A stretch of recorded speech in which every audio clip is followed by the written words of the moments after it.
center, everything gets worse and worse. It's 28 and 4 fucking, and he wants, but maybe I'm not back. I don't care so much about the number, but I said 26, but I really meant 27.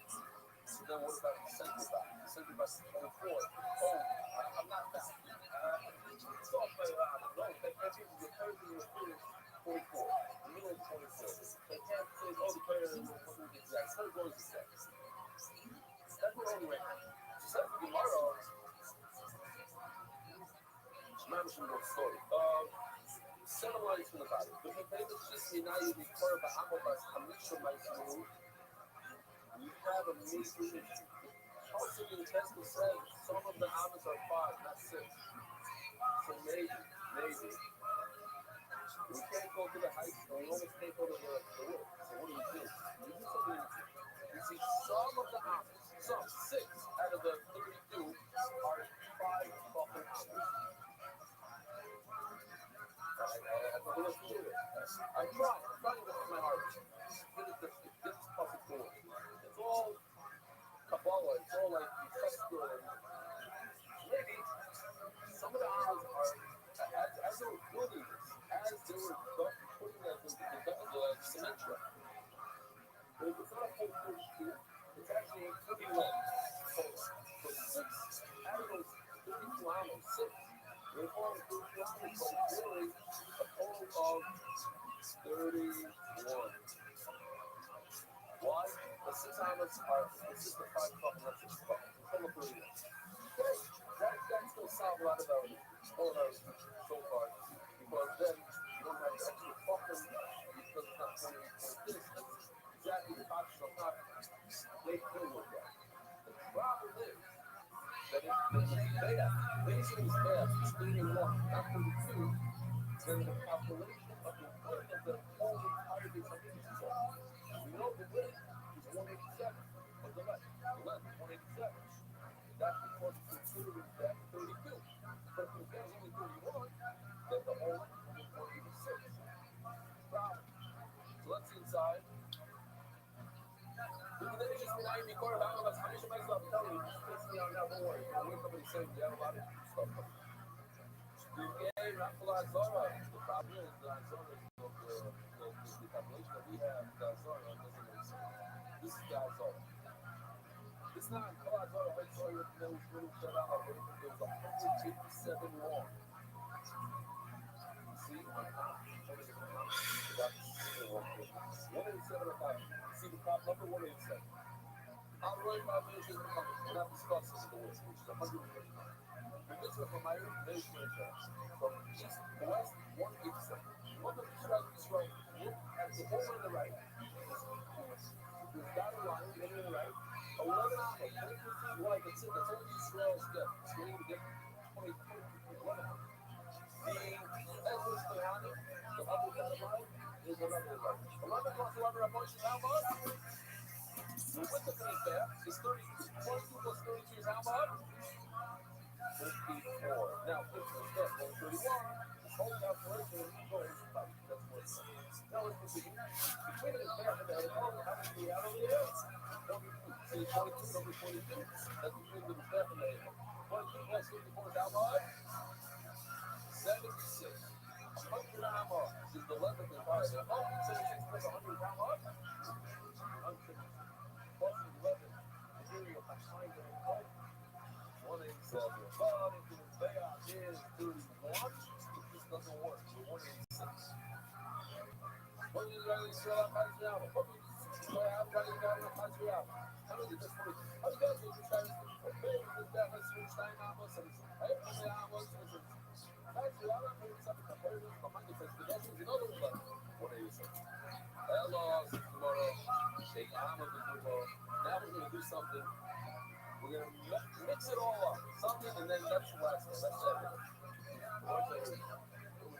What's talking about? Bottom.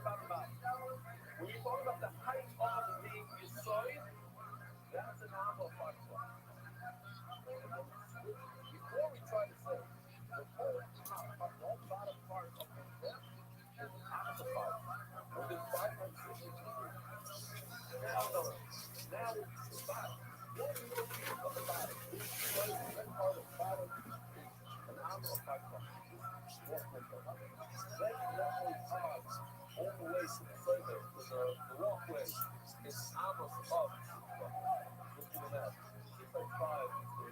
plus 5 on the bottom is 35. Now, for the cycle, where it says number 23, that's battle line of that's the one.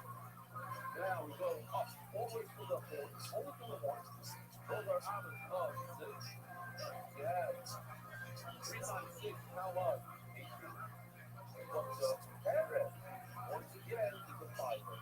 So if you look at it now, let's do it again. The top is the alpha part. The bottom is the alpha part. That's it. The rest of the environment there is on the opposite. So when the president tells us, and since the citizens are 2 things on the pair that are an alpha part.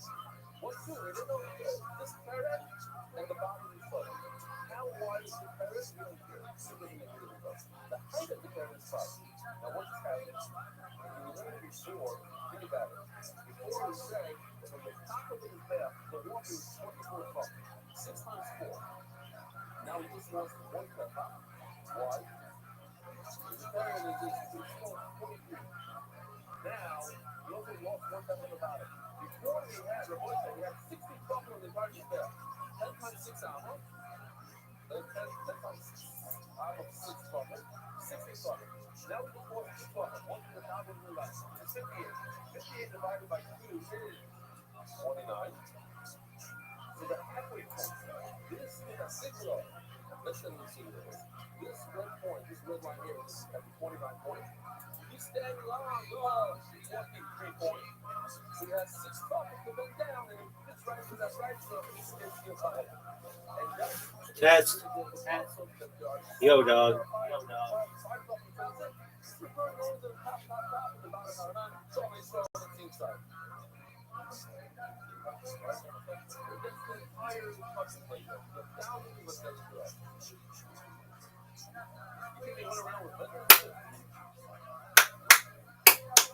Test. Okay, so let's see. Hello, take off was a 2 words we test us. Let's take off refers to the base, the side. That was only done as a 5, and the height. That's the ride. Not the run, the ride. I'm a right now, but when it says that we're talking about the run, it's a run, but the deer, that is. Tony Hinchcliffe! Guys, this is a brand new Tony Hinchcliffe, everyone. A lot of you might have expected a brand new episode of Kill Tony. Nope, it's a brand new me. I just went through a complete DNA cleanse, recirculation, and it's a whole new me. I'm eating meat again. I'm sucking dicks. Yeah. It's like a whole... Dude, I was so worried about you when you went through that vegan thing, started doing the dick sucking and the not eating meat thing. That was so weird to be your friend, all our friends. I know. Now I'm healthy again. I'm feeling much better now that I have cheese and meat running through my veins. I just feel totally refreshed. I'm really excited. Like one could say, I've had my batteries recharged. You know what I mean? It's a prop, guys. Wasn't even meant to be there. And I went with it. I improvised that right then, guys. That is fucking comedy. Am I right, Balcony? Balcony's alive. First floor. Obviously, our ticket broker had the week off, I do believe. Well, we actually skipped a week last week. We didn't have a show, so part of that whole tour that we were on, that was a big, crazy mess of scheduling. It's hard to do a Kill Tony after a 3 different city tour. We did Portland, Seattle, and then Vancouver on 420, which was last Sunday, which is really crazy. Vancouver, guys, they celebrate 420 there, but all smoking pot in front of their city hall. And there's cops everywhere, and there's kids and adults, and everybody is getting high, and you basically literally blow it in a cop's face. They're just selling it. You only have pounds of weed. No medical part necessary. Vancouver just fucking balls when it comes to pot. They just really, and they just love it. And it was amazing. I was there when they counted it down at 420 on 420, and the energy was fucking beautiful. So if you ever get to make it to Vancouver, good time to hit April 20th. It's a very fun time. Very highly recommended. I was smoking with the kid there, and I thought he was just a skater kid, like maybe like 18 or 19, and he was in 8th grade. Yeah, it was just really creepy when a kid passes you a joint and puts a pacifier in his mouth. Right. That's when you know you're smoking with somebody really young. Shit. Yeah, really was a lot of young kids smoking in public, and it was like, it made me think of when we were kids, how far into the woods you had to go to smoke pot and like hide. These kids are literally in front of City Hall. Cops just going, hey, kids. Yeah. And then we had a fun week. We got back in town. Unfortunately, we didn't do a Kill Tony last week, so this is episode 48. And things are good. We had an exciting weekend opening up for the great David Tell in Brea. Getting to watch him work was amazing. You guys like David Tell? Anybody? Wow. The guy's a fucking machine. And it was just so definitely, my new favorite comic to watch live is him. Getting to watch how he makes jokes is incredible. I'm trying to get him on tonight, guys, but he was booked.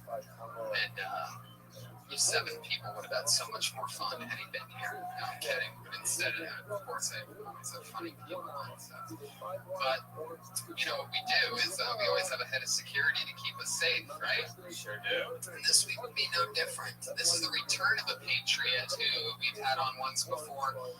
He is back. One of the favorites of the fans. Put your hands together for Iron PDC, the Iron Patriot, everybody. There he is.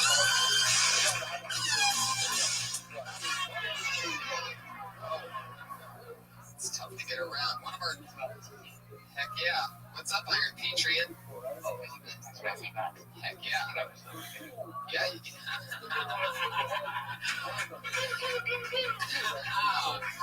Already killing one of our shortest Patriots that we've had. You sort of look like a 7-year-old on Halloween right now.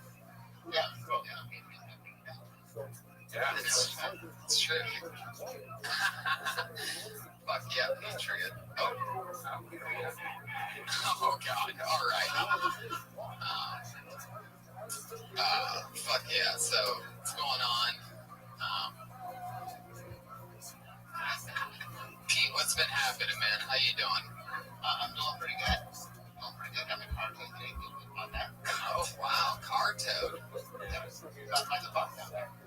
Oh wow. It's actually a sad day for some of us comics. There used to be a parking spot that we all got to share because we, as a comic, have to park, and we don't get free parking here, so we have to pay sometimes up to $20 a day just to come here, just not to do any time. So we actually lose money just hanging out here half the time. And so there was one spot that we all kind of shared, but not, like whoever got there first got it. It's a secret spot right next to Pink Dot. Yeah. But it just caught on after years of use. Can you say that three times really fast, Patriot? Pink Dot secret spot. Pink Dot secret spot. Pink Dot secret spot. Pink Dot secret spot. It's very good. This is one of our most powerful Patriots we've ever had. It's a shame other Patriots weren't so talented along the way. It's a real shame. I mean, the best thing about you is we know you'll never stab us in the back. Right? You'll never just abandon ship. Yeah. Very loyal member of the Kill Tony team, the Iron Patriot. He's PDC on Twitter. That's Pete EC. I also have a feeling he'll never try to fuck my Shih Tzu. Definitely not. You probably don't slam car doors as hard as you possibly can either. It could have been. All right. My driver's side window is broken, guys. I had to get that fixed today. Only $430.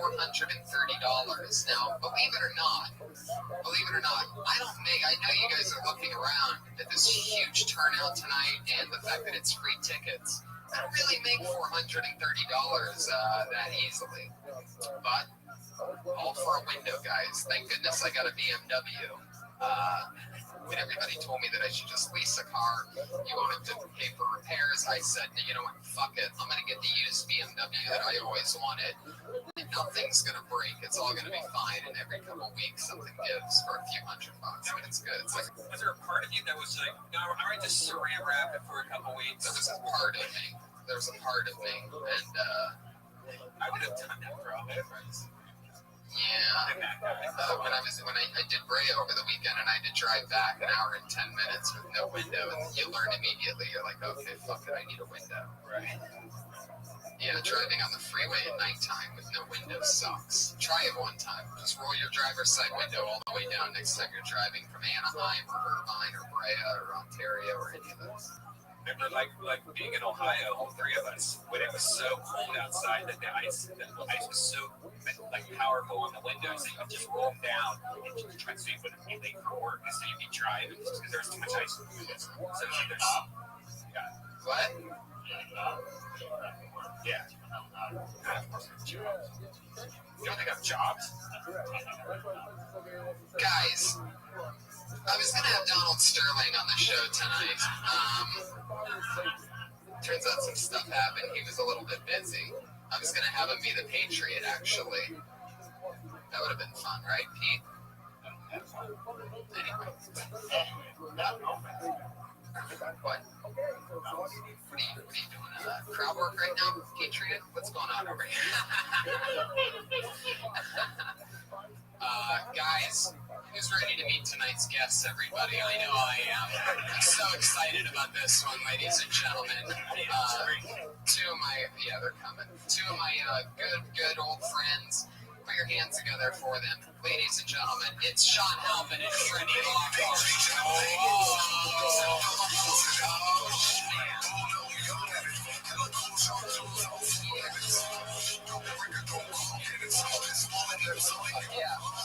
Sean, welcome. Been trying to get you on for a long time. Freddie, this is your second time on the show. Thanks for having me back. Welcome back. This is my second.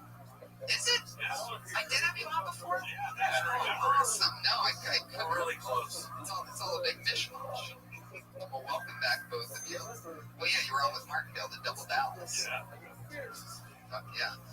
We used to have a friend from Dallas.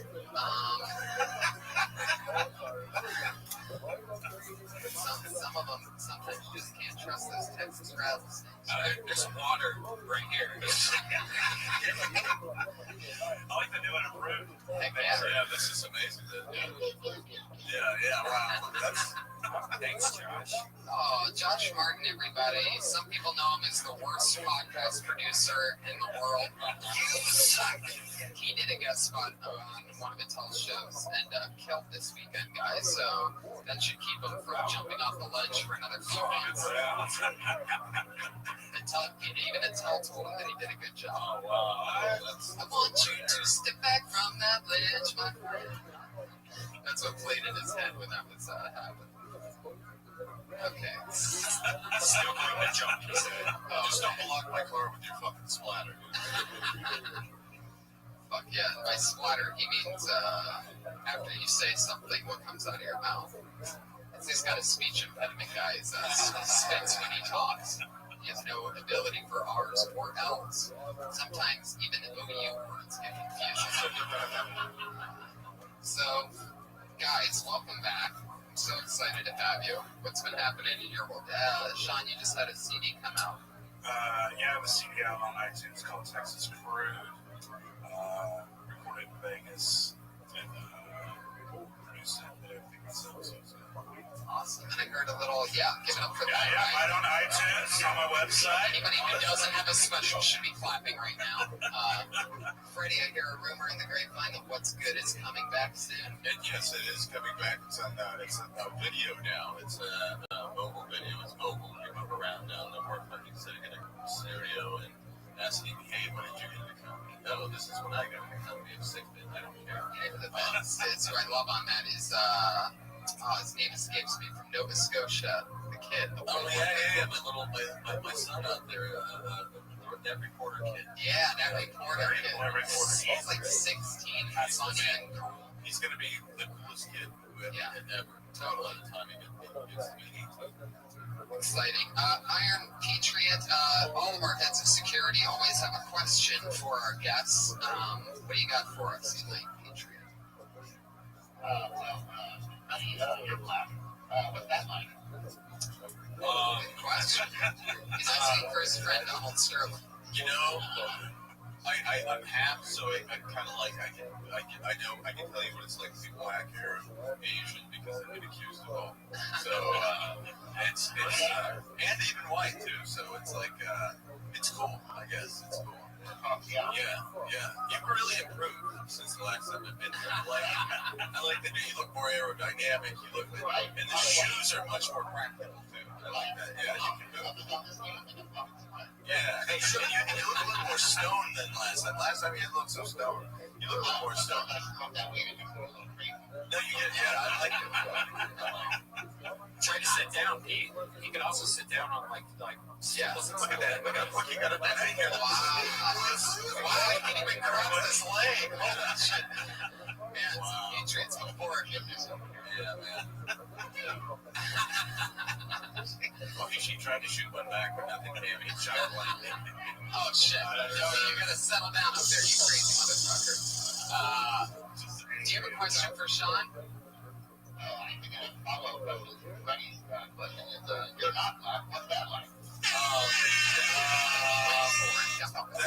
That too is pretty awesome because it's like when the cops go looking for a black guy, they're gonna roll past me, they're gonna Mexican. So you know that also helps.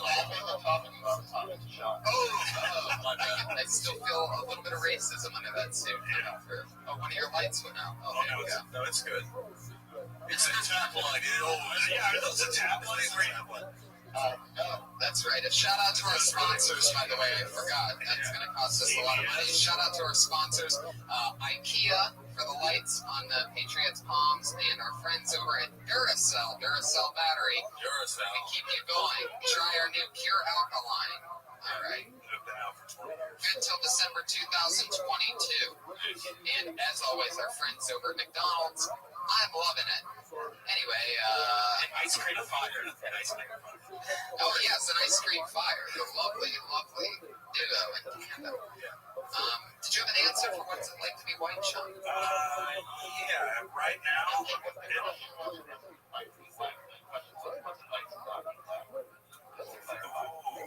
say tomato, I say what's it like to be white? Yeah, it was good for a couple years. It's not so good now. But here they come. I just think being white is just a feeling. Yeah, just a feeling. It is just a feeling. You really. Sometimes you feel white, sometimes you feel black. Right. If this panel proves one thing, that it's not about white or black, it's about the girth of your beard. And I'm so jealous of you guys, what I would give to be able to have one of those things. Well, I don't have the fucking testosterone. Yeah, but we were just talking about it outside. You just gotta let it grow. Yeah, that's what you gotta do. The only thing people always stop is, how'd you do it, man? just no shit. Yeah, I don't think you guys understand what's going on. Tony, you just started eating meat. You're at what age? You haven't had a tampon in for 2 weeks. No,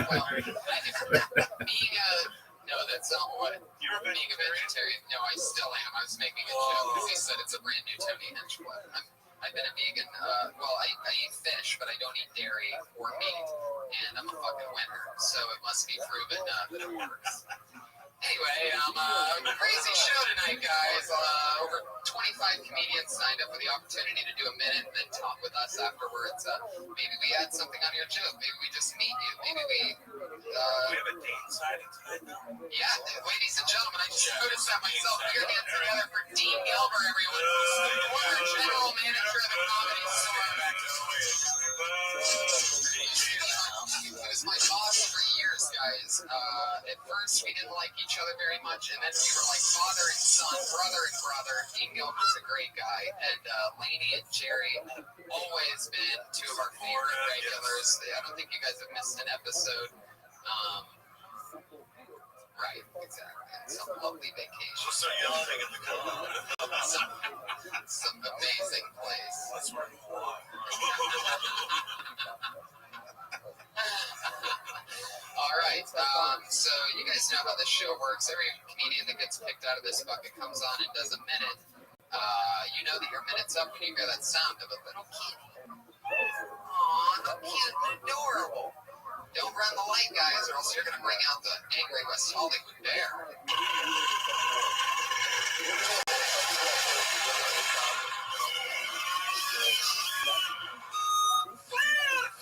Here you go. It's a little bit crazier each week. Hell yeah. You're just like one of those DJs that looks like he's really doing something. Yeah, it's like a dubstep DJ. Just pressing buttons. That was just one button. Fuck yeah, guys. What do you say? Are you ready for Kill Tony 48? Yeah. Pretty crazy stuff. There's an interesting vibe in the room tonight. There's almost like a pink elephant that nobody wants to talk about. But everybody can clearly see, even though maybe we told that pink elephant to stay out of our sight line. But who would have guessed that pink elephant can't take clear direction and orders?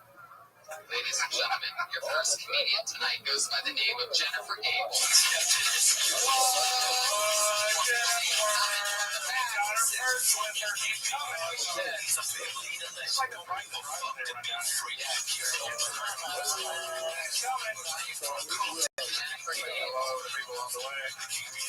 She is. Hi, Jennifer.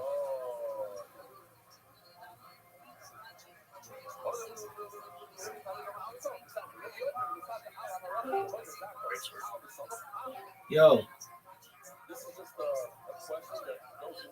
Come on, Josh. Everybody know Josh. Now put your hands together for Jennifer Gable, everyone. Jennifer Gable. Hi, I'm Jennifer Gable. I recently came out of both closets. Thank you.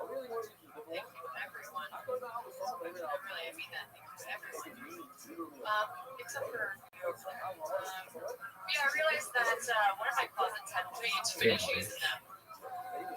So yeah, I'm bisexual, blonde, and a German Jew, which basically just means I'm confused.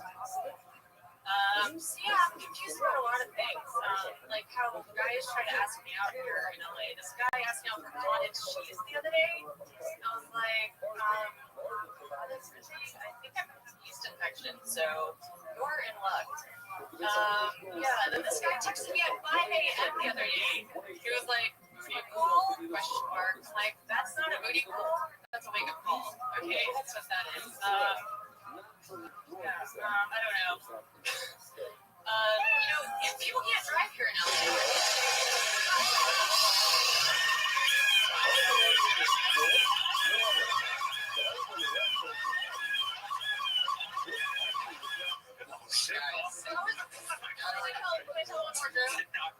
No, that's my time? Yeah. That was a minute? Really? Yeah. It was a minute 24 seconds if you count the bear at the end.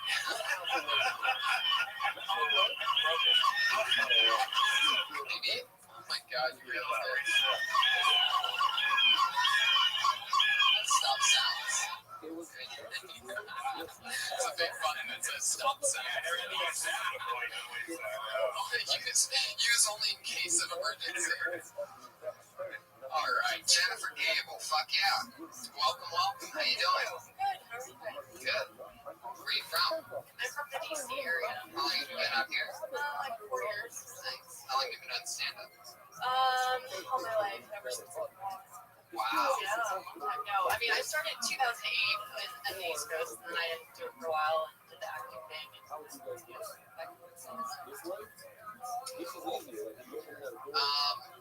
So the both closets thing, like I was a little confused on that. What is it? Does that mean that you came out of the closet and you were inside a closet? I don't know what that means. No. It's both closets. I explained it myself. But that's only one closet. I know, but whatever. I was just thinking she has a really big house. Or you took one closet space. Alright. But you also in the back of the room that you were like, except that person. Like then I was like, who's mad?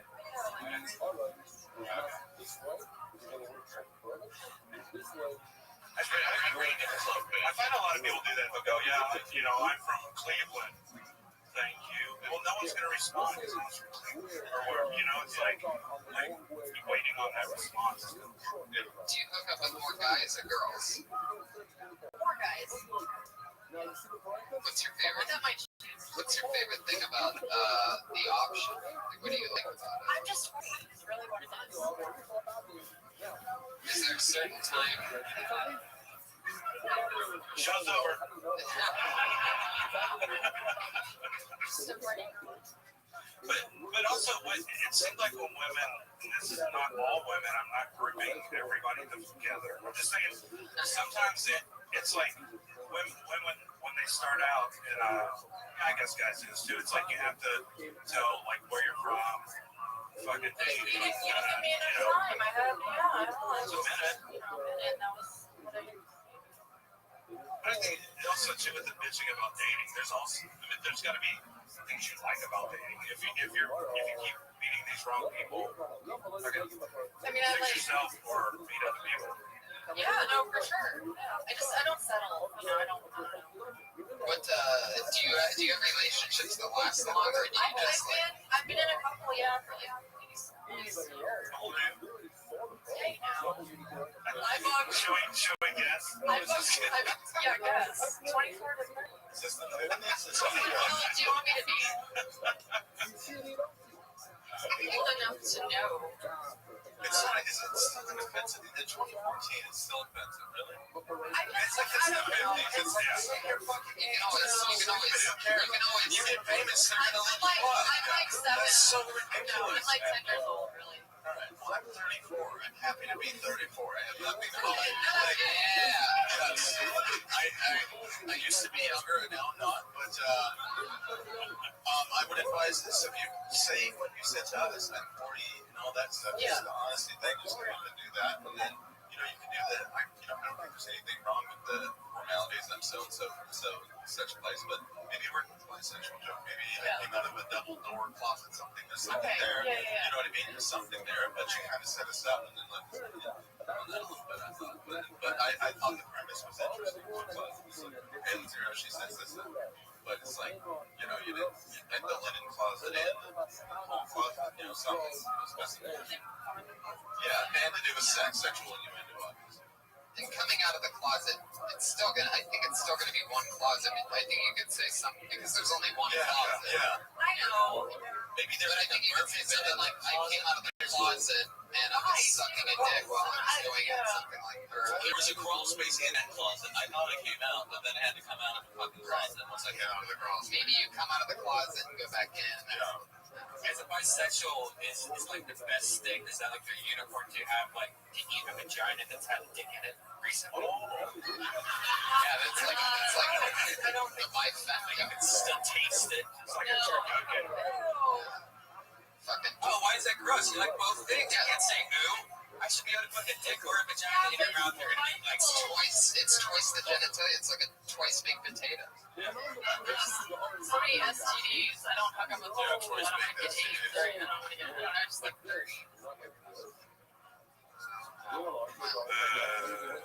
If you're hanging out with the type of people that have STDs, then that's a different thing. But I like to think that it's more of a placebo effect, that you can't catch something that you don't believe is there.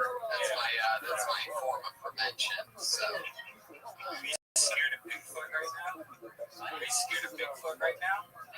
You should be scared of having taken AIDS or having a dick in a vagina. No, you know what I mean? No, but they say like half people have like HPV or whatever. It's like, Left turn there. Pretty sure Brian thinks Bigfoot has AIDS. A lot of us need to be. Diagram for that thought. You have to catch him, invest into it, but it would sit still. But he denied everything. you get to tell my age. Oh well. I don't know. I guess you're in your late 20s to early 30s, am I right? There. All right. Bullshit. Yeah. No, and I'm only saying that. No, she looks my age or younger. But off of your hey now, there's no way anybody 29 or younger would say hey now. Girls still do that. Yeah, they would. Yeah. When you asked Why? Because she made a Larry Sanders her how old she is, she goes, hey now. Because she made a Larry Sanders reference and dated her. Yeah, Hey now. That means you got HBO rolled up. You're not supposed to say how old you are as an actor, because then they'll be like, oh, I can't, You can say how old you are because now they can look that shit all up. You can say how old you can play. They're going to look at you. They're not going to be like, you're supposed to because as you get hit hard, it's like, well, you can look like it. You can play it. You Marvin LeBurn or Shirley. Yeah. Have you thought about growing a beard? no. I heard all you have to do is just let it grow. Like if you just Let it shave, let it grow. Thanks Jennifer. It was nice meeting you. Good job. Good job. Bye Sexual. Fuck yeah. Kind of forgave. Nice. Good stuff. I love those German Jews. Those are German Jews. Yeah. The black German Jew. That's Mercedes-Benz. The black German Jew is like the Neapolitan of the human race. Like the strawberry, of course, being. It's your own villain of anyone. You have to match with that one. The white people. How you feeling so far? How you doing over there? Oh yeah, you got one. I bet. Is it crazy that I can see like jealous expressions from the other one? Like I can totally read he's giving me body language. He's giving body language, and it's very sullen, right? He's very sulky right now. Like even his lights are a little dim. That mouth looks like a permanent frown now. It's been the longest one. Here It we go. looks like the light my dad used to work on the car. Let's keep this fun train moving along. We can't keep too much attention to the other thing that's up there. Put your hands together for your next comedian. It's Scott Kidd.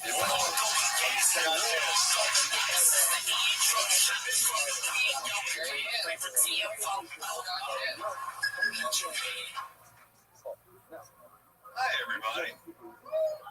I'm Scott from the South. Despite what most people believe, we don't all marry our cousins. Some of us just I'm 30. I've been smoking for 16 years. I could have been doing push-ups for 16 years. If I had been, I wouldn't look like this. I don't know how much time I have. I wasn't smoking so hard. It's really hard. You have 20 seconds. Oh, I have 20 seconds. Just stay in a pump and you scared fool. The linebackers not even blitzing. I mean, Yeah. you got receivers open. I'm just gonna stand here like a dumb. All right. I don't know, man. People are fucking assholes about me quitting, and they should be more, enabling towards me. I mean, hell, I can keep a commitment until death do we part. Yeah, but... Thanks, sir. Oh, jeez. Quit smoking. You need to quit comedy, Scott. No, I'm kidding. You're doing fine. Whatever. Scott. Let's talk about performing for a second. Let's get off the material. I was watching this clock hit 28, 29, and that's when you said, I don't know how much time I have. It's like, it's better to fucking go, and this is not just for the show, but for anything. It's better to just go and be told later that something bobbity bob and to look like a fool. It's always better to, what is it? There's a saying about it's like ask permission or don't ask permission. It's better to Ask for forgiveness. yeah, that's it. Better to ask for forgiveness than to fucking not go for it and be a giant pussy and look like a pussy up there. And God knows, after 29 seconds, you say, I don't know how much longer I got, so I don't want to start something and then fail. It's just better to... They came up there strong. Yeah, he came up strong. Grabbed the mic, put it behind him. Talking in the audience. He looked like a surgeon who's about to go to the surgery for those. Yeah. And then he just fought. And then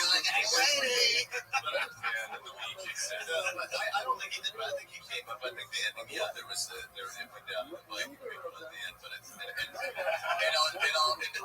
he said, just keep fighting till the bell rings. That's that, you don't want to stop everything in life. But he did have a strong good press.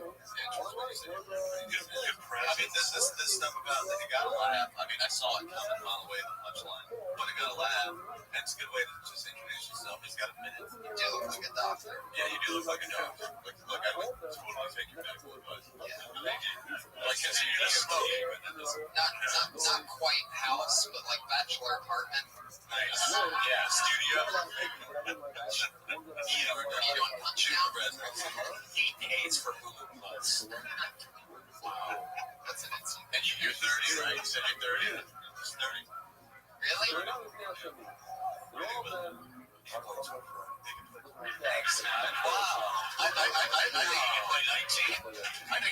19. Really? Yeah, totally. Just see how long you take out the glasses. Take out the glasses.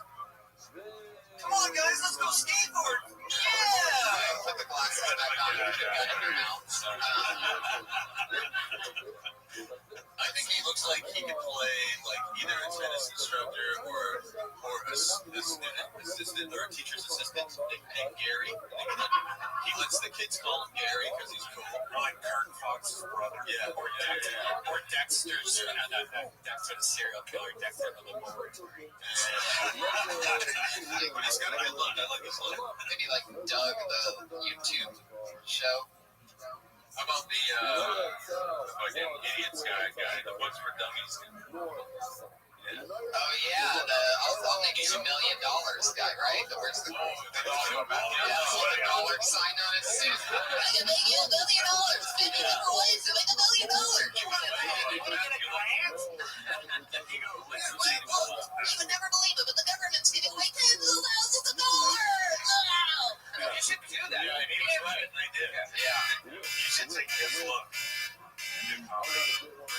Yeah, what's that symbol on your shirt, mate? What does that stand for?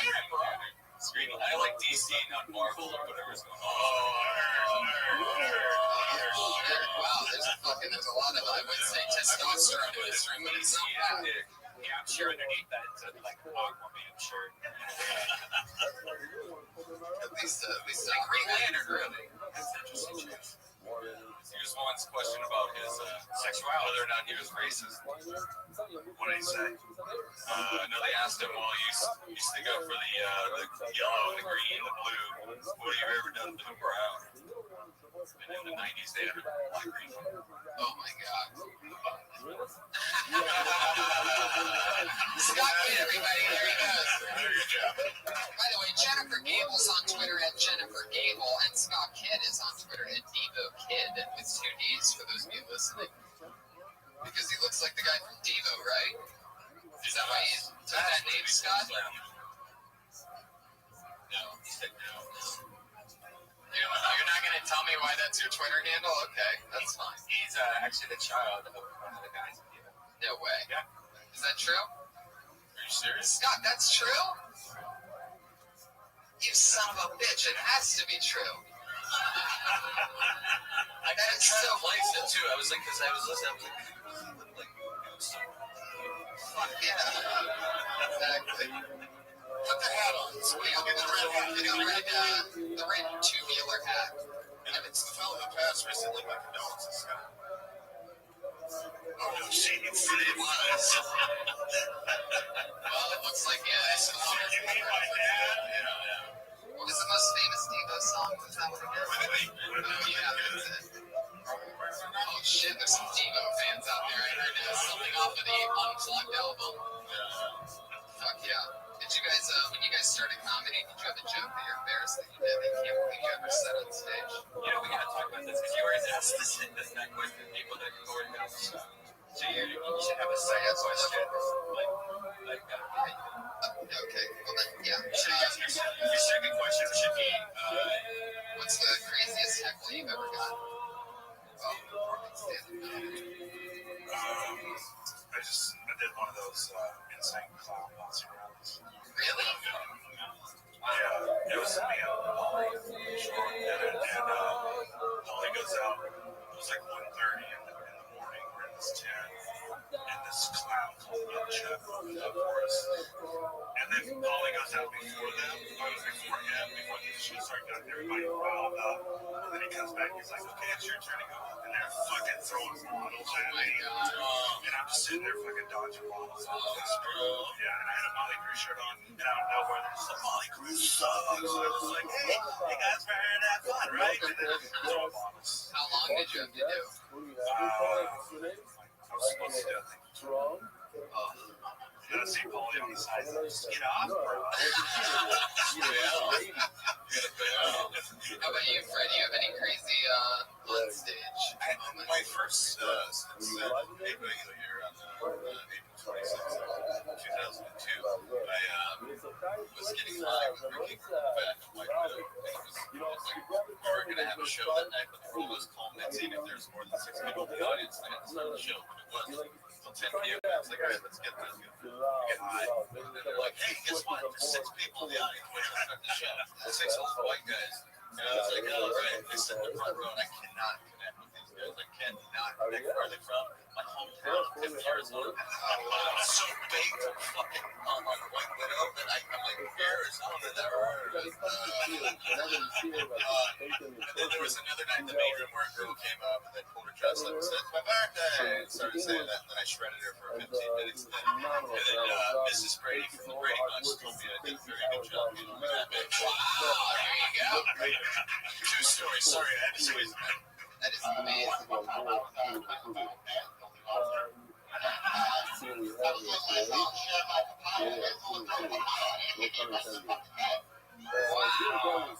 They shared that papaya, didn't they? It hurts. Papayas hurt. It's one of the heavier fruits. Might give you brain damage. The answer is putting the water on top of Your next What's comedian, the pain you're getting? I'm telling you, right? Like your back, your neck, just trying to kill you. radiation. Yeah. Put your hands together for your next comic, everybody. His name is Big Al.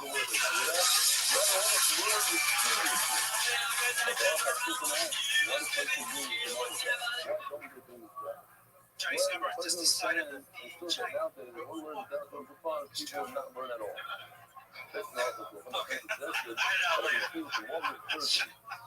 Charlie Sheen's ex, Brie Olsen, she's going to be in 73. It was pretty cool, but asked him out is probably the best thing she did. Once the shit comes, we're gonna hire McGregor.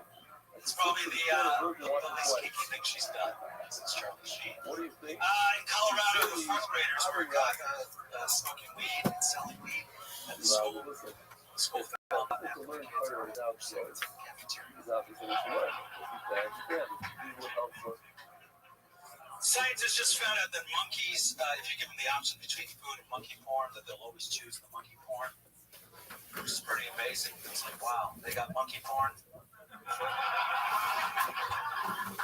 gonna stop there because I think there's only a few seconds left. There you go. You're right. Killed it right on time. There it is. Professional. Very good. Professional. Very good. Yeah. Thanks, man. Good like monologue style. Yeah, that was You can't great. I was prepared. Yeah. He maximized his time. Yes. I'm having a slight asthma attack. I forgot my asthma inhaler. Oh my God! What do you use? Is Preventol? that true? Yes. Do you use This is Preventol? great podcasting right You don't drink now. water? What kind do you use? Preventol? I just got it. I just found out I had asthma because I had I might asthma even have attack. Preventol in my car. Where's Josh? You want me to tickle you? Nah, it's all right, man. I'm having a hard time breathing. That's why I couldn't get that first joke out. Wait a second. I've heard this one before. The old, I just found out I have asthma. Brody used to tell that. My grandfather has asthma. You're going to let him keep his job blowing up rafts. Nice.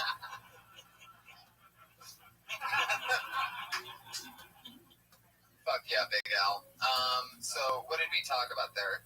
That first one was The first one was He opened up a Chinese. He was going to go for political, geopolitical stuff. But you changed. Oh yeah, was that? I don't know. This wasn't a geopolitical audience. I don't know. I saw both of them get out for some reason. The same thing did with me. But remember, as a professional, you got to keep that in your head. Yeah. You know what I mean? Like you can't mention that shit. That's because like I've done that before, but like holy shit, two fucking guys who look like Iron Man. Freaked me out, man. Totally freaked me out. yeah, you just got to stay in the pocket, relax. If you ever see two patriots out there, people already know. Yeah, that shit was going down. The mirrors in this place. It's Yeah. crazy. It freaked me out. So when did you find out you had asthma? It was 2 weeks ago. Wow. 2 weeks ago, I was. Has anybody ever told you you sound like Mexican Batman with your new asthma? Yeah. It was 2 weeks ago. Where's the Joker? Give me a gordito. Alfred, bring the lowrider around. I'm Mexican. Jump the fence. You want guac with that? Too far. Yeah. It's like Christian. All right, I was gonna say bail me out. Sorry, maybe it was funny. Christian Bale Bonds. That's what it is. That's perfect. Christian Bale Bonds. Yeah, I just found out I have asthma. That's why I couldn't get that one joke out all the way. But Men's Warehouse just hired me to be their spokesman. Shit. But I think that's how, with the 1 minute, you probably timed it, or you go, this is how long my jokes, this many. I'm going to cut it a little bit short if I have to. Finish strong. He adjusted. Yeah, it was good. He did it. He didn't come up here and try to act like he had a 15-minute set. Right. He got to business. Right? Yep. Big Al. I like that. Killing it. He had an agenda. He didn't fail to, he didn't plan to He fail. adapted and he overcame. The cafeteria joke was awesome. Former Marine. That's why. He's a Marine, Semper Fi. Always ready. That's Latin for always ready. I know. I didn't expect any less. Yeah. Always ready. What would Always faithful, too. What do you guys think monkey porn would be like?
it's deciders not yet. This is not exact. Nobody's gonna come to well, I saw an empty wife like that and I looked good.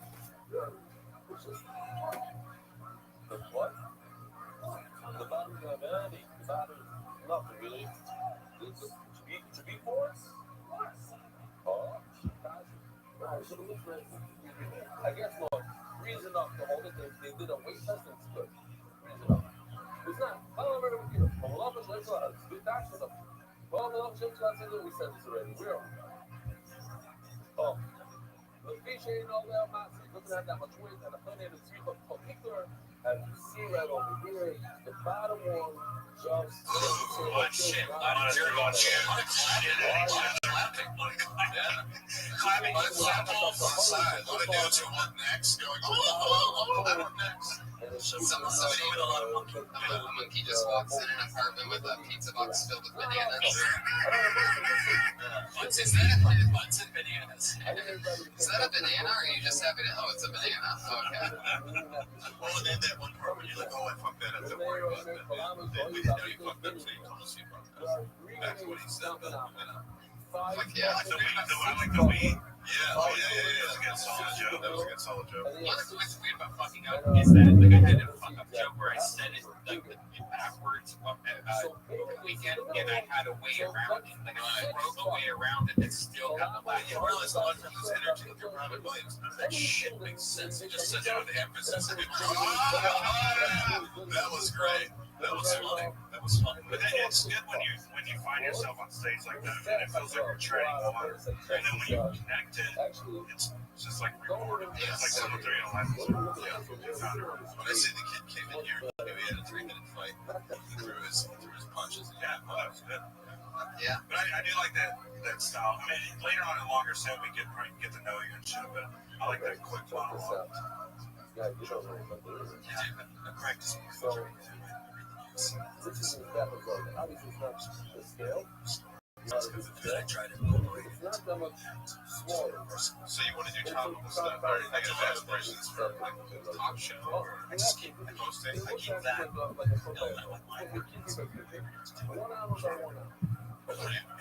there. What did they give you, an inhaler or something? Yeah, it's this little purple inhaler. And you said you don't drink Well, that's Avatar. You're using Avatar. I realize, bro. It helps with it weed. Makes you forget you have it, bro. Where is he? It's always that man's always there. No matter if he's asking, that's always the question. Where is he? Your waiter's in the back, man. Calm down. He's gonna be here. Plus, yeah, Big Al. Funny stuff, man. Always funny. What else? Seconds. Topical current. Colorado kids. The fire talking about. Yeah. He's married to your married man, aren't you?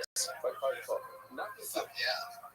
What does the wife think about the newly diagnosed asthma? She's explains all the holding it in my hand.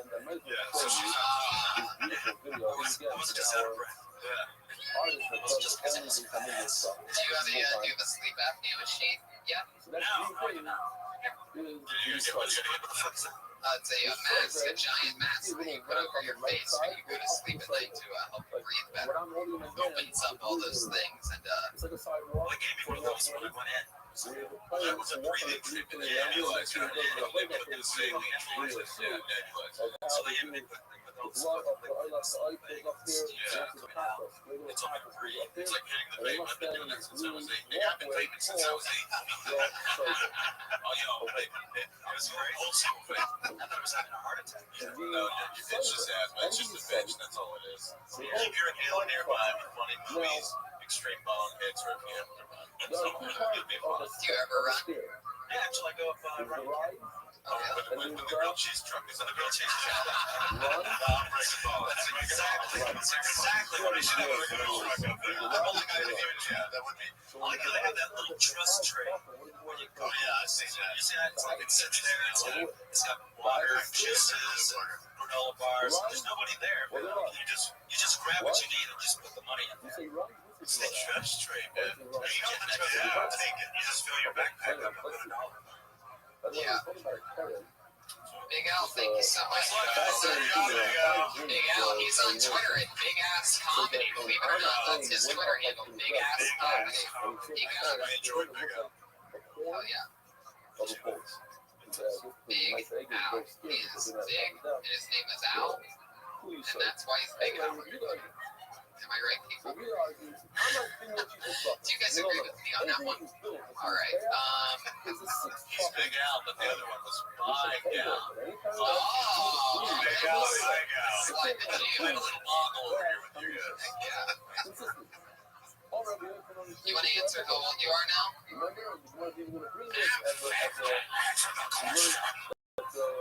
By the way, the trick to having any woman tell you her age is by just guessing over it. And then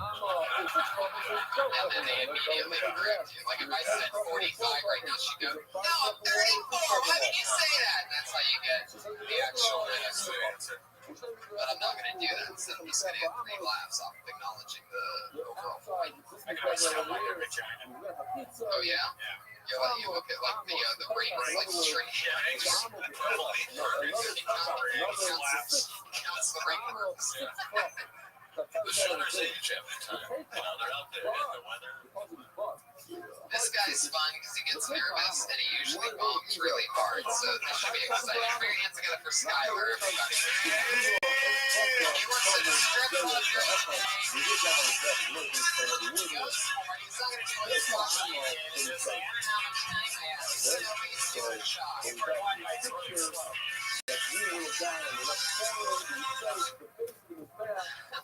Test. Test. Grandma recently set me up on a blind date. She gave me like a picture and a Test. There we go. Now looking at this picture over address see the and walkway above the red and line. I went to the address and it was a See that red psychiatry line right over office. there? Right above the red line And is a it was walkway. really weird This is fast. because they gave me pills.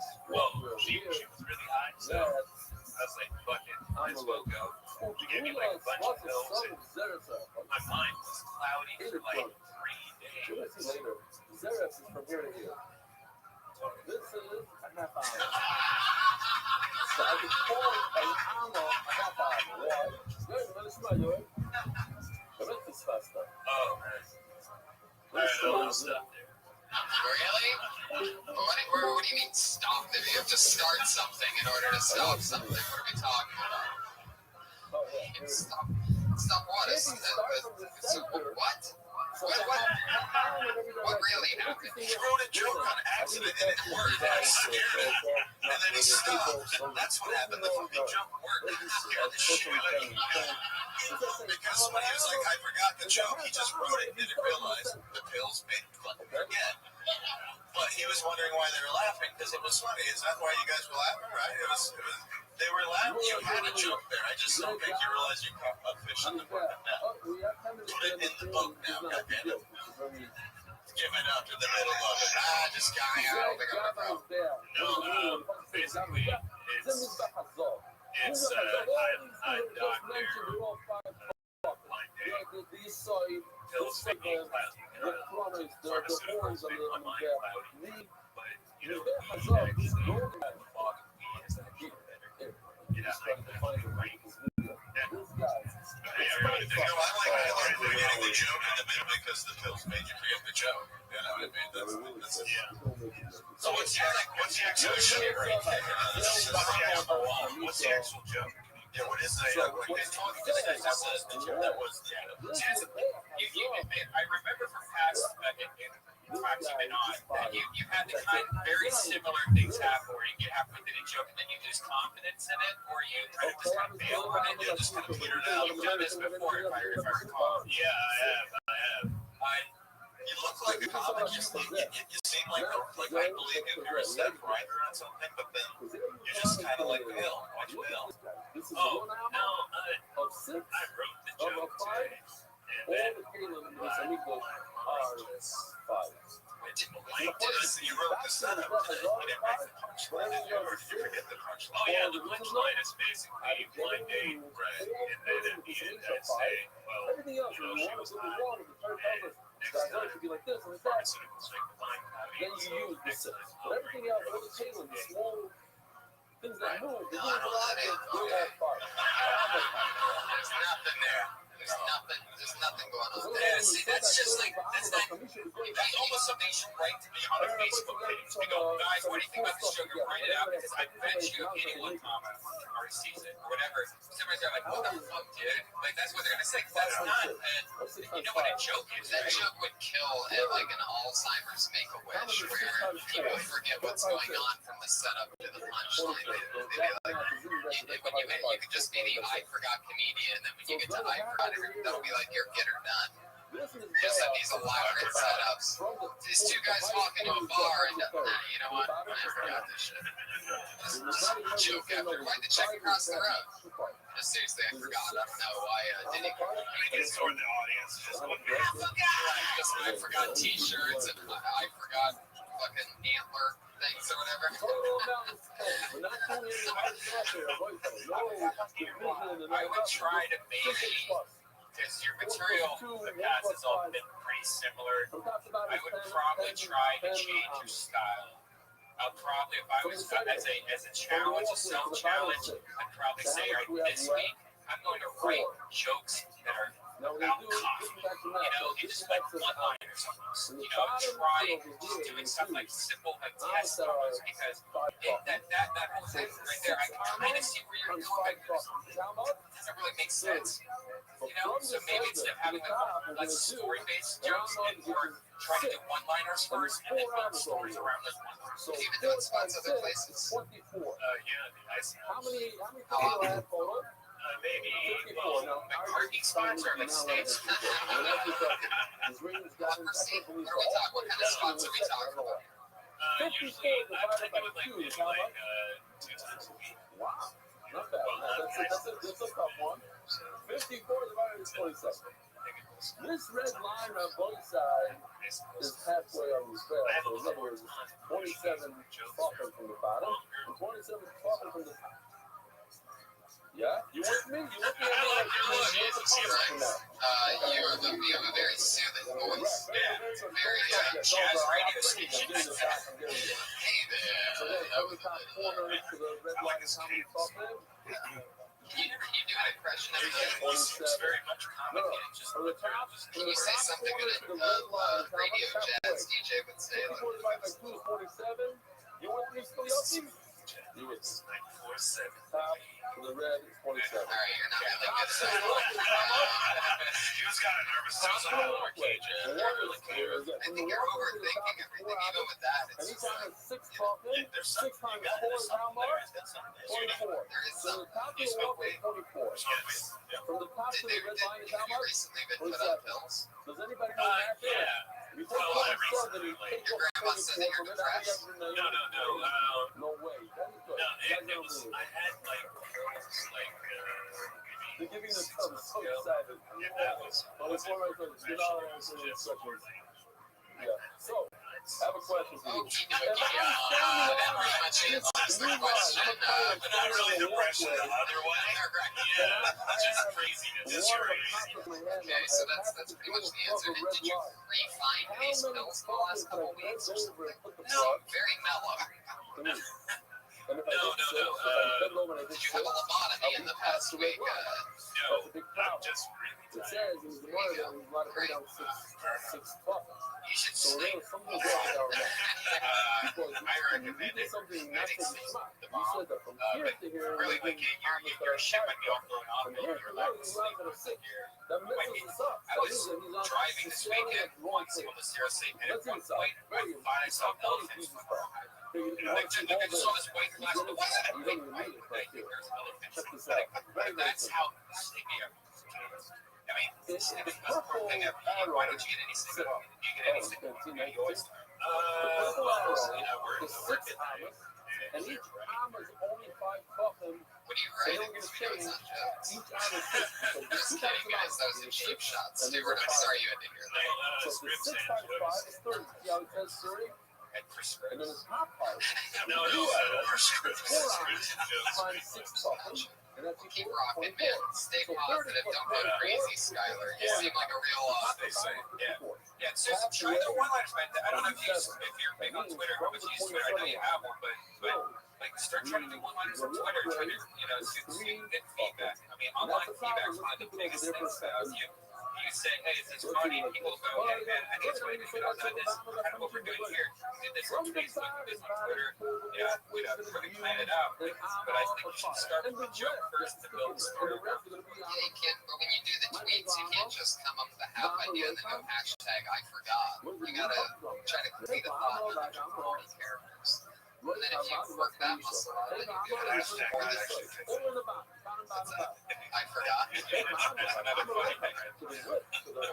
Skylar, keep rocking and stay positive.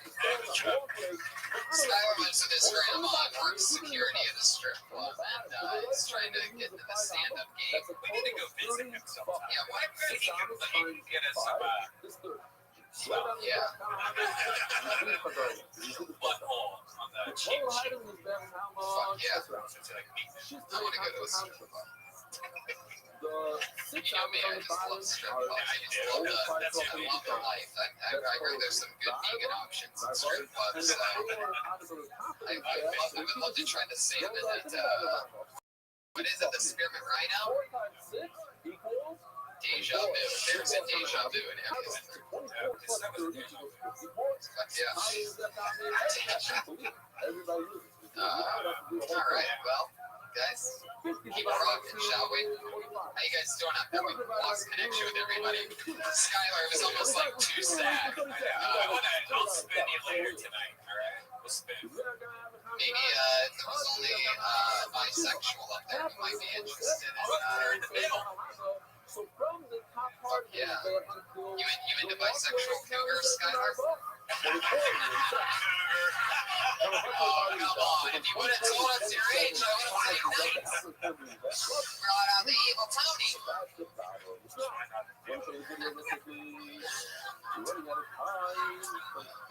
It doesn't take a brain surgeon to figure out that this guy's eventually going to be a brain surgeon. Ladies and gentlemen, put your hands together for Ori.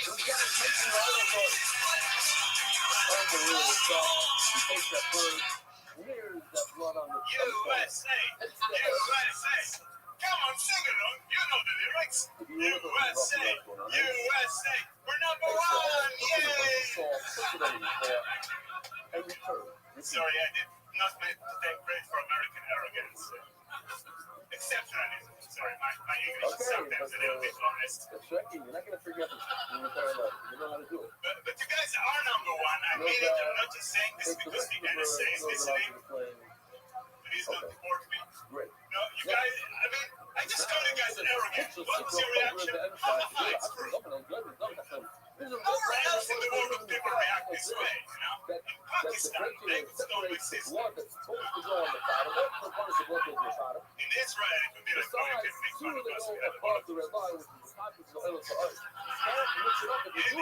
France, how dare you insult the magnificent culture of the next America? Isn't it? So you guys are number one. And if you don't believe me, go back to where I came from. There you go. Rory Amir knows how to do it. Just comes in, kills. He's so lovable on stage. Yeah, it's just like, I mean, you're like the Campbell soup boy grown up, and I love you. So true. Fuck yeah. I've seen this guy before. He's great. Yeah. He's got German blood, but he's from Israel. My brother-in-law's Germany. Sounds like my brother-in-law's from Hamburg. Germany for It's a problem. So German dick and a Jewish accent. He's done. He's a done. Well, he works in that department, right? Yeah, I study neuroscience, but I'm not medical. So I'm telling you, I just dabble in neuroscience. Read some periodicals and have a few things published. So what's 5 funny? But it says the puzzle game If you ever can print out brains using these printers, Probably eventually, but I don't know if you want to print the brain because it's like biological material. If you can do that, you probably... I bet you can. Yes. Even if I'm working on it as we speak. has, like, if you eat Abraham Lincoln's brains, Yeah, no, eugenics. They make sandwiches. Yeah, I would like to. Would you like to Abraham today? Please want to have brain. Strawberry. go with the JFK brain over easy. Or, how long have you been in America? 5 years. Where's the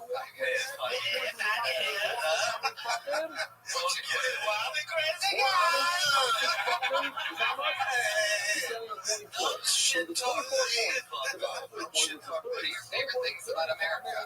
Yeah, what do you love? I think foreigner in America. You love Being being a foreigner in America. Yeah, you have Jukebox Hero. Big foreigner fan, is that what you said? He loves foreigners. Now we have to make our No, it's fun because, you know, I can. People are culturally savvy, so it's not like Europe where I can get away with anything and say, oh, it's my country. Wait, we're culturally savvy here. Yeah, in a day at least. Most people in America, which I travel with, I like France. Where are you from? where the fuck you from? Talking all fun. Yeah. Do you get to stay in America? What's the deal? Did you marry an American chick yet? No, I am currently on a student visa. Ladies, any American food on neuroscience? Maybe bisexual. What's the marry? We get these buys together. And USC age bisexual. I like this guy. I like everything about him. Yeah, like Corey's the best. He's just happy, y'all. He's a podcast. Have you heard that about doing a podcast? Your voice would be on happy for It's the Happy Happy Podcast with me, Corey Amir. Stuff is really crazy this week. Airplanes still missing. I take a cab ride. Just like the weirdest shit. I've been doing my own research. I'm losing your accent. What do you sound like? You're Usually doing went London, Jackson. Thank you very much. Thank you very much. What's your favorite television show here in America? That was my next. Like the Wire, don't you? I just want to hear what it sounds like when he says weird. For some reason, I don't get your own. It's Wow, Futurama was around here. I didn't know Kill Tony and Futurama like matched up like that, but that's very exciting. Just got a standing O on Futurama. So there you go. Oh, there's that accent. And do you like American sports? I don't have that. You don't have to. And you go to USC and you have no idea what that big deal is all about. See, it's right in the ghetto. That's how you figure out. I don't get city. I don't mind the ghetto. Yeah, you like the ghetto. You can walk right up and down, figure out that's. You know, we ain't fuck with him. He's too easy. What's the meanest thing a black guy's ever done to you? Shoes. One time he made me do his final for him. I done some homework, but I got it done in 72 minutes. So. He needed shoes. I had shoes. What was the meanest thing a black guy's ever done to you? I wanted to answer. I can't think of any. Come on. He writes the meanest thing an American's ever said. What? You go back to your country rhetoric, or I'm going again. I tried. Nobody ever called me that. because we're not none of us are, period. You know, love to see it. And, you know, do you guys have Crazy Amber on the Ding Dong Show? Oh, yeah. Match made it. Yeah, that's recorded. Yeah. That's World War III's without it. That's interesting. But yeah, Ori, we'll keep rocking and rolling, buddy. Fuck yeah. One of the smartest people in the room right now. Ori, Foreigners. I would say so. Israel. Another state. Wow. See over here. So do you have to go back to Israel eventually, Ori? So that's 30. Probably. Water. staying here. Okay, so the answer is I don't know. I have to go somewhere in the world, maybe here, maybe somewhere else. What are my orders taken? It's like something Israelis, like these special ops. I think this whole thing is in the fucking elevator. We're downstairs. Nobody's gonna find for a week. Yeah. See him talking on the phone and now he's like, I will kill you. Creepy voice. Then I'm not the CIA. I just like to do stand-up comedy and study American brain. I go to the USC, I study the brain, I write the joke, I give men asthma when they haven't had it before by putting stuff in their drink. I am Ari Amir. That's what I do. Well, it all checks out. Okay, thank you so much. I will only be staying here for as long as I want to be, and then I will be moving on. Fuck yeah. Ori Amir's a wild one, man. He's gonna end up doing something. I'm not sure what. Seems like the kind of guy that, On this place up. Ori, you know a lot about the brain. What do you think was wrong with Skylar? You're already away from the mic, but I gotta ask. What part of his brain is at the frontal lobe? What's fucked up? What happened, Oros? They're gonna pour now cement. This is a case that even me, with all of my experience, it was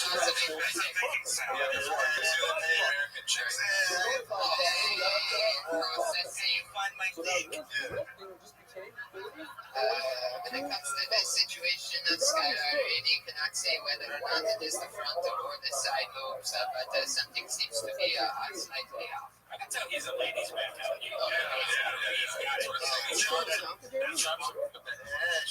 That's fine. Would you mind if I ate your pussy? I will only be there for 45 minutes now, or I hope you don't mind. I need somewhere to park my penis. Vagina will work. Take off my shoe. I'm sorry. I am very well educated. I have a major in boner right now. How do you say, perhaps we can Yo, what up, Hilly? make a baby? Very good. Awesome. And what if I don't take over I take over Hilly, how you living, Pam? Hilly. Hilly. Hilly.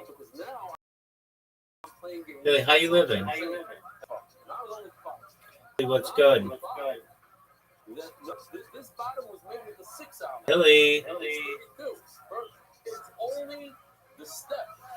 This part that I walk on. Yo, dog. What up? How are you? Hey, what's up, Rabbi? Living the dream, dog. Every day's a holiday, every meal's a feast, thankfully. What's good in your neck of the woods? You know what? Yes, sir. What's new? So now this could be 31. I'm fine. Okay, great. I just wanted to say hi to you. Oh, you're so sweet. If there's any job opportunity you have, just let me know.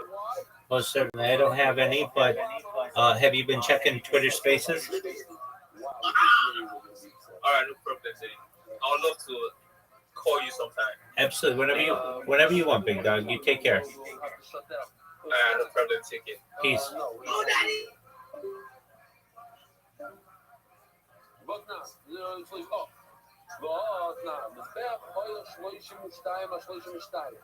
This square, 32 by 32. All the Amma, they went up a step, the Konasama, and they went in. There's a rise and then a run. The run is what you say. That's what we call the base. The red part on this thing. The red part. Now the problem is, you're trying to tell me now that you said is only 5 fucking wide. So that's why this new square that we're going to create is going to be 30 by 30 because you took off an arm on each side of the blue. But the problem is, you didn't take off a full arm on each side. You took off an arm minus a pepper on each side. So now you have to add 2 talking to the 30s. 30.2. That's many or no? What's that? This side. From each side, all 4 sides, 1 side. No. I just explained. You were thinking about asking me questions. You don't want to my answer.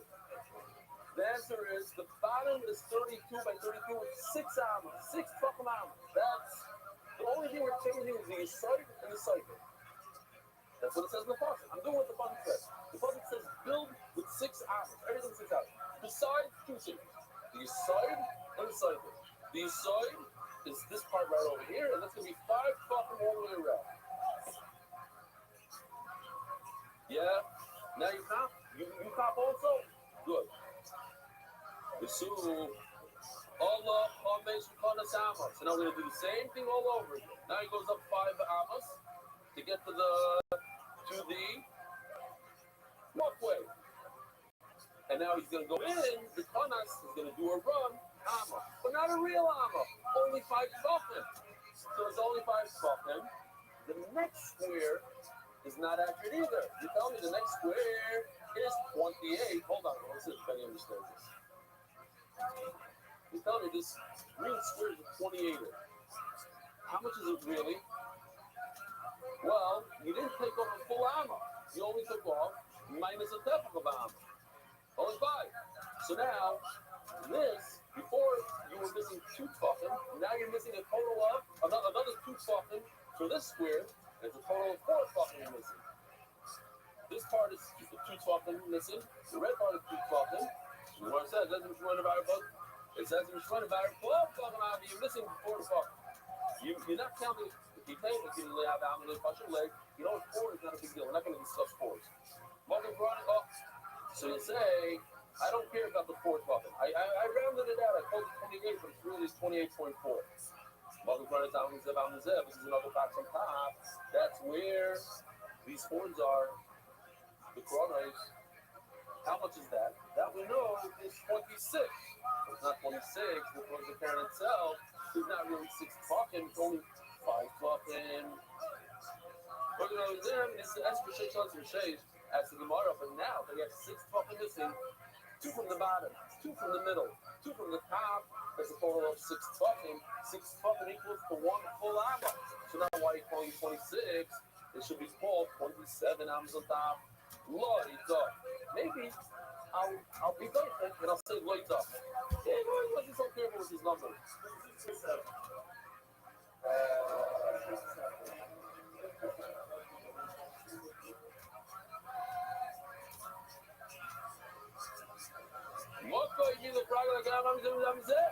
Wait, there's another box on top, and that's the 26 box. The 24. The inside box, the tiny little box right over here is a small box. In other words, once you get rid of where the panel walk, once you get rid of the cross, where the panel walk, the center where the fire is a 24 by 24. And according to that, you can't say like thought. I said this, I meant that. There's no such thing. It comes out according to your test, it's 25 because you missed talking all over the place. And when you add on all the talking, you have to add another amma. It's 25, not 26. It's not 24. If you say, well, you know what? He meant 25, but he said 24. No, that you can't do. But see, since it's included the positive, the sentence is 24, you can't be there for that. It's 24, it's even first. You know, maybe say it's only 12 by 12. No, that's the picture I showed you. Thank you. It's this guy right over here that you start from the center. Like over here, so we're talking about the middle. The third calls this square, which is 24, calls it 12. Because when you start in the middle of 24, it's 12 to each side. Okay, so we'll stop over here on both sides. Have a wonderful week. A good evolve. It's fun for coming. A good evolve. Married to Swift, spreading love throughout the world. Sponsor a share today. NDYsponsor.com. Sponsor NDY.com.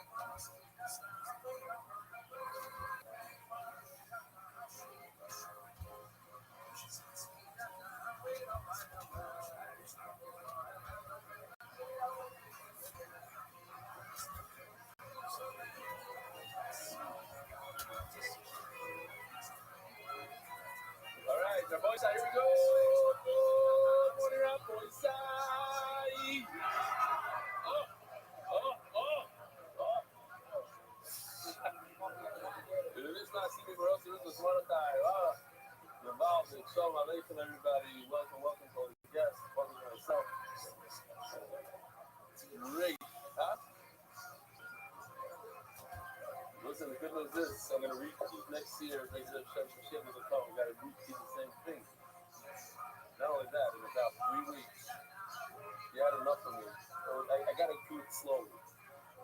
Ease it in. We're going to Morocco for almost 3 weeks. There comes the summer. There goes pizza. This is actually turning out to be a satellite location, though. What is that? Schmuck.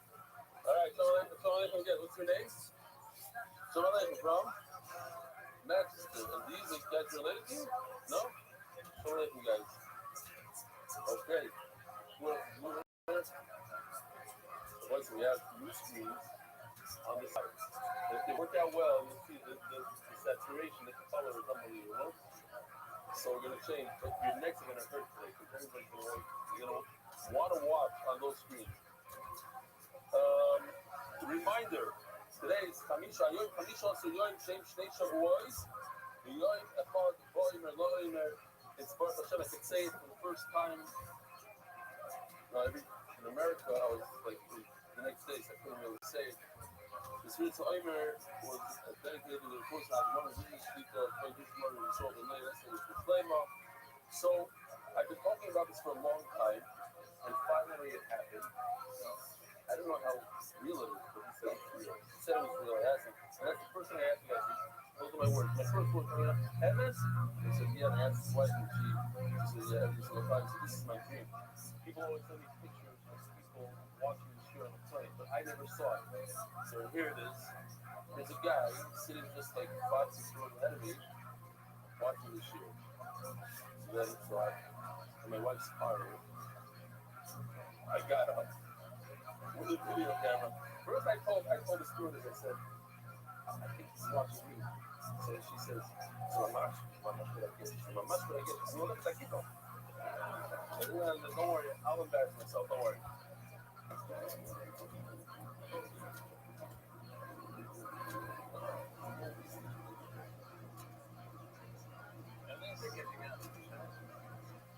So I forgot what I said, but he told me, so like this is that everybody sends me emails for not change your life, change the shops. Different shops, shops, different events, and every time I was on the plane, now this is where this after I introduced myself. So this girl, listen to what she says. So this is what she calls me.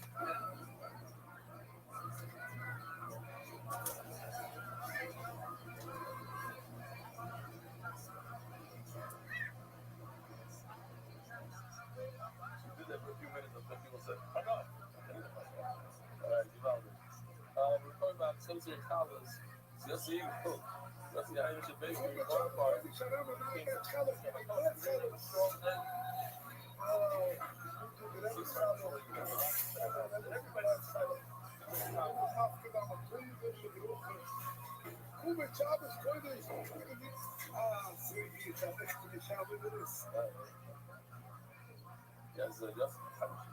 it's called. Today's Rosh Chodesh, so we do once in a while. I remember, I'm supposed to remind them every single Rosh Chodesh, but I skipped a bunch. MDY monthly is a big source of our. It's a big. Every dollar counts. Every monthly counts. I thought this is very interesting to see two emails within 5 or 6 minutes of each other. The next one was 11:44, 12 o'clock. So same day. Thursday, April 16th. Bowman said something very so. Dear Belly, very thanks to you and the whole NDY team of bringing the doctor life. While I did not start learning the doctor learning with NDY, joining it has brought much needed clarity to my doctor learning, particularly much. This is truly amazing. Lighthearted nature brings this a simple learning. Also, thank you very much. Also, you're able to read, you don't have to turn it down. You get to watch it. Something that nobody noticed here, just one, of course, is that screen is higher than that one is facing the other. So, if you want to argue with that, I brought it to big measures for other reasons. But I wanted to hear whether you're correct on points that I've read a couple of times last few days. suggests that whenever he visits Beis Hamikdash, he's going to an area, he must bring another shriya. I hope I didn't say that. I didn't mean that every time you go to Beis Hamikdash, you go every single day there. On Yom Tov, on he's just clarifying and talking about so to God on Hakim eventually, but obviously he didn't understand what then. Koto, thank you again for you received Nefesh, you found with this very gross. And this person says, I'm putting these birds look over the AI overload, and either one over the chair just to be, you know, seriously, I have been word out since 1998. I discovered that after the fact, that I learned visually after the fact. I discovered after the fact that I learned visually after the fact. Otherwise, taking my learning to a different level. Chazaki Baruch, thank you, artist, Rothschild, and Shlomo Aryeh, Shalai, Bishop is another word shot, accepted by the Iranian family's parents, the Haas family, memory of our grandparents. That family brought the Bibi family, the memory of Shimon Hai, Ben Maria, and Moshe Hayim Alun. The sponsor, by this album, dedicated memory of a small farmer, and we just one brother. I go down to the podcast, that's an honest of the group we got. The Basi Valley, family relations, and this master of the world. The son of house, the next to you, Nam, the son of the Western Zor, anonymous, the team, the Shem of Aritzon, the Leva Sensi, from hospital, people out of the festival, so Friday up in the second steiging.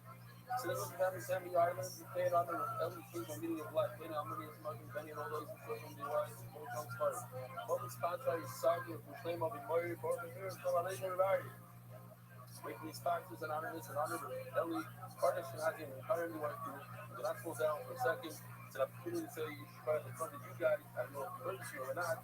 Some of you didn't have the opportunity to hear this year, but people like Mark Ashkenazi started with all 30 days that I was gone, 6 years a day, 60 hours of Arab Yontif, monthly Yontif, 2 in the morning, Arab Yontif, almost 3 by him.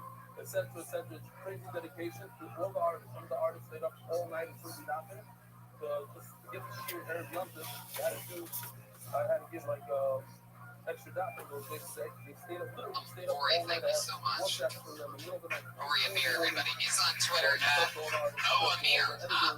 Amir. He's on Twitter, everybody. You can tweet at the man himself asking questions about your brain.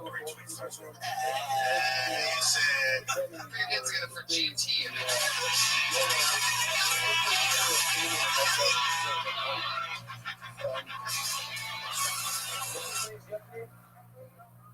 Yeah, hold on. What's the Geffner guy?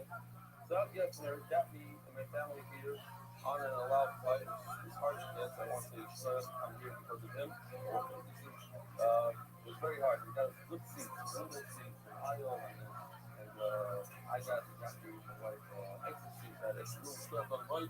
Back and forth with the seat here. Yeah, come on, it's fine. You notice, yeah, we went up the stairs and we're in the sun, scraping on his hands and feet, literally scraping the stairs and the pool. So let's try to take care of those stairs, mostly coffee and then the pool.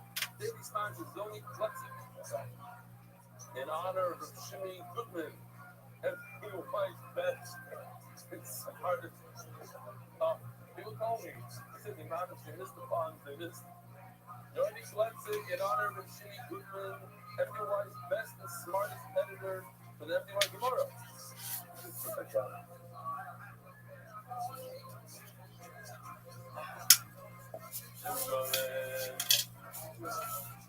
Are you checking out? So one minute, this guy, Jimmy Goodman, is FDY's best and smartest editor for FDY Gemara. Maybe Dali Science guy? Dali Science said it. Are you checking out? Mazel tov on my son Shimon coming in closer a few hours.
Hello, Mike. How are you? I'm very good. A little bit to turn the sound down a bit, coming out here like a torrent. Hang on just a second. Take your time.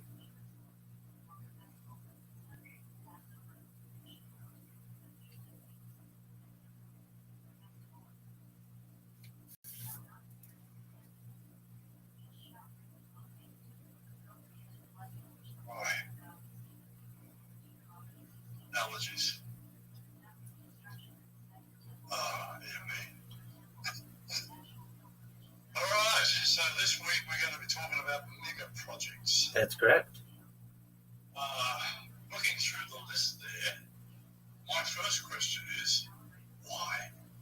Why are we building all of these tunnels? So let's talk about that. Okay, excellent.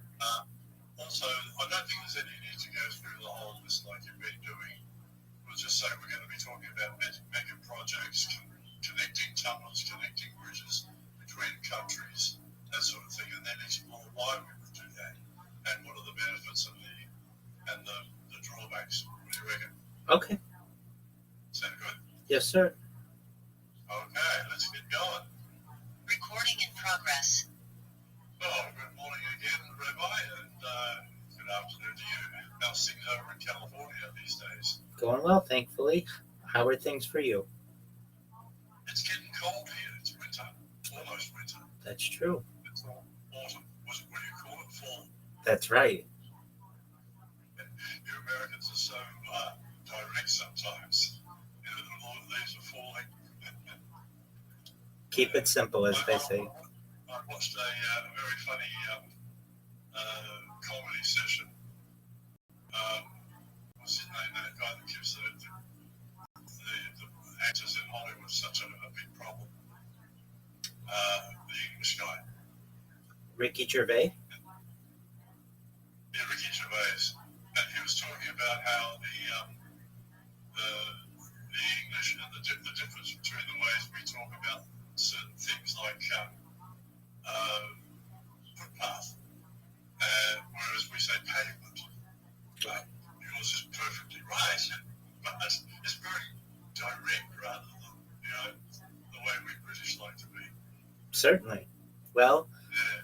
it is a slight alteration of the English language, but Yes. so long as the message gets across, that's what's important, right? That's right. Now, today we were going to be talking about mega projects, and looking through the list that you gave me, I proposed tunneling and things like that between countries and everything. My first question is, why would you do that? For instance, why would you want to connect Japan to Korea or the Bering Strait? Why would you want to connect Russia to the US like that? Excellent question. What's the benefit? So there are a few different benefits. First of all, transportation. Secondly, it helps to connect nations, has excellent diplomatic outcomes generally. It ensures that people and populations are able to visit their neighbors. The distance between the United States and Alaska and Russia is really about 59 miles or so, and yet it's a world away. And that doesn't necessarily mean that immediately there will be a rush of population there, but the connection of North America to Asia or Asia to North America could help bridge the gap, not just between the United States and Russia, but perhaps the United States and China or France. You could really take a road trip, basically, if we had a Bering Strait tunnel from, say, Florida to Cape Town, or from Paris to Mexico City. This would connect people in a way that we've never had the type of connection before. Additionally, from a transportation standpoint, it's quite expensive to take a shipping container and move it from land to sea, back to land. That many times happens in the docks of the world. I'm not saying this is perhaps the most efficient to ship everything, but especially for areas that are perhaps closer, not needing to remove the cargo from a land transport to a water transport and back to a land transport may be perhaps more efficient as well in some cases. In other cases, perhaps water is the better way to do it. Uh, Moreover, But it might also foster peace between nations because when we're trading, we don't want to break that cycle because it's beneficial for both of us. absolutely, I 100% agree with that. The idea that you would be able to take an extended road trip, so to speak, from North America or Central America to Asia, Africa, Europe is a quite a mind blowing idea. And that doesn't necessarily mean that you'd have to take your car. There could perhaps be shuttle services, bus services, train services. When we talk about a Bering Strait tunnel, we're talking about a big idea that could consist of certainly passenger transport, certainly train transport, certainly there may even be the opportunity at bullet trains or passenger trains. The key in that area is to perhaps avoid a bridge. Some people make the argument, well, why don't we just build a bridge? And that may work for only about 3 months out of the year. For 9 months out of the year, the Bering Strait is extremely treacherous from a weather perspective. You have to worry about falling ice. You have to worry about keeping the pavement dry. That's why a tunnel in that area seems to be the best option. Yeah, it depends on where you are in the world too. Now, another thing that you proposed or discussing is the, just let me have a quick look here, space elevator. Now, this is something very close to my heart because I read I think it was Arthur C. Clarke wrote a book many years ago, back in the 60s, I think it was, I read it, talking about a space elevator. And basically, it was a very thin, very strong cable running up to a geosynchronous orbiting satellite, and you just got into an elevator and up you went. I think that's a brilliant idea because it gets rid of the rocketry and all the uncertainties with that, and it makes space travel jumping off points very accessible to everyone. I'm absolutely in agreement on that. The thing that's holding us back from being able to accomplish this, the main issue, is the cable. Ensuring that you have uniform tensile strength throughout. And it's like with a chain. A chain is only as strong as its weakest link. And with the cable that is necessary for a space elevator, there could be weak points. So scientists have hypothesized that perhaps nano carbon fiber might be an option that's much stronger. I don't think that's a hypothesis anymore. I think they've actually achieved that. I read a report the other day, and I thought to myself then, now we can have space travel easily accessible. Well, certainly, most of the energy that's required to get into low Earth orbit occurs near Earth's surface, and a space elevator would alleviate the need for rockets in many ways. Not to say it would completely eliminate, but the far majority of cargo and perhaps even travel to space could be done through a space elevator, and it's really a simple system of essentially a port in space that is in geosynchronous orbit. It may be over the same area of the Earth consistently, and it's basically an opportunity to be able to get to space without the need of rocket fuel, which is exceptionally efficient. Now, also, you mentioned building a tunnel from Australia to Asia and on beyond. Guess what? I keep hearing very credible rumors that it already exists. We have a tunnel network out of Australia, probably built to facilitate the pedophiles, but the fact is, we keep on hearing that this does exist, and it goes all the way to London. Now, I don't know, I haven't seen proof of this, but if it exists, why aren't we using it? Well, perhaps the idea of the haves and the have-nots, perhaps it may be used for clandestine organizations or perhaps the military industrial complex. if you're aware, the nuclear borer, these large tunneling machines have been around for 50, if not longer, more than 50 years, since at least the Cold War.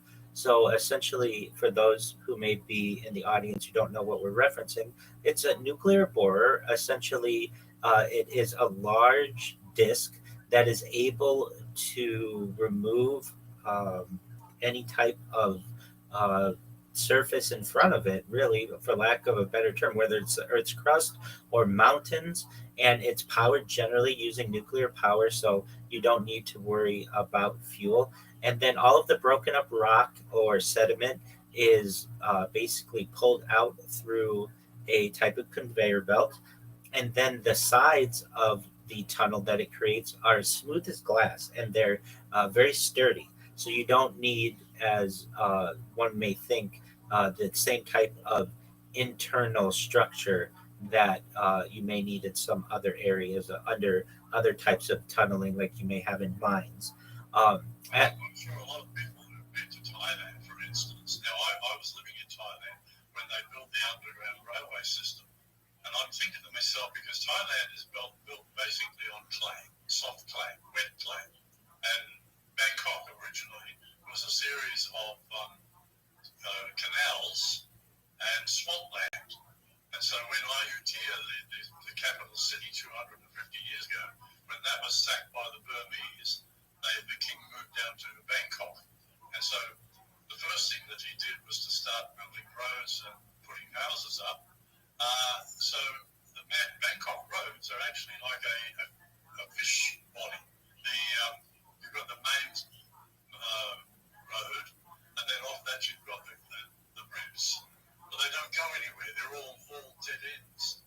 So, for instance, the main street in Bangkok is Sukhumvit Road, and heaps and heaps of side roads off. They all go nowhere. They don't connect. So the next street over, you've got the same problem. They don't actually connect. So if you want to go there, you've got to go down there, possibly back there, and then over there if you're lucky. So it's crazy. But when they started building the underground railway, I was sitting there thinking, now this doesn't seem to be very safe. But what they did, they went way down. And like if you get on the escalators in Bangkok to go down to the train, it just keeps going down and down and down until you get right down to the bottom. I don't know exactly how far down they go, but they do go a long way. And it seems to be they've hit a fairly stable area there. But to be honest with you, when I was on the trains there, I never felt really safe. I felt claustrophobic because there's a lot of mud up there, and somebody one day is going to break something, and we will get flooded down there. So I don't know whether tunneling to connect countries is always a good idea, depending on the structure of the subsoil. Absolutely. The lower you go in the earth, the more stable the subsoil becomes. And in fact, when you are in a tunnel system and there is an earthquake, it's actually quite safer. Where the seismic effects occur generally when an earthquake occurs is on the surface. So the deeper you are on the earth in an earthquake, the safer generally you become. And or I shouldn't perhaps say the safer, but the less seismic effects. Now, in terms of what you were saying about leaks, or perhaps the tunnel closing in on itself, there are certain fail safes that can be utilized, different valve systems. Nothing is perfectly safe, but it would, this type of transportation would absolutely transform Southeastern Asia, certainly Oceania, certainly Australia, and I'm an advocate to at least explore it. And these types of mega projects that Mike and I are discussing are perhaps not for the next 1 or 2 years, but 1 or 2 centuries. But these are ideas that I think, and Mike may think, that are important to have at least the discussion about their feasibility. Some of the other ones that we discussed that I'd like to mention are closing the Darien Gap. If the audience isn't aware of where the Darien Gap is, it's basically a very dangerous area between Colombia and Panama, and this area is dangerous dangerous because it is run by cartels. It's you have to basically ride people to be able to travel through this area. And if those of you who are listening or watching weren't aware, you can basically drive a car or a motorcycle from the end of the very tip of Alaska all the way down through Canada, through the United States, through Mexico, into Central America, and all the way down to the Panama Canal. But then you reach this area called the Darien Gap, which is less than 100 miles of um, uh, basically undeveloped rainforest. And the only way, exactly, and the only way to get through it is there. You can't do it by car. You can do it perhaps by dirt bike, or you have to take a ferry, which can be very expensive, can also be dangerous to get around there. And so the idea is, and there's always been environmental pushback to close this. And so the idea is to perhaps develop environmentally safe ways to be able to clear just a small path, perhaps 2 to 4 lanes of traffic, so that we can connect North and South America, which is really an important connection that has not yet been bridged. And then from there, go ahead. You can see the road here; it just ends there. Exactly. And then you have to deal with dangerous cartel members, perhaps bribe people. You have to put your life on the line or take a ferry, which is extremely inefficient. So the idea is to one day clear that. And I want to reinforce the environmentally safe way of doing this. There are ways to perhaps do it so that the area is not contaminated. And then you'd be able to travel from North to South America or South America to North America to a certain point in South America where the Amazon River becomes an issue. And the Amazon River can get extremely wide in places. But the idea is perhaps, especially with ferries and maybe someday with some type of bridge system, you may be able to drive from, say, Rio de Janeiro, and let's just say the Darien Gap is bridged and a tunnel is built, perhaps, or a Darien Gap tunnel could work as well, but perhaps may not be as practical.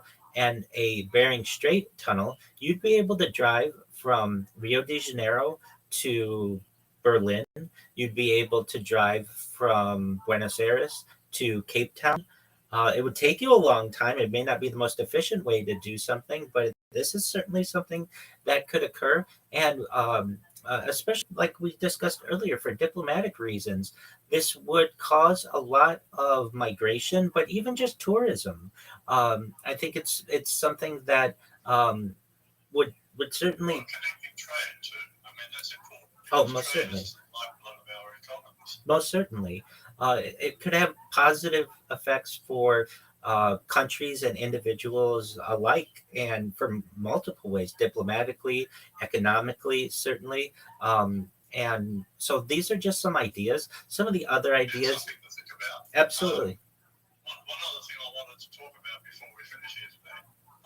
You talk about greening some of our deserts. Now, do you really think this is a good idea? Well, let me give an example. sure. For example, the Sahara Desert each year blows millions of tons of dust across the Atlantic Ocean to South America and to the Amazon forest, which then makes the forest grow better. So, and I believe that you need desert areas as well as green areas, because they complement each other. What's your thoughts on that? Excellent question. I'm not saying that we have to green the whole of the Sahara or the whole of the outback of Australia, but perhaps some areas of the desert that may be more suitable for humans and are in good locations may be considered. The Sahara, as I understand, has not been a desert for that long. For really just until the last 10,000 years or so has it been as massive of a desert. But there were actually some civilizations that perhaps may have thrived in some areas that have just all since been abandoned because of the conditions. So for anyone out there who thinks that it's always been a desert, it has not. And the idea of at least Australia is such a beautiful continent, but really is only habitable on the coasts. And No, we like it that way. We don't want more people here. well, I understand, but you all have children, and you all will have grandchildren, and you will want them to perhaps have more space to, and especially one of the issues that occurs is the water. Where do you get water in the middle of a desert? And so that's where desalination may be an opportunity. Maybe an I need in Australia because in northern Queensland, northern Australia, for instance, each year we have the monsoons and all that water runs off. Most of it never goes anywhere except out to sea, or in exceptional years, like it did last year, it flowed down to Lake Eyre, which is way down south in South Australia. So along the way, it greenes all along the way, but then the water dries up and you finish up with a salt pan at Lake Eyre, and the water up north just dries up until the next monsoon. But we've been discussing this for a long, long time, like over a century.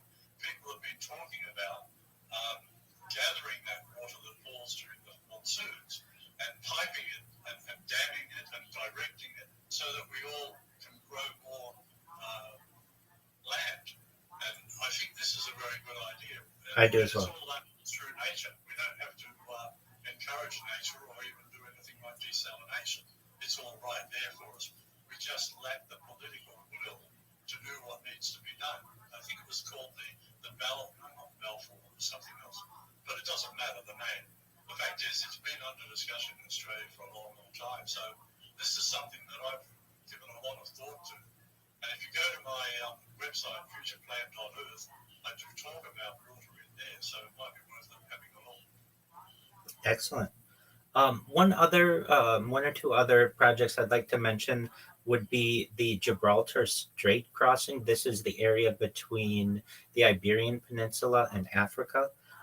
One of the reasons why this is seen as a major challenge, in addition to having some seismic issues, is the ocean or the Strait of Gibraltar is quite deep. So this may be an area where a bridge is suitable because the conditions may be more suitable to bridge building. A tunnel may be an option as well, but that would transform Northern Africa. It would transform Europe. It would make it much easier to be able to travel. Now, of course, you can take a boat across the Mediterranean Sea, but as we've been talking for relations, for trade, economically, this may be a really an excellent benefit. Another is perhaps a Red Sea bridge that basically bridges Africa and the Middle East. May be another option. These are just some ideas that Mike and I, have discussed a little bit, and that we think are important for the world to be able to discuss, not just in this century, but in the coming century. With enough time, many of the projects that Mike and I discussed will become a reality, and we may perhaps be seen as futurists, people who talked about this. A century or two ago, people may have talked about major dams like the Hoover Dam, or hydroelectric plants like Niagara Falls, or the dams, the great dams of the world, such as in China, or perhaps the channel, the English Channel 200 years ago was not a reality, but is a reality today. I'm an advocate for expanding the channel as well. I think that would really improve relations and improve transportation and the economics of the British Isles and mainland Europe. So these are just some of the ideas that we had for discussion today.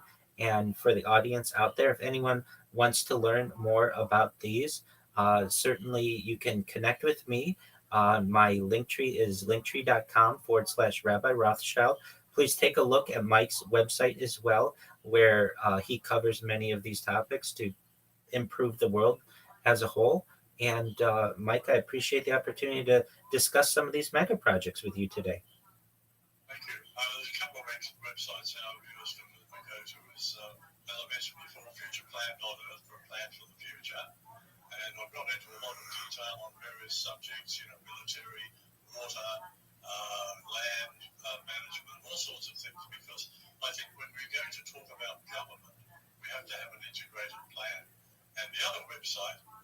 Cold Show, where you'll be able to watch this video and listen to the podcast. So thank you all very much, and we'll see you again next time. Excellent. And what are we going to cover next time? Next time is Humanity Beyond Earth. So for the audience out there, get ready for that. Thank you so much for the opportunity to speak again today, and I look forward to our next discussion.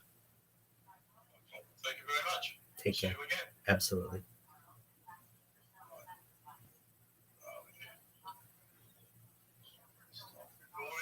Recording stopped.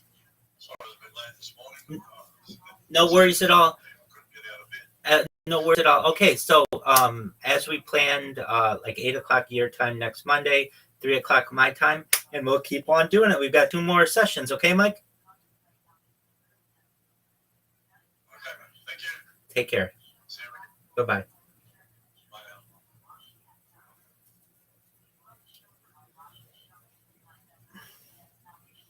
What did you think of that? Baller.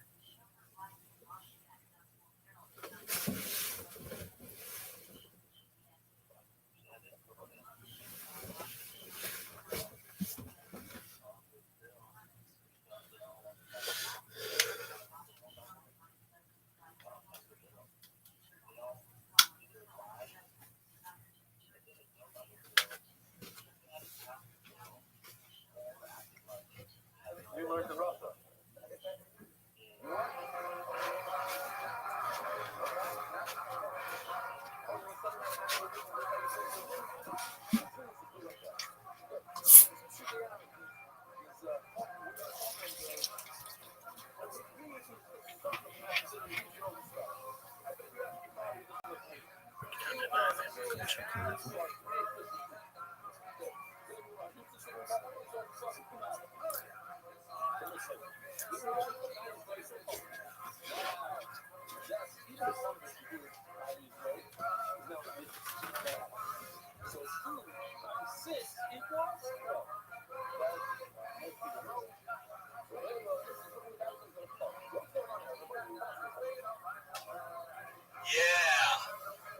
Yeah, I hooked up with some chick the other day.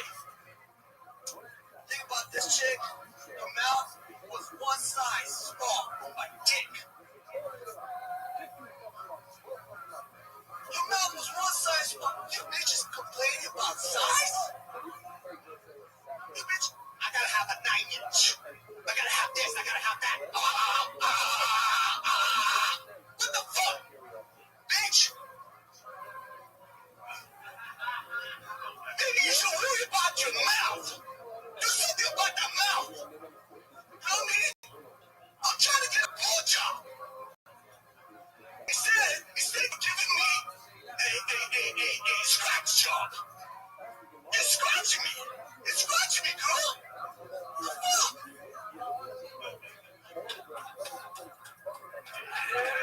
Yeah.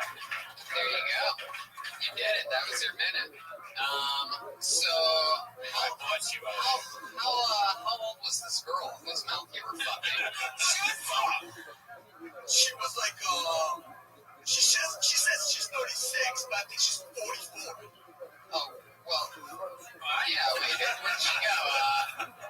She's banging. She's some Colombian pussy. Yeah. You still dating the hooker? No, I don't see her anymore.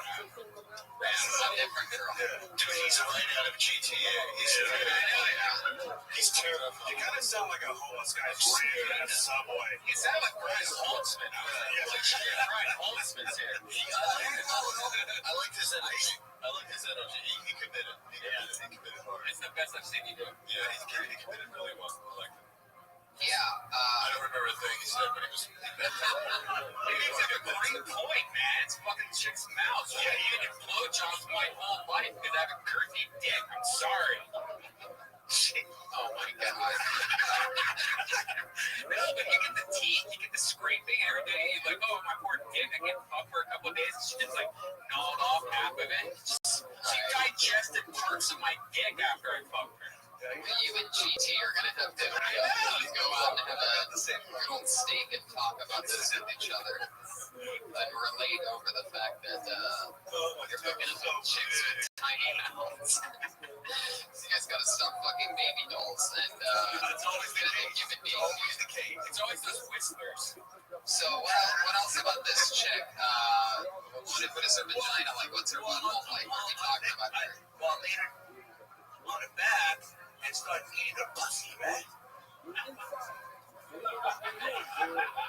I started eating her pussy. It's like before I know it, and she squirted in my face, bro. That's awesome. Why are you angry about that? That's awesome. Yeah. And a squirter, that's awesome. I've never had a Colombian cigar before. I've had a Colombian squirt. That's what I realized. Well, yeah, that's it's probably worth not realizing. GT, fuck yeah, man. Looks good. It was really good, man. But yeah, the thing about her is like that Colombian squirt had her and she was like flip. Yeah, but if it's rusty, run away. If it's not, you're good to go. Have you had your tetanus shots? One of those big door knockers. Do you know what tetanus shots are? If it's a hoop ring, like a big one, it's like a fucking hand leg and a clip center. He's very De Niro in Taxi Driver. Right. He's very Taxi Driver. He's on median. I thought I looked more like Rocky or something. I go Travis Bickle. I go Travis fax machine.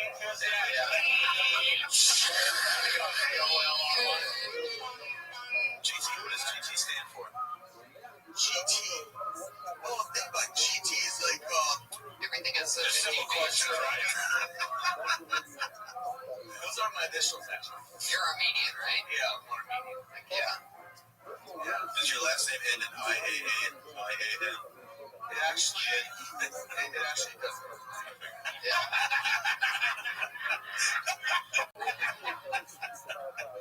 GT is Facebook. Or, and then the other way is Y-A-N, but I think it depends on what region you're from, right? Or O-L-I. There's some parts. Yes. Have you got any hot sisters working at the bank around here anywhere?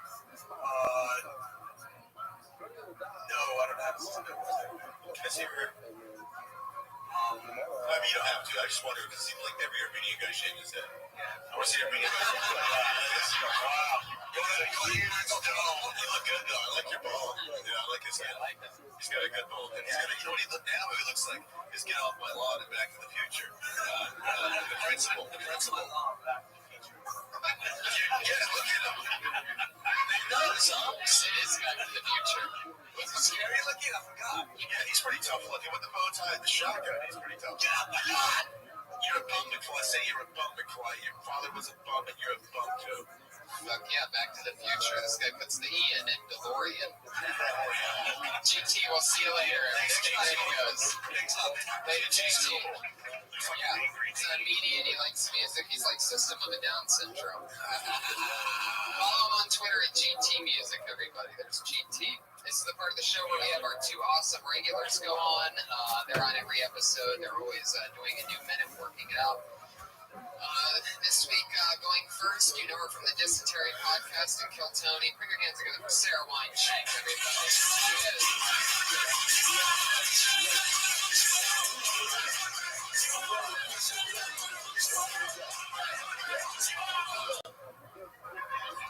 Yes, Gucci Mama.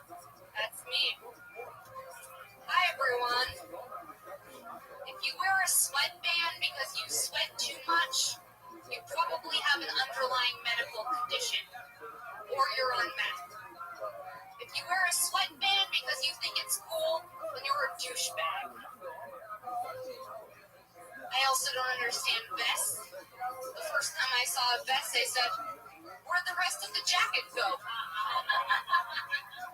What's going on? You gotta keep your chest warm, but your arms mobile? You have an upper respiratory infection? But you're planning on kayaking later? What's going on? What about water shoes? Those are weird. You planning on walking on water later, bro? in the parking spot that you're waiting for. That's me. I'll just put on my. Okay. Fix that war, he's like, Yeah, fish tires. I was just gonna like. That was just like, oh fuck, I think I got more time. That's right. You were just gonna keep talking until you. Yeah, well, I had something else to say, but it wasn't. asshole in the car.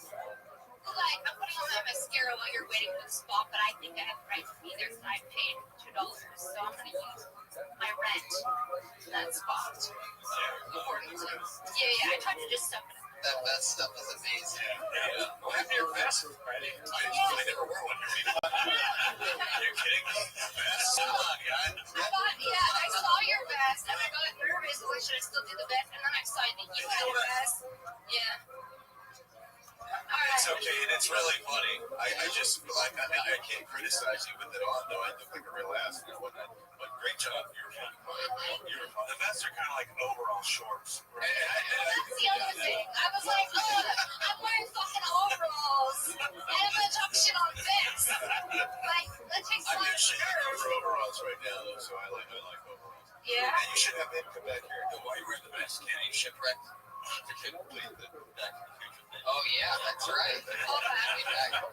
Back to the back to the Back to the back. Back to that. Back to it. Yeah, she did great. I like her doing. What was the first thing before the vest? It was Sweatbands. yeah. I don't really see there's around too much here, though. Maybe Saddle Ranch guys. Yeah. Coachella still. Yeah, but she's right about that. That's new shit. It was like early 80s because he used to pick cocaine in little pockets. Yeah. It's the early 80s. Just kidding. Was that like bad? Was that wrong? There was a bisexual on earlier that would like us to think the same thing. Yeah, she was 20. But your answer is very genuine. We believe it. Well, yeah, I really just want to go. I actually watched like all the episodes that I was on today because I didn't know if I talked about this yet. It's hilarious. There you go. I love that. Well, you did really good. That's another solid bit and another new minute from Sarah Weinschenk. Great stuff. Good job, sir. The vest is an interesting predicament because it is true. You can do jumping jacks and yeah. But that was great. Yeah, she was great. And great for being on her period, too. Yeah. Absolutely. A little inside information on that one. And you know, one thing is that if she's on her period, then this girl must be too, because they're such good friends that I heard that periods. She dropped out of Florida University, the University of Florida, to stay a comedian here in Hollywood. Your hands go for the great Kimberly Compton.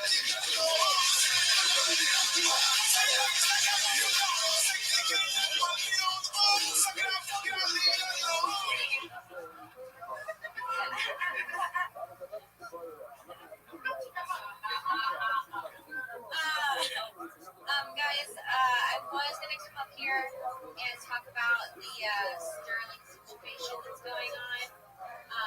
Only because I think it's funny that all of my racist friends are coming out on Facebook now. You can tell if they're racist because they use words like a honky and cracker.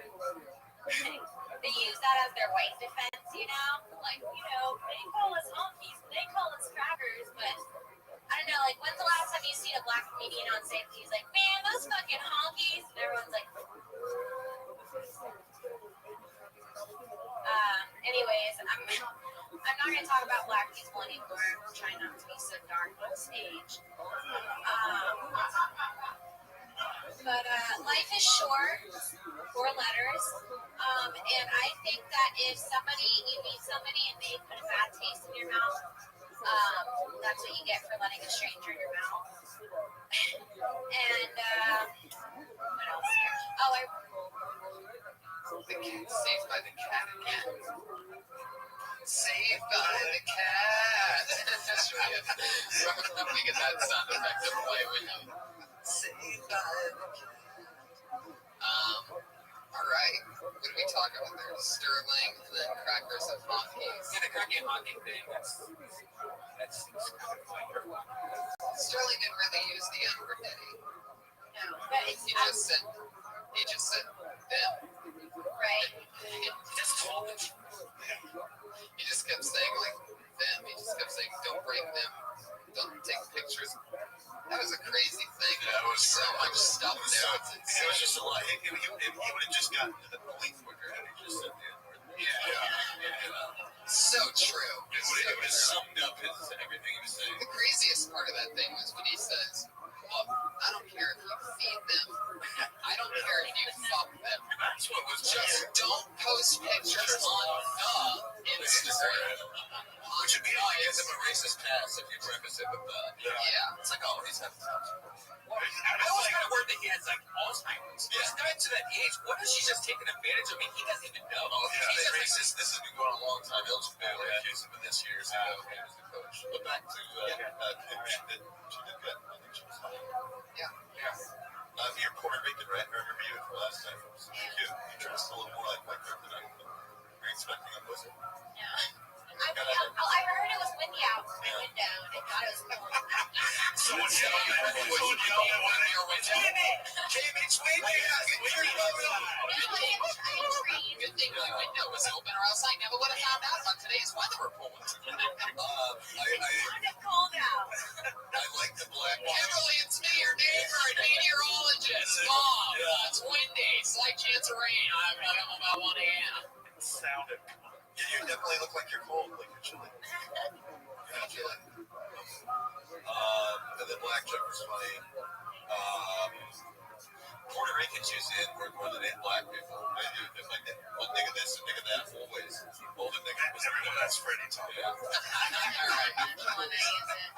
I know you can't offend me, but say it all day. It's funny. What else? What was the other joke she told? It was the last one. Her set was like she got Yeah. That first one that was like 30, I think it was 38 seconds. But in the whole wigger thing, like the white thing, that's been probably played. It's not really a joke. basically The honky thing. there's no comparable like word unless there's some creative way she can come up with Well, I was just mostly talking about how all the racist people are coming out on Facebook now. They're all like, it's either like the racist or like the controlling ones that are like, no, you know, like, this is Michael Jordan's probably the only black NBA owner, right? So I bet that if his house was wired for sound, like you could catch him saying something against white people, right? I mean, there's gotta be just. So maybe there's something there. Did you know that the owner of the Clippers is Jewish, by the way? Did you guys know that? I just found that out. You would think they'd be called the Coupon Clippers. I tweeted that. 65 retweets before you judge that joke, you motherfucker. I like that. Anyway, Kimberly, another new minute. Thank you so much. Did it again. Very good job. Keep it on to the Kill Tony girls, everybody. They write a new minute every week. That's 45 seconds more than I write every week. Guys, thank you so much for being part of the show. Iron Patriot, you're at PDC on Twitter. He's awesome. He really got so much better. It's like He's doing improved. yeah, he's funny, he's witty. He should really come back. It's respectful. He's leaving less a carbon footprint. His batteries are dying, but the night is still so alive.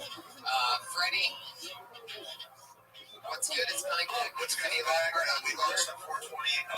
Also, we're going to be doing video game Wednesday nights here at the Valley Room. If you play any video game on anything, we'll kill you at it. Man, I love that. Sean Halpin. The Full Count Podcast and Texas Credit on iTunes and at Twitter at Sean Alex. Guys, we're going to be at Comic Con in July, so get tickets at SpotSpot.tv. Thank you so much, live audience, for coming to Kill Tony. Another shout out to Ice Cream Fire, great fucking rock. Our favorite CD, it's fucking awesome. And a big shout out to all of you out there. Dean Galbert, Jerry Laney, Kimberly Congdon on Twitter, and Chris Shank. Thank you guys so much. Have a great day. Tony, Thank you guys. Sean Halpin, everybody, welcome.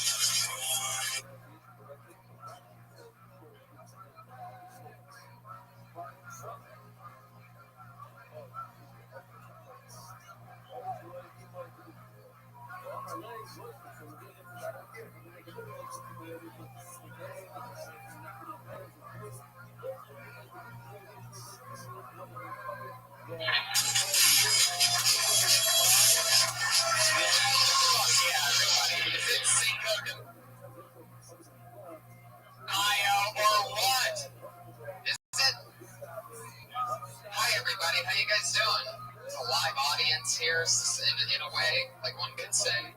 Yes, they can say. Hi guys. Very shy crowd. I love this. We have a special camera going on. Get you excited about this? Is the Red Band cam. This is the Cinco de Mayo. I forgot the real camera at home camera. This is what it's like to see what Brian sees when he's on Kill Tony. Everybody. Hi. That'll be fun. Yeah. What else? What's happening at Cinco de Mayo? You're so close to my face. I don't think it's obnoxious. When we have the Australian Death Squad fan, This way. Just look over here. that's obnoxious. All right. Hi, everybody. Guys, this is very exciting. Cinco de Mayo, Kill Tony. Shit's crazy, everybody. Am I right, people? There's nobody here. This is so exciting. There is. You got a new dragon for the Yeah, little Cinco de Mayo dragon has been added to the mix. A pinata. Everybody, that is a real life pinata. Where did you get that? You just look for things. What do you always constantly shop? Always. My mind is always, how can I make this production any better? Buy dragons. This is the worst idea I've ever seen us have, by the way, for you to have that camera this close to me. Yeah, it really sucks. I can put it right here or something. Yeah, anything other than you holding a phone next to me. Oh, that looks pretty good. I think that might be good. It's not bad. I got a beer from the audience member. It looks like Stephen Brady Stevens Jr. is here. You know it's an awesome show. You go, I got a beer from the audience member. We're really making history here tonight. I mean, this is awesome. And it seems like for Cinco de Mayo, you give me Mexican roofies. So thank you very much. But yeah. You ever worried about that? I know a lot of comics won't take drinks, from audience members. I wonder if there's ever been a audience member that's like, you know what, fuck this show up. I bet there has. I bet there's been people that are like, I want to get my favorite comedian fucked up, show him a good time in the city. I'm sure that's happened. Yes. Start doing a show. That's what I thought happened in Dallas. I thought somebody that night, because I was fucked up it made no sense. And I thought somebody was like, we're going to show them how fucking Dallas does it. Just like sprinkle. You guys ever get roofied? Is this a big roofie crowd? Actually, I took roofies once on purpose. This girl came over, and I guess the kids are now, they take a roofie pill, they put it in water in one of those 5-hour energy drinks. And they call it, did you want a lid?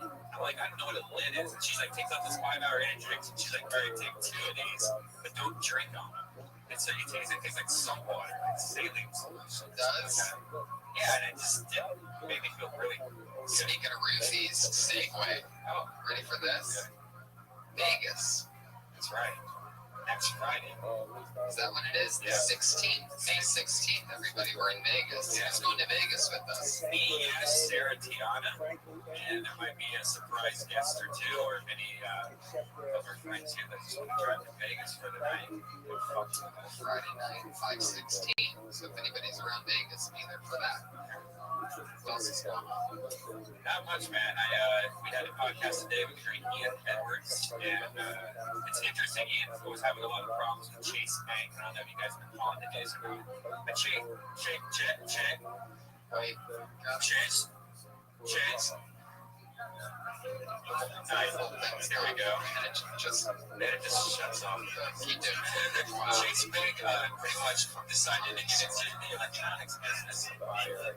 But Chase Bank is like shutting down people's audio on their podcast. Yeah. Because it seems like as soon as Chase was mentioned, shit just went really bad. Was that you, Josh? What just happened? It's just so. Just the most important part of a comedy club. Right. Especially the one live podcast that happens from the place. Probably best that the audio gets out then. Anyway, fuck it. Let's just get this show on the road, shall we? Let's do it. Guys, as you know, for those of you that come quite often and listen to the show, we always have a head of security to keep us safe during our adventure every Monday, just in case shit gets crazy. And this week's no different. This is a first-time patron. Jesus fucking Christ. What are you, retarded? I mean, I just watched you half sit that down in front of us. I literally want, and it's fucking tequila. And it reeks. Jesus Christ. Oh my God. My entire ass is soaking wet. Josh, we're doing an audio for this fucking equipment, and the two guys that have to sit here, though, you just poured tequila on us. What is wrong with you? Like, it's unbelievable. I could understand, like, if it hit something, and I just watched you basically just poured. Oh my God. This is a fucking amazing night. This is great. I love it. Josh, you're just unbelievably terrible at life. Put your hands together for Josh Martin, everybody. Guys, fuck my life right now. Okay. Show business, right? Is that a business? Guys, you're head of security tonight. One of my good friends. Put your hands together for Dan Madonia, the Iron Madonia, everybody. Here he is.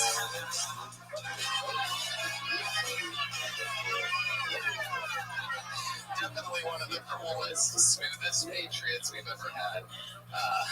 Dan, how's it going, buddy? Oh, very good. Our stoner patriot. I agree with that. You will now, from here on out, be the Iron Patriot. My ass is soaking wet right now, Dan. Somehow that tequila went right through everything. Fucking unbelievable. There's no chance you got that, did you? I think I did. I think I got it perfect. Oh my God, that was gonna be fucking history if you got that, because he totally didn't sit it down. Like, no part of this glass's base actually touched the fucking. It was like he sat it down just like that. Just like, here's your drink. Hopefully you are absorbing your drinks through your jeans tonight.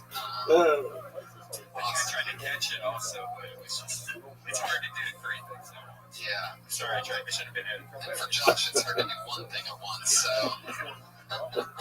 Simple table things. Next week we'll have you practice sitting drinks on a table with no pressure whatsoever. Fuck yeah, guys. We should have a part of this podcast where Josh has to do like simple challenge. Yeah, like like a Diet Coke and an iced tea. Your drinks. Walk with an egg on a spoon type of thing. Josh, have you ever been a waiter before? No. No. Are you clumsy at all? Do you? Yes. You used to manage a McDonald's, though, correct? Yes. Which is also our sponsor, by the way, guys. I always forget to mention, we love McDonald's. We love what they do for us. Only at McDonald's. I'm loving it. Anyway, Josh, when you worked there, were you clumsy then? Did you ever drop things? Did you ever pour sodas on people when they were starting their podcast in front of a live audience? No, but I am clumsy, and that's why I decided not to be a doctor. I feel like being a doctor would not be Performing surgery. That's definitely correct. And probably another good reason that you wouldn't be a doctor is that you can't say the word doctor. There you go. Josh Martin, everybody. He's on Twitter at Josh Martin Comic, right? Josh Martin Comic. So be sure to tweet at him that you loved him pouring drinks on us. Brilliant move, man. That's just fucking great. You're on your way to the middle. So Dan, what else is going on? Everything good? You ready to get this thing kick-started? Guys, oh my fucking God. Listen, you know what? It's still recording on the podcast also, so on this end, it's 100% okay. But on this end, the audience doesn't get to hear the amplified versions of our voices, right? Yeah. This is the fucking worst everything of my everything.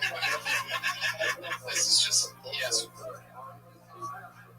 Random audience member talking right now. This is what happens when the audio goes out. So it's just a loose connection to power. Oh, the fuck? Oh my god. It was just the idea of everybody Yeah. Well, it's back out again, so. Is there a power outlet maybe that the plug I is? am so close to canceling this shit.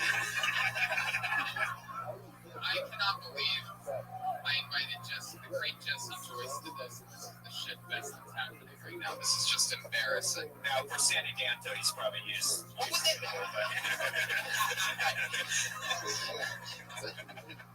I used.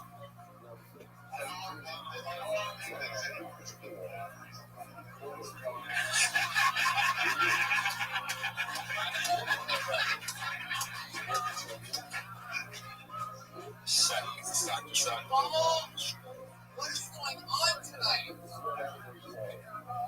You mean to tell me it's almost worse that the podcast machine is still working? It's making me feel like it's worth going through 5% of an effort. Well, if you think about the numbers, this is not even 0.0001 of listeners. So we should not even just ignore these people. You're right. You're right. You're right. And how weird is it that I'm filming you with them on this iPhone of all the episodes? Everything seems way more good. This is episode 49 of Kill Tony. All 48 previous episodes have been filmed with an actual camera that stands on a tripod right there. Yeah. Every episode, the audio has been fine, functional throughout, and every other episode, I have not had a wet ass. But meanwhile, we are. I've had a wet ass all episode, so it's mostly stuff just coming out, but I can suck it back in here and there. I stand up. Fuck. Yes. Am I really? So this mic's plugged into that? Yeah, so, yeah. And these two mics are, and those two mics are. Everything's normal except the big speaker system. You're positive that that's picking up it? Oh my god, it is. I can see the fucking bars. It's just a nightmare. Yeah. The podcaster. What was it that you moved? You moved something back there. I saw it right when you moved something. Josh's method is probably just to pour a glass of water on it. So.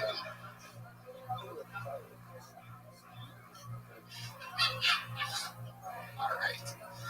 I wish I had an outlet right now, but looks like we're stuck here for the next hour. Well, we used Bedonia's ass if we really need an outlet for our anchor. Iron ass. Jesus, he's got a lot of stuff in his pockets. Either that or he's shitting books right now. Guys, I'm so excited to bring up tonight's guests, everybody. One of them I used to live with, I've done stand-up with for the last 7 years, and the other one I've been working with for years. We were writers together on The Burn and the Comedy Central roaster, James Franco. Put your hands together for my two pals, Sandy Danto and Jesse Joyce. Everybody, they are here.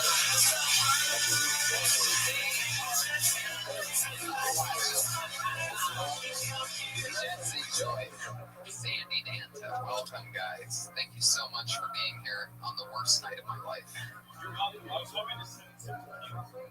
If that was a possibility. There we go. All right. Nice. Fuck yeah. Can you imagine Josh as a doctor giving somebody their, like telling somebody that they have a disease like you have osteoporosis? I have what? You have osteoporosis. When he was in the back working on the grill at McDonald's, they call it flipping ass burgers.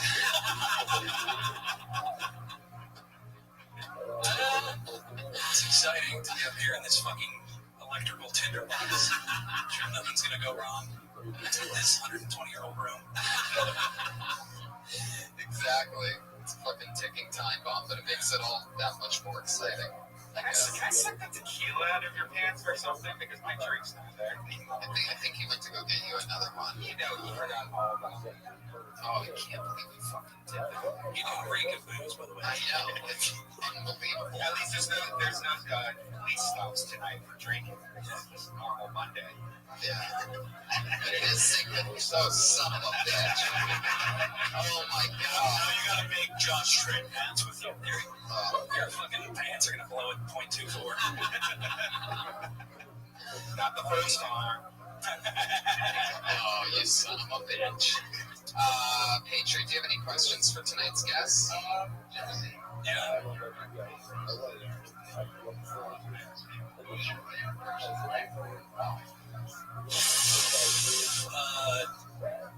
What? 7 for the Oscars? Am I supposed to legitimately answer you? Yeah. Fucking, you're a grown man on Halloween does it. Am I supposed to act like this is a legitimate conversation? Right for 7 for the Oscars was cool, but I write for Matt Lauer, and that's a fun challenge because he's actually kind of a ballsy dude when he's not on the fucking Today Show or whatever he does. Is it Good Morning America? I don't even know. But the point is, he's a great, he has really ballsy stories that I didn't have to kind of cobble together into something that's doable for friendly Matt Lauer on TV. So there's that. For Sandy.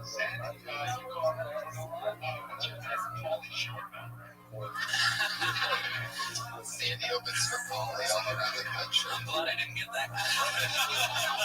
I'm glad it worked out the way it did. I would have had to have gone with Biodome. I don't fucking know that guy. Favorite or most tolerant? There's so many. I think probably the first time I was on the road with him, he made me go bungee jumping. Once he found out I was afraid of heights, he made me. He was like, dude, I'll give you $100 if you do it. And then, wait, he gave you that $100? No chance. I was like, after I was all said and done, I was like, how about that $100? He's like, dude, but what was that memory? It was priceless. Fucking serious? Yeah. Wow. And then that night, at the March table, there was somebody that came up to him and was like, hyperventilating. Oh my God, Encino Man is the best movie I've ever seen. And then later that night, he's like, dude, that audience was crazy. I was like, yeah, I know. One guy said Encino Man's the best movie he's ever seen. not his favorite movie, the best movie he's ever seen. He's like, what do you mean? Oh, yeah, I was like, you're laughing. I was like, hasn't he seen Summit? Then the guy spilled the tequila and you're laughing and tripped over a cord. Fuck yeah, guys. Well, you guys know what goes on here. Comedians come up, they sign up on a sheet that was outside 2 hours ago, and for the chance to get pulled out of the bucket with a minute of stage time here in front of the many, many podcast listeners and the very few audience members. They work out their minute, and then we talk to them afterwards. Maybe we have an idea for their joke. Maybe we just want to talk to them. Maybe we want to know more about them.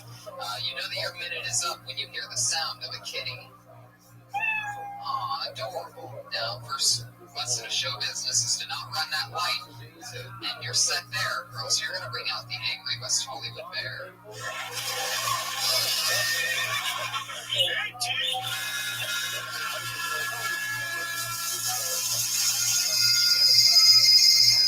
Obviously, the variant is cell phone at the end of it tonight. You're absolutely right. This could have been on without speakers.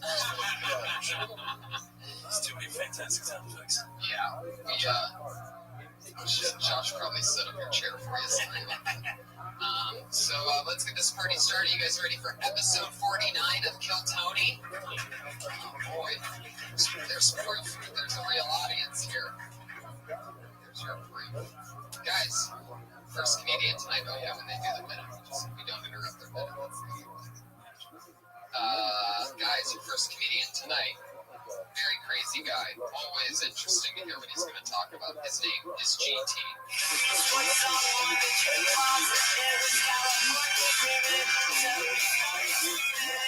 GT, guys, and you know what that means. That means he just got blacklisted. It looked like that sock came out of a colostomy bag under your costume. GT will be banned from the show after not appearing. That's what happens if they miss their spot. Well, it should be suspicious. There are far more pieces of paper than there are people in this fucking You're next. Oh, here we go. This sounds like somebody that would actually be here. Let's go for Julia Farrell. Here she comes, Julia.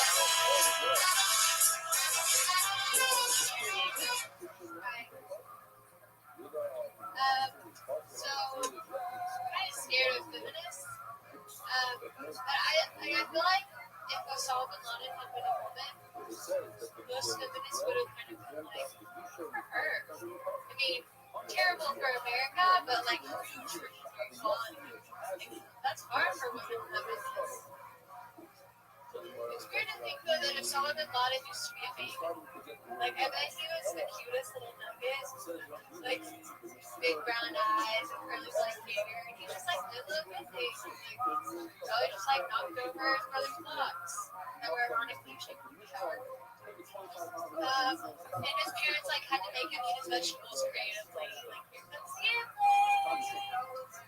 They had no idea what they were creating. I mean, maybe they didn't know. But you know he was gonna hide his all his friends were like really should like Yeah, Julia Farrell, nailing him in it. That's a fun little premise. Is it fun? Yeah, it is. Fuck yeah. That's what terrorist babies do in politics. Blow their pants out. I feel like she created a much more loving home environment than he likely grew up. It's an American point of view of what it was like. Yeah, there was like a high chair and a bib involved. Yeah. Vegetables. Yeah. Yeah, vegetables. Yeah. Raw lamb every Does night. anyone know that? Does anyone know what it's like? I think it Oh, was this White House. Like, is it a terrorist house? I'm gonna turn this over to the beard again. It was slightly crowded. Osama was the first of 17 children. Had to raise his brothers alone because his parents were blown up in a plane. I actually do know how He many was just trying to avenge their deaths. he has. I think there's like 56 kids, and he's like, They're super rich, right? They live in a huge oil family, right? yeah, he's got. They're like the Bushes of human beings. Very spoiled. This is called speculating about modern history. You guys just fuck around. The fact that You were a history major, right? I was. I just know a lot about it. Right. It's like 10 years ago. That's where history picks up. So, not entirely qualified to talk about the fucking Bin Laden family, but you know.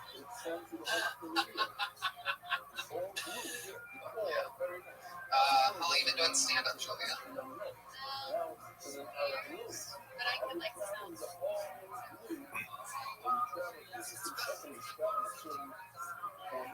What the fuck have you been doing for the last 3 years? Think about doing stand-up. Oh, okay. All right. And being a man. Right. That's kind of how Oh, so that's you're very familiar with the airplane bit, right? Yeah, that's where that comes from.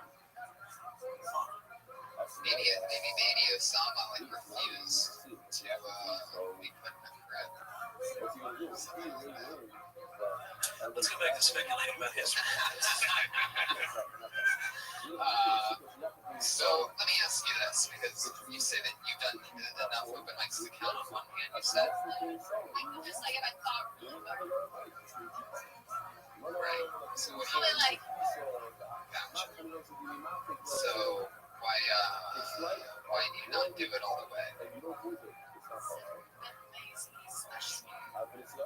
Or comedians? yeah. You seem pretty comfortable on stage, though. Yeah. Yeah. But the things I think are funny are like really kind of like serious and this is like I get to like What's your other material, like abortion, rape? I've been wanting to do this for a long time. Like I was talking about how I was masculine in high school. And it was like, oh, there's one thing that I really want to talk about, but it really pisses me off. Is that so I didn't grow up like in the Nirvana era, and I don't think like Nickelback and Nirvana sound like all that different. I mean, I get that like I don't know. Please don't ever say that. Never, I ever, ever.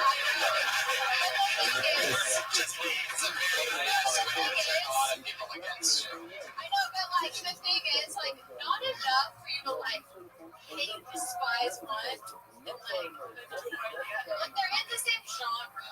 I love how this entire fucking crowd listened to the planes crashing into the World Trade Center. They're like, I think we were going with this, and then she's like Nirvana and Nickelback. turtlenecks sound the same, and everybody's like, what the fuck? Those have been something I could have Dude, that's how I feel about the Beatles and Oasis. Oh, Molly, you really don't know a lot about music, Paul. Dude, I was what? I was an MTV. Straight. What year was And that? I got a lot of MTV.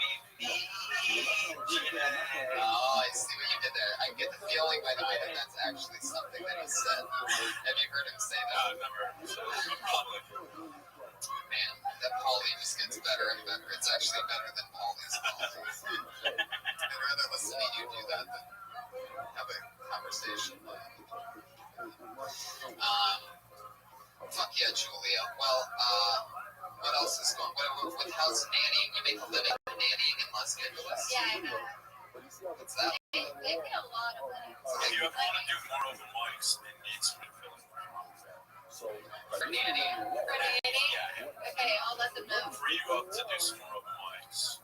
Okay, cool. Yeah, I'll give them your number. You want to be a nanny for real? Yeah. You like it? You like kids? They You actually like they call it a manny. A manny? They figure it out your Or a patinkin. Yeah, your time's running out, Sandy. Back and forth at the side about raising your sperm. I'm not a woman. My time's not running. I don't have a biological clock to pay to. Donald Sterling has like an 18-year-old kid. Yeah, but that guy's like 80-something years old. We'll have to find some sort of fucking comparison between you and Donald Sterling, considering what's gone down last week. You know, I like to think of myself a lot like Donald Sterling. As long as we're humanizing people that are evil in the media. I think Idi Amin said it best. Idi Amin, you should do something like his baby. Idi Amin. I'm done for you. Dude, I used to smoke a lot of full pot, right? The crazy thing about Sterling is that I think that DeStiviano chick could do a better job working the audio soundboard here than Josh Martin. She did a hell of a job with that recording. Yeah, crystal clear. Never gave out once the whole time. Never any drink spilling or anything like that. He's so comfortable around that fucking shaky. I realize that's going to catch on fire. You're just fucking chilling there. It's the only electricity in this room is he's standing right next to it. Guys, Julia Farrell, thank you so much. Thank you. She's on Twitter at Julia Farrell, FARELL. You guys can tweet at her, tell her to do more stand-up. Stop being a lazy nanny. Thanks, Julia. Fuck yeah. Very mobile Patreon. Thanks for the mic. Pew. Let me ask you guys a question that I like to ask my guests. When you first started stand-up, did you have something that you can't believe, like a joke that you can't believe you talked about? You can't believe I never did this. I never actually did it, but I had this thought that I was like, yeah, because like when you start out, you sort of plan to bomb, you know what I mean? So you're thinking ahead, like this is probably not going to go well. I had this thought that what I should do is have a water balloon in my pocket, and then I would burst it, so it would look like I pissed my pants. Like, I never did it, but it was like a thing that I actually literally wrote that down in a notebook somewhere in 1998. Like, oh, I should probably fake piss my pants sometime. The night is young, and there are lots of tequila to be thrown around in the pants. Yeah, that's so fucking funny, because you're so definitely not that kind of guy that would ever. Well, I was 17 and I used to wear a tie. Like I was. Yeah. How about you, see anything? Pretty much everything I did. Anything specifically stand out at you? Tuxedo t-shirts that I used to wear. Oh, you did do that, didn't you? Yeah. Oh my god, that was like that was supposed to be I read the tipping point and I was like, I'm branding this bitch. Right. Sandy's big dream was to have a big sold-out show on the road and all of them wearing tuxedo t-shirts. Did you give them all to Sam Tripoli? I did give them all to Goodwill, so perhaps. Yeah, that's basically 2 degrees of separation between you and Tripoli. All right, guys, let's keep this fun train moving along. Your next comedian tonight will go by the name of Rebecca Denag.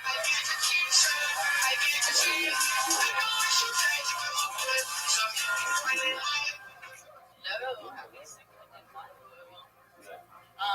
So I realized recently that I'm personality and probably capable of more torture than Osama bin Laden.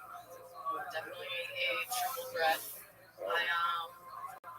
I know the exact excuse that will fly for me to indulge my bad habits. I know what brand of whiskey I like. I buy it. I know where I am at all times, so there's no need for a sneak attack. And also, I know almost everything that I've done, and I will draw up the past for no good reason. Purposes torture. Yeah. That's about it. There you go, 53 seconds. Bin Laden thing. What's Bin Laden? Wait, did you plan to do a Bin Laden reference, or was that were you calling back to the first one? I was kind of just picking two things that I like had marginally thought about writing. So that was advancements. Yeah. Is that right? This is some kind of terrorist or no? It was either that or like between a boring party and how like if you ever went to a party with a boring thing that doesn't end. So yeah, two cheeks from the same ass over here. These girls. I guess so. Very Bin Laden heavy episode so far. Yeah. It's interesting. Everything comes to two with this terror.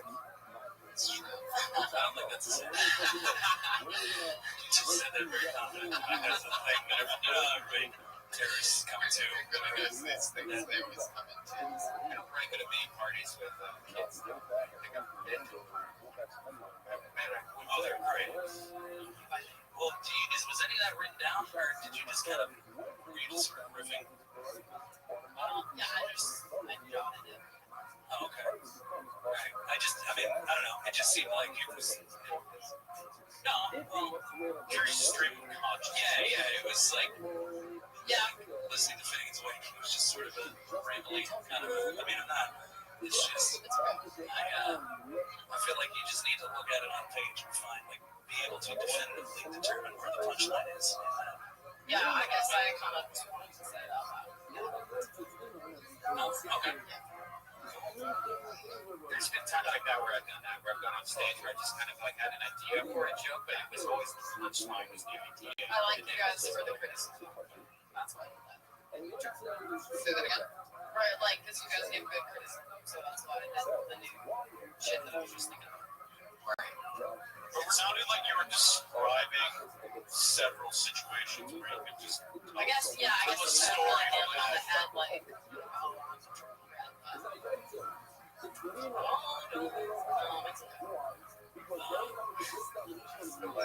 That Britney's kicking in right now. You're real confused. As what you said, what was the joke hitting? Was there a joke? I don't know. Maybe not. What sparked the initial idea for the joke? I guess I was pretty much thinking lately how I am. I am my own worst enemy. I didn't get in my head, and then make things worse. I blacked out buying white wine at Trader Joe's this weekend. I feel bad at all. See, blacking out buying white wine. Yeah, I think we should. Yeah. You're talking around all of that. You just be getting straight to the point. And that's Okay, yeah. So it's really a single thread, and that's what it's out.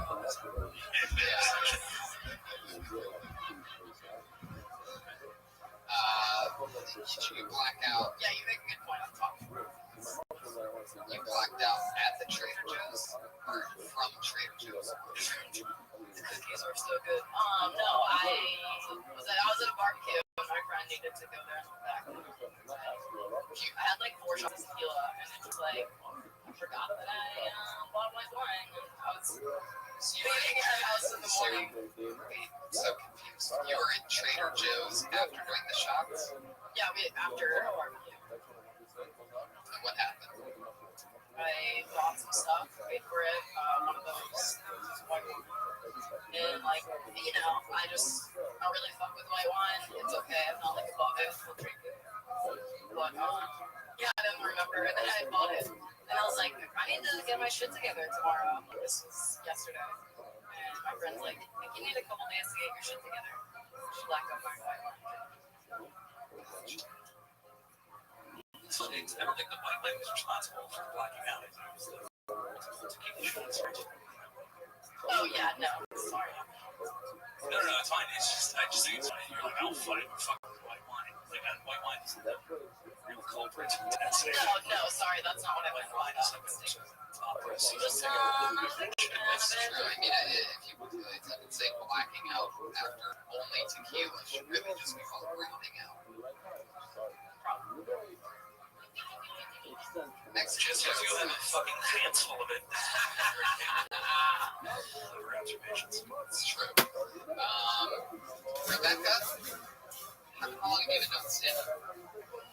Just a few months shy.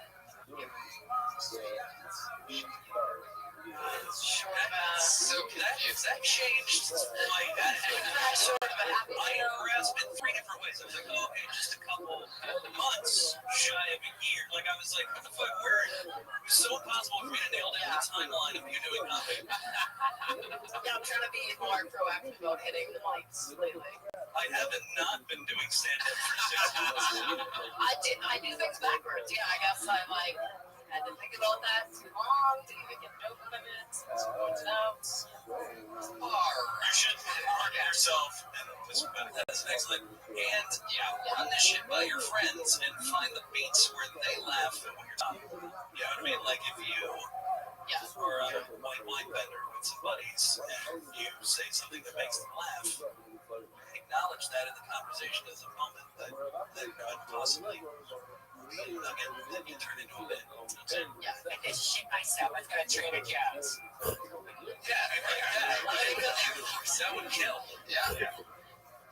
Rebecca Rose V on Twitter, guys. At Rebecca Rose V. Just a few months shy of a year. So she went from a few months to perhaps 9 months. One could say 9 months, right? That's a few months shy of a year. So there you go. Patriot, how you doing over there? What'd you think about these Vegas party? You think about double bin lawn references? You're wearing the red, white, blue. You're a Patriot. Patriot.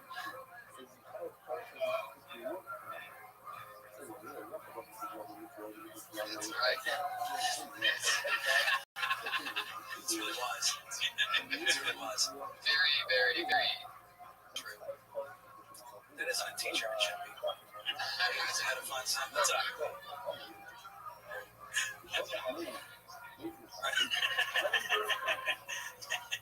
This sounds like the type of name that I would actually expect to talk about Bin Laden. Put your hands together for Joseph Abu Zakir.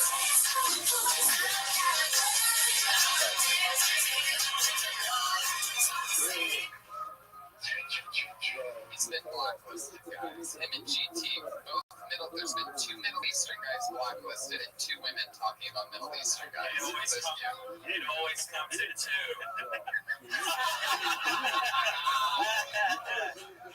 Maybe there's something to that. Put your hands together for Tyler Mesnara.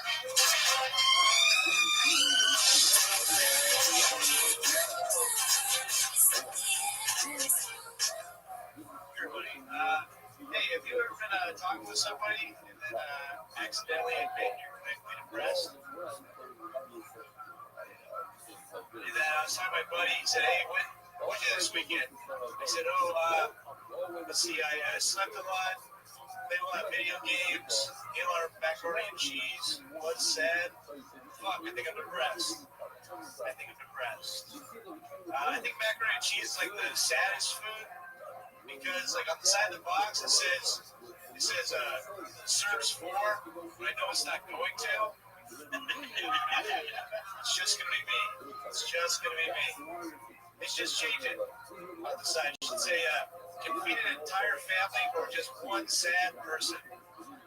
Which should be If you want to find out if your friends are pressed, don't look in their business cabinet. Just open up their trash can and count the boxes of macaroni and cheese. That'll give you a better idea. Be like, hey, I'm really worried about Tyler. He's got the blues. Crap macaroni and cheese. Yeah. Tyler just crushed a bear. That's funny stuff, man. Thank you. Talking mac and cheese and sadness. You should probably think of more like legit like symptoms of depression. You know, because you give a couple that were good, but there's a couple that are really good, probably. Like, forgive me, there's some really good ones. I'm trying to think like my Google searches. Hey, you can't get out of bed or crying a lot. Chronic masturbation is Giving up masturbating, like quitting halfway through, I think is way chronically quitting. That's one thing I started masturbating, you know what I mean? Like, you couldn't even finish that hour through. Even if someone's knocking on the door and the phone starts ringing, I absolutely have to finish. What am I doing? If somebody shows up, you gotta finish. See, I think it's more fun to finish fast with the pressure on the line and then pretend like you didn't just jerk off to the person that was knocking on the door. Like you just answer the door like, what? Oh, no, I wasn't jerking off. That's why Tony beats off an elevator. Sometimes it's so intense. You never know what floor it's going to open up. Oh my God. I know that. Yeah, you would. That is absolutely. I agree. That's one way to go. The other way to go, I thought, because I thought it was really funny that you just listed a couple things, and then just was sad was one of them. Yeah. But then I think you should go back to like just mundane bullshit, like just kind of like drop, because the way you set up the joke was that you accidentally revealed to your friend that you were depressed. You know, yeah. So it's like whatever you did, you like did laundry, you watched TV, you played video games, like was sad, and then like a couple other just mundane bullshit things. I think it would be funny to just leave that, like, let that hang for a minute. You know? Yeah. Like, just have one other one that doesn't fit in the pattern. I don't know. Maybe there's something like you don't know whether the macaroni and cheese is a symptom of depression or whether perhaps it's the cause of depression. Like, what came first, the macaroni and cheese or the depression? Or the depression?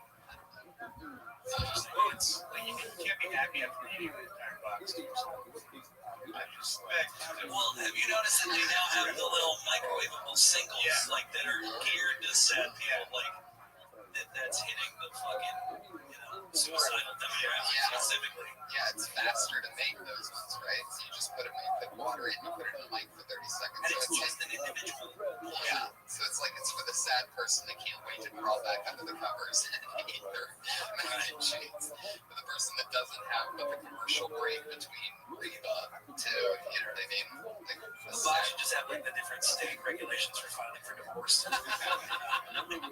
like instead of like how cereal boxes have things, they should just have depression names and stuff. Just fill in how many tears is falling down the face right now.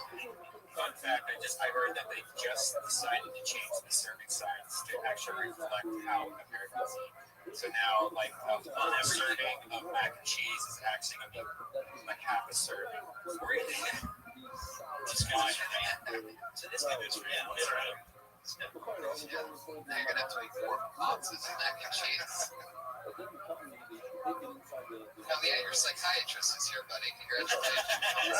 Turns out you're cured. Thanks, Philip. Yeah. So, and Tyler, how long have you been doing stand-up? It's been a while now.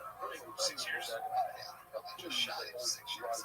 Yeah, just a month shy. How long have you been in LA? 4 months. Yeah, shy of 6 years. How long have you been in LA? A few months shy of 2 years. Where'd you start out? Montana. Oh shit, where the fuck were you doing stand-up in Montana? There wasn't a lot. I was actually emceeing a poetry open mic at my college. I can't imagine you being depressed.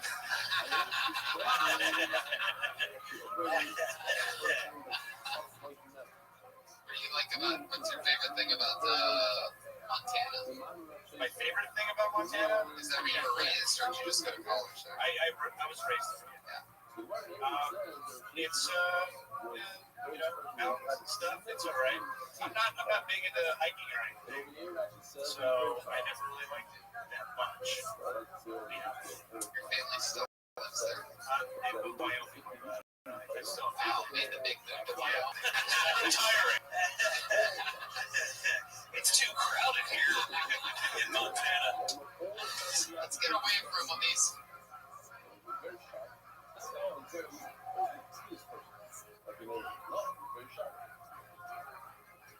But another super interesting thing that we have to verify when it comes out is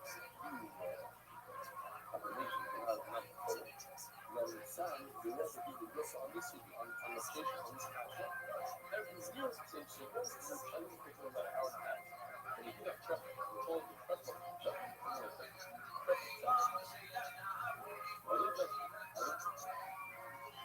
This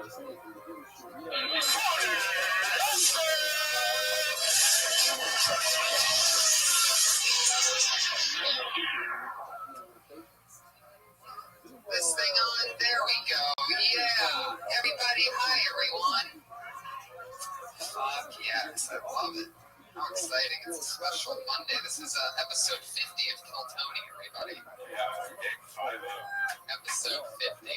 One for each state. And the State of the Union is strong.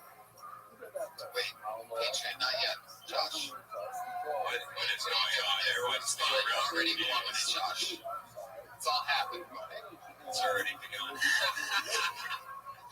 Josh already dropping the ball after he spilled tequila on me last week directly, which there's video of that on Episode, yeah, that's episode 49, I guess. So, is that 50?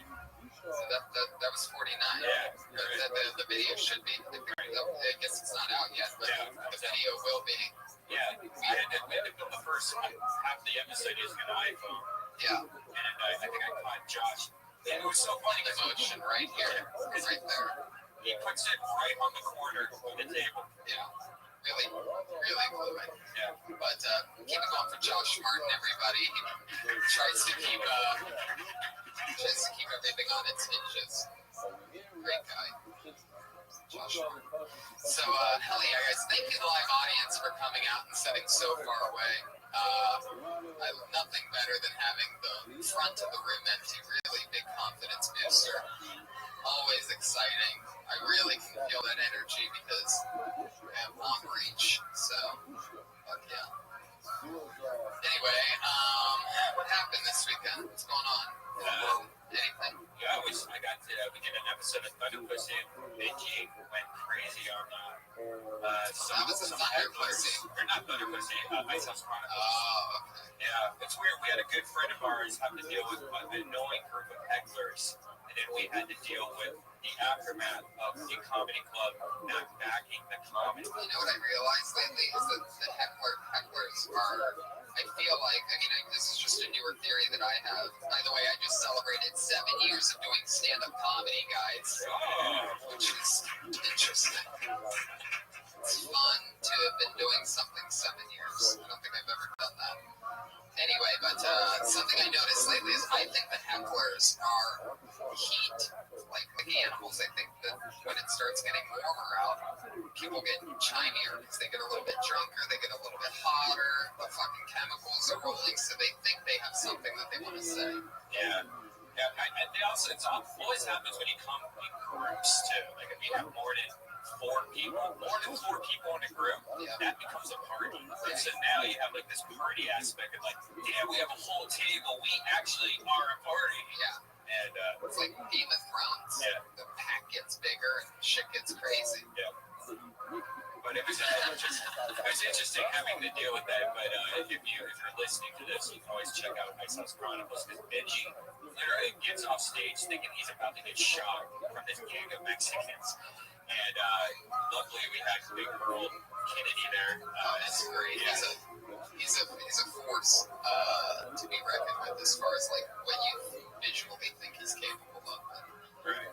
But he's a big softy on the inside, so that's funny that he was the one chosen. And he he went and eventually went on the podcast and like almost just shake. You could tell I was shaking. It's a shame it wasn't a Thunder Pussy because it would have been great to have the video of him getting heckled and him like, because Benji's great at playing into people. You know, he's on Team Evil Roast with me. Like it's like he just sees the stuff that he holds back and doesn't say is the funniest stuff that like he'll only say to a top, you know.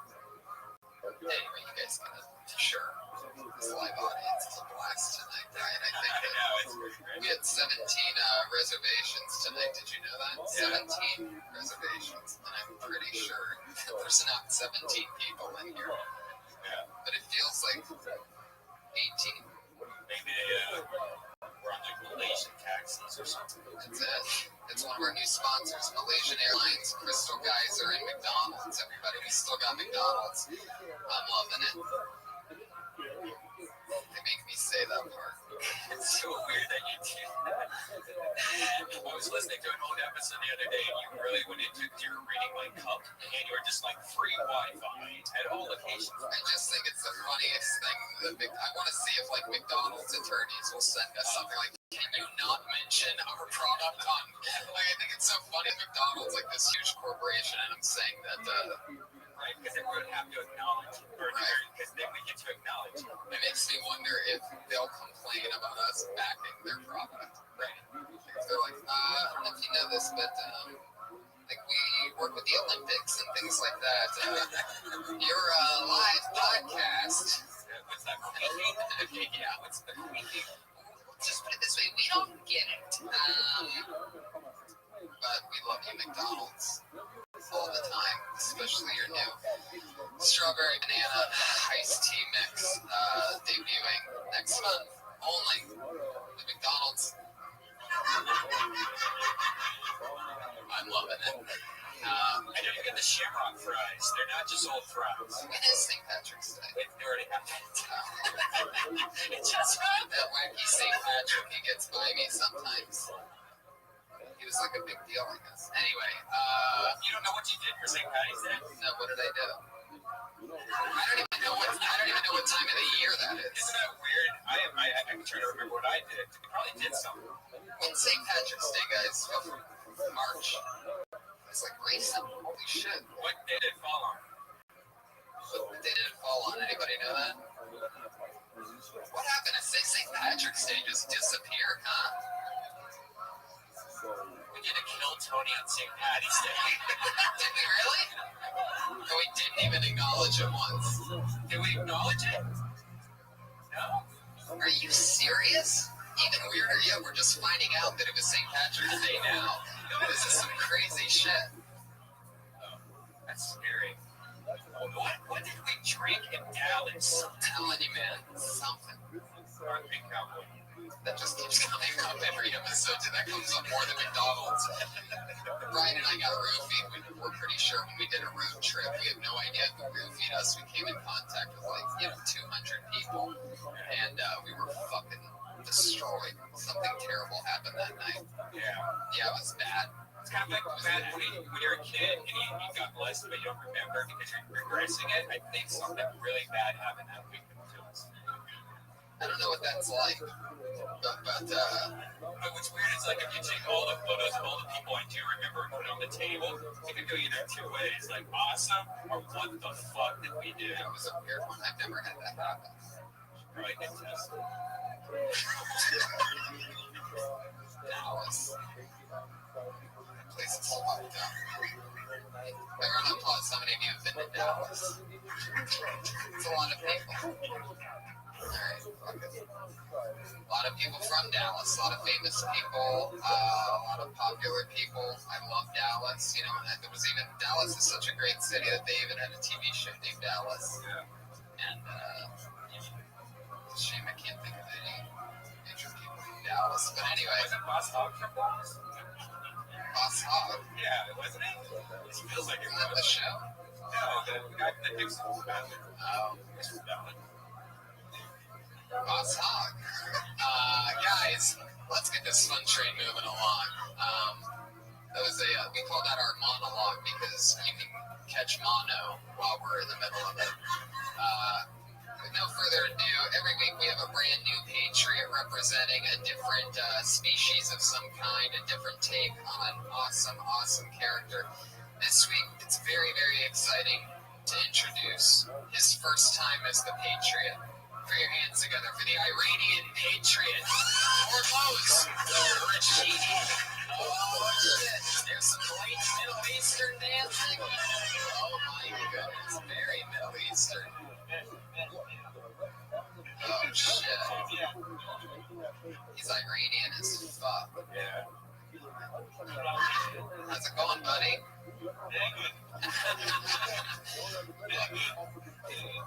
Fuck yeah, I love that he's blatantly the Iranian Patriot, because you can see his hairy arms sticking through his sleeves. Yeah, it is. And I don't think that's his speaker. I think that's just his pubic hair. Fuck yeah. Never too soon for an Iranian, right? Maybe Tower too soon with you guys. Oh shit. Pretty sure a plane's gonna fly into the belly room. I love it, so tough, so Iranian that he's gotta giggle like a little girl. Like a baby getting tickled. Fuck yeah, well we're happy to have you, Hormoz. Thank you for... What's your Twitter handle? Oh yeah, Hormoz Rashidi, guys. They don't really like him. I think they're scary. Yeah, everybody is sort of turned off by the Iranian people. I mean, what's the problem with the Patriot, guys? You're not feeling it?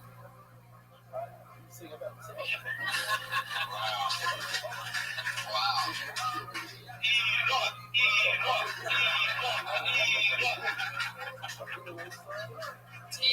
That's normally that gets a big round of applause in this club, but I'm surprised it's not. Luckily, we're gonna have a lot of fun throughout tonight's episode, so thank you for joining us. I'm glad that you're our Patriot, and to me, you're the finest Patriot that I've ever seen. And a great Uber driver. Yes, definitely. Fuck yeah. I love having a good Iranian friend wearing 7-year-old pajamas, fully committed, and that's what it's all about. But that's not what the show's about, guys. It's about stand-up comedy, everybody. Yeah! And I'm so excited to have two of my funniest friends on tonight's show. This is very exciting. So what do you say we meet them, huh, guys? Tonight's guests are two of my very best friends, everybody. It's the great Bob Oshek and Steven Glickman. It's amazing.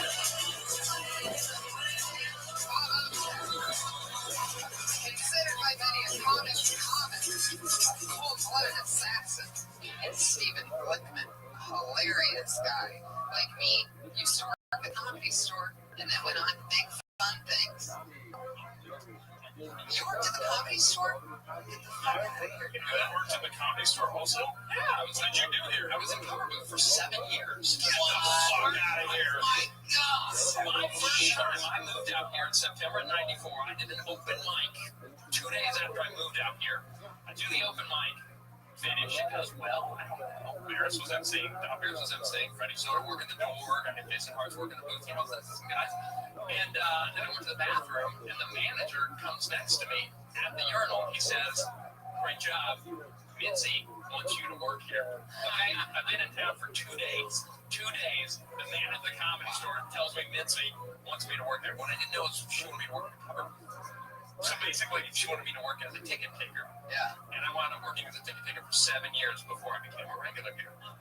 Wow. But I guess there's something about my comedy that didn't really come across as funny as much as it did trustworthy with money. Right.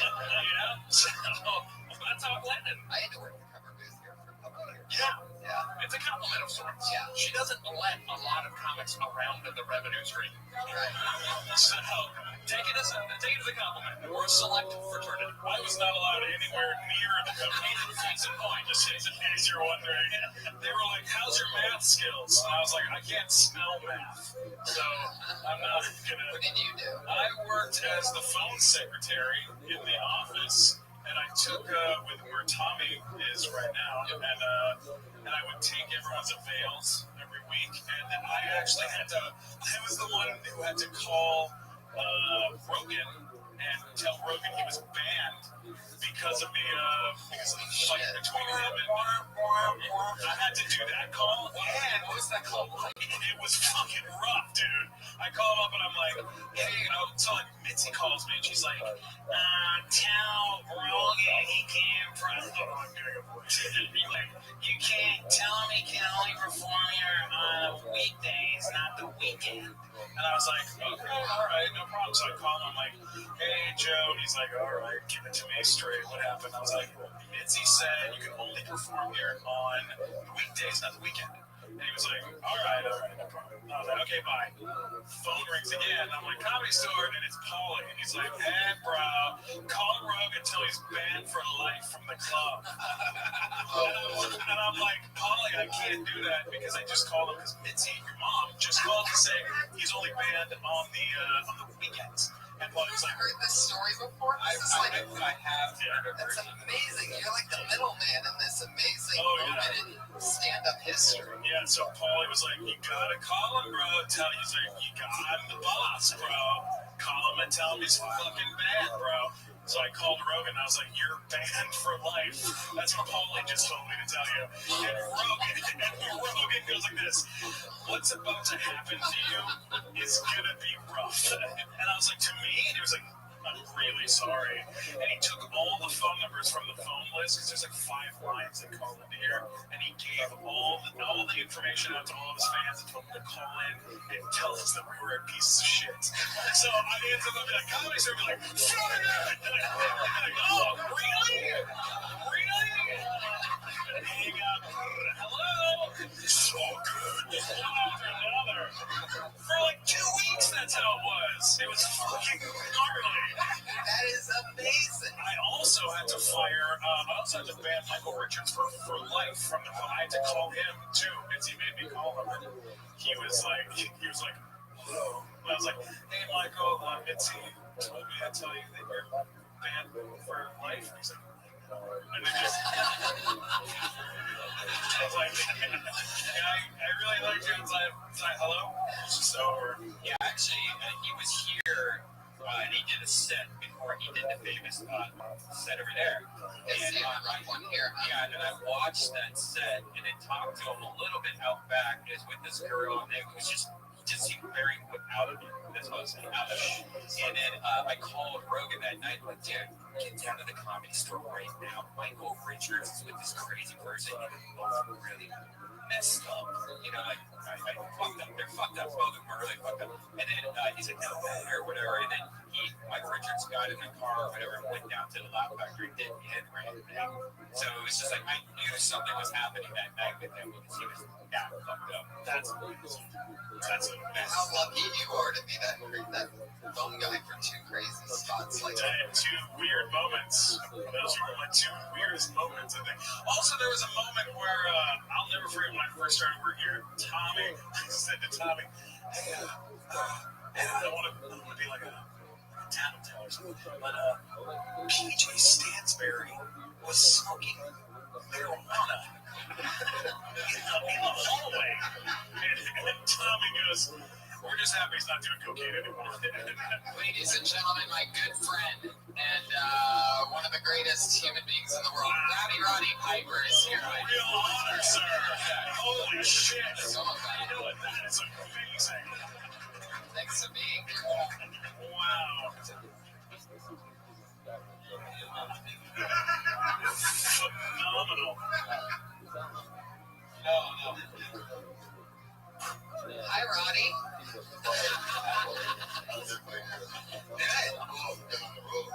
How's that going? This series called Legends. Yeah, I'm obsessed with it right now. I've been telling everybody about it. Has anybody seen the show Legends House on the new WWE network, guys? You're so fucking missing out. It's okay, well, I did like show up the week before. Celebrity. Yeah. And so I was trying to get the lady, but they fly one way and the other way.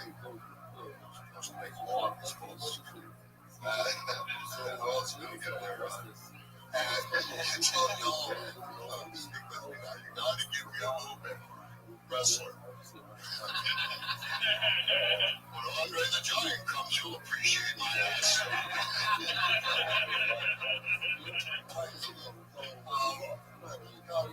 Legends House. Thank you, Legends House. It's really hard. I locked me up for a month. Except on the notes. It's like kind of bored, doesn't it? You know how I used to do this kid thing? This kid here just changed his whole floor around. Watch him do stories. It's this kid here.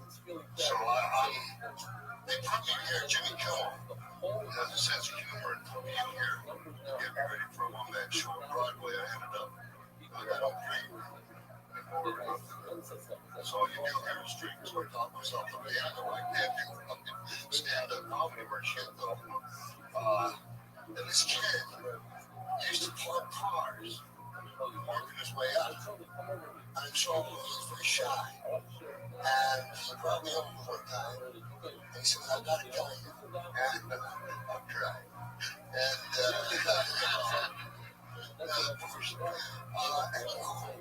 he's a little boy. He just had this moment. And they were very cool. And what he would do is he would have his gun. And he would put 5 to 6 hours. He just read so much shit out of his middle. And every time he got it done, I'd go, Molly, come. I talked to her. Her from the kitchen. Go, 1, 2, 3. I would do that. Yeah, because the story was like to over for Denny's. This is true. I don't even know the half of that story. That story has been told on podcasts before, but from my point of view, which is even crazier, which, you know, the time that you took me, so I was down and out. I'd been grinding it out here. I'd been working here. It's an awesome story. I swear to God. I've only got a couple of them, but this is a good one. And crazy thing is that I had run out of everything. Like, I'm the kind of guy that would rather not work a day job and fucking struggle to figure out the next thing than to be miserable and sell my soul. At that point, it was too deep into stand-up at the time. So it's like, I don't know, 4 or 5 years ago. Anyway.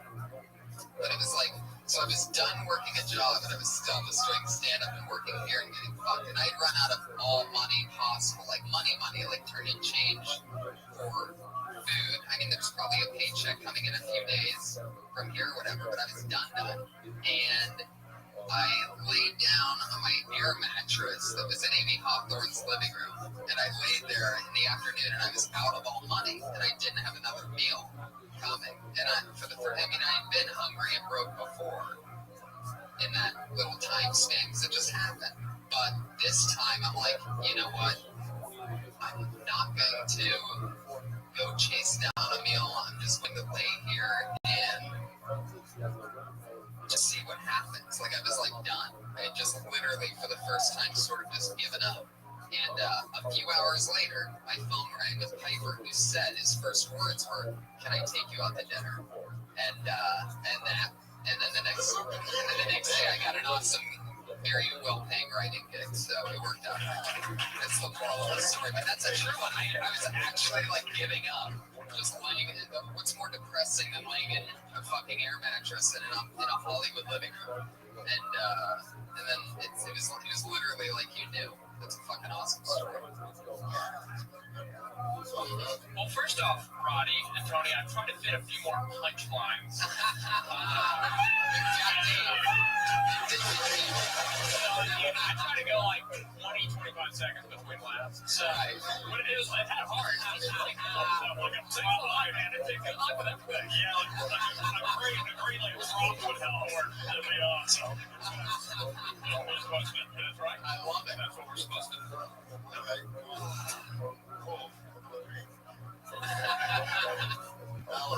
Piper, you want to watch some stand-up comedians with us? Yeah, sure. I like you trying to hard to get you. Here's what we're gonna do.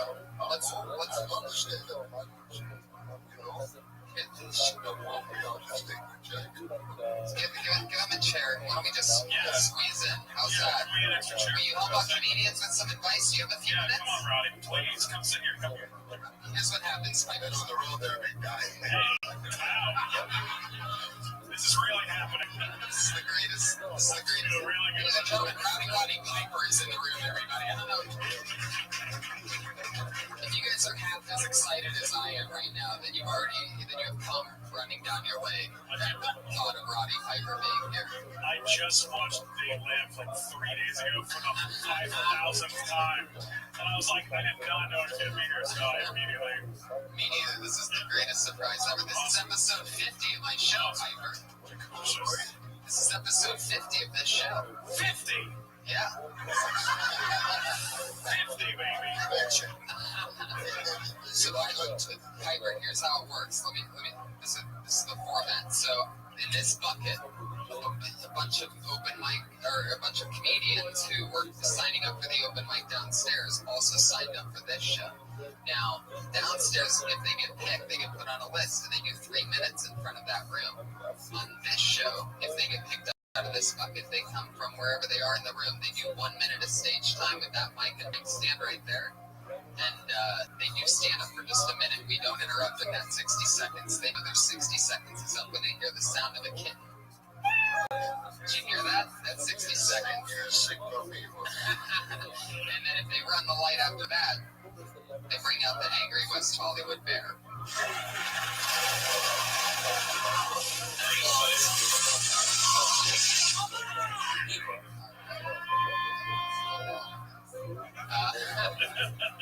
It's an angry bear tonight.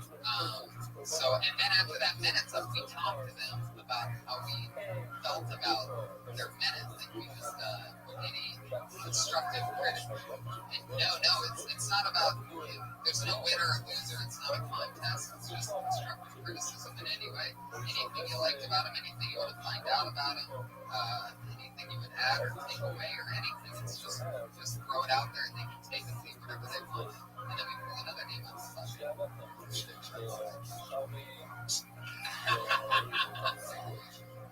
throw all the rocks. Yeah. You've literally thrown rocks before. Pretty sure I said that. Alright, so what do you say? We're going to get it started? You'll help out some young stars tonight with us? Awesome. Ladies and gentlemen, this is episode 50 of Kill Tony, featuring Roddy Piper, Stephen Glickman, and Bob Oshak. And the Iranian Patriot Hormones. Your first comedian doing a minute tonight goes by the name of Jared Levin. Jared Levin just in this sauce, which means he's blacklisted. That's what happened.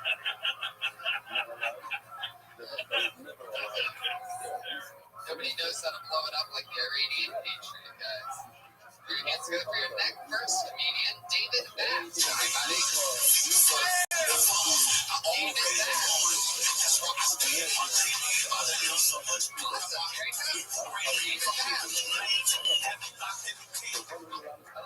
Hey, David Bass, how you doing today?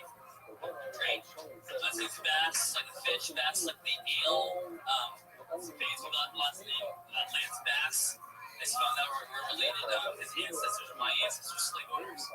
That's why I put that shit. Just flew back from Alabama, Mobile, Alabama. Well, I was tired of black people.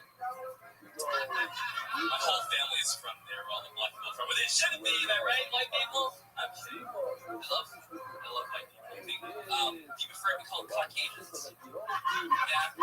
So it's always a Caucasian is like an Asian, but like a bigger Caucasian. So it's complicated, really. It's very the Asians, right? It's a good thing.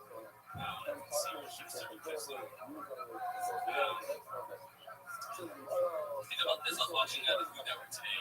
I was watching Rachel Ray make one of her famous dishes in half an hour, so maybe like 2 hours to make. Excuse me. Fuck yeah, David Bass, everybody. Thank you very much. Thank you. How long have you been in LA? How long have you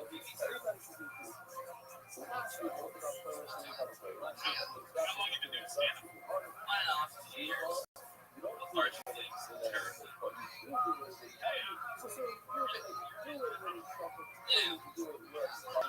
One day at a time. No, I was doing Boston, Massachusetts. Okay. So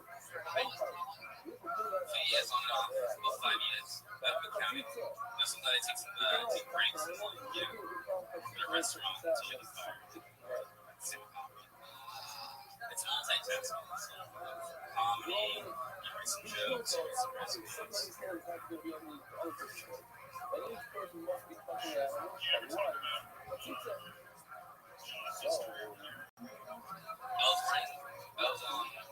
It's funny that you guys, I was writing this book called The Recipe. Thank you. It's an 8x11 memoir of Bostonians' past failures. It's not selling well. I'm just giving it away. They're constantly being accepted, but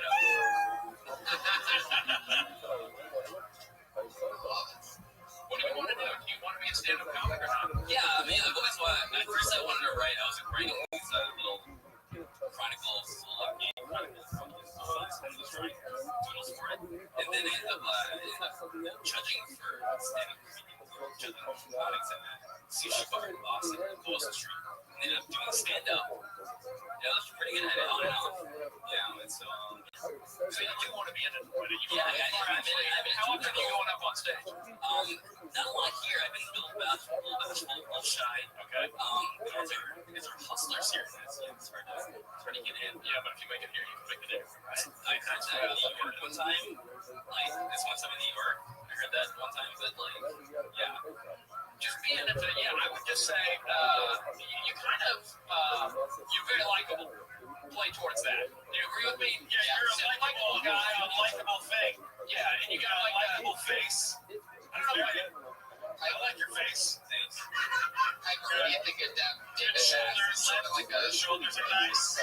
I just started working out. Wow. Yeah. So far. Let's check out the hair. Let's see the hair. I'm doing this thing where I'm like a Virgil, right? I'm shaving. I'm shaving off from here and here so it looks like I'm balding. But later on, I'm just going to shave the whole thing and I'll come out. That's a good solid move. You should shave your whole head. That's probably gonna be good. And then just leave the sideburns. Yeah, like clip little chops. Yeah, that's the move, man. Then you can look just like me. You guys have any like comedy advice? Yeah. When you say give me more advice on your looks, I can do that. I model it. Unfortunately, looks are about 90% of the battle of making it comedy now. Really? So seriously, I could probably give you a bunch of material advice. That's all going to evolve.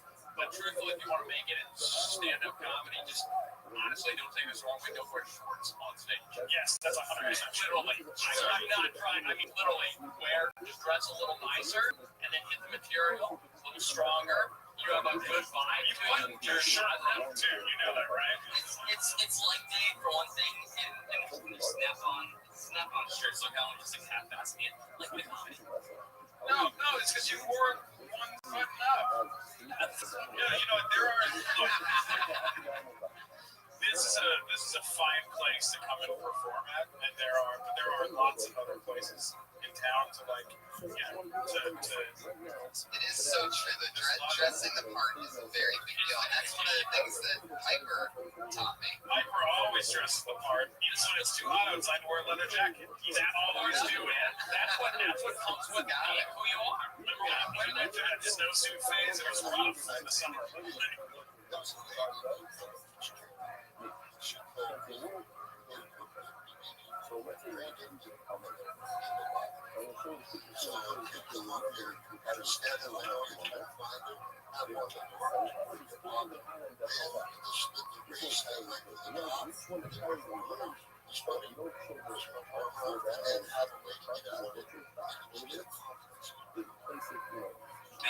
One other thing about Ella Fitzgerald. That's Jedi shit. That's fucking good advice. This is a great format for you, Pipes. This is going to be good. I love it. David, thank you so much. Please sign up again. Come back again soon. You did a great job. Awesome. You did a good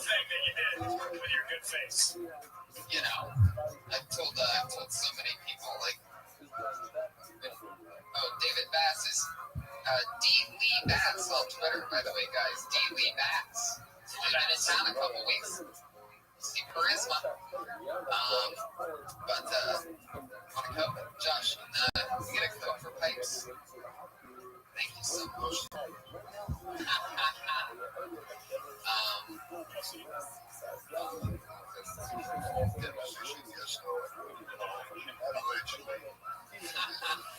For those of you that don't know, on top of being one of the greatest professional wrestlers of all time, sorry to mention this, Piper, I'm sure you get annoyed everywhere you go, but also he was the first wrestler to establish an improvisational show from within the mainframe of pro wrestling, which is called Piper's Pit, where he would interview other wrestlers, and you improvise most of that, right?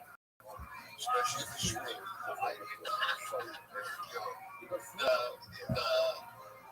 pitch. They look very, it's very competitive. Because the first guy I had on, there was some not spoken say about the guns. If you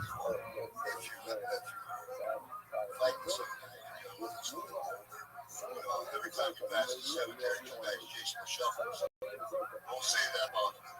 It's nothing for business. If you have a dog, my things.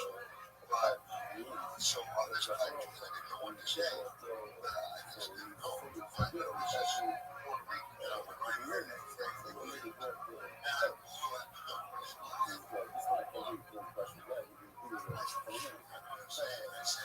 So where are you from? Frankly, where are you from? I know it's got a friend. The thickest Puerto Rican accent is that I'm from Columbus, Ohio. We're home. You might have just sucking the wrestling. You should have been a human. You fought me. Like a gun of a battling. Every time you think you got all the answers, punch in the fucking question. Yeah, that makes sense, sir. Holy shit. Alright, let's keep rocking. Your next comedian, doing a minute. Put your hands together for Tyler Mesnar.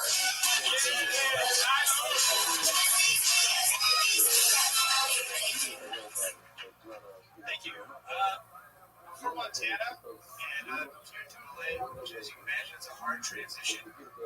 You know, go from a place that always survives movie apocalypses to a place that never does. Like, I lived in such a flower state. Like the aliens from that movie Independence Day, they flew over us. You know, they could just cruise by and turn on that little city blaster and probably got us. But like the alien in charge, just like, no, don't even waste the alien gas. We gotta go to Houston. They blew up Houston in that movie. The stakes were so high, it's up into Los Angeles. Like they blew up Houston. What's left? Albuquerque? Nothing.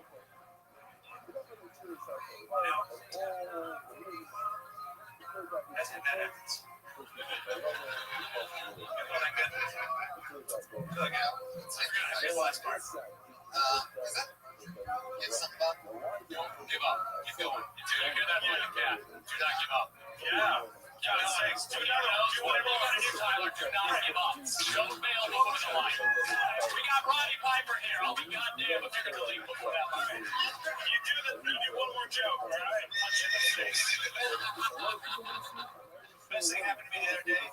I was in my car listening to NPR, and he was trying for the Oscars, and the lady says, this is amazing. Steve McQueen, director of 12 Years a Slave, the first African-American ever win Best Director. Another woman interrupted her and said, oh, actually, he's British. And she immediately said, oh, I'm sorry, first black guy. Drop the mic. Hell yeah, this is here. Bravado, brother. It's bravado. All that's missing with you is the bravado. You are a fucking gift to them, not the other way around. Yeah, remember that. You came out here from fucking Montana? Are you kidding me? And you're gonna walk off stage before you do the full minute? Never again. I never want to see you before you end. You do it. You are, you know? That shit's hysterical. Don't pussy out on the fucking Independence Day joke. That movie made $1 bajillion. They play it every Independence Day. It is a fucking shitty movie. I still tell jokes about that movie. You should fucking there's another movie that you can update it to, like the fucking Godzilla, update it to something else. But it's like, don't chicken out on it. Fucking really go for it. Yeah, own your shit's great. You just own your shit. Let's sit up here. I think we have room for one more person. We can probably piggyback here. And if you start wearing hipster glasses in a month's time, I'm gonna punch you like I don't do anything. I swear to God. Don't you do it. You know what I'm saying? Really own it. Take it. It's yours. This is your opportunity. Because I can't give you specifics on material right now, but I can give you fucking confidence in grabbing the stage, okay? I mean, you want to talk about grabbing the stage? Here's a guy who knows how to grab the stage. Doesn't know the stage is on right now. This is a guy who knows how to grab the stage, okay? That's all that matters, man. You started great though. You walked up, you took the mic stand, put it away, and then fucking went right ahead. Like it was like very pro shit. And then you like backed down. You're like, I forgot the rest of my shit. I gotta get out of stage. You got material. Like if you got shit to do, keep doing it. And from the technical standpoint, you're talking about aliens not wanting to visit Montana. Well, I mean, I think you could go one deeper than even an Independence Day. I think you could, really talk about how you could go into it by maybe mentioning something about not only do human beings not want to visit it, but maybe you did, but maybe I just didn't hear. But How much Montana sucks. Right. Aliens would blow it up. Aliens don't even go there. They'd rather be in the middle of the desert in Roswell. Not to mention, movie aliens don't even go there. You can build this so that by the time you're in your Independence Day thing, you're already deep into it. It's like that movie Contagion. Like they have all the red dots, like where all the disease were. It's just like open. Right. You can't even get a red dot. Yeah, no red dots. We can't even get an outbreak in our town. That's good though. Montana, play up the whole Montana angle. Because trust me, no one here knows what it's like in Montana. It's true. That's your strength. There you go. How long have you been in LA? Year and a half, 2 years. You come out here for this? Yeah, do stand up. Yeah. Was there any stage time whatsoever in Montana? Stagecoach. Not really. Did you do? No, hold on. There may be something fun in here. Did you ever do stand up in Montana? Yes. They had some one-nighters, triple run, one-nighters, and then I emceed a poetry open mic. You have to talk about what a poetry open mic is like in Montana. Yes. Trust me, the shit will write itself. Go home tonight and write that bit. Yeah, and then you can do one of the poems and just read a fucking poem and read and like pretend like you saved it. Be like, this is one of the poems. Yeah, just read it. It's a funny poem. People trying to blatantly plagiarize Dr. Seuss. Nobody else has seen it. This next one is called The Cat in the Hat. Yeah. There's just one time, like it was like a gang of like leather poets, like hipster-y shit. Leather Poets sounds like the worst punk band of all time. We are the Leather Poets, thanks for coming out, everybody. They would go up there and they would just, it was right around like High Bush era, like with Dick Cheney. So they would just go up there and be like, fuck George Bush. Fuck Dick Cheney and his oil dick. Fuck him back to Afghanistan. And they would just go and they'd say that. And then I'd go up there and I'd be like, I'd make like a masturbation reference. And then the coffee place would just be like, whoa, ease off on that, all right? You want to talk about that? Pop it reminds you of jerking off thing, work on that. Yeah, Piper Tyler sort of reminds me of an out of shape The Miz. What do you think about that? Is that a pretty good analogy?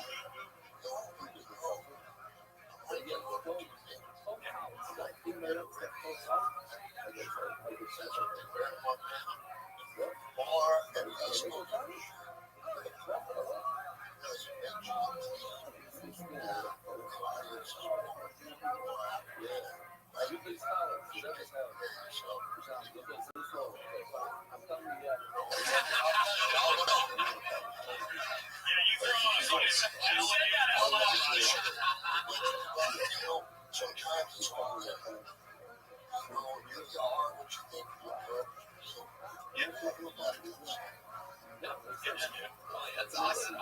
Great job, Tyler. Thank you so much. That's Tyler Mesnarek.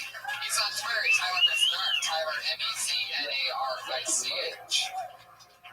Yeah, this is very exciting. Bob, you've been on the show before. Steven, there's a question that I always ask people on their first time. Ask you and Roddy, was there ever anything you did in the beginning of your career? Maybe, I mean, obviously you've been, on stage, anything you said or did that you can't believe that you did, or pipe or something very early on in your work that you can't believe you did, which I'm sure the list probably looks like Schindler's. It's got some things on it. I was trying to think of a long list. Schindler's a pretty long list, right? I don't think that was written on a post-it note or anything. But, anything you can't believe that you did. In the beginning of my when I first started doing stand-up, everything I wrote was like sex jokes. That's all, that's kind of how most comics start. They write lots of sex-type jokes.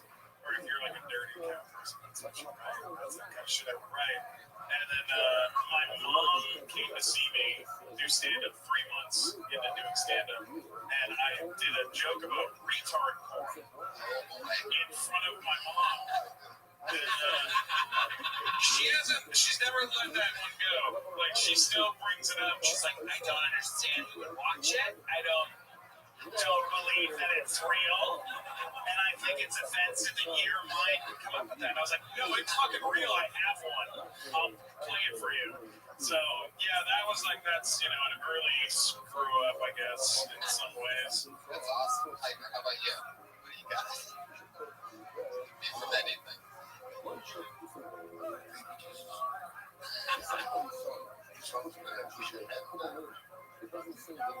Maybe, or maybe it's just something embarrassing, something you can't believe that you did. I've done all those categories.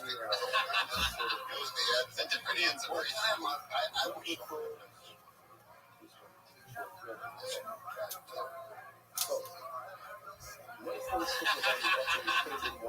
I wrestled this guy. His name was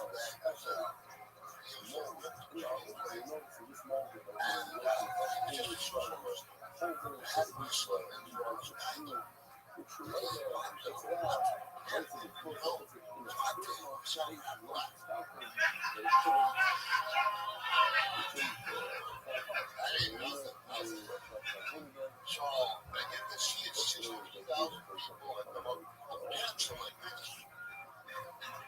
I'm trying to be like Michael Jackson. They do the same thing here. What the fuck is he doing? Split right down the middle. I'm pretty sure I remember. Part of me started to grow. I'm trying to think. And so they want this black paint so when I wrestle, the sweat would take on. So, I'm out there now.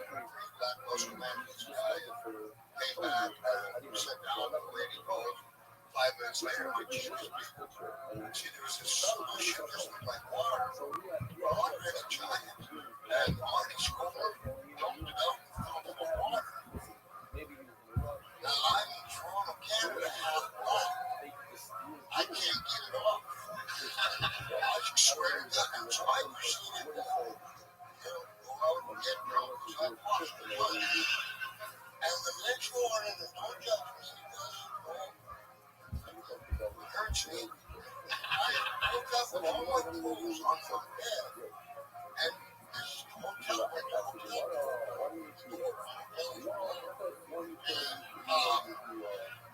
there was a cowboy hat there. I had a 4-foot Mickey Mouse that I bought for my daughter. When I woke up, I forgot I was that black. And then I saw, holy shit, because I got to go from Toronto to Oregon. I got a cowboy hat since it might be a friend of mine. I put the cowboy hat on. Next year, and my 4-foot Mickey Mouse there, I'm going to tell you, how I'll get the fuck out of here with it. And the next plane to Chicago, this is the stewardess lady had a problem and wanted me to check Mickey and wanted to do a first class seat. We all ready to go away. Wow!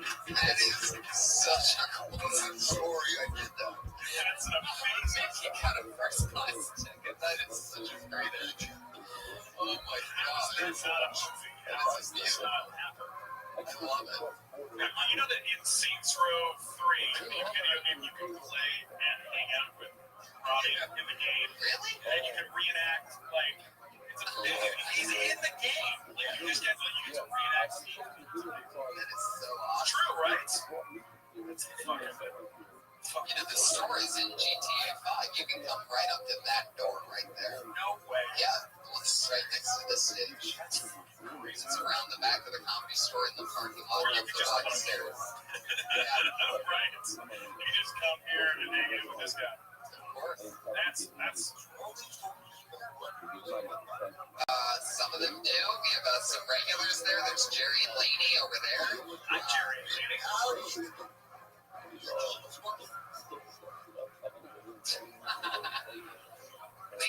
Laney's already dropping names over there. That's royalty. I love it.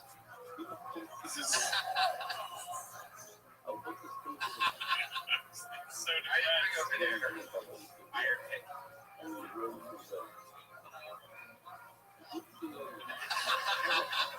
Of course you would.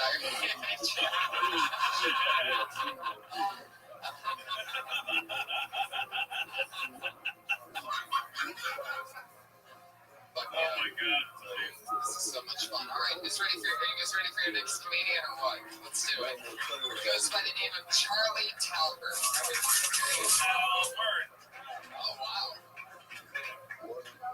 God, I haven't seen you guys since I roofied you in Texas. How's it going? Mr. Letterman, evil me. I always wanted to be you growing up. I still wear skirts to this day. You remember the Two Towers? Good to see you again, you fuck. Good to see you. How are you? God, you're gorgeous. What's your name? Derek. Jesus, you're amazingly beautiful. God, Derek, I'm sorry you're sitting here alone. Excuse me, sir. You ever just look at a chick and think, God, I could overpower her? As a friend who desperately wants to have sex with you. No, I'm kidding. I get what it's like to do. I'm just getting into the dating scene, guys. I'm getting out there. I tried this thing, Tinder. You guys have all heard of Tinder. Every comedian talks about it. If you haven't heard about it, it's this app where you grab the screen, you see her face, you swipe right, like her. You don't like it, you swipe left. Well, I did that like 70 times, and nobody got back to me except for my cousin who showed me how to use the app. So I got a date next Friday. I'm very excited. But I'm going to do this the old-fashioned way. I went out into the real world. I met a chick. She started talking to me, and she's like, I really like you. And I was like, I really like you.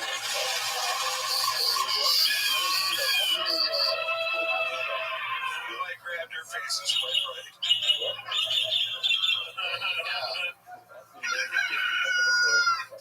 Thank you. Sweet. Charlie. What was right before the Tinder one? What was the joke? Overpowering. Yeah. Overpowering the woman. That really just made the whole program uncomfortable. And it's really pretty much like showing your dick and having like a big open wound. Like, and then you get this fix, and then putting it away, and then trying to do a bunch of jokes. You know, you pretty much put a big bomb in the room, and then tried to like climb back on the hill. It's like an Ari Shafir move. Yeah. Yeah, the rape. I mean, you pretty much said you wanted to rape her. Yeah. But that's a friend. I know, but the joke was rape. She's right there. Here's my beef with that thing. Is that you went for that. You played that angle, and then when it got weird, you pulled out. You pulled back. You can play it one of two ways. You can obviously be a comedian just joking about wanting to rape her, or you can not mention raping her. But you can't. Don't do things halfway, whether it's rape or whether it's painting yourself black.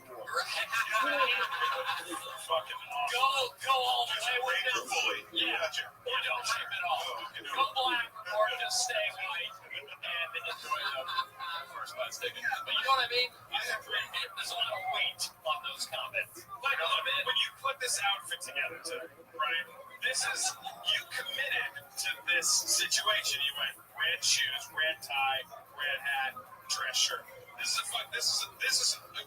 great. I think it's fine. All right, like you might not be doing this in 4 years from now, but maybe like in the beginning, you do a little shtick thing to like have a thing. I did the same fucking thing when I started out. Mom will let you know I'm fucking Friars Club and I was doing stand up and show up in 3-piece suits and look like a fucking asshole. And then you knew who I was. And then you do 20 minutes of retard for it. Exactly. Well, the thing is I actually slowly went away and that became this shtick. Like I've got 14 of these shirts and I literally have 14 of these guys. They started out doing film and television, now doing stand up. I fucked up, I know. So I switched up to try this style. This is like me.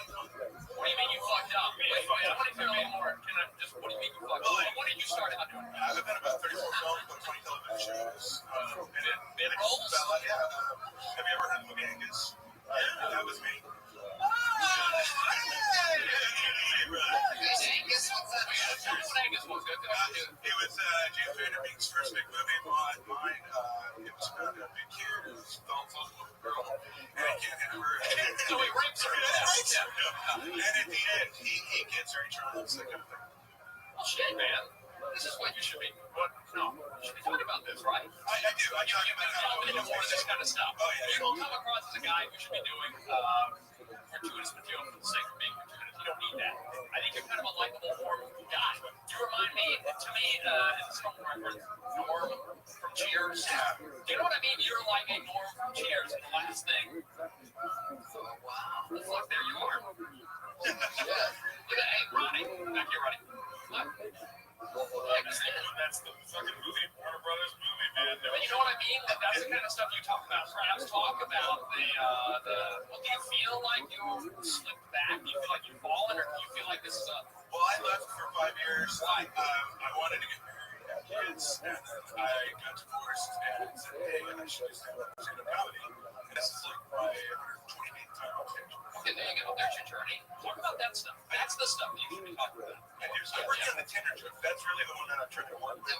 When you said that you feel like you went backwards and you did it the wrong way, Piper had something. The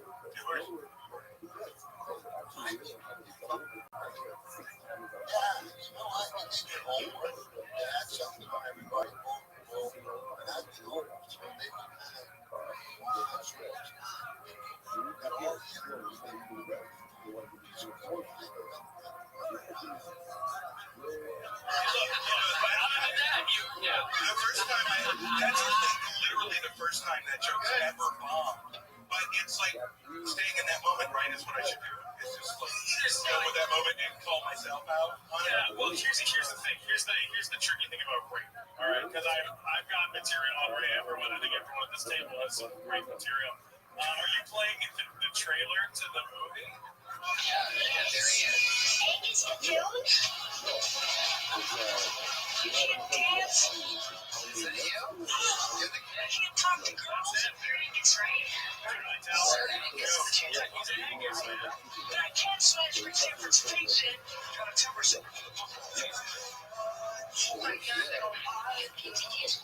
Listen with Pete.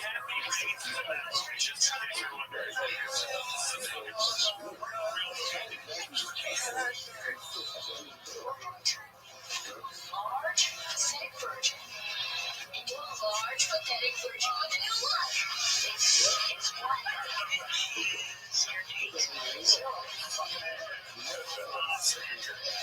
Angus stands circling with some things.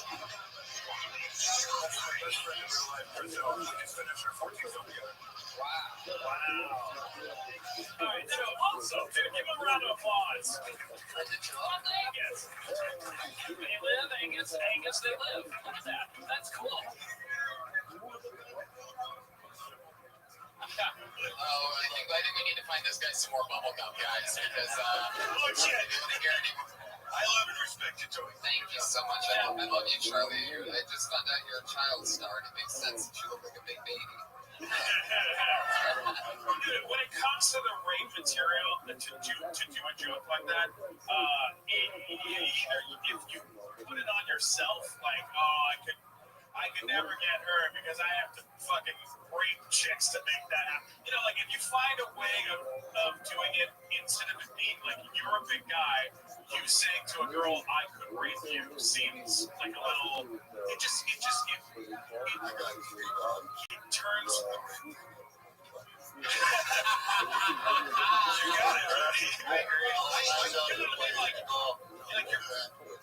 I'll usually follow that up in a normal routine. I've never done like a petting jam before. Yeah, no, I know. But I'll follow that up with, you know what? There's nothing I can do. They need the same amount of equipment to find my penis. They need to find except, you know, shit like that. So it's Roddy Piper just said, "Don't do the rape joke." And Roddy will. I will never get another rape joke on stage. There you go. That's the lesson. Roddy Piper has spoken, ladies and gentlemen. Charlie Talbert, everybody, there he goes. Give him a round of applause. He's on Twitter. His handle is Big Guy in the Tie. Is that true? That's your real Twitter handle? That's fine right now, Charlie. Yeah, but see, Angus raping somebody's kind of funny. Yes, I agree. So maybe if he breaks up Angus first, That's how the movie should have ended. It's late. I'm just gonna rape this girl instead. Yes.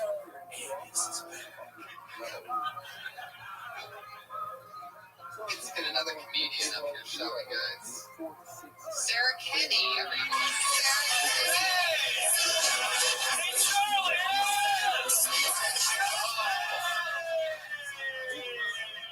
Come on her, Charlie! Weird, all the jokes are about being raped. So, I went down to the dumpster to throw out my baby, and, well, what happened was, all throughout my pregnancy, I drank non-alcoholic beer, and my baby came out so boring. But the thing is, I didn't really need the baby, I really needed the breast milk. And if you've ever had a breast milk latte, you'll know exactly what we're talking about. So I really hate guys that ride these motorcycles that are very loud to the point where you have to plug your ears when they go by, because it's such an obvious plea for attention. And it's just like those guys who drive fire trucks, also very much need attention. So it's really hard being such a large-breasted woman traveling all the way across the It's so funny to think that you thought talking about being a large-breasted woman would stop the angry West Hollywood Bears. Angry West Hollywood Bears do not care at all about breasts.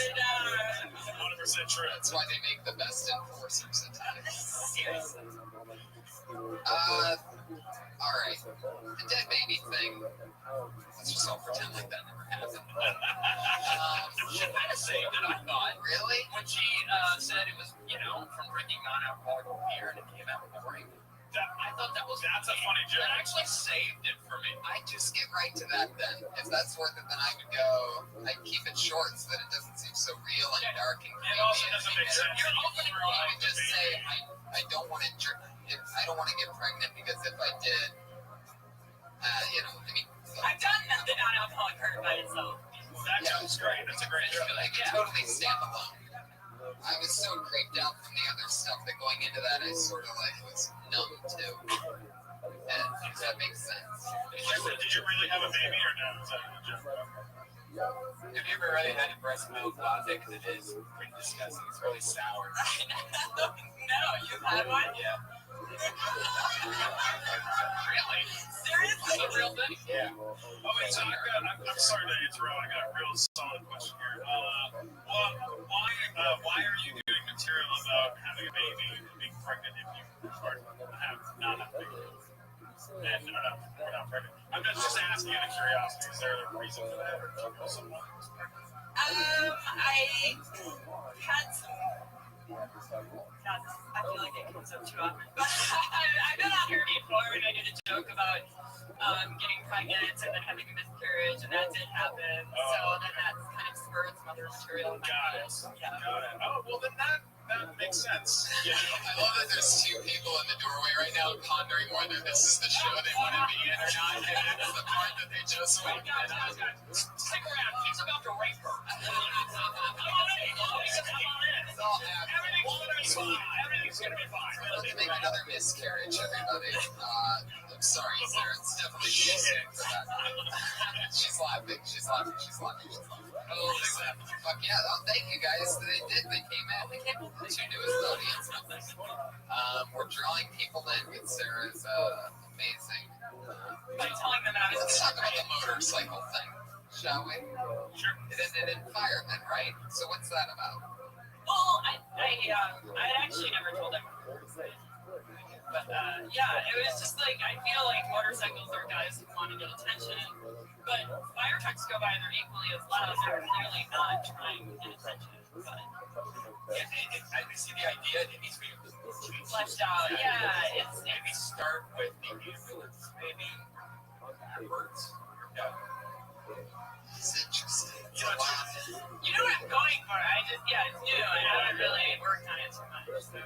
Talk about something that's really hard, like emotionally hard. Talk about like a miscarriage on stage and like making it funny and doing it for yourself, like and like getting some good material for it. That can be great. Just don't trap yourself in the thing of it. You have to do that forever because it's your, it's good. It's that particular joke too.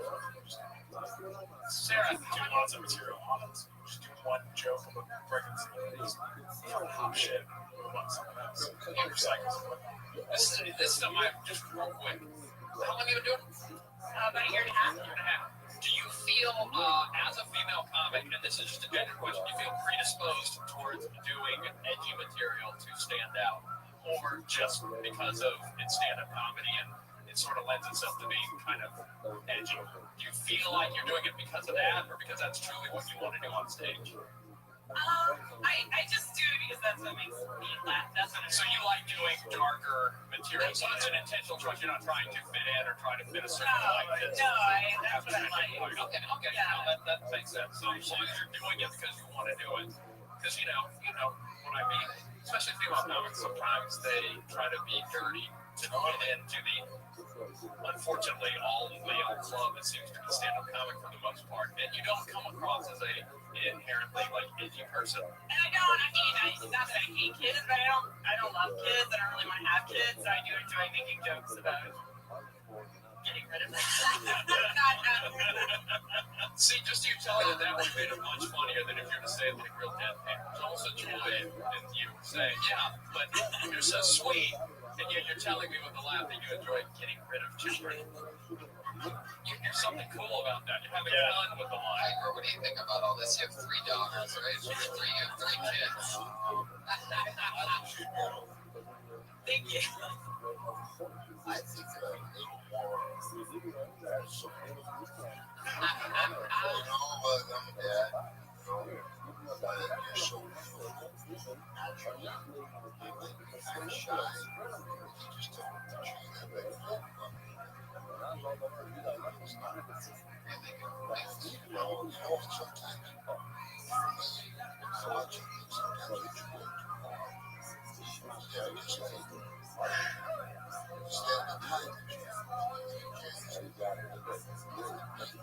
Yeah, I do feel like in the minute time frame I rush it a little. My timing is maybe not as.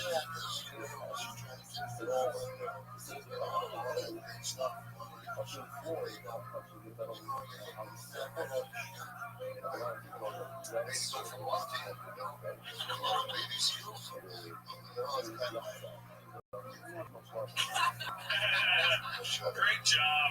Give a round of applause, everyone.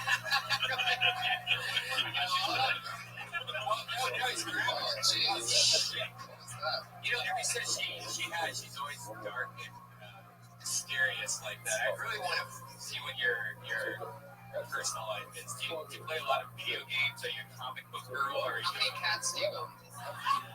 0 cats, huh? Cats.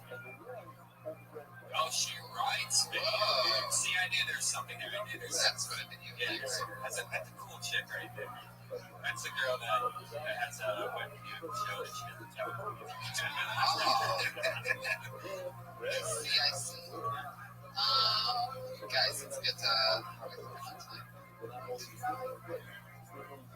Piper, how you doing? You okay? Yeah. Ladies and gentlemen, keep it going for our special guest. Thank you so much for popping in. I'll see you in a bit. You're the greatest, Piper. God, that's so cool. Isn't that amazing?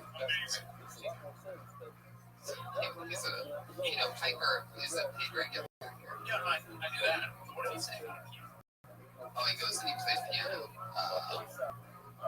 Hopefully that made no jokes. I don't know if there is one. I just got started. Oh, really? Should I make Ronnie maybe back up here? He might just start playing piano anymore. Right. Who's coming up? Stop. Yeah.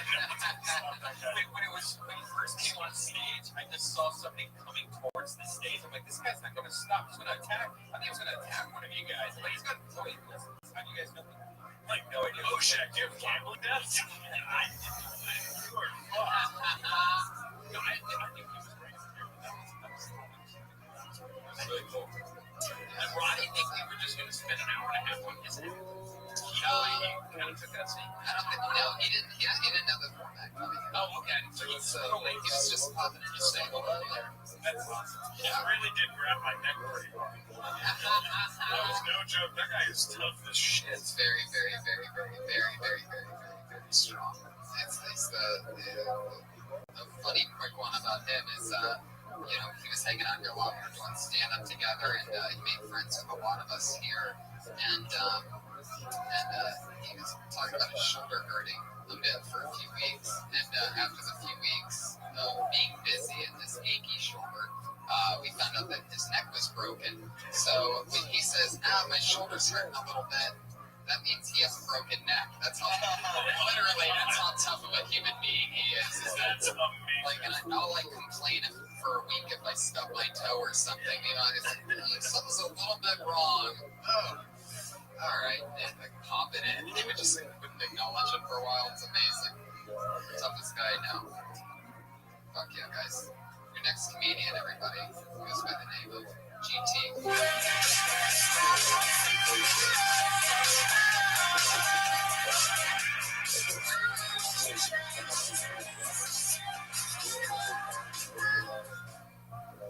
Why do comedians adopt dogs?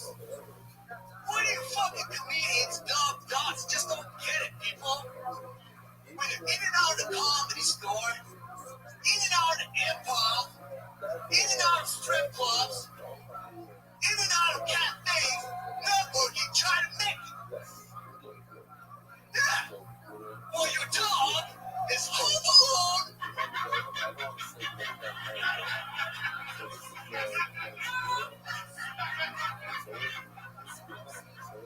Well, your dog is home alone, horny and naked.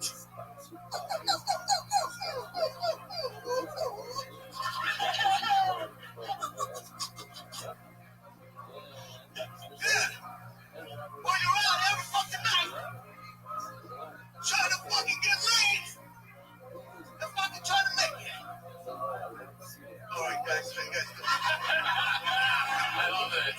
Most comedians, how you guys doing? He's still doing his acting thing. That's part of the. Are you done? Holy shit, that was terrifying. Can't believe Ronnie left before he came up. Yeah. He must have known that was going to happen. Your instincts are so good. He's like, you know what, guys, I'm going to.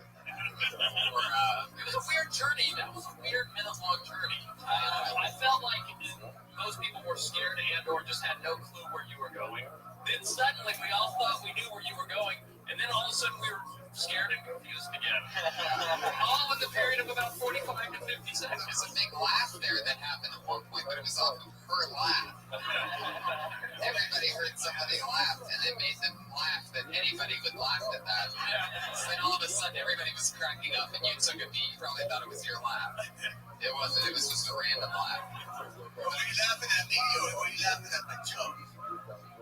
That's good. Is that a character that you're doing, or is this real, like a real thing? You know what? I'm confused myself sometimes. That's true.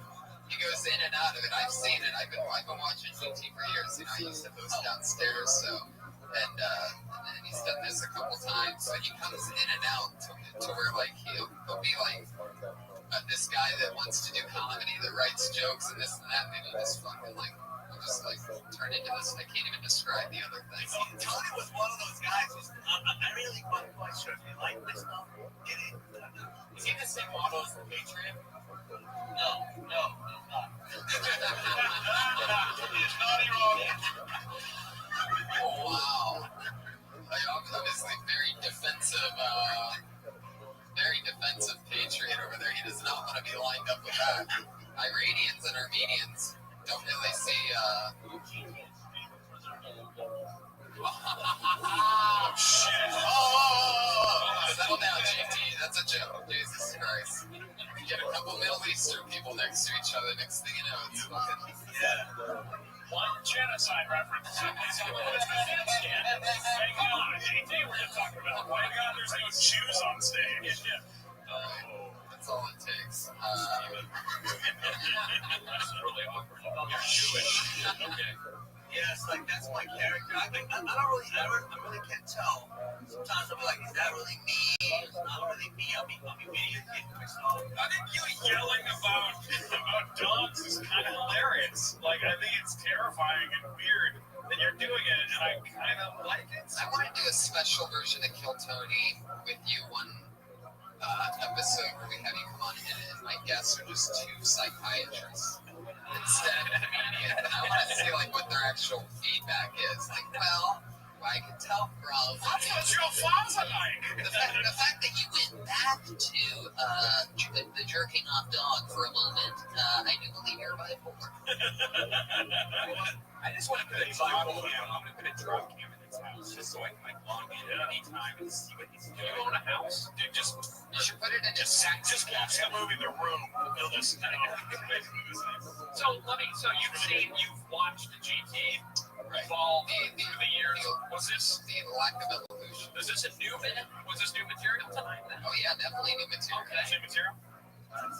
You do it. I was honestly shocked at how good your impression of the dog was that you went into in the middle there. My dog, I had two dogs. One got hit by a car. Oh shit! Don't use that. Did he have let me ask you this: He was always crying. Did he have the other dog put the car out of park to run him over? It was a suicidal dog joke, everybody. It would have been not only a suicidal dog, but one that communicated to the other dog to get into the car to take the parking brake off. I mean, it was a dog suicidal and with a plan, and it went nowhere, but I floated it out there. You should give that joke to Charlie Thomas. Do you have a Vine? This seems like you have Vine celebrity. Oh, yeah. Wine. No, I don't. I have my cousins in my own like, hey, you should get on mine. You should get on this. You should get I'm not listening to Twitter, Facebook, stuff. Yeah, type over. See, perfect. That's it. The only thing I would add to that is while you're doing the impression of your high-pitched cousin, that could be like a That could be a whole series of Vine videos, the jerk off. I'm over it, man. I'm over social media crap. It's like high school. All over again, bro. People stalking me. People want to know what's up. People are friending me. People coming back. Want to be back friends again. There we go. It repeats over and over and over. They want to be friends again. Maybe do it like just like tiny whiteys while like eating a hot dog in a bathtub or something. But you could like totally become a Vine celebrity. These people are making fucking killer. Yeah. And then you can go do your comedy wherever the fuck you want. And you're based on 6 seconds. Yeah, it's like you're sick of everything. Log on to Vine. It's true. There you go, GT. You're sick of everything. That's your angle. You're sick of everything. Just try it out. Do a nice. I'm sick of it, bro. No. What do you think of trees? Trees. If you ever seen or been in a tree, if you've never seen or been in a tree, what's likely to or been up on that tree is the branch manager. Branch manager. If you're a branch manager, you have Brilliant. GT, congratulations. You're done being a stand-up comedian. You have the whole future in mind. You know what? There's a spoken word slam in Montana looking for you, GT. Go for it. Hang out with the leather poets. Thank you. Amazing. All right, everybody. This is the part of the show where we have our two regulars come on that work out a new minute each week. How exciting. So let's do it again, everybody. You know her from dropping out of college at the University of Florida. And she started right here on this show, and she's come back every week since with a brand new minute. Bear hands together for the great Kimberly Congdon, everybody.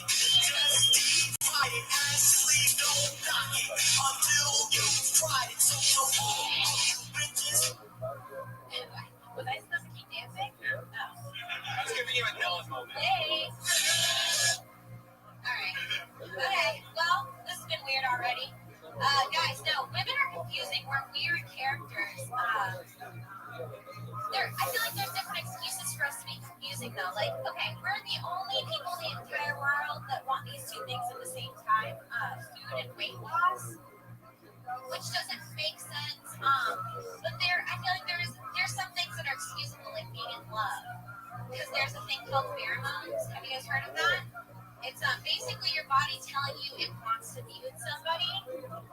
Mine are really in tune. I matched with my pheromone partner in July of 2012. And man, did those kids smell good. It was weird. Guys think I'm inviting them over to watch movies and like hang out. But I'm just trying to sniff their armpits, which is fine.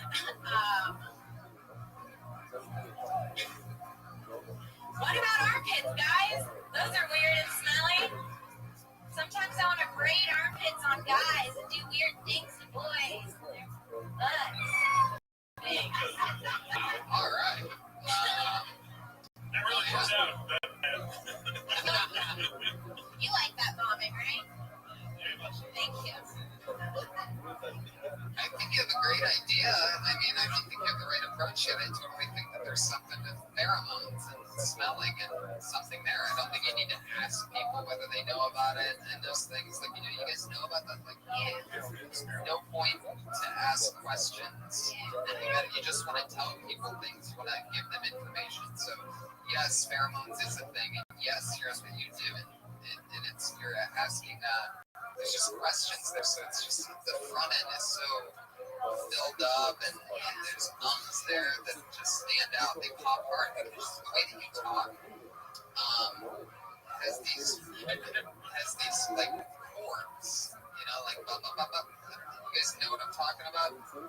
So when you hit that, and you end up at an it really stands out more than even if I say like the way that I'm talking right now, it's like a blah, blah, blah, blah, blah, blah, blah, blah. But if I was going, guys, like I can't even do it in front of you. My mind's like, I noticed it also because you were like, like you were almost like thinking about that. Like you like go up and down. Yeah. It's like, I feel like that's also kind of like I've been trying to just fill things in as I go. It's because I just don't have it. When you have a minute, you're like, I need something else. I think that's part of it is that you don't need something else. That you can rip whatever just comes out and you can fail. But it's better to take the chance and let it rip and fail than it is to try to figure it out really quick right in the last second, figure it out and do it, and then fail. You know what I mean?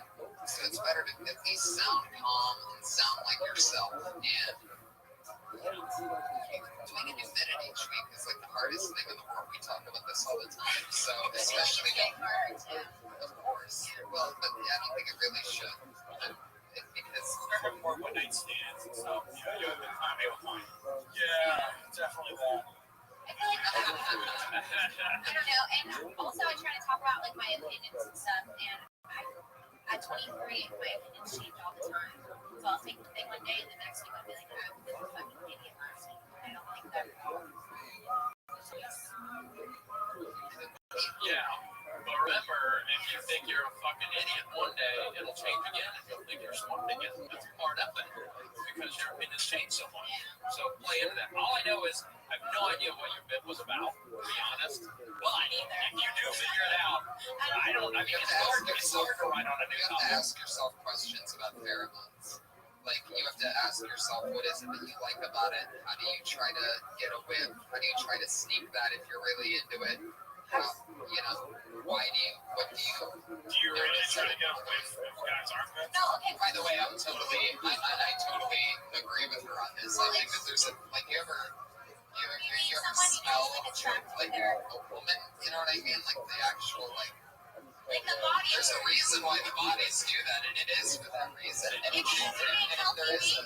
It's true. Why do they Axe body sprays the thing? Yeah, that's exactly No, what it's it is. different. Figured out. I mean, like the stats. No, We gotta rock. I gotta move on. Thank you so much, Kim Congdon. She's on Twitter at Kimberly Congdon. Sorry, I gotta fly. Great job. I lost track of time again. Your final comedian of the night, the always goofy and lovely Sarah Wineshake, everybody.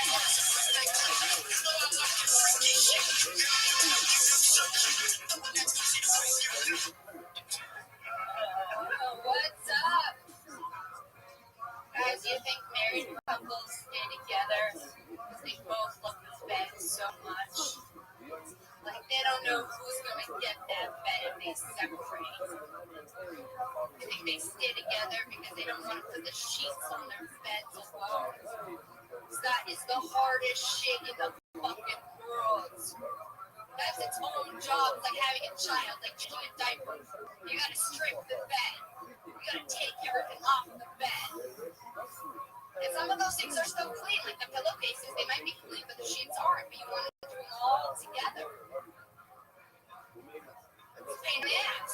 And you put it in the washer, put it in the dryer. Guess what happens? Still not dry. Because that duvet cover, guys, takes a long ass time to dry. And then when it's time to put that duvet cover back onto the comforter, you gotta line the corners together. And that's when Keep going. Sarah Wineshake, everybody. Unfortunately, we've run out of time, so there's going to be a special thing that we do where we'll update you on the something or other next week. I'll save a few extra minutes. Say something real quick. We have a hard out. I have no idea. It's like a broken ass Natasha Leggero. I like it. That's very funny. It was very instructional. Very instructional. Yeah. How about we talk to her after the show? Sure. And then at the next week, we'll talk about this again. I just learned what a duvet cover was recently, so you I can't just thought that. I was like, there's gonna be the guy that doesn't know what a duvet I'm cover so is. sorry we ran out of time. But We're out of time. Sweet. Follow Bob Shack on Twitter and Shack Knight. So sorry, guys. Blackman. And Stephen Blickman on Twitter and Funny Guy from TV on YouTube. How about that for a Watch Big Time Rush. What are you, season 6? Workaholics, season finale. Workaholics. Hormones Rashidi. Oh, that's awesome. Hormones Rashidi's on Twitter at Hormones Rashidi. Thank you guys so much for listening. Thank you so much, live audience, for coming out to episode 50 of Kill Tony. Thank you so much, everyone. Stick around for the Ding Dong Show.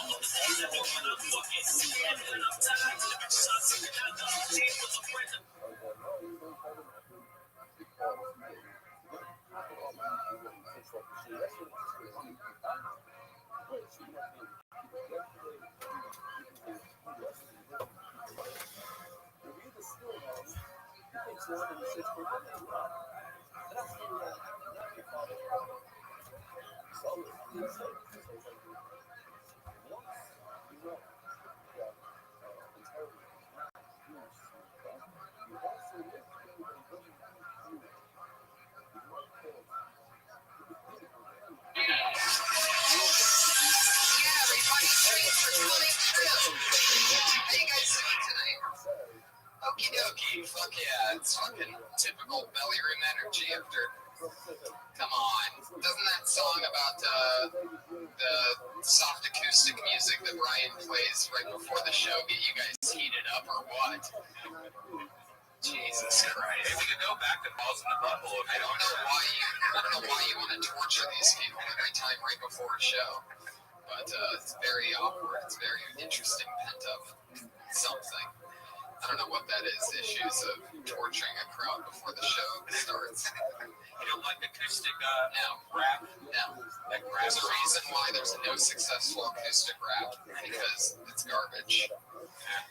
It's mixing two different things, and it stuff just doesn't come together well. But you know what does come together well? Me and your friendships. That's right. This weekend, Brian and I were in Las Vegas, Nevada, everybody. Yeah. Oh, yeah. Okay. It was a lot of fun. Just a clap for it, but I mean, the half clap that you gave is more awkward than nothing at all. We had fun. It was crazy times. Fun shows in Vegas. Thank you, Vegas people, for coming out. A lot of fans of the show were there, and we did Doug Love's movies. That was a lot of fun. Yeah, Doug Love's movies was great, and our shows were great. And, you know, like we only threw that show together in like a week, and it's still amazing, even with such short time period, even with such horrible. Like the place that we played at didn't even have us on their website. They had Sam Tripoli for some reason on their website as a free show. There's like all these problems, but still like 80 people came out. You know, so that was really cool. I don't know. What's amazing is that we're living in an age where we can actually do that. You know, like comedians back in the day. I mean, I guess people read the newspapers and shit, and like listen to radio ads, so they could only find out so many ways. But it's great that we can just tweet some stuff and have people show up and have a lot of fun. So thanks, Vegas. That was fun. It was very exciting times. We also lost. You won money. Me and Sarah lost a lot of money. Vegas it's amazing because each time I go there, things are a little bit different. Like in the major slots are now Willy Wonka, which is amazing, by the way. It's incredible. How much did you win? You won on one slot machine. You won something like $250 or something like that. Yep. And I didn't even hit the button. It was very, very shady. I remember at the moment, Tiana was to my left, and you had just gone like back left, and I saw you sitting in an American Idol slot machine. And I was hitting go, go, go. I mean, we're just jumping from slot to slot, but I remember turning around and not hitting the button and going, "Hey, Brian, what do you have to sing to win on that slot machine?" And then I heard Sarah Tiana, who's where you're sitting right now, she just goes, "Oh my God, Tony Hawk!" And hit my slot machine, and it's just like 209. The thing's just going, ding, ding, ding, ding, ding, ding, ding. I love that noise of Vegas winning. Just it just keeps going. MLING hashtag blank. Yeah. It sucks. It's weird because all the slot machines are all digital now. They have like cameras on. Some of them have cameras on them so that they can see if you're smiling and not. So the whole time I'm trying to hack it, I'm like, man, this casino sucks. They don't pay out anything. Brian is the strangest conspiracy that you can talk to the slot machine. So there he is. He's just like, man, I'm not winning anything, and I think I'm going to leave this casino. People walking around think, well, they thought we were all crazy because I was at the Willy Wonka machine, and all of a sudden they have these songs that play, you know, that bring it back. And then there I am every time I would win on Wonka, just like, you'll be in a world of pure imagination. And I had that in my head all weekend, so I was singing Willy Wonka all weekend in Vegas. Started smoking cigarettes again, thank you very much. Yeah. I took 6 months off of cigarette smoking, and now I am back and stronger than ever, people. That's right. 1 month until my 30th birthday. Am I going to quit then? Probably not. I'm back, and I'm a mean, badass motherfucker smoking cigarettes, just like the villain I've always been told that I could be. And it's mostly because of the Golden Nugget. We stayed in old downtown Vegas. First time I ever really stayed there, which is basically like staying in a pack of Marlboro. Yeah, the smoking rooms there. It's crazy. Yeah. That was pure smoke. That was like the room was smoking a cigarette. That's where people from all around the country that are good at smoking cigarettes go to smoke cigarettes. It's like the Comic-Con of cigarettes downtown Las Vegas. I tell you, it's great smoking in bed though, like half a steam drop with a fucking cigarette. I couldn't bring myself to do that on opening weekend. That's like being on the first date with a chick and just like going down on her ass during a movie. No, guys, you've done that before, all right? Yes. These chicks love that one. They fucking can't even look at me after that. Oh my God, it's my dream. Everybody loves having their butt eaten out, people. So until you can admit that to yourself, do you? I mean, I'm not. I can't speak for myself, but nobody can truly just admit that they like it. That's just like part of the code of butt eating. I would not allow a woman near my butt. You're literally full of shit. No, I really won't. That's awful. That's a horrible area. I don't want. I've seen it. Like when I'm in hotel rooms. But if a woman snuck it on you, it's not like she's gonna be like, I'm going to to eat your ass out now. Morning, ass eating taking place. You're not going to go Throw her head against the wall and run. all right, well, that's domestic violence, Brian. And that, after throwing a girl's head against the wall, is the best time to eat her ass because I'll eat her ass. I just never with my ass. I mean, have you ever, like, the best part is, like, if you say at a hotel, you can lay on the counter and just, like, open up your butt and look at the mirror so big and just look at it. It's the only place to look at. oh my God, that's God telling you shouldn't have talked about that. No, I haven't done that. I don't spread my cheeks and lay on a counter. Yeah, say the counter in the bathroom. You know, the bathrooms in hotels are really big mirrors with really long counters. And it's super bright. And they sometimes even have that second mirror that you can really freak your ass out. And like you just lay there, open up a cheek, you look at it. It's so perfect. Okay, let's rebuild to where we were a few seconds ago, and everybody was able to pay attention to what was happening. This is a very eccentric crowd tonight. I'm very glad to have you guys here. I could tell some of us may have smoked pot before this. It's people's... Yeah, anyway, I'm very excited. Last week was so much fun. We had Roddy Piper swing in for a moment and give some amazing advice. That was history. And I'm very excited about this week, the returning Patriot. Considered by many to be one of the best heads of security we ever had. Without a doubt. And where it's here at the Comedy Store overall as a human being. The last time he was the Patriot was in our Fun La Jolla episode, and he is back in Hollywood to do it again. Put your hands together for the one and only Iron Josh, everybody.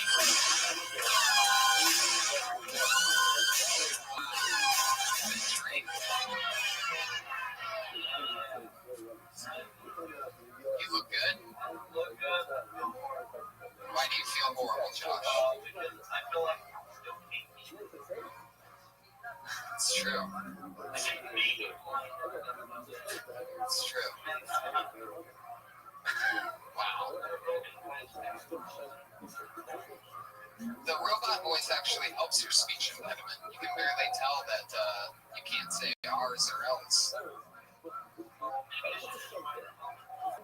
It's true. You should wear a helmet all the time. It'd probably be good for you. Iron Josh, do you ever let a girl even eat your ass out before? An ass play? no, but I like it. How much do you like it? No, I don't know. That's why I just asked you, you dumb fuck. You know, that's not an answer to the question.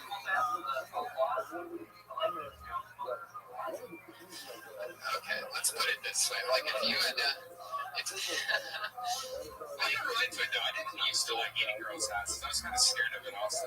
Let's say you're down on a girl for 10 minutes. How much of that time is spent on the vagina? How much is spent on the nugget above? The golden nugget. So we're matching that on matching. Right, guy. All right, how 10 minutes suck a guy's dick.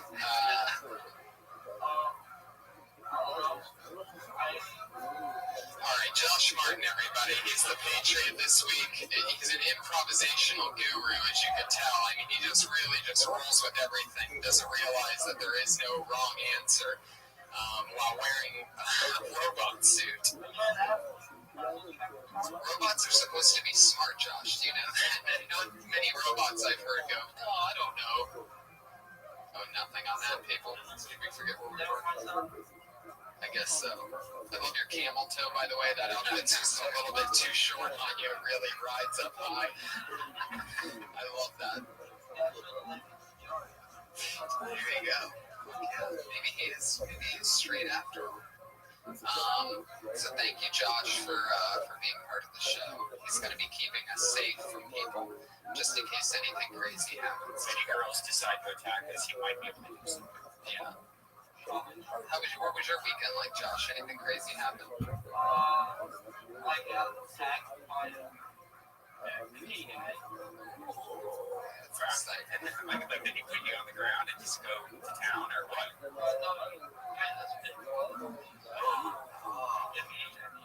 Oh, wow. Looks like you're starting battles that, yikes. scary. Is that's probably really illegal. That's probably like almost it's having a gun. definitely illegal. Why don't you do something about it? Why don't you call the police about it? Yeah, that sounds like a good thing to do. Well, take off the glass.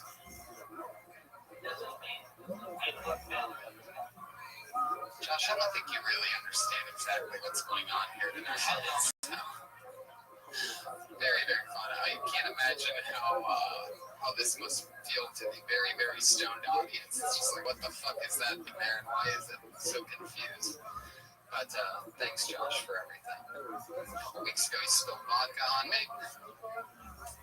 Tequila. Good. There you go. There you go. You're finally right about something. The thing that you spilled on me. Guys, let's get to the point, shall we? Tonight's guests are two of my favorite people. As always, I have two of my favorite comedian friends here to chat with everybody and the comedians that get on the show. This week's no different. The guy that I've been trying to get on from the very beginning, both of them, and here they are. Ladies and gentlemen, the great Steve Simone and Jason Galern, everybody.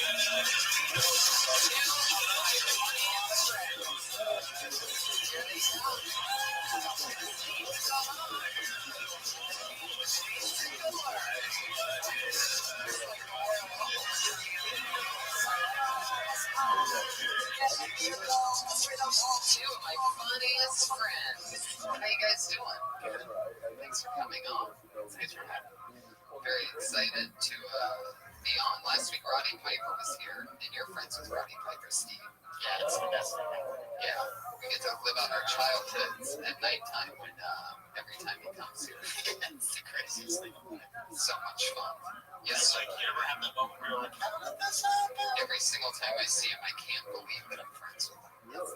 It's insane. It's like being friends with a pro wrestler that you watch when you're a kid. It's like making friends with like Mickey Mouse or something like that in real life. Or like a member of the X-Men. Yeah. We're both huge pro wrestling fans. Jason Galern. What's up, buddy? I also like Roddy Piper.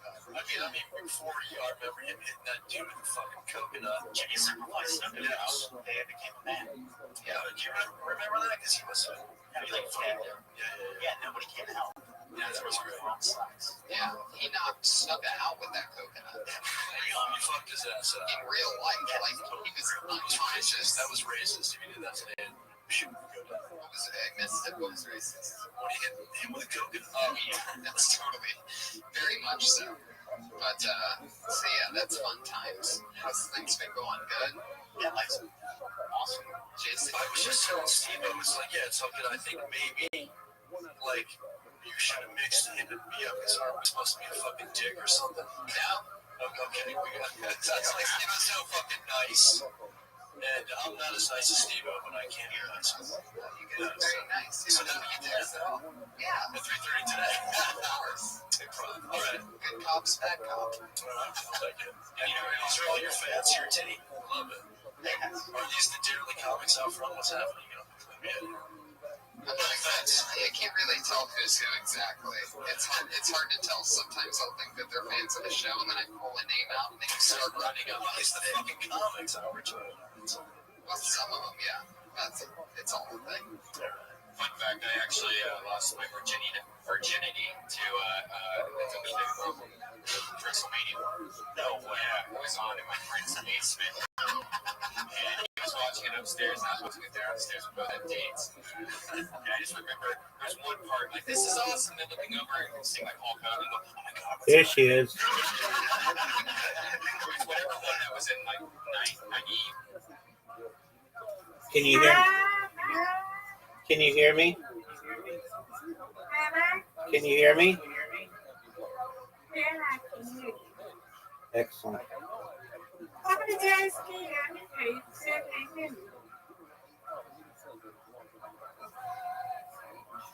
It's been deafening all day, huh, Rabbi? Yeah, he came in for a second, or he was unmuted for a second earlier. But No one say hey. Oh well, I can message him. All right,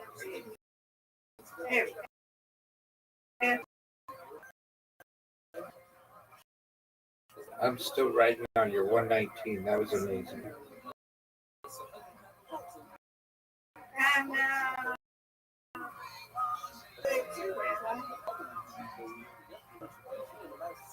you had a high score. Nah, I had 118. That's I had 119. Oh wow. I do remember when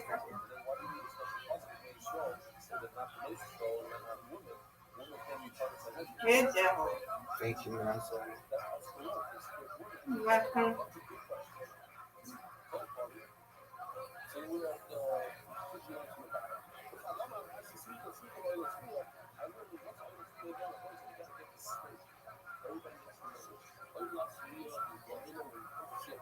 Get it. Nice, you. Threaded the Thank needle, you. you. Come on, Rabbi, straight.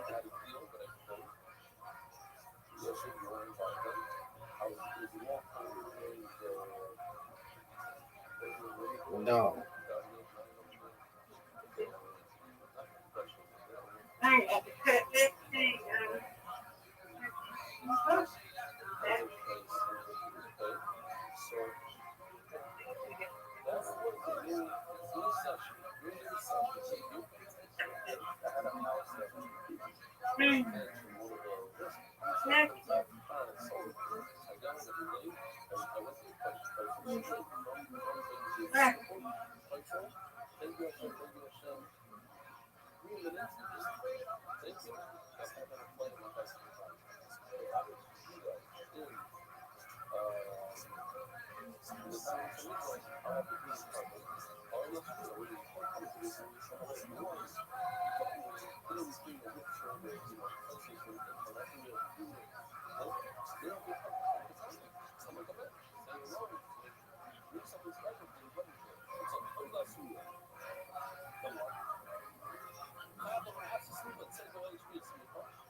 I swear.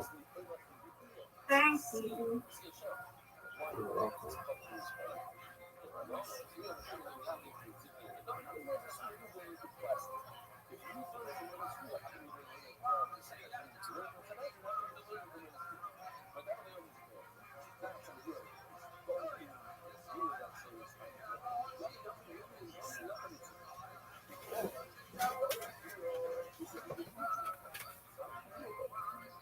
It's a difficult split.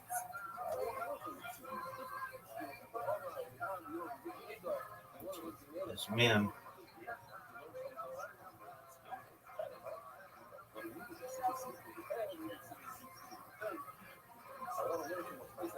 Ooh, difficult.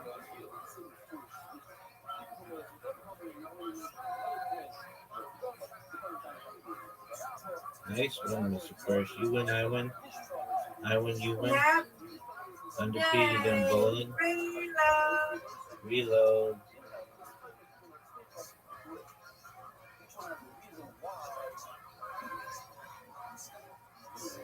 And when you win, I win, Rabbi. Yes, ma'am. It's your turn.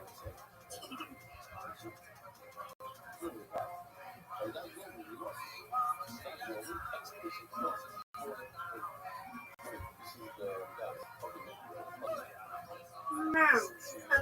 Come on, Rabbi. Straight. Straight. Straight. Yeah.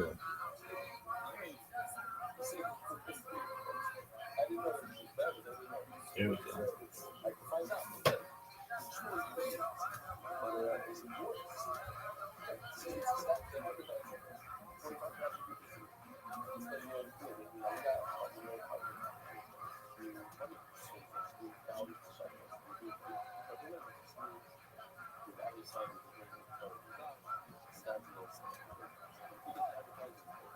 Nice spear. Thank you. You're welcome.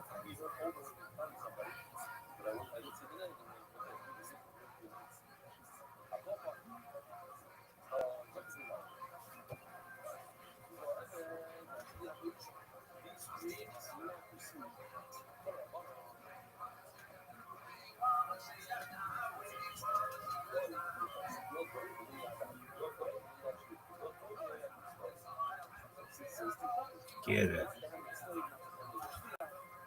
Nice bear. Thank you. You're welcome.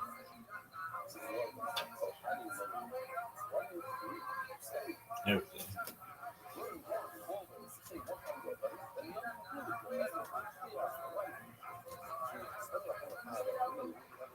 No.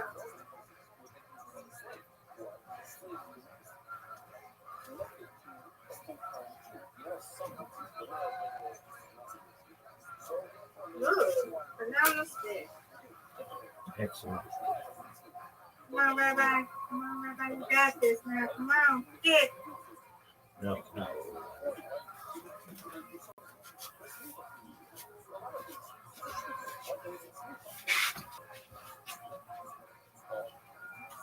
Rabbi.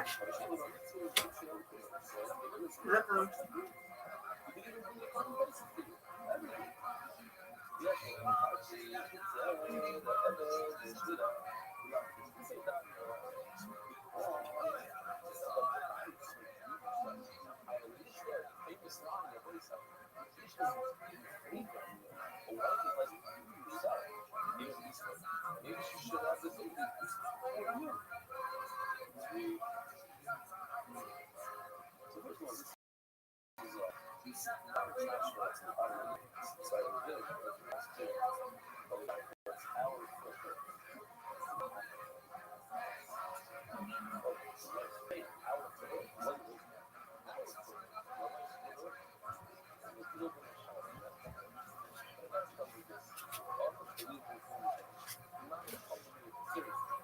Rabbi, you man. Yeah. Yeah. Good job, Miss Aquarius. It's okay. I want for you. It's okay. Yes, Okay, ma'am. you You I win. win, you win, you win. You win, I win, I win, you win. Undefeated in bowling, undefeated in friendship. Friendship. Good job, Miss I'd be Aquarius. happy to play with you. I'd be sad when I don't play with you. I'd be happy. I'm glad we get to play. That's okay. You won that one, okay? We both won. I won them all, Miss Aquarius. We won them all. We both. Yes, ma'am. I see you tomorrow. God willing, sweet dreams. Sweet dreams.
I just love the fact that you and your buddy were so selfish that you double dated and watched WrestleMania during it. Like ordered a $70 pay-per-view and had some chicks come over. Yeah. That's awesome.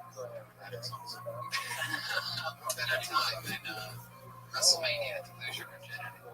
Now, Jason, you're a teacher. I am. And you're in session right now, right? Like it's like In session? I've been in session for 20 fucking years. Been in session.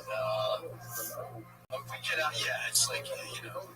I don't want to get fucking shit canned, but yeah, it's I get out in a month for a month. You just gotta teach a year fucking round, and they finally you can step up. Any teachers sign the fucking ground. Smart girl. Have you ever had a student? Wait, what grades do you teach?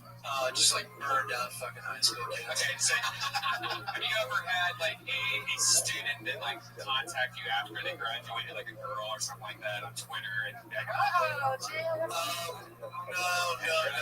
I mean, I teach. Actually, I did. I taught all pregnant Latinas for about a year and a half. But so they were already knocked up, so I had to get the fuck out of there, though. So now I teach young boys. So I mean, I love pussy. Round of applause for pussy, everybody. Jason definitely loves pussy. Love to eat pussy. I think we all love pussy. It's a pro-pussy panel. Yeah, it truly is. It truly is. I mean, Ryan even fucks during WrestleMania. The time that all guys take a few hours off to fucking yeah. You guys both have two hot Latina girlfriends, man. That's about as hot as it fucking gets. Colombia and Mexico. Nice work. It's very fun. Trying to get green cards. We started up a second business. Yeah. Love it. Josh, do you have any questions for our guest tonight? In the theme of the show, it's the same question for both of you. Do you like being that? Is this for both of them? Yeah. So in any order, you guys. Yeah, I'm the guest. I'm sorry, you went over this shit. Yes, I love to eat ass. I love to eat pussy.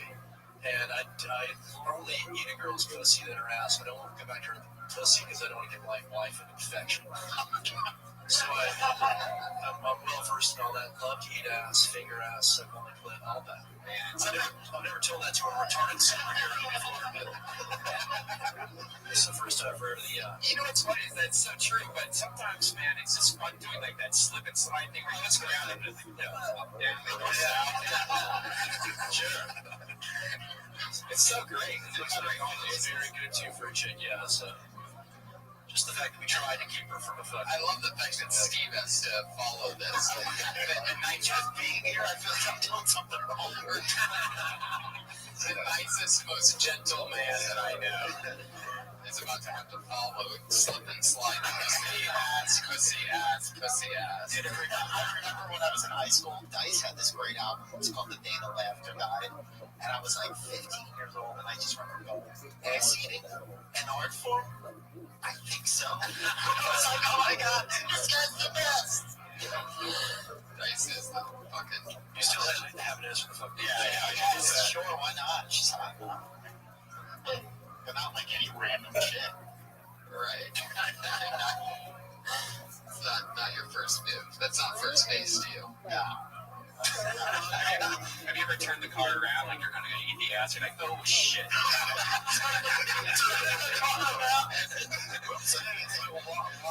Because there's shit. It's just something's not right. You know? It's kind of like, What's not right? it's like when you go out to your car and you notice that there's glass on the ground. And it takes you a couple seconds to realize your car got broken into. It's kind of like one of those things. Well, I've been married for fucking 16 years, so the answer is absolutely. Yes. She doesn't watch podcasts. No, it's all good. Eat ass, eat pussy, come. I love that. You should run for president on that platform. Pussy eaters of America. You guys have been doing stand-up a long time, right? Long fucking time. So long, in fact, that I don't even know what's funny anymore, so probably another reason I should be doing this right now. It happens. Another 6 years, you'll find. How long have you been doing stand-up? 95 is when I started, so it's coming up on 20 fucking years. Yeah, that is 20 years. I was eating ass before that, too, then, so. It's a whole thing. Yeah, I've been married a long time, teaching a long time, gigging a long time, just gonna ride it out. You have such a young spirit. Get the fuck off the planet. You're barely ever wearing a shirt. Yeah, I dress up tonight. No, I mean, I fucking have young kids. I teach young kids. I love young comics. I love old comics. It's just one long fucking road. One long fucking trip. It's all good. How about you, Steve? How long have you been stand-up? Really doing it since about 2000. I did some more open mics before that. 2000, I said, fuck everything. This is what I want to do. Well, I love it. We're locked and loaded. Guys, I'm so excited to be doing this with you guys because I love it. Thank you, too.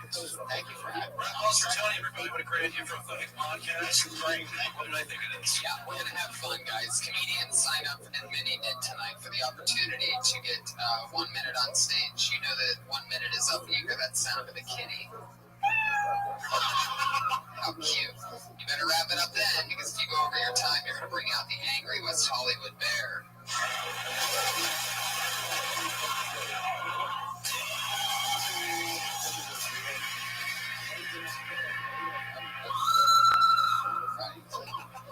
A lot happening there. Bear is furious tonight, people, so don't bring him out. And when you hear the cat, we'll all be safe, because Brian is very quick on that button. He cannot wait to release the bear. He is the key master. So let's get this thing started, shall we? This is episode 51 of Kill Tony. Your first comedian tonight will go by the name of Jason Van Glass.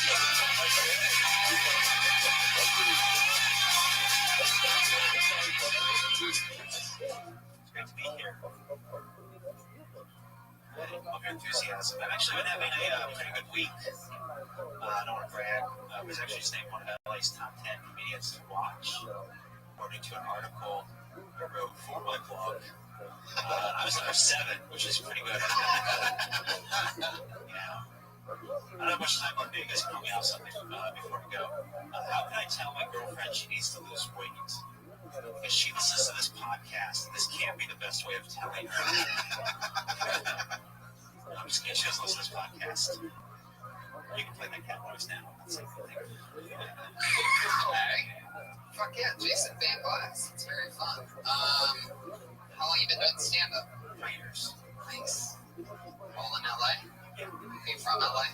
No, it's okay. Where are you from? From the East Bay. What's it? Orinda. That's why I say East Bay. I love the mic technique. It's my pen. If you're listening at home, I have the mic stand rested on my foot. Do you have video to this too? Yeah. There you go. They're watching it, brother. Are you a musician? No. You like rock and roll? You're so cool there, right? That's interesting. I like the bit about this. Yeah, you're good joke, right? What's your first name? Number 7. Funny. They say it's almost like a Bill Hicks bit, but who's number 6 or whatever? Who's number 5? I can tag that up a little bit. Yeah. Tony, you're the joke dog. You're Tony. No, that's you're dead on with that. Only 6 is blah blah blah. There's definitely more to add to that, you know. I mean, it's you're ripping on Bill Hicks, but at least you're ripping on the best. You remember what I'm talking about? No. Yeah. This is the 5th largest army in the world was Iraq or whatever. The Hare Krishnas were the fucking 6th largest army. I just watched a Bill Hicks joke. But you know, that's what I'm saying. It's like you keep tagging, but self-deprecating shit's really funny. Yeah. Until you got cool hair. Yeah, your hair's super cool. Super cool. You're not into rock at all? Punk rock? Music? I mean, I'm not passionate about it. Anime? Oh my god. No bills. Are you gay? Are you gay? I am asexual. You're asexual. Okay. It's not the way I want to put it. I love you, Mom. So, that's good. Talk about that, right? I mean, what the fuck do I know? That's your... I do talk about that stuff. Are you broody? No. It's interesting. You don't have many of the stereotypes that somebody with your haircut has.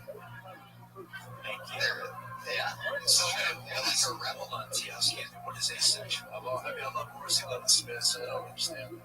Hey, when you beat off, how do you think about it? Let's beat off. I'm just not DTF.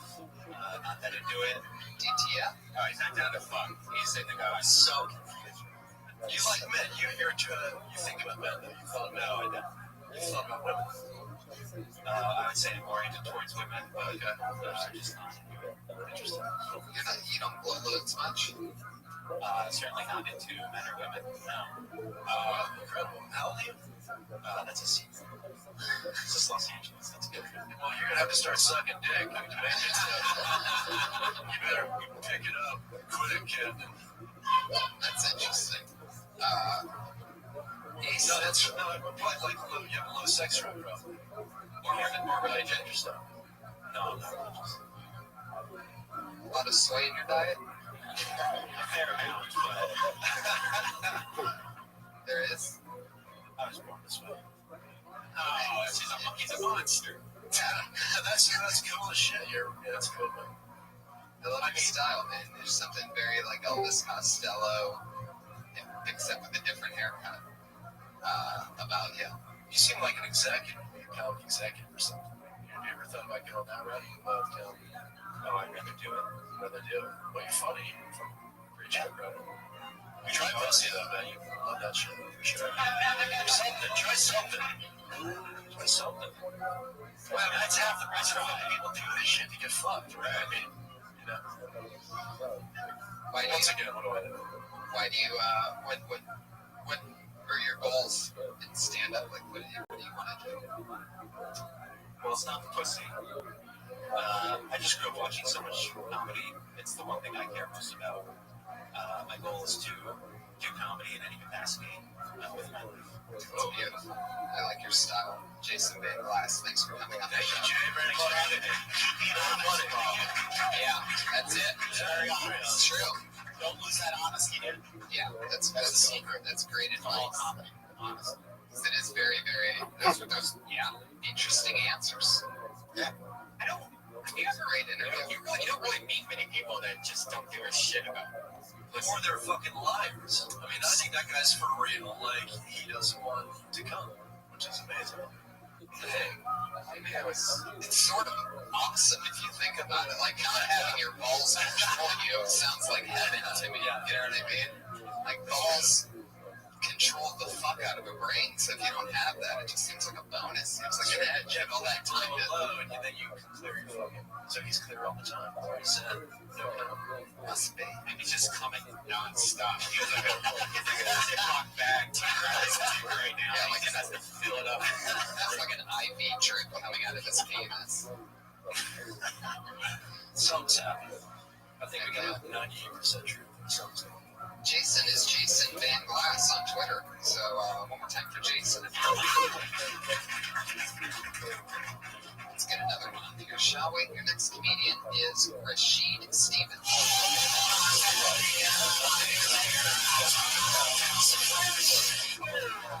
I don't see Rashid, so that means he just got blacklisted. Or Jason's sucking his dick right now. Turn Jason up. All right. Put your hands together for Joe Morisi.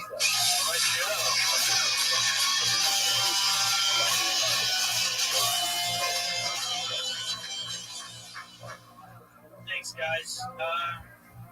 Guys, I don't really like the gas stations in this town. The automatic switch doesn't quite click right. Nobody picks up a squeegee anymore. You know, when do we get so busy? Nobody's got 2 minutes to pick up a squeegee anymore. And why is there still a middle gas option? Gas, you know, who's buying up all the middle gas? You know, you ever drive to the gas station, think there's some, you know, I hope medium's pretty reasonable today. I might get some medium. You know, if it's about 3.89, I might do medium today. I don't know. Yeah, I've never run an owner's manual to any car that's like the regular gas. You're going to want to stay away from that. Probably some dirt and some grime in there. The premium? Why do you want that kind of spectacular performance? This car will cruise on the medium grade.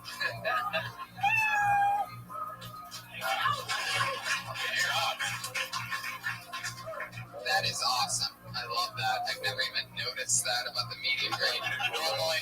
Normally there's things that I see and it's like I think I'll get to it. You know what I mean about writing, and I'll just notice it being wacky and not think to getting to it. That's something I haven't even noticed, and it's sort of mind blowing that it's either that one or it's that one, but it's never the middle. Like it seems like there is a lot there. That seems like it has major serious potential. You're already tapped into it. But it's like, what kind of, the question I would wanted to add, that I would ask is what kind of car takes the middle grade? You know, is it like a luxury car? Sure. Are you the gas man? Gas has like different engines need different gas. You can't like my car, you can't put cheap gas on it. Right. But I don't have to go all the way to the high, but I can go to the medium. I just can't do the cheapest one. So some of them are just like, just don't get the cheapest. Like the cheapest one is for just basic cars. Right. I was thinking more the joke answer. Right. Of the question. The exact type of, I wasn't like curious for that reason. I was thinking. But no, I that is enlightening because I didn't even really notice the button before. But I know that, so it's unleaded and it's premium. What's that one called? Regular? Oh yeah, super. Yeah, it's different everywhere. It's names. Like, there's probably something in that. Like there's premium. So what, you know, super. Super is super just unleaded until it gets into a phone booth and turns into, you know, like, I don't know, play around with this hybrid bit. It's funny that you mentioned Superman, because that bit reminded me very much of like a Seinfeld type bit. It was clean as it was observation, like pretty complete. And it was like halfway between Seinfeld and Sebastian. Right, yeah. It was very similar. Great stuff. Yeah, great stuff. Really funny. I can see you writing bits like just you're very individualistic, just like that. It's funny, and you figured out a way to do a bit in a minute, which is fucking impossible. So that was what else you're capable of. That's awesome stuff. This conversation is great. He's always good. You were on last episode also, which was really, really good. But how long have you been doing comedy again? Started 6 years. Yeah, you can tell you. How big of a set do you say you have right now? Like, I like to say 20. What's the longest set? About 25. What was the thing in the beginning about the squeegee? Just, I don't really see people picking up squeegees at the gas station. Yeah, I like to see more people. That's how I wash my car. That's called a change car wash. Yeah. You're material, like, you seem like you could be a dick on stage, which could work for you, but you seem like a really nice guy. Yeah. Can you get angry and like, It's my voice. It's not as angry, but yeah, I am. You're a super nice guy. I am. Because your material could go either way. It could work either way. Really fun. Thank you. Gas station stuff's fun. Everybody can relate to that. I thought of, you know what's funny is I once noticed that I was inside of a Sebastian joke at one time when I was at the gas station. You guys don't know, Sebastian's one of the great comedians in the world who's not like completely blown up yet, you know what I mean? And he's just so fucking funny. But anyway, and it's not like he has this bit. He's never done a bit. I've never heard him do a bit about it. But I noticed that I was inside of one time because I was behind a guy in a gas station, and the lady at the counter asked him, "What pump are you?" And he had to start looking out the window and doing this thing and trying to figure out. And then Sebastian is always in control of the situation. He always knows, and everybody else is stupid. So I was sitting there, I was standing behind him as he's doing this thing, this moron, trying to look, I'm pump 7. And then Sebastian, I could just picture him going, I always know what pump I am.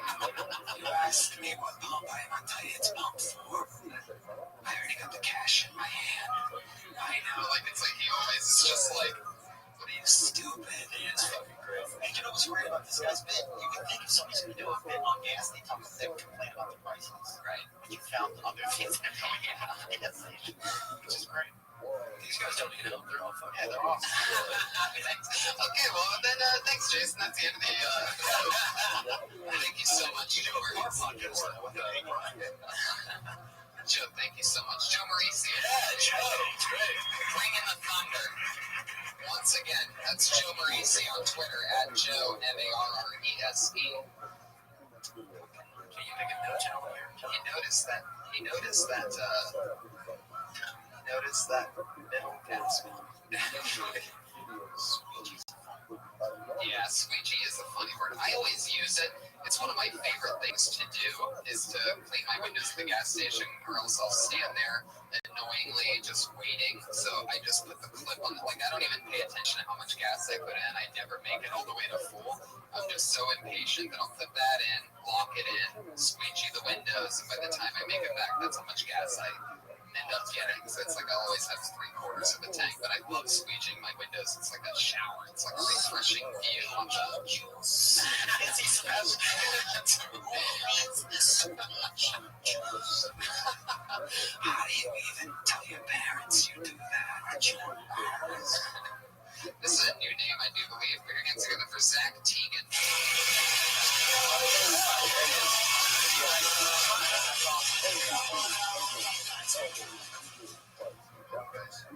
What's up, Zach?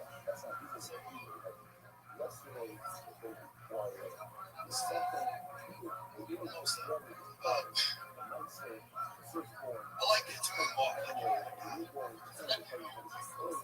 I just don't like Michael Jackson music. And the thing is Michael Jackson made the moonwalk thing not with the other music. And it's a matter. I tried, man. I've tried. You can't moonwalk to ECDs. It's like, I got the sack. I got 9 lives. I got eyes. I can't do it. You can't moonwalk to Steve Will. Some people call me this guy. You can almost walk to, moonwalk to Paradise City. I can't. I'm sorry. I just can't. But the saddest thing I ever saw was a fat girl standing right in the sun, just waiting.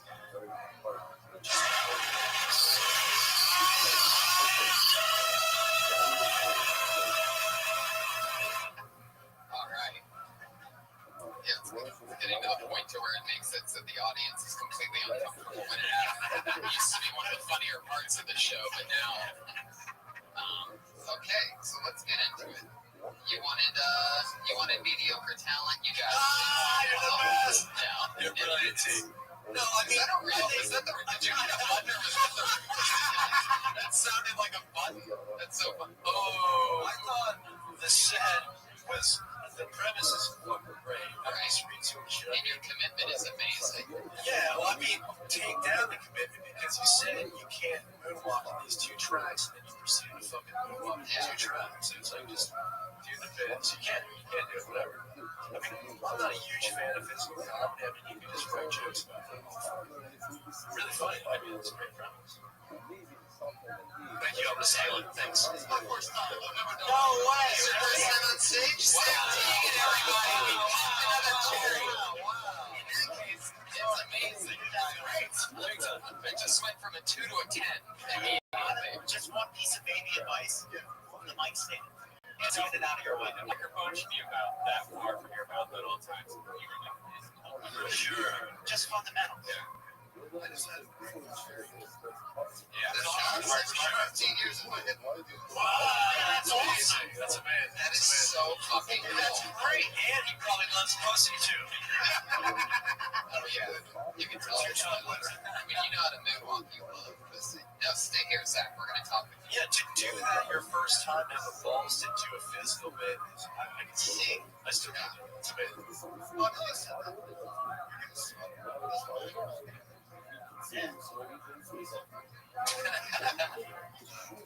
Did you?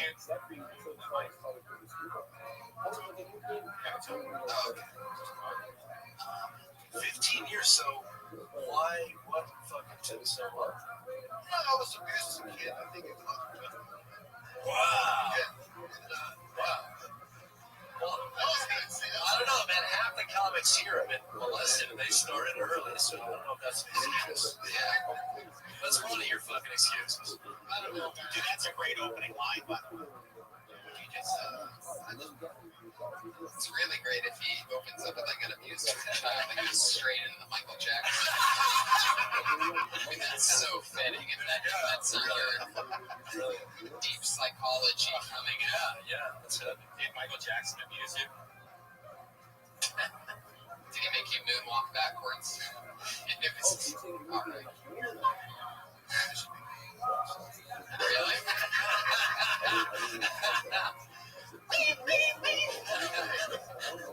So really, that's gotta be another reason. 15 years, you know, work and stuff. Yeah, let's go.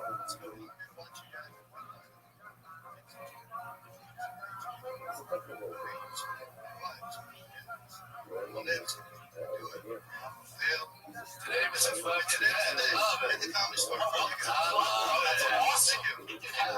It's amazing. So, what's your life like? Do you have a girlfriend? Do you have a wife? Are you married? Normally, when you want to do stand-up for 15 years and you don't get to it, normally that's part of the problem. I've got a girlfriend.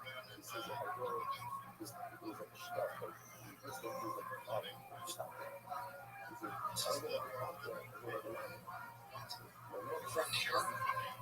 What part? Yeah, well, It's got money. how long have you been in LA? Came out here like 96. New Century.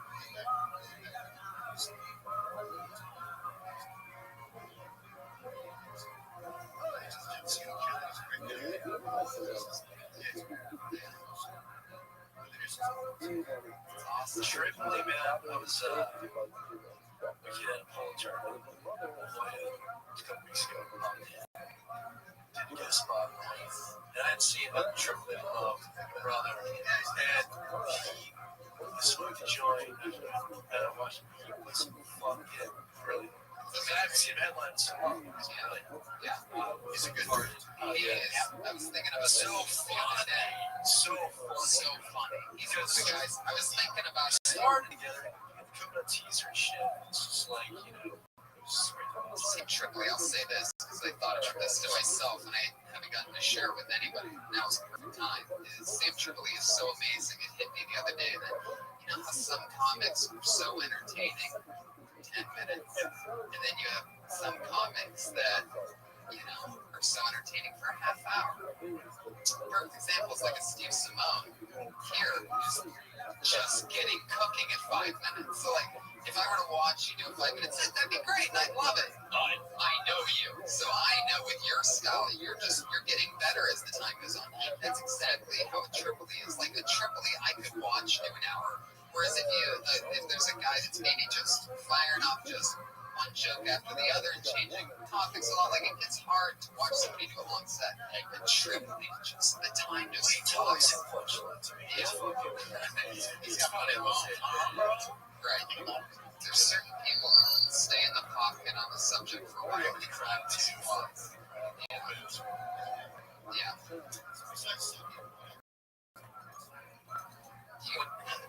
Definitely, like you said, don't act it out. Try to write out the idea. Like maybe you can't talk about like imagine black. There's a way to probably write out, but maybe even just start off with any other material that you wrote. Maybe start off about whatever happened to you as a kid first, and build off from that. Because Michael Jackson would be a perfect segue into you getting your ass licked by Bobo. Zach, you're the man. Another 15 years, bro. Don't stop. Trip will take you out the fucking road. And you gotta go up every night, or else you're gonna lose it all. Yeah, go up a lot. Sal's Comedy Gold, that's a good place that why don't they still do open mic to start off, just to get used to the actual microphone and stand, not so much of the crowd. But I used to do Sal's for a good year straight every single day. And it wasn't to actually have an audience listen to me. It was just getting used to the microphone and saying it out loud. Every single shitty open mic you could find, you should be going now. Oh yeah, I'm sure. Yeah. Or just stick a film and make some real fucking money. Yeah, don't be miserable, but anyway. Zach is Z-Tegan on Twitter, Z-T-I-E-G-N. So give him a shout out. I just Yeah, rock and roll, love it. It's like smoking pot with a guy never smoked pot before. Yeah. Do that. It's really right. good funny. Love it. Definitely. So that leads me to a question I always ask my guests that come on the show, which is the first time you started stand-up comedy. Is there anything you remember that you did that you read, like you can't believe that you talked about that or did that first set or first month or whatever? We talked about, well, when I started, like I remember we used to get stoned and watch Life Goes On, so I had like 10 minutes of retard jokes, which you can't fucking do now, and a whole like medley on fucking Corky, so it was flying, and now the comedy's changed so fucking much, so I mean now I like, do a sporadic thing of retard joke now, but you're never supposed to make, just gotta do your shit. You opened up Guns N' Blaze and there was a built-up fire inside you that had me I'm just saying that, like, starting out, I always had a few jokes to go to, but I loved these guys getting started and shit, because then you really watch, I haven't said much for years, all the time, but I love it. I love it, so that's the best part. I remember watching the buddies so fucking hard. Remember Don Bolin? Don Bolin used to, when he started, he used to bomb, he was crying out cartoon shit, but he used to bomb so fucking hard. When you're on stage in the or in the back corner there, he used to just get off stage and just put his head in the fucking back, like, and you could feel the fucking pain going through that shit. Then you just keep getting, get back up tomorrow night, bro. That's the whole point. That's it. Gotta keep the streak alive. How about you when you started? So much fun. Like it meant so much to me too. Like I grew up watching comedy, I always admired it, and I would go see comedians perform and stuff. One of my secret weapons was I was at the Mason concert. So I would wear a Dice t-shirt for good luck, and then I'd wear a Hawaiian shirt over it, so everybody would like the party. So I was like, I'm gonna be the party comedian. And then this is the worst bit ever for so many reasons. This is my closer, no lie. Okay, about how comedy influences you, and I must have seen Howie Mandel tell a story about securing a candy bar in his hand and telling somebody reaching under the stall and saying, "We're out of toilet paper." That must have influenced me because I do remember in 7th grade, I had a teacher, Mrs. Chandler, who tortured me because I was sneaky at math. So what I did for laughs, I must have remembered the Howie Mandel thing, and this was so legendary that 10 years later, my buddy's little brother asked me if it was true because it got passed down generation to generation. Then I came out of the bathroom at the middle school dance with a Snickers bar all over my hand, and I went, Mrs. Chandler, they're out toilet paper in the bathroom, and I ate it. She was like, ah! And then I was like, turn them out, like I was the king. So it got passed down generation, and then that was my closer when I did stand-up comedy. I was like, oh, you don't think I know how to party? 7th grade, Mrs. Chandler. Same Hawaiian shirt, and then I would close with the candy bar off my hand, and I was like, you'll see me on HBO next week. Wow! That's one of the greatest ever. That's a nice t-shirt. I had my own. I love that you had the dice under the Hawaiian shit you top. That's adorable that you used to wear my shirt, Stevie. And Tony, I don't know if this ever happened to you, but the reason why I fucking stand, one of the reasons why I stand so top is like, because if you're not on stage, just being on stage is difficult. And then trying to do jokes, combination of two. Once, was when I tuned up a mic, it was a year in or whatever, this fucking thing fell out. It's probably happened to a lot of comics. And I froze. And the dude from the back is like, put it back in. So he had to tell me, was one day. That's That's amazing. How long do you think you were standing there quiet? I don't know, a few seconds. It seemed like fucking time. I had no idea. I'm like, okay, what do I do now? It's like, what the fuck is black? He's like, put it back in. I'll never forget it. Wow. Okay, good. That's amazing. So your moonwalk is brilliant compared to that fucking bullshit, bro. I had that happen to me a couple times when I was starting off with a thing that fall out. You don't know what's holding it in. You don't know the structure of it. And the worst was, I remember a couple sets, that falling out was the biggest laugh that happened during that set. Like people just, you're already 2 minutes in and they hate you, so that happens. And they have all this pent up energy and they're just like, it's just like, oh, that's what it sounds like if they were to laugh at my jokes. It's like when a waitress drops a glass at a restaurant. They just look for you to laugh. It's fun, Attention. Dude, one of the things that I had to learn was that you need different energy for different moments. You can't just come out running. And I remember showcase on Mitzi, like it took me years to get things to become regular at this place. Because for whatever reason, like whenever Mitzi and I remember at the time I didn't have any really material on what was wrong. I realized that taking orders probably and I did, so I got something. And so I just go out and just like bring the energy, and I would come out with these. So regardless of it, because I was used to like back in Philly, I was in stuff there.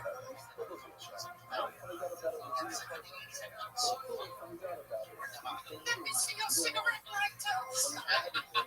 Who wants to party tonight? Right. So I have to showcase for Mitzi Girl. There's like 3 people. Just her. And the way it used to work was if she liked you, she would circle. If she didn't like you, she would scratch her. So there's probably 7 people. We're not going to do showcases for 7. There's no crowd. How are we going to perform? There's no crowd. They're like, she's coming in. They're doing this. Right? And I'm like, oh shit. So then I gave myself the worst advice ever. Just do what you do. Yes. So I walk out on stage, Hawaiian shirt, and I go, let me see your cigarette lighters! It was so quiet in the room, I literally heard her scratching my nail. I literally heard 3 more minutes to go. None of my dreams were coming true. That is awesome. It was so bad, it was great. When did you take off the shirt? Maybe you could become words. You. Because now your sets are usually very, very cute. Like I almost cried watching you at one point. I think it was a Thunder Wizard or something like that. You're very, you almost have a vulnerable ability to yourself on stage. Yeah. And I bombed so bad for very early on. I had a gig in Vegas. And the scene was $2,000. This is awesome. It's a year in the comedy. And I bombed every fucking show so bad. I must have that multiple things being working afterwards. And I know why this lady was like, making it work with them. They're always funny. Like, no shit, that's all real. She was like, do you know how to play guitar? I was like, no. She's like, well, that's not gonna work. And she felt so bad. Audience member? Yeah. She just felt so bad for me. So then I remember coming back to LA and I went, my life sucks. I'm sacrificing all the happiness of my life for this 3 minutes on stage. And I went, you know what? I'm just gonna go have fun for that 3 minutes. And I never tried to do a joke for years. I would just go out on stage and talk and have fun. That's so important that you're telling that concept because I think that's what happens in these comics. Freddie Soto, when I started, I don't know if you know Freddie Soto's comics, but rest in peace. I watched him have 0 fucking material. He used to get up like you, talk. What's up? Nothing. Take, flatline, and then over time, he would give fucking lots. I've seen a lot of comics do that. Just get up, door guy, talk, touch the moment, nothing. And then it comes, and so it's very important. It's funny. People don't know that, but it's awesome. Who knows? The next thing we pull out could be the next. Put your hands together for Joe Carl.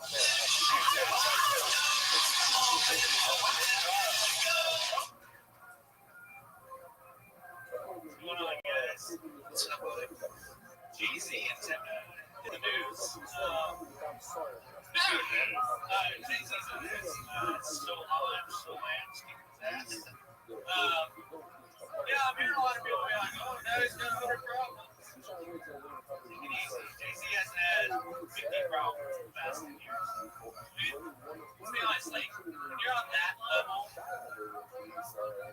wealth, you don't have that many problems. Like, he owns an NBA team. It's not like some private recording is going to be able to take that away from him. White guy gets it.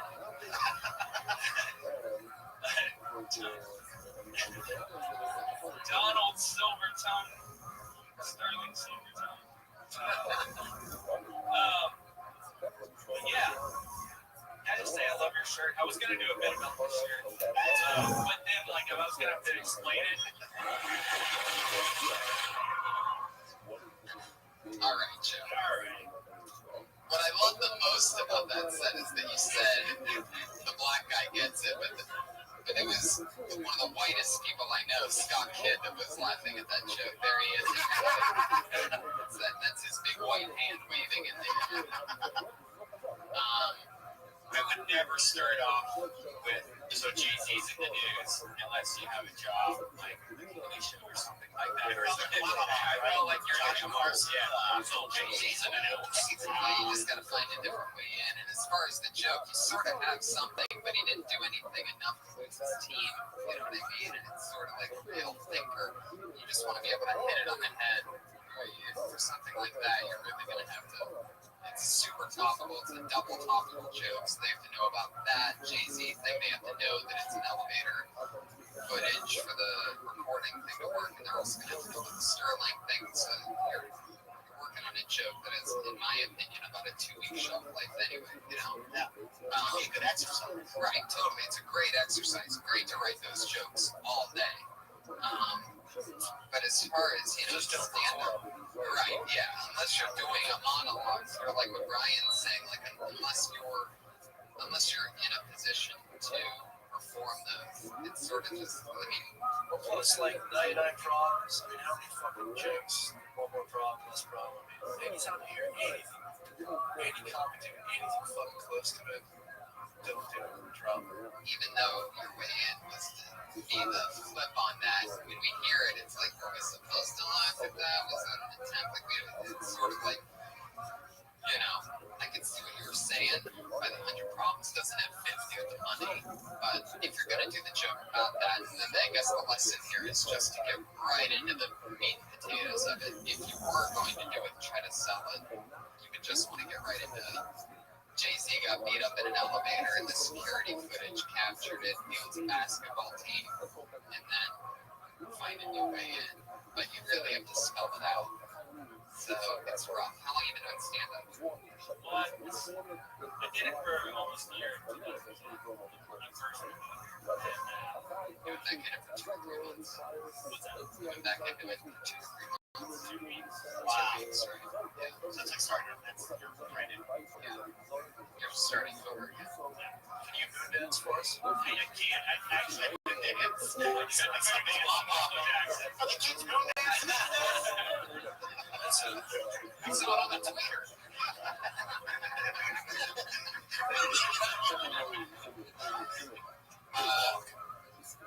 What made you stop after doing it for a year in 2010? Well, actually, it's funny. Like, I started in 2010. When I first went out there, I used to come visit all the time. I was like 17, 18, sneaking in here to like watch all the time. And then I moved out here, and then I did full time like you were working here. I remember my first time on stage downstairs was I think you were. It worked really well, and Did it make fun of you? no, it actually went well enough to where you didn't have to make fun of me. Wow. And Were you surprised? yes, I was very surprised.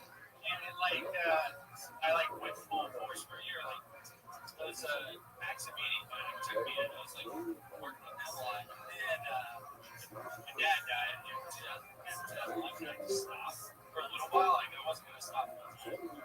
But I just never did. This whole time I've been working. I was a PA. Kind of like moving my way up. Working both of it. And then back in it, I was on stage. You're doing it. How often are you getting up now? Right now, I like force myself to Mondays. That's all out. Find a buddy here. Have a workout today. That's something to the gym. It's amazing advice that I don't even think I've ever mentioned or anybody's ever mentioned on this show before, but it is so important to find somebody who you can sort of just roll around with to keep you sane when you're fighting the same battle as somebody else. Just fuck one of the open mic or comic girls. That's what I used to do. And then, I just used her for a year, and then it's a great idea. Seriously, I think you did that also. No, not at all. Not in any way, shape, or form. But I'm sorry, that's the opposite of what you want to do, by the way. You don't want to hook up with a comedian female. Assholes that do like to get started. No, I mean, I did. When I started off, I made it because you start, it's the people that are in the same level of you as stand-up, you start seeing it every single club. So you go from one open mic to another open mic, and then there's girls also, so I just started dating one of them, and it made it so much easier for me because then she would watch my set, I would watch her set, give tips, and kind of write together and stuff. It was tips. It was a level. And it was really hard because she sucked really bad, and then I think she was great. That is definitely one of the worst words in dating. So funny. Sorry, ladies, but you guys. Egos are out of control. Tony brings up a good point for comics as well. I'm sorry to hear about your father passing the fucking blows, but it's like if you're not feeling funny, if something fucked up, it's very difficult to write fucking jokes. Well, yeah, and the thing is, if that happens to anyone else, it's like I feel like I took some time off, and like I was only going to take like a month or two off, and like I was fine. Like I should have came back, but it's so hard to come back. Like if you take some time off and get back in your daily life, it's hard to just like put aside time. Yeah, they can escape for you. Exactly. One thing that I used to have to take breaks. I used to have to take breaks from comedy because it was so emotionally overwhelming and such a tight thing. Like I would give up drinking or I'd give up comedy. I'd give up drinking and I'd give up comedy. But then you start to build up a momentum where I'd be afraid. It's like getting into shape. So now the most difficult part's now getting back into shape. As soon as you get into shape, it's stop. Just at least once a week, when I work with comedy, I work on writing, at least one night a week. So you're always in the moment, right? I totally agree with that. There's nothing more difficult than fucking stand-up. It's very difficult. Yeah, I don't believe in breaks at all. I mean, I just can't get myself to take breaks. I just love it. So, if you get there where you love it that much, to where it's not even like you're doing a thing, if that's your escape from everything else, then you're killing two birds with one stone, because then you're your hobby and you're working at your job. So, I took 2 weeks off, and it was like starting over. I lost my stage presence. I felt my voice was cracking. Like I was like, It'll never go away. Then you can do it 5 years, 10 years, and you're not on stage. Well, there you go. He's Joe Carl, everybody. Welcome back, Joe Ignusaker. Yeah, nobody's going to follow you on Twitter. It's actually the Joe Carl. What is it? It's actually the Joe Carl. That was my old one. You have 2 Twitter handles? Wow. So what's the one you would want people to know about? He's the Joe Carl, everybody. There he goes. Thanks, Joe. That was great, man. So nice. Great. Battery. Just a little fun fact behind the scenes. Very location. Yeah. Put your hands together for Tyra Misnard.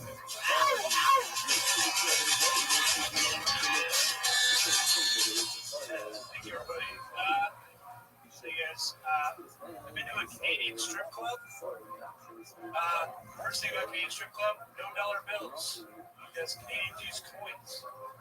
$1 and $2 coins called money in tunas. Which makes sense because the number one cause of death in Canada is an anvil falling on your heads. So I'm at the strip club. This is what they do. They have the strippers. They kneel down and they lick the coins. They put them on their nipples. Everyone lines up and like tosses to like get them up. And I was like, yeah, I'm down for this. You know, it's like, guys, skee ball, let's do this. How many points for the butthole? Let's figure it out. So I'm in line, get all excited. The guys in front of the line, the Canadians, are just fucking hugging these coins as hard as they can. It's crazy. And I immediately realized, like, wow, no wonder Canadians are so nice. They're taking out all their aggression on their strippers. I gotta figure it out. And that's true. Strippers have these poles that they have magnets or something on their bottom, and they using a stick. So after they get off stage, they have to spend like 20 minutes just getting all the coins using a stick. It's like the saddest thing ever. Yeah, it really is.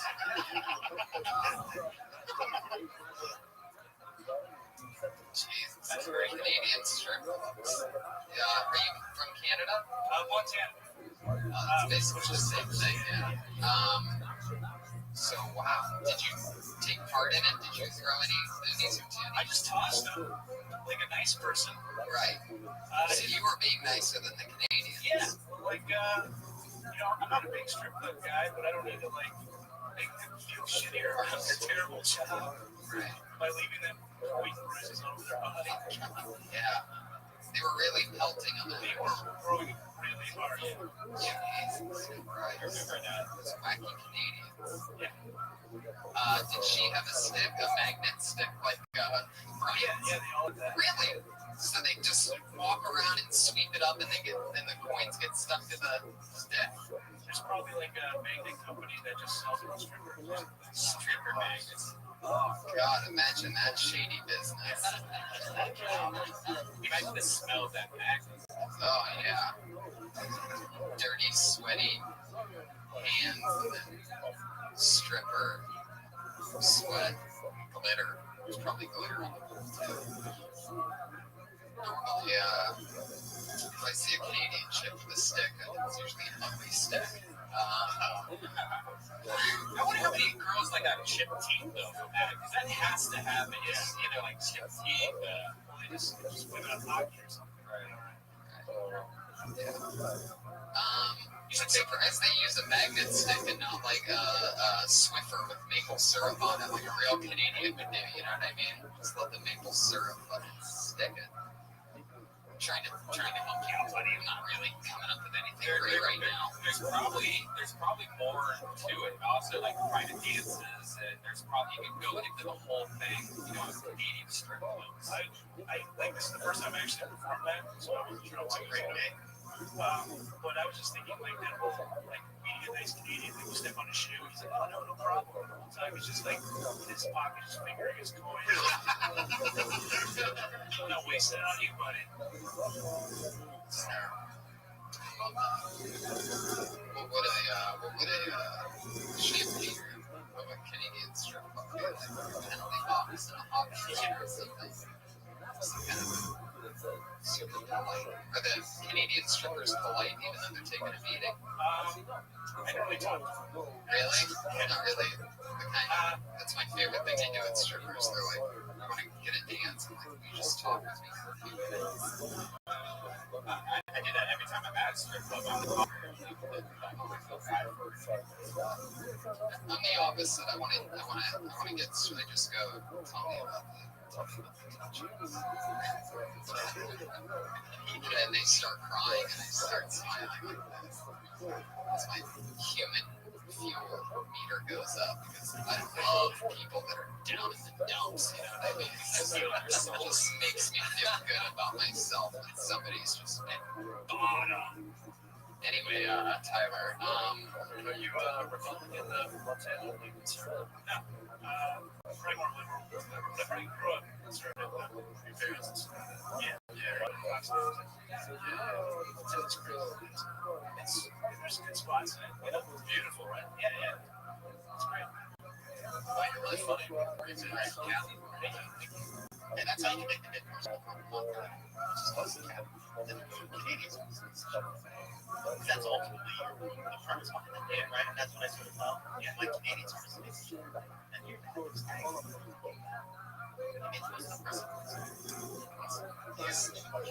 right. I mean, that's just embarrassing. Get your stick and get off the stage, you know. It's just so sad. Is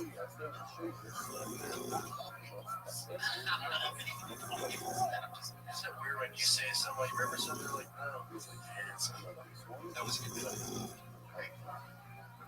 He doesn't remember. Tyler, what do you keep in the pockets on part of your shirt? They're empty. Really? I'll say you have tits. I felt like there was something in there, but now that you mention it, yeah, I guess it's just Montana Packs. Thank you so much, Tyler. That's Tyler. Very good. These are all great companies. I thought these were funny. Yeah. It's Narc is Meznarich. That's Tyler Meznarich on Twitter. We made it to the part of our show where we get our two regulars up here. Since the inception of the show, we've had two women that have always come up with a new minute each week. We watch them grow. We watch them get bigger and better each week. This week's no different. Let's put your hands together for your first comedian. She is a regular on Dysentery and Kiltony. Super funny, ugly. Put your hands together for the wacky and goofy and always weird and fun. Sarah Wineshank, everybody.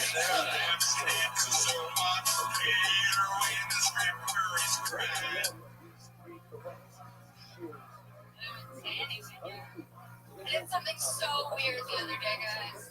I got my scrambled eggs to go. I got a to-go box for my scrambled eggs because I could not eat them in one sitting. I didn't realize it was weird until I got these eggs home. I didn't realize it was weird until I got these eggs home and I tried to reheat them in the microwave. This is the thing, guys. You can't give life to something that was never born. You can't try to reheat and put life into something that was never born. And I tried. Right.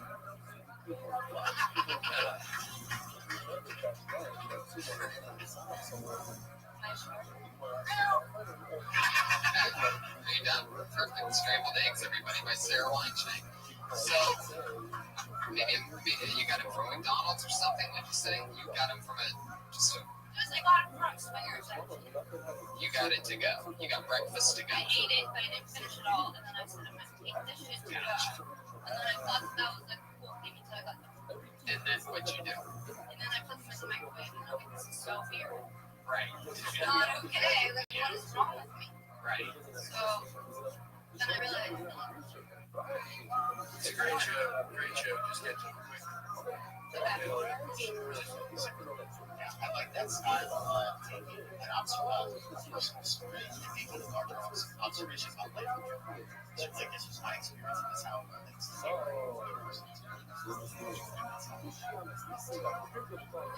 You can't give life to that which, is never born. I was almost thinking, like, I used a different game, like, sunny side up, and then when you microwave it, makes it scrambled eggs. well, that's good. You know what I mean? I like that, yeah. You can't reheat sunny side up because it just turns it into scrambled. Microwaving eggs is just strange, right? Yeah, like I could have made eggs in that time. That's what I was going to say in that show, but then I didn't have much time left because I didn't taste it. Yeah, I think that's a great approach to take. Slice eggs. Yeah. Right. Exactly. Right. Like I should have just... Eggs is a very strange thing to get in the first place for swingers. I always get eggs. Really? Yeah, protein. Hey guys, I like to get eggs when I go out to eat. It's some quinoa. Yeah. Sure, you mean quinoa? That's how girls say it. Or how people that say it properly say it. Quinoa. Quinoa. Oh, delicious. No, but that is true. It is healthier than eggs. But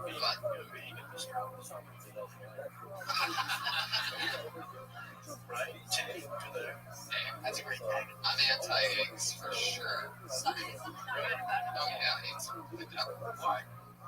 it's disgusting. I never like the flavor. They actually, depending on what sauce you put on it, then it would take the flavor of that sauce. The actual flavor of plain egg. You ever just have an egg? God, have salt. I eat egg all day.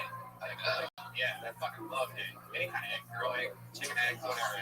Oh, I see what you did there. You put the girl egg. No, but I actually like hard-boiled eggs, and I don't put salt or anything. I just eat that shit like an apple. It comes up, and it's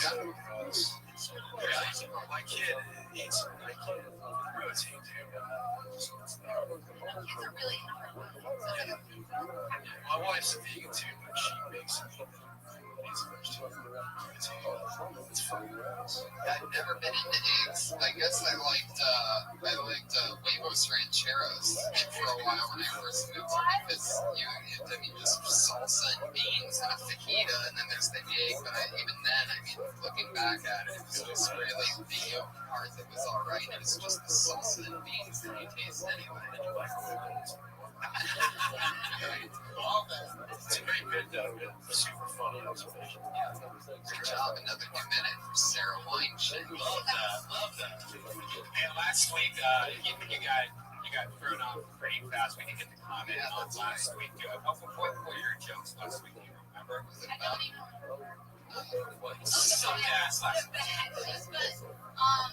How some married couples get together because it's easier to put sheets on. Like in a relationship. You said that last week? Yeah, but I didn't say it as funny. Yeah. I think it was funnier. It's amazing when you just get to the point and try to not stretch it out for a minute. It's like you just got right to the point with it. That's fine. There is something so sad about trying to put sheets on by yourself. Yeah, like that fourth set corner where you have the other three quarters on. You're just on the bed, like moving it across. That's maximum loneliness right there. Or you're going to IKEA by yourself and you can't have somebody wait in your car while you know what I mean? Or yeah, they're loading it. You just have to kind of like throw your shit out in your car real fast. All the things rolling through you, you just push the cart. Yeah, and then you get home and you have like this huge box that you can't get out of your car. Yeah. You have to ask your lonely neighbor to help you. It's like, I'm in the middle of putting my sheets on. I can't. Actually, what I did is, this happened to me, that's what I say, is I just took one of the boxes one by one and had to take one piece into that house. Oh, that is sad. Wow. It's like sitting in front of a birthday cake. Everybody! Have you ever gone to a restaurant by yourself and told the hostess that you're pregnant? That's like some self-deprecating. Oh, never mind. And then they ask to see your, okay, all we need to do is see your ID to confirm. Forget it, it's not my birthday. That'd be awkward.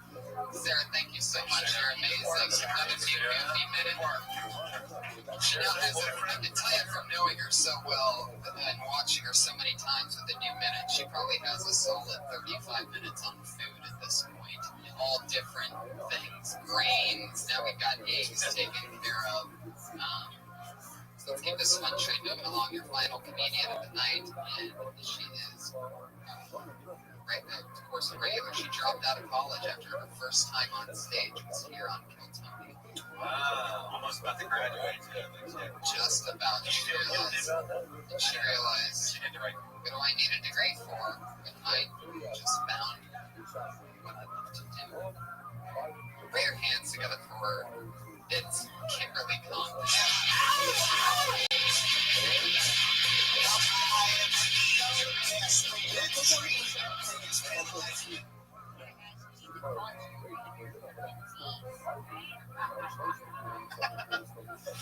Obviously, I dropped out.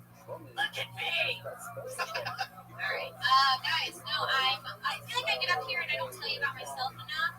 I am half Puerto Rican, half deadbeat, which makes me a complete asshole. It's actually kind of a scary combination, because I'm a little bit lonely and at the same time very, very fertile.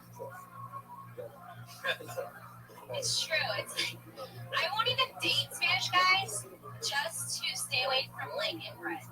They might be related to me, all of them. It's been pretty. Yeah, because who wants to fuck their cousin, right? Not me. Unless I'm lonely. We've been doing some new stuff at work. They've been training me. They're teaching me how to do mail orders now. Which is bullshit because I've been dating so long and I didn't know you could just order them. Awesome. Quick comment. I don't get the half deadbeat. Like, it sounds great. You are fully committed. I love your commitment on this minute this week. Like, you're in it. You pulled a what's his name? Zach Teagan. And just fucking committed all the way. I love the lack of you know. I tried so hard. I didn't say no once. That's true. No, you know, and only I think 1.5 which is a huge breakthrough. And it's great. And it's easier to listen to. It just flows. Now, let's get to, you said half what? My mom's Puerto Rican, my dad's Indian. So that's where I said I'm half Puerto Rican, half dead. Which means Did you say that your dad was a deadbeat? You did, because I was like, why are you a deadbeat? Like, I was trying to think of why. So it's not clear now. Okay. Right. And I don't think it necessarily needs to be, because what I think the magic is, something that I heard that I don't think I've heard before, is you as a Latino woman saying that when you're lonely, it's like extra lonely because, you know, you have that. Remain free. Yeah, exactly. I didn't get that. Right.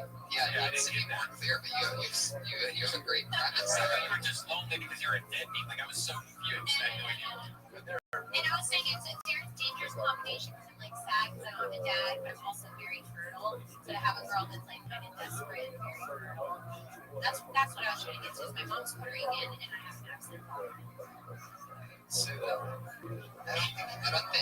think you might have two different jokes there. There's a lot in there. That's right. Well, you know, just doing the most. But there's a lot there with the Latino, like gaping hole type of that. Oh, I said gape in front of Brian, guys. You know what that means. Now there's a lot more that you can get into there. It's not just one line mentioning and something like that. It's bigger than that. So I really work on it. Like, it's got to be harder for the Latino woman to be lonely because you have more chemicals in you trying to get you to make a baby. Like, there's no question about that. That stereotype is completely true. Are you serious? Hey, no, I saw it all the way from here. Gaping hole, everybody. There's cereal in it. Someone's eating frosted flakes out of this girl's bottle. Frosted flakes are nasty. Yeah. And that's great. Yeah. I think there's a lot there. What do you guys think? Funny, you were at the game with Tripoli. Yeah. I popped into your app. You were great up on the show. Tons of great jokes. You take a beating on a fucking joint. Super cool. You eat a fucking wheat brownie while you drink. That's my beer. I love it. So she carnies. She's cool. She's sexy. We were in San Diego together. I know. Yeah. I think that everything you did, once you work it out, write it different, and say it like, you know, explain it a little different. I think that's great. Yeah. It's really good. It's almost like a top sentence. Probably do a half hour session. That was so Like, maybe it's, you compare it to other races, a Latino woman not having sex. Like, a Latino woman being lonely is like a Look at it with me. Yeah, there's a lot of that Spanish women. Like, I feel like a lot of them are very white men. That's like a big thing. The Asian women do that too. But that's because that's a mail order situation, I feel like a lot of times. It's because they're attracted to power. Oh. Anyway, too soon for the whites the number one race joke. I mean, come on, we are definitely in the lead. Anyway, thank you so much, Kim. That was awesome. Kim's great, love it. It's Princess Shank on Twitter and Kimberly Compton on Twitter. So follow the lovely ladies of Kill Tony. We did a Kill Tony at the La Jolla Comedy Store. We're doing another one in Comic Comic Con in July. Oh, yeah, that's awesome. Yeah, 23rd and 24th, we're having Kill Tony, Thunder Pussy, and a comedy show. 3 shows, too. It's coming on 2014. And the American Comedy Show. Iron Patriot will be there. Iron Josh will be there. Even though he didn't even say anything. Yeah.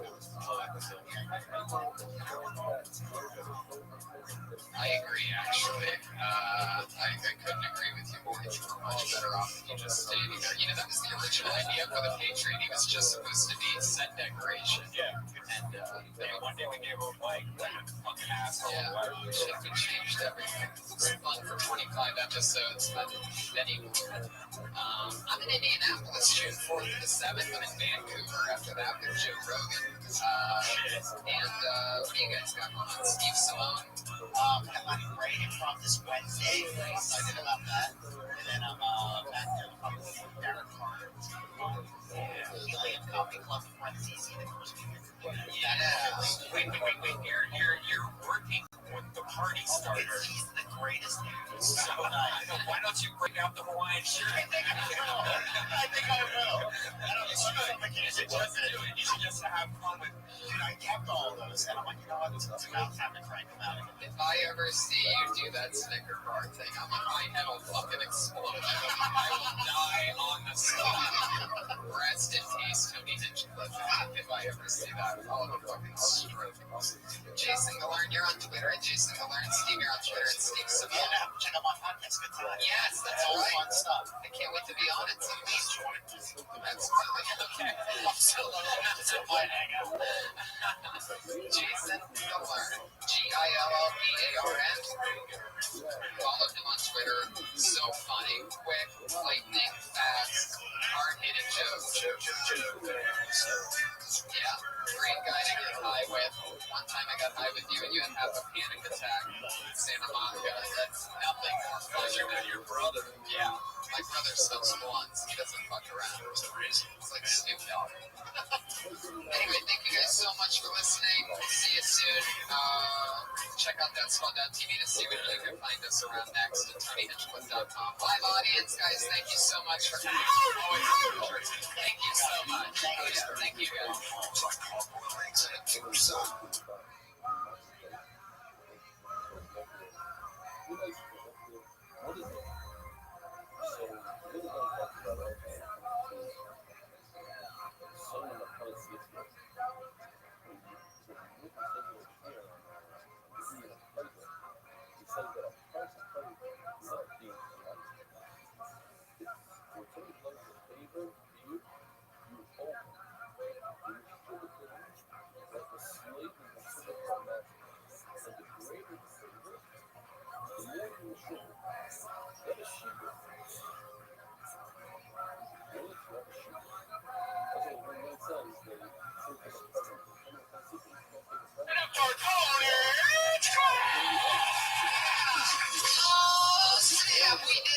Everybody, happy Monday to you, everyone. Okie dokie, fuck yeah. Hell yes, everybody. So good to be here. Believe it or not, guys, this is episode 52, our 1-year anniversary of Kill Tony, a very special. I mean, it's just 52, but Has it really been? yeah, That's ridiculous. Crazy podcasting. When you're persistent, you can do anything, guys. And you can tell by the energy in this room that this whole thing is fueled with pure hope. It's actually a pretty good turnout for Memorial. Yeah, no, I love it. I'm so happy you guys are here. This is very exciting. It's always my favorite day of the week is Mondays now. Who's with me on that? Mondays are the best, right? Okay, but fuck yeah, so I'm happy to be here. We have 2 amazing guests tonight. The energy in the room is great. Did you say butt fuck yeah? I think I did. But fuck yeah. Oh, okay. But fuck yeah. That's interesting. Never didn't realize that. Yeah. But fuck yeah. Subliminal fucking's going on every day. We don't even notice. True. Maybe this is part of being gay that I didn't know about. That I unconsciously deep inside there's just this homosexual dying to get out through linguistics. Tony, any approach. You're the new Tony Hinchcliffe. You know, you're not right. gay anymore. Butt fuck yeah, everybody. Butt fuck yeah. That's what the subtitle of this episode will be. Butt fuck yeah. It was another fun weekend. Things keep moving along. Yeah, I went to actually San Diego, hung out. Love San Diego with the American Comedy Company. I'm going to be there for Comic-Con July 23rd and 24th. We're going to have Kill Tony there. Oh shit. Comic-Con, we're coming. By the way, that reminds me to give a shout out to the lovely people over at McDonald's. Oh, yeah. Always kicking out great products. We're very happy to have them as part of the team here on Kill Tony. So thank you, McDonald's. I'm loving it. I have to say that part, or else they don't count it as a. Yeah, we loved it so much. I don't even have any left to show you. Right. Oh, I don't eat McDonald's, by the way. I haven't had McDonald's in years. Right. But I think it's the best. And McDonald's, I'm loving it. It's cheaper than buying cat litter. I wouldn't know about either of those things. Cat litter's like $10. I bought a cat litter today. It was $14 for what is like 1.5 boxes of litter. It's a scam. It is. And I poured like most of it in there because I just don't want to change it for like a couple months. I bet you have like a sandbox of kitty litter. It's pretty big. They have their own beach. It's for 6 cats, but I just leave it in there until it gets so hard and furry it looks like a cat. You have the kitty litter holder of the cat lady. The 6-cat kitty litter box. Right. Holy shit. But it's more. Put your hands together for Brian, everybody. Obviously, having a litter box is one thing. Having a 6-head prepared for cats. For cats, just out of pure laziness of not wanting to change cat. Right. And it's cheaper. It's more expensive than a whole meal for your family at McDonald's is what I was trying to get at. Oh, yeah, totally. And McDonald's, thank you so much. You guys are the best. Anyway, what else? Yeah, you went to San Diego. I started Instagram this week. Yeah, it's about time, man. Yeah. You should get on that Facebook now. What do you think's going to take off next? Because I just got on Instagram, guys, and I think that company has some potential. Yeah, you need to do more of those. You need to do more vines. You're one of the greatest dogs ever. Just kick it into the vine. Yeah, but you can fuck with your dog all day and make vines and Instagrams, and you're the cutest dog in the room. Put your hands together for Josh Martin, everybody. Be very careful around him. He's very accident prone, extremely. His entire life, he's just apologizing to people for things. So it's rough for Josh, but we love him here. Keeps everything on its hinges. So yeah.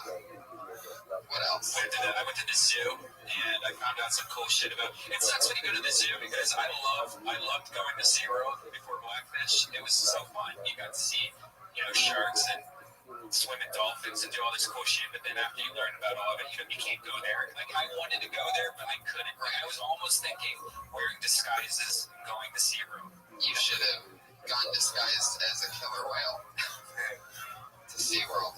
No. But then I went to the zoo, and I almost felt bad about the zoo.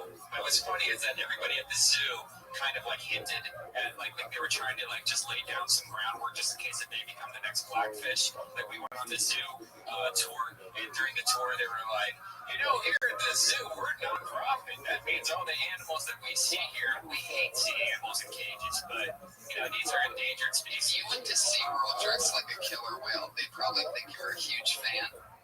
And be like, hey, look at this guy. He dressed up like a killer whale. And then you can go inside SeaWorld and just walk up to people and be like, help me! That'd be so awesome. I don't like your fat jokes that you're doing to me. Why can't I be an eel? Oh, I see what you thought. No, I didn't think that. All right, guys. Let's get this thing. What were we talking about? Zoos. Yeah, who loves zoos out there? Am I right, people? Okay, let's get the show moving.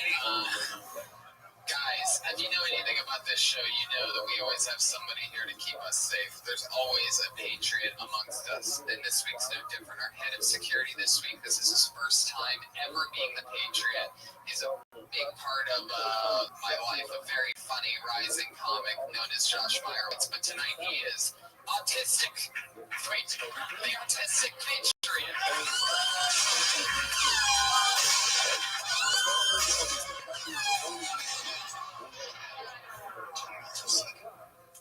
The superhero of autism, the autistic patriot. Patriot, everybody. That's real autism under that suit. How's it going, buddy? I am sweating more.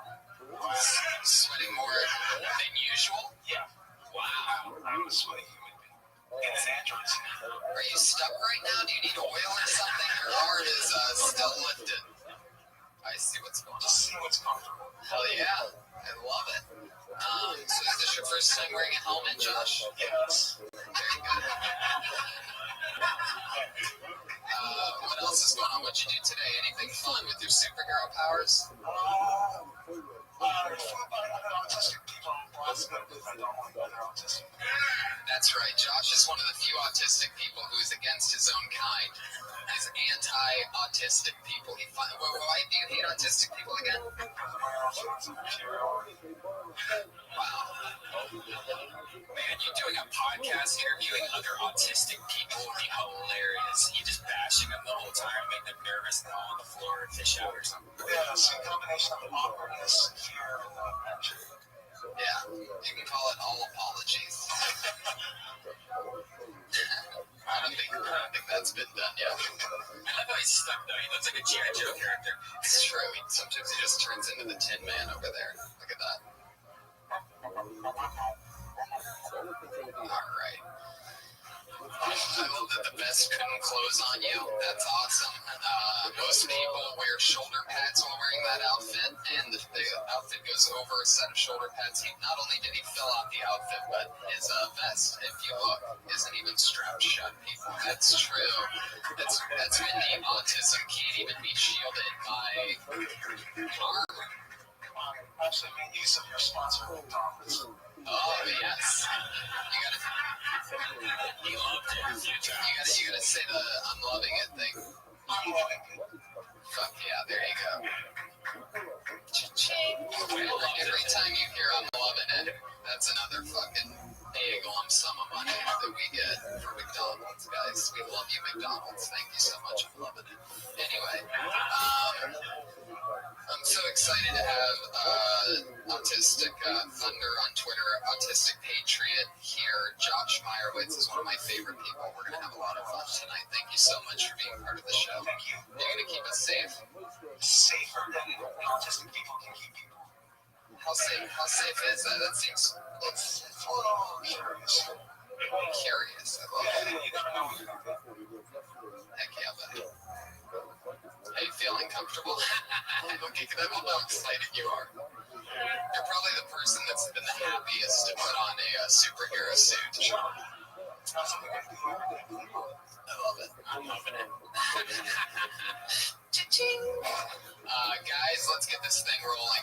My two guests tonight, two of the funniest people I know, the wacky and awesome Jeremiah Watkins and the super talented himself, Jimmy Schubert. So let's get him up here. Jimmy Schubert and Jeremiah Watkins. Jimmy's a hot comic standing. He was just on his Hell Underground. Jeremiah, you've seen on many hilarious YouTube clips. Some of all my favorite YouTube clips of Jeremiah, but it's funny because it's true. You guys are great. You've both been on the show before. Welcome back. Yes, we're alumni. Thank you. Good to meet you, Tony alumni. Hell yeah. I love it. What have you guys been up to? How's everything going? Don't love this. I saw you blowing up on YouTube, man. I saw your clip on the recent Last Comic Standing, man. You fucking killed it. Yeah. Have you already felt the wave of new fans? A couple of people follow me on Twitter and whatnot. Yeah, other than that, no, not really. It's good to be part of it. I mean, it's really cool. I think Last Comic Standing has been on the air for 3 years. So for them to bring it back, the executive producers want the Sykes, who is actually a real comedian, kind of help on the project. I think it's better that a professional comedian runs that portion of it because they wanted to. This year, they wanted to kind of put everybody's process, what a comedian's process is, kind of like, put that on display. And it would take a comedian that's done it before, somebody who's making a living as a professional comedian to kind of understand that and put it out on that national television, you know. So I was really, I mean, I didn't think I'd get it. I mean, I had to audition for it, and I got invited, and you know, we got to the invitationals, made the semifinals. So you know, it's I don't do a lot of television because I don't have the act for it. I'm a little filthy, but certainly it's a challenge to come up with TV spots every week that you can get past the standards and practices people. So for me, that's what it's about. And I'm just kind of like getting outside my comfort zone because I'm not really a reality show guy. You know, doesn't acting on sitcoms and stuff, but not so much reality shows. So we'll see what happens. Hey, congratulations, man. I was so happy to see you. Yeah. It's going to be a part of it. You know, I think they got power in the judges. I mean, you look at Roseanne Barr. I mean, some people don't like her, but you know, you can't argue with the success she's had. I mean, I watched her when I was a doorman here. Shit, almost 31 years ago. I was a kid. I watched Roseanne come out here from Denver, and I watched her in the original room. She did an amazing fucking showcase set from Mitzi there, and it was in the main room, and she blew it up after that. And then, you know, I saw her on the Tonight Show like 2 weeks later, and then she had her own sitcom, and she was off to the races. Yeah, I heard she got that car set in the main room. Yeah, basically. I mean, if you saw the set, you would just go, wow. I mean, I didn't blow everybody away. And then Keenan Ivory Wayans, who's the producer of The Living Color, which is a groundbreaking sketch show was on Fox at the time. He's also directed movies. He's head of the Wayans family comedy dynasty. I mean, that for one family that much talent, I don't know if it's actually legal. And Russell Peters, you know, the dude's the nicest guy in the world, and a true international comedy superstar. I don't think you can find anybody that's done what he's done in comedy that's done it internationally. I mean, Carlin and Pryor at their peak were not playing. I was in Hong Kong not long ago doing some shows, and this guy was selling out 6,000 seat theaters 2 nights in a row. I mean, so there's a lot of star power with the judges. Melinda Sykes is helping in. They got a lot of great talent. I love what they did this year with the show is they didn't open it up to, you know, the fucking douchebags. You know, I'm a talented guy, but I want to sleep on a sidewalk for 12 hours between a guy in a clown outfit and a guy in a fucking chicken suit. Get my fucking break in show business. You know what I mean? So I love, because you can't fucking pretend that ain't Tom, Dick, and Harry's gonna walk off the fucking street and compete with professional comedians who've been doing it 15 fucking years. You know, don't fucking insult me. It's insulting, you know. You go down to the Improv and fucking let him roll pieces. Fucking local Lakers ain't calling me in off the bench. Stay in your fucking shows and profession, douchebag. I mean, it's insulting. It's insulting when you do this for a fucking living. Oh yeah, like I'm fucking sucking in the bank clown. I'm getting fucking jerk off. And thinks he's funny, can step up on stage and fucking do it. It takes fucking years, man. It takes fucking years to get good enough to do it, and writing and performing it. So I love that they cut that portion of it out of the show. And so I'm super excited to be part of this season because that's been on for 3 years. They brought it back. I think, you know, comedians can talk all the shit they want about the show, but I will tell you this: what's good for comedy is good for comedians. And I think this show is great for fucking comedy, and you can argue with the judges' picks. That's another thing. But I think this show is great for fucking stand-up comedy. I'm glad they brought it back because, especially this year, because it's going to premiere of the comedians process, and you know, people from all over the country have called in to do it. So, you know, a lot of people have years underneath their belt, 15, 20 years. I mean, they went with some experienced pros because the problem with the show has always been in the past. As the show goes, it gets less funnier and less funny because the comedians don't have a deep bench material. So this year is going to be different that way. It's going to be, you know, just funny after, you know, I mean, a lot of the guys that I've seen are really super talented and have been doing it for a long time. So it's almost like they're kind of going back to like almost season 1, or when they had, you know, like those guys on that, it's the pilot they had Doug Stanhope on. You know, they had all these crazy like old school comics. On that though, Dad Fan, right? Dad Fan, yeah. Isn't that insane? Did you say Doug Stanhope? He was on the pilot of the last comic. Yeah, but I mean, you know, that Fan won it, so what does that do? Yeah, right. And Last Comic Standing, I could go up against somebody that's 6 years in and probably lose. Going with we don't really have a lot of time. We got 4 minutes and 30 seconds. And the problem is, I'm used to doing 45 minutes to 1 hour. So you're then going to take a little chunkier act and make it not seem like you're starting in the middle of your act. You kind of frame it the right way. And I think those shorter sets are tougher to do because you have to come out and actually put a full performance on a 4 minute and 30 second set.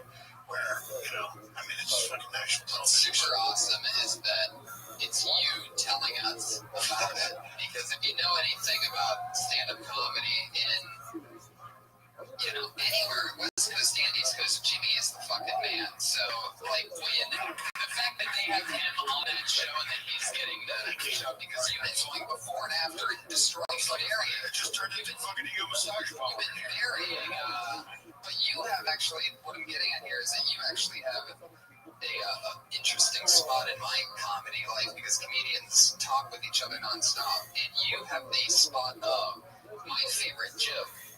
What's that? The one about the Cajolo twins. The mafia, the egg. Oh, the egg thing. Yeah, that was the set that I did on the first show.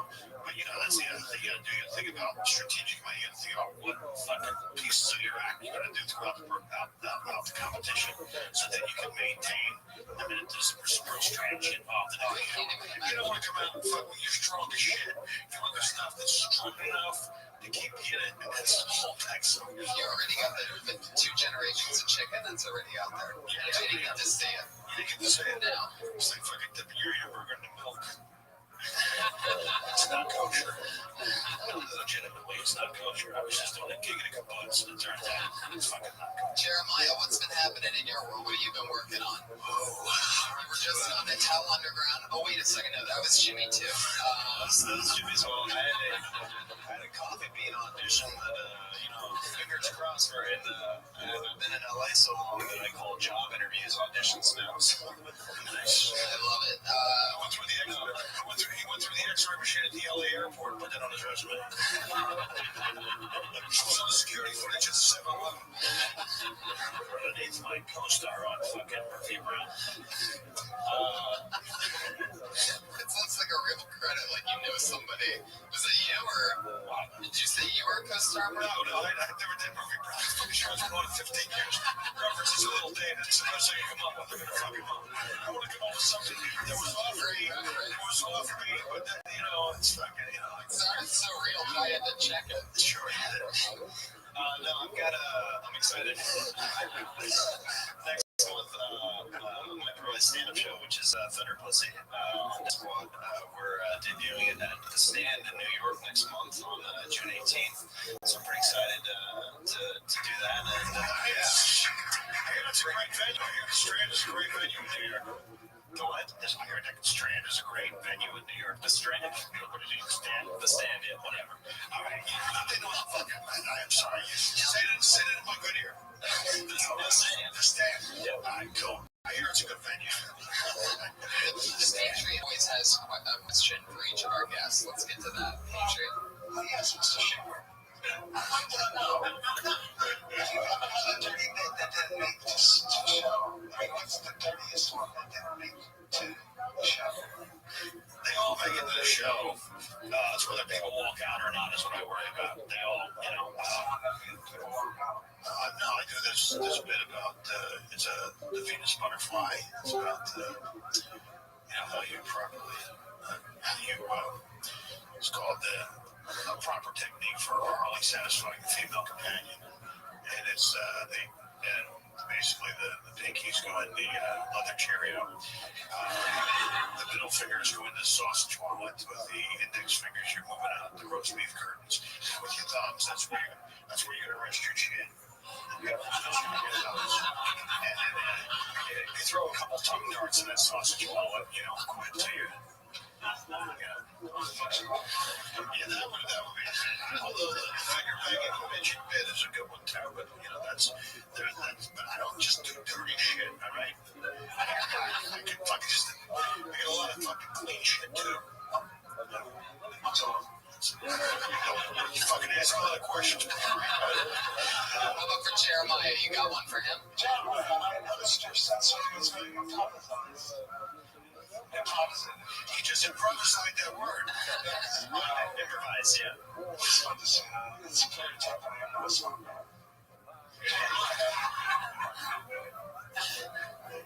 How long have you been doing improvisation? Improvisation. How was that? How long have you had? Sure, you got it. Come on, you can say improv. You can say improvisation. Improvisation. Thank you. Yes, from the beginning. It's been about 7-8 years since I've been doing improv. You've been doing stand-up how many years total? Coming up on 5. Sweet. Yeah. Good question, Patriot. You know, can I do the bit that I retired in my act that's too dirty to... Yeah.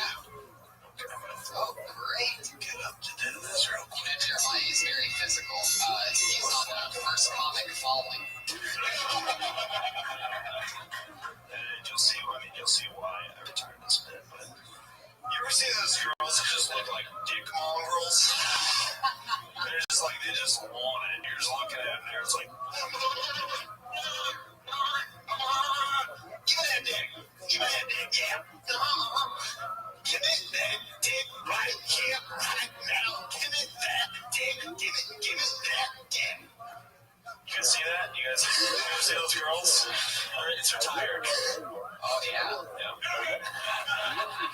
So tired I did it for you. Thank you so much. It's going to translate great for the podcast listeners. Pretty much, he pulled down Jimmy's pants and just started going to town.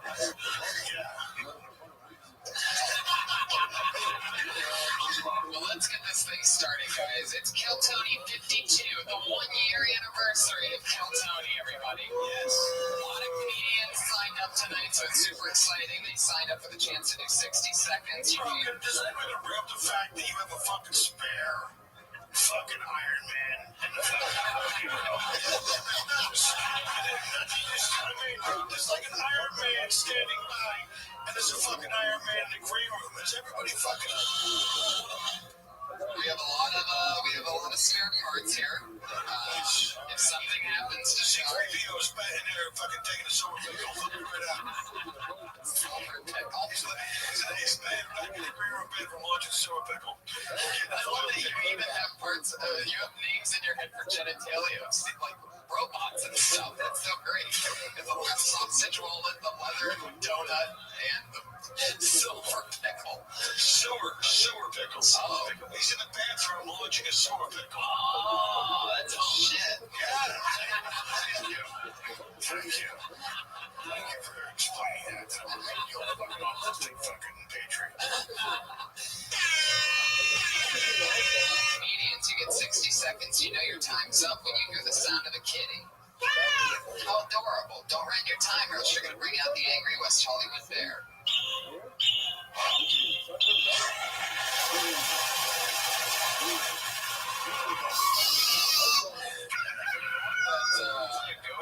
You got me with that one because I love that it's starting different. Normally it ends different. I love that. It's like the parakeet totally got eaten by that bear. I don't know if you guys picture wild animations when you hear sound effects too, but if you didn't take acid that time, then I'm sorry. I didn't really take acid ever. I've never done acid. Sure, it's like music out of a drop acid. Yeah, they like doing mushrooms. I fucking love mushrooms. As a kid, they get in a box like Wheaties. My picture would be on the cover. They're fucking delicious. What's your favorite thing about acid? I'm not really an acid guy. I'm more of a mushroom guy. Yeah. I love mushrooms. I like mushrooms. I like edible marijuana. And fucking a glass of wine. That's as fucking nutty as I get these days. I love it. Let's get it going, everybody. Your first comedian tonight. Are you guys ready? It's Marcus Evans.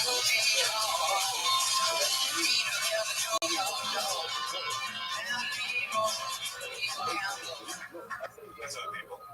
I had this main teacher growing up. She called me and my boys talking during the test. She was like, "You boys, write minus 50 on the top of your papers." I'm like, "Minus 50? How the hell you gonna start with minus 50 for talking during the test? Hey, you get all the answers, you take it off minus 50. Get the answers first, you want something great. The hell you don't read about get the answers first? The most I was able to pull is 65 to 70 anyway. That would at least be about 15 to 20%. I should have put anything down. I just got a nice 50 grade. Is that my time? I was waiting because I knew it was just a minute. That's why I was just 30 seconds. I dropped my iPhone the other day, and I didn't do that much damage to it, so I went to AT&T store to see if they could fix it. They said they couldn't fix it. They gave me a number to a place where I can get it fixed. I didn't want to hear about going to another place to get it fixed. And the person got an attitude with me. It's like, well, Mr. iPhone just can't fix it, go and fix it. Now, why would you say that to an angry customer? It's like somebody telling you relax, you feel like putting a stranglehold on somebody. You better be glad to have your crazy glue up. But we glued the bone in his face, I was sorry. So man, I got thrown out of the store. I heard the beginning of the parakeet on that. They were so close. Now wait, Marcus, come back. Where you going? How's it going? Do you normally talk that fast? I'm gonna do so I just want to go as fast as Wow, that's one approach that I've never seen before. Especially when I'm doing a math joke with so many numbers. I was doing like division in my head, trying to figure out what they were talking about. Yeah, exactly. What kind of test was it? Was it a math test or was it a history test? What kind of test was it? Those details are important. If it was a math test and she took off 50, there's no way you can fucking pass a test like that. Right. I mean, what the fuck? I'm not going to take the rest of the test if you take it off 50. What the fuck? The best I can do is get a 50. I mean, all I can do is if I get every fucking answer right, I'm going to get a fucking 50. So why even fucking take the test now? Yeah, I think it's, I like it when you say it. Yeah, exactly. That's a number. That's what I should have said. Well, fucking take it normally, but I think that, I realize you're going to miss it, but you're really going to fucking connect with an audience. You got to take that minute and fucking connect with an audience. Every fucking chase I've ever had in my life is because I didn't take a minute and say hello and fucking connect with the audience. Because then you're talking at them or you're talking over them, and no one ever, you just never have that connection. But I liked it. Yeah, I liked the stage presence, and I liked your delivery. Thanks, sir. And, when you do short sets, granted this is a minute, but it goes for all sizes of sets that are shorter. Take your time and let the people find out what you actually sound like. Like, for example, it never ends. You had to throw together short sets for both your weeks on Last Comic Standing and David's and the Attell thing. It's just, 6, 7, 8 minutes or whatever. They do short sets, but you don't want to rush. You just want to make the quality of the set. The quality of the set is more important than the quantity of fucking jokes you have in it. I'd rather listen to a guy do a fucking minute and set up a great fucking premise and then get fucking belly laughs. So you start, you're talking too fast. You gotta let people get on the train before you pull out of the station. Okay. There you go. Honest thing I did want to stick with that joke is that you can say something like maybe you start writing your own questions to the test, or to get extra points. I don't know. And if the best you're working for is an F, then Jeremiah. Just piggybacking on what Jimmy said really on this one. There you go. Autistic patriot. Anything?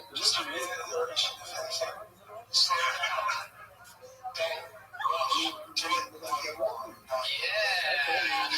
Thank you, Marcus Evans. He's on Twitter, KMark18. He's KMark18 on Twitter. Nice to meet you, Marcus.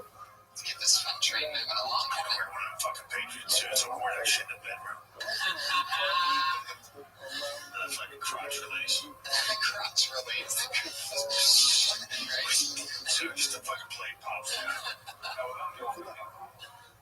Wait, that's masturbating while wearing that suit. Rabbi, has that suit been washed? Yeah. After, I think it was somebody, who was it? Josh would know. I think it was after Earl or something. Yeah, I think we got too much queef in it or something. We just started getting this. Is that a rental or is that an actual Iron Man suit? That's an Iron Man suit. That's it, you own it? Yeah, I bought it. You don't want to rent an Iron Man suit. Your next comedian is Jason Van Glass, everybody. I'm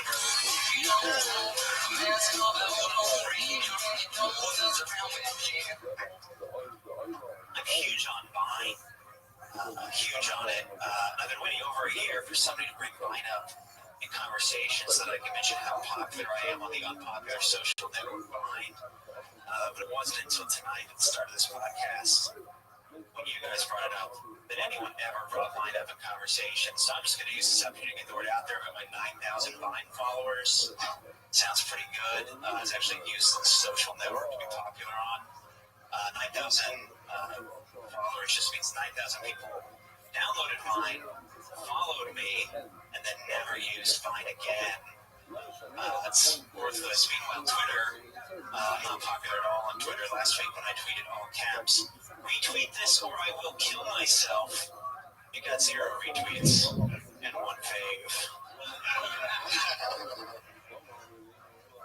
Yeah, that's 55 seconds of Jason Van Glass. I like that. It's an interesting, thing that you get so popular on Vine. You can name yourself anything on Vine. You know, it already exists. So as a joke, I named myself Cute Cat Videos. Have you posted any Cute Cat videos? It's almost all Cute Cat videos. Oh, really? Sometimes I post other animals, and the children that follow me hate that. That's something you totally have to talk about. That not only are you going to do that, I have so many interesting premises. I have so many followers because I make myself Cute Cat. And especially if you get into it just like more than a minute.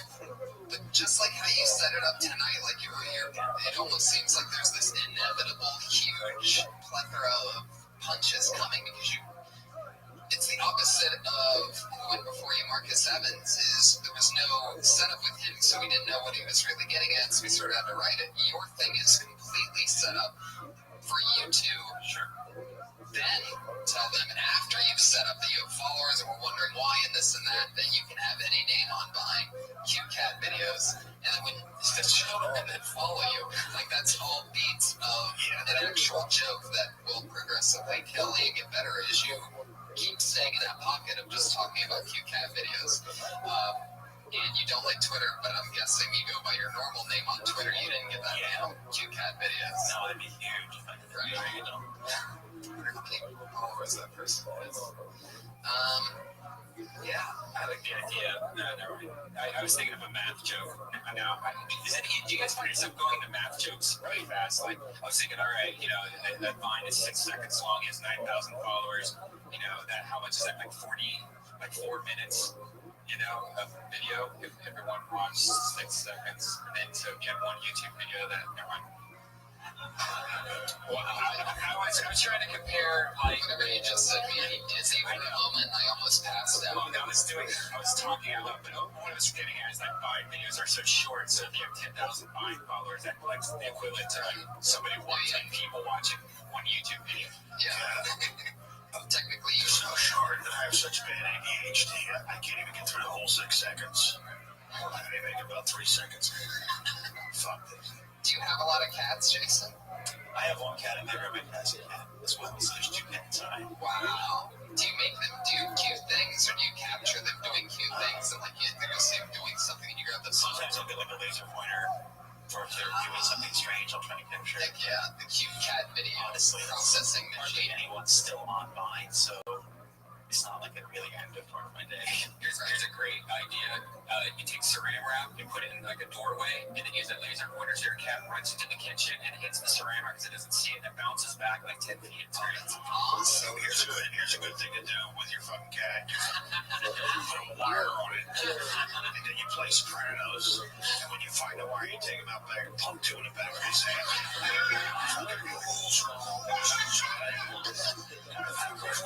Takes evidence of Mr. Cat. Mr. Whiskers. Mr. Whiskers are playing the Sopranos, and the fucker was wearing a wire. What happened? My cat died. How'd he fucking die? We're playing Border Patrol, and he didn't have his papers, so I fucking I was like Border Patrol. I have a friend of mine who spends $900 a month in medication for his fucking diabetic cat. That's how fucked up we are. We don't know how to eat ourselves, but yet, you know, our fucking bad dietary habits spill over to our fucking animals. Now, cat has fucking diabetes. You can drop a 900 a fucking month on fucking gas, no social life. He's gonna shoot the fucking cat twice a day. Hey, we got an extra ticket to the King's Canyon again. I gotta get home to the fucking cat. That would be one dead fucking cat. It's a diabetic cat. I mean, you know what I mean? Fuck, you put another bowl of milk out to be another cat come along any fucking second. One that doesn't have diabetes. Looking at your most recent videos, especially popular because it's of ducks. Yeah, it's just ducks in this. That must drive people crazy. A video of ducks under cute cat videos.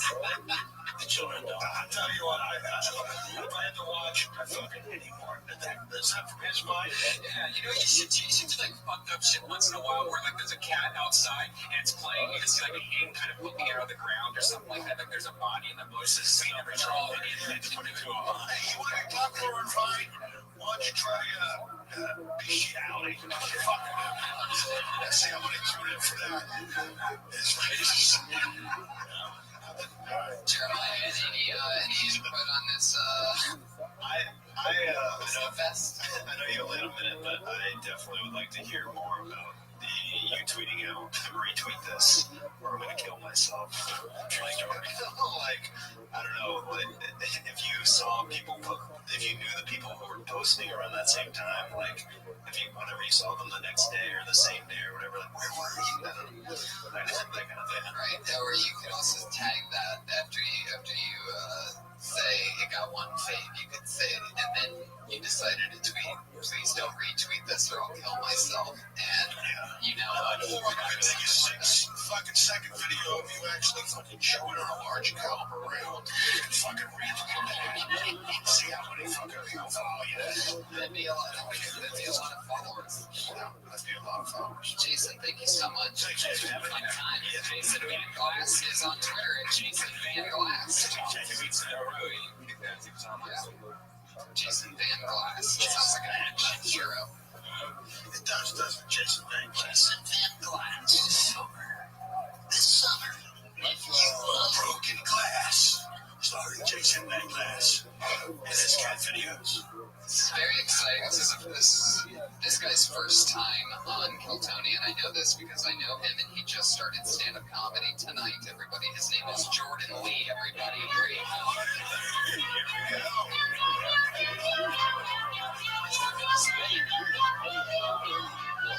Thank you. So I saw a homeless couple sharing a slice of pizza this week, and I realized that I'll just never be a good husband. She got all the toppings, and then she got to lick the sauce off the crust, and then he ate the crust. And he seemed cool with it. I couldn't get it until she smiled because she didn't have any teeth. She literally didn't have any teeth, so it's probably a trade-off for great blowjobs, I would guess. But he seemed cool with it, even taking the carbs for it. It dawned on me, I was like, there's not many women that I would let lick my pizza. I mean, and then I was like, where do people like this meet? Like, do they do this everywhere they go? How do they split a Big Mac? They're pretty much the perfect couple, and they're homeless. They figured out how to make it work. I actually have a job, and I can't make anything work. There you go. Good job, Josh. I'll tell you the thing that I thought of in the middle of it. I'll just jump right into it. First time on stand-up? For Walker, yeah, it's awesome. Absolutely. Absolutely. Yeah, remarkable comes home for first time. Yeah, I love that premise. And the thing that I was thinking is that you'd probably let your girlfriend eat your ass, but you won't let her lick the sauce and cheese off of a slice of pizza. You just take the dough. What kind of bullshit is that? Or I would say, if you want this fucking cheese and toppings, you're gonna have to eat it out of my ass. There you go. You can go. You can eat it out of my boss bucket. You're gonna try it out of my. I swear to God, I would buy your coffee table book of just Jimmy Schubert names I have for asshole. I would just make you fund the names and each one is a different rubber wallet. The fucking each page should be a new one with a little animation. You should totally write this fucking coffee book.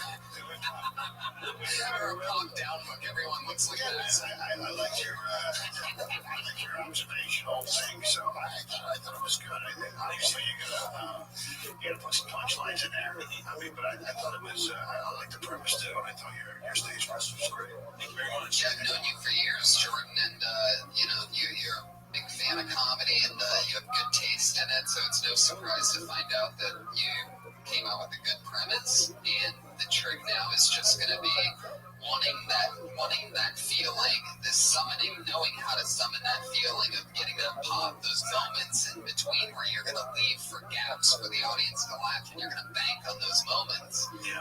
Is the only thing you're missing there, and it's also I think you need to grow on a Don Quixote beard. Yeah, very glasses, but glasses the star. Yeah. I thought, dude, it definitely didn't look like you were doing stand-up for the first time, and I've known you off stage for quite a while. It's pretty cool to see how just confident you were with it, because I've seen a lot of people on this show that when they do stand-up for the very first time, it's very clear. So, yeah, hats off to you for that. That was great. Thank you. There you go, Jordan Lloyd. Jordan the Lion. At Jordan the Lion on Twitter. Anything from Josh? Anything from the Autistic Patriot?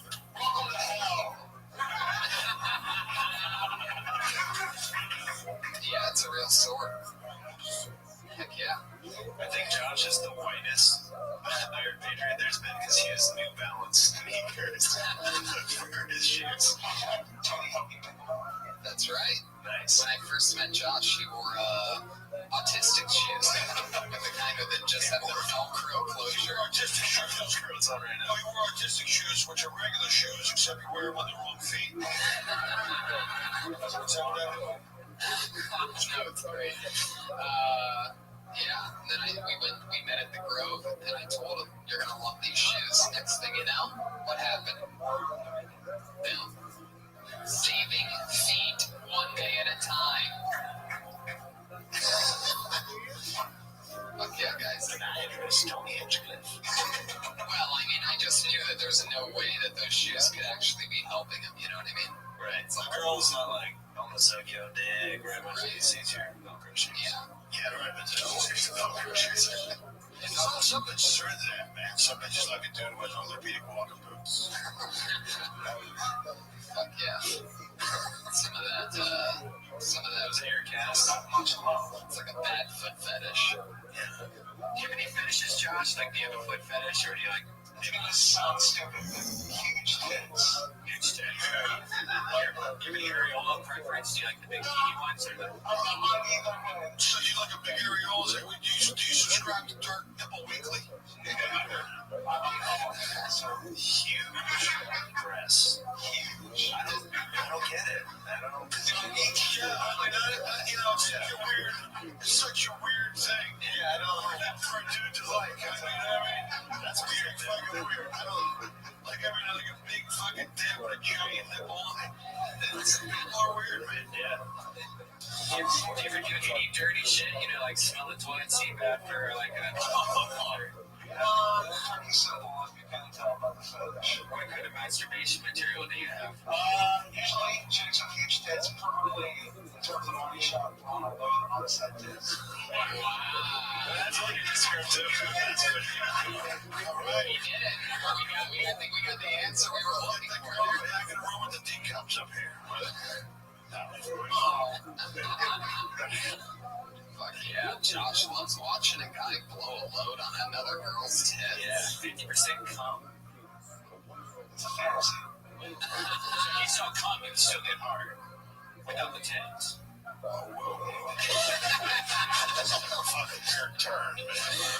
He only watches the first half of the video. It's funny. You like the extra coming out of the head. Do you like a big ball with that on the penis? Remind you of the do you like little loads or big loads? It doesn't matter. What kind of tit? You like a yellow tit or a white tit? Look, you like a guy who's trying to blow a nut can and all that's coming out is fucking air. Or do you more liquid, more juice, less solid? What is it about the load being shot all over tits? Hey, listen, Josh, you're not a caprolacniac, right? You know, you lay underneath the fucking table and have a chick fucking defecate over top. Oh, she has big tits. I guess you can do whatever you want. Do you trim your bush? No, it's nothing wrong. You said that so sad. He's autistic, but he has a fucking disease that makes his genitalia look like he's 13. And so you don't do any manscaping on your bush. It's just a fucking jungle. Yeah, there is. That's originally what you said about the shoes with the Velcro strap. You rip out the fucking crotch plates, it'll look like a button in a fur coat. Yeah, you don't want to have the autistic bush, man. Does it look like you're choking Josh Martin in between your legs? Yeah, you don't want to drop trout and have your fucking balls look like, it's the third stooge.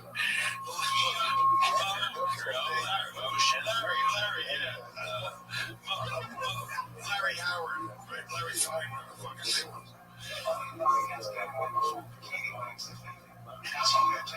When you piss, you have so much hair it comes out as a mist. Alright, guys. He's got a little hypertrichosis, which is a South American werewolf disease. That's fucking real. Have you seen it? Yeah. Have you seen it in person? No. Have you? No, I dated a girl who had it. On her twat.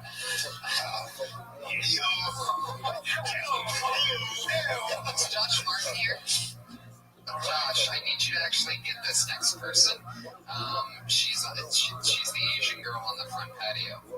She's next. Yeah. Yeah, get her and tell her she's under 21, so she wanted to sign up for the show. I waited in my car.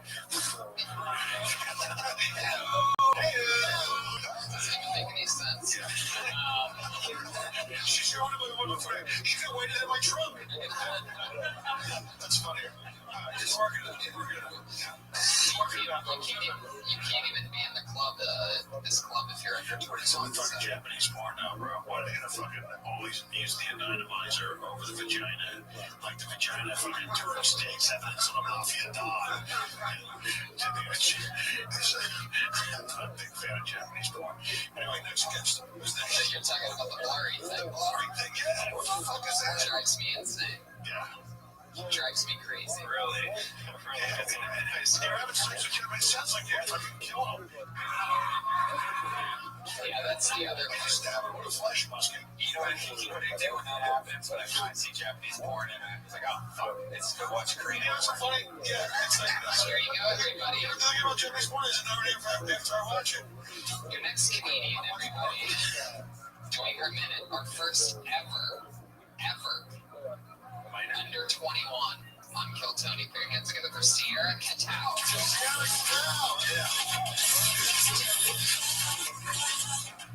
Hey guys. So yeah, I'll get right into this. I actually, a few months ago, I saw the Lego movie with my boyfriend. That was really fun. It was actually really great for us, though. Yeah, because it's about inanimate objects coming to life, right? And sometimes he has trouble getting hard. So, yeah. No, I like telling that joke because I have a boyfriend in it.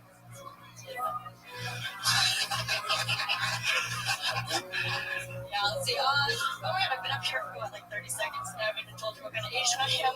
So rude. Sorry. So actually, I'm half Chinese, half Japanese, and I guess part American because I was born here, so I think I earned it. But yeah, coming from a mixed background, I feel like there's a lot of conflict, especially when it comes to dating, because the Chinese side of me is like, oh, Sierra, find a nice Chinese boy to date, and then the Japanese side of me is like, no, find a nice Japanese boy to date, and then like the American part of me is like, I don't know, they're all yelling at me, like, just choose one. Like, what's the problem? There's like a bajillion of you guys. You do the math, you're typically better at that. So, all right, yeah. Thank you. Yeah, there you go, Sierra Cattow. So, Sierra, how long have you been doing stand-up? Oh, all right. Yeah, I guess I started when I was 16, so about, technically 3 years ago, but I'm in school, so I kind of did it on and off, and now I go to school at Harvard, so I'm in Boston, and so now I come back summers and winter break and stuff to try and pursue as much as possible. I'll do some Boston too. Harvard, I've never heard of it. Yeah. It's, So what are you going to Harvard for? I'm studying computer science. It's fucking amazing. I was talking to a dude who graduated Cambridge University and has a master's in fucking math. And now he's doing fucking stand-up. Yeah. Okay, so, funny though, broken stuff. I'm half, you really have Chinese and have Japanese? I am. So, I'm half Japanese and have Chinese. I'm conflicted. My Chinese guy, the Chinese guy with the Japanese side of me wants to kill him. That works too. No, the Japanese don't get along. Yeah, I know. So it's remarkable. I don't know why. Yeah, like you're telling me. The Chinese and Japanese. There's no fucking more racist than the Japanese. I was just over in fucking Nanjing. I was just over in China in Nanjing. Holy shit. I never fucking heard about this, the fucking ring of Nanjing. Yeah, I went to the fucking museum and went over with it. My mom read a book called The Rape of Nanjing. Like that was about that. Yeah. So I think after that, she was like kind of looking sideways at my dad, like, what's going on? What's going on? Like, we're not married, what? The Japanese imperialistic army were not fucking around. You can go home and Google later, people, because it's not that kind of show. So you're 19 then? Yeah. How long have you been in college? I guess I just finished up my second year, so I'm going to be a junior, so about halfway. Oh my god.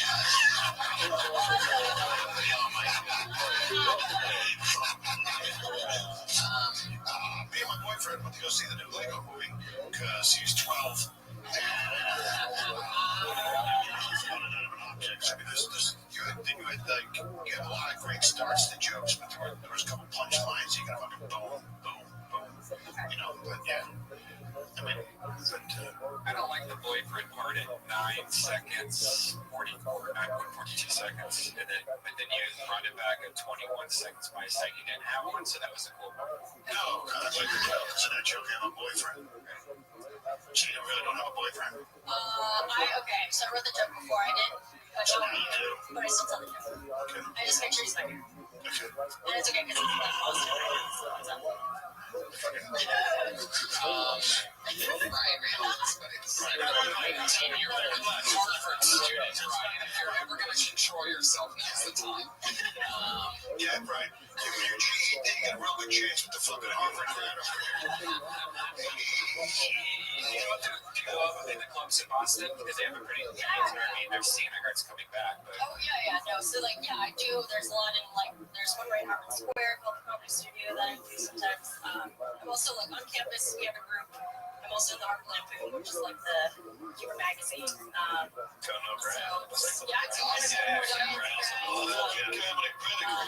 all those guys, when they go to Harvard, what did they get their degrees in? Different stuff that doesn't really matter. Yeah, why computer science? For me, I don't know. I've been doing that for a while, so I was like, that's kind of like how I got in. So I was like, okay, I should probably pursue this, even though like I really want to do comedy. So I will do comedy after graduating, but if I want to eat, like I might do some. That's a long way to drive to find out the diner's closed. That's all I'm saying. Holy shit. Fucking away to PhD. No hanging, smoking nightclubs with a bunch of fucking comedy perverts and tell jokes. That's awesome, Sarah. Whatever works, yeah. I'm pretty sure that in a few years we're all going to be hoping that you hire us for something. So keep it up and keep doing a lot of spots because you don't want to get stuck after having this much fun. You definitely don't want to get stuck in computer science. I'm from out here, yeah, so that's why I started here. Back here, doing comedy, like every time there's a break. Do your parents know about you? Go sneaking out of the fucking paying for a good education and you're out there fucking squandering. Right. As long as I stay in school, I think they're gonna give me a car. Legally, she's allowed to stay on the stage. For as long as until we're done. Right. She's allowed to stay on stage as long as Ryan gets that one out of the table. I feel so bad right now, Sierra. I'm sorry. Normally, I don't give a shit about anything, but I mean, even if you were 19, She had me enough. She was the year 19 and going to Harvard, so I'm very, very protective right now. Listen, dude, she's gonna get fucking comedy. She better fucking, you know. No, I know. You want to tell me? Oh, Bro, why don't you fucking put her on? If you're gonna fucking be like that, put her on a priest outfit, will you? I'm just kidding. You were awesome. You had great stage presence. Like, seriously, good luck with you. But you have to fucking kick ass in school. Because Absolutely. Keep doing that fucking Harvard degree. Yeah. And keep doing jobs. yeah, your comedy said I could do what you do. Yeah, sort of, but at the same time, don't stop doing spots, whatever you do. Just keep going up as many times as you possibly can while getting a degree, because in the end, the degree is just a piece of paper and a title anyway.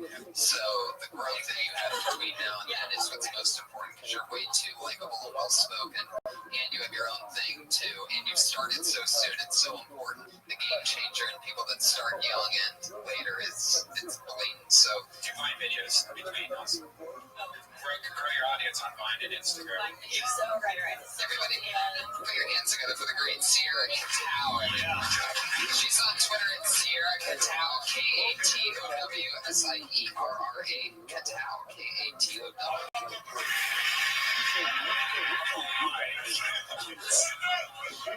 Hell yeah. How exciting. She's adorable. Yeah. She's going to be huge. Yeah. She's been on for 3 years. She's 19. Yeah, you know, I'm jumping. When she's old enough to actually go in clubs, she'll be really funny. Yeah. Yeah, exactly. She's got another couple years. Rushed her out.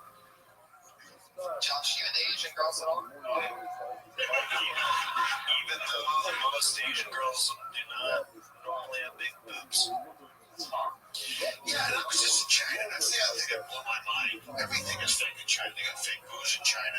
They got fake watches, fake suitcases. I mean, everything's fake. One thing they could use a little more fake of is fake boobs.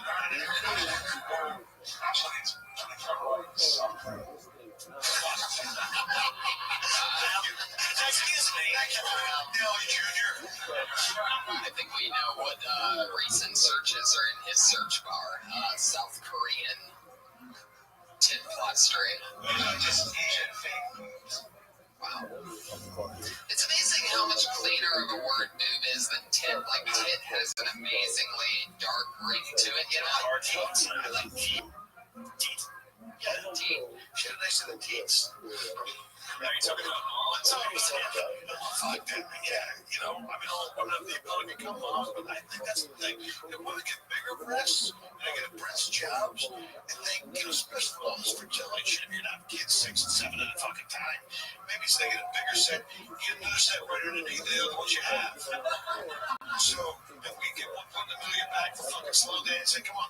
That is awesome. Right? That's brilliant. There are pictures of this before. I can't believe that it's not done more often. I can't believe no girl's never done it. Oh yeah? She's got big tits? I have 4.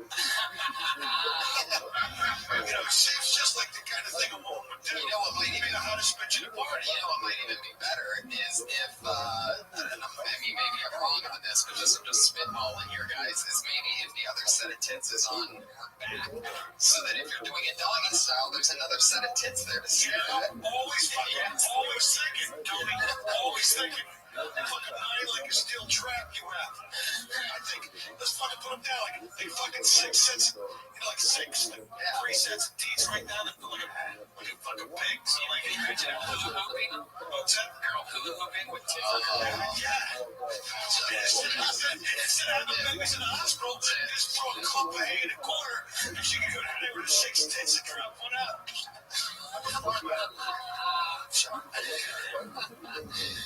Oh, see, it looks so good. We're releasing all that inner tension we had while 19-year-old Sierra Katao was on stage. This is a really empowering episode for women. Because I got ching chong ching. That's lazy girl on the left. You hit the gong. I didn't mean to say ching chong ching. That was the name of my waiter this afternoon at the Thai joint. Guys, put your hands together for Tyler Mesnard.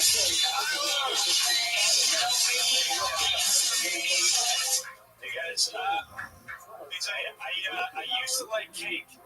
I used to like cake, but then I had ice cream cake, and I was like, fuck cake. It sucks, you know? Like, cake sucks. It's just moist bread with frosting on it. It's worthless. Like, if I go to a party, they serve me cake, I get upset. Like, you can't afford the extra $5 to put ice cream in this? Fuck you know? I'll tell you that. That's what happened with me and cake and ice cream cake. To set up, that's why I'm afraid to experiment in bed. You know? I'm afraid I'm going to do something, I don't like it, and I just can't not do that ever again. I'm just going to be having sex just like, yeah, I'm going to need you to put on the bear mask. I'm going to need you to do that. No, I know you don't like it. That's part of it. That's part of it. Not supposed to like it. Well, the guy in the corner with the banjo, don't worry about it. You know? See you involved later, but, sorry about it. And hey, you in the corner with the banjo. You know, I didn't hire you off Craigslist and pay you $200 to hear you fucking strum. You gotta pick it. You gotta pick it like you're supposed to. All right, that's a break. There you go. I love you, Snark. Okay. In the beginning, when you're talking about the ice cream and the cake, there's something magical in there. I don't know what it is, but it's true. Ice cream cake is better than regular cake, and it's better than cake and ice cream, right? One could say. How many prefers cake and ice cream separate by round of applause? People, one autistic, so 2.5.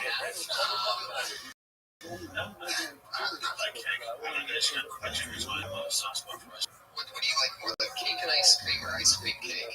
Like all I want. I mean, there's having cake without ice cream on it. Are you a savage? Are you a filthy animal? It's like having a piece of pie without a scoop of vanilla on it. Who does that?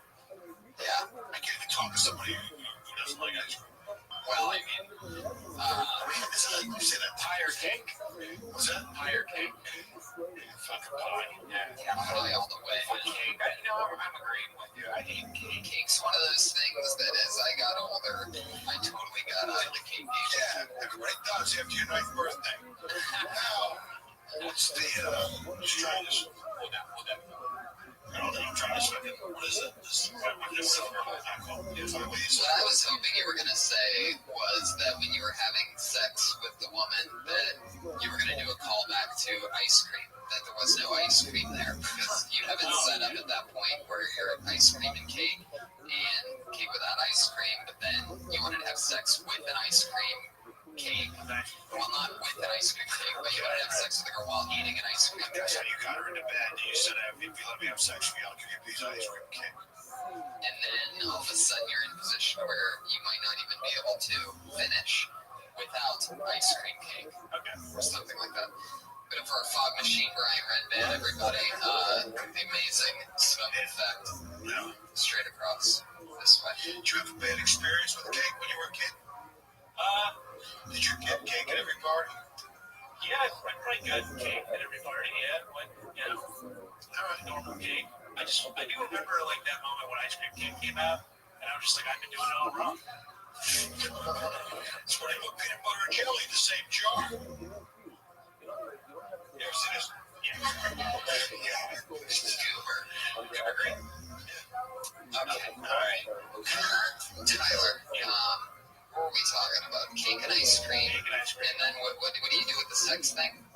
I just thought it was like the same thing, because it was just like, I had ice cream cake and I couldn't go back. So, like, if I do something weird, sex, like, I'll like it too much and I just never go back. Something would be weird for you, but sexually to do.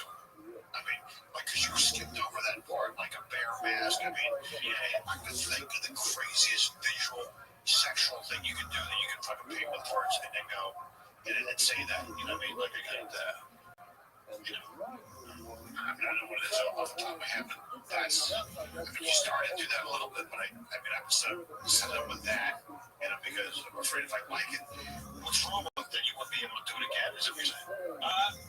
I don't know, like, I think it's like that fear of, like, finding out you're a deviant, you know?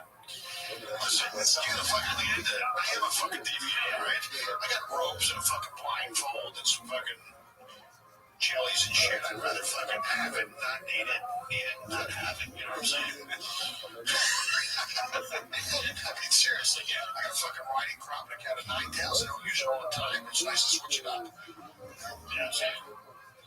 Have you ever did sourdough and icing? Does that taste like cake?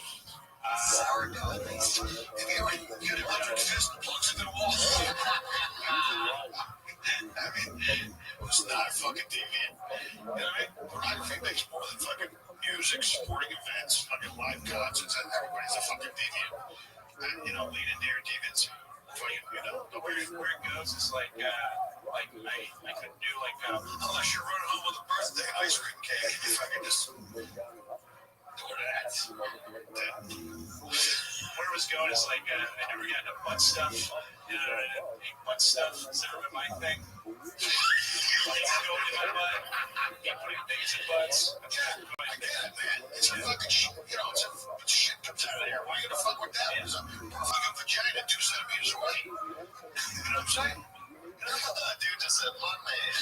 My man. I don't know. You all got it. You're speaking the truth. A lot of anti-bug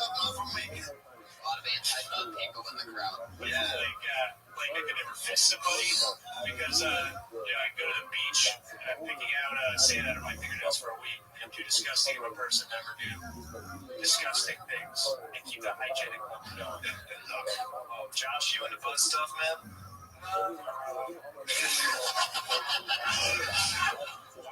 Josh, have you ever been in the shower just put a finger in just to see what happened? Like, what does it feel like? Just once. Oh, okay. It's a once. It's amazing how just once in a while starts with just once. You really don't know, and a while's coming. Just once in a while. That's why I throws a pinky up there. Next thing you know, he's doing deep bends over a fire hydrant. At the mother load on sling night. One more fist in there, and then I get the next time I show up, I get a free admission. Yeah, that's what happens when you do it once in a while. Next thing, you're taking a fire hydrant up the ass. Tyler, I don't really remember anything that you did. We started with ice cream cake and we went balls deep. Thank you so much for your time. I love the fact that you're dressed more autistic than Josh Meyerowitz tonight. I love the blue on blue. No, that's actually the new fall JC Penney line. It's a fuckable collection. I love it. Thank you, Tyler Mascara. Good job. He's been on a lot lately. I'm pretty sure he's from some crazy state, Montana or something like that. Holy shit. Can you imagine that? I think everybody have thoughts on Montana. I've been there. Yeah? Yeah, that's speeding fines up there. You get a captain show, give him $20. All they do now. What did you fucking do to ruin it? Okay, that's cool. Wow, that's cool. You can just pay it right there. Ow. It's like $40. Wow. Just fucking boom. That's great, but it's Montana. It's exactly how it should be. But you gotta live there. I mean, that's the postal service. Anyways, it's all dude driving this fucking race car Porsche. Like, it was like the MS5. But I'm going, why would you fucking drive that car in Los Angeles? You're just gonna sit in fucking traffic in it. I mean, Montana would be a place you would have a car like that because it's an actual fucking race car. You're driving around LA. You're stuck in traffic in a fucking powerful race car. This doesn't make any sense. Yeah, the best is when they just hit shit on the streets too. I mean, that's what I notice a lot is a little pothole. These things break pretty easily. Guys, we have 2 regulars that go on at the end of every episode. They've been with us since the beginning of the show, and they still are, and it's always fun. And every week they do a different minute of material. So let's do it again. Going up first tonight, you know her as a college dropout from the University of Florida. She went on Kill Tony and she said, screw the rest of my college. I'm a comedian now. Put your hands together for her. It's Kimberly Congdon.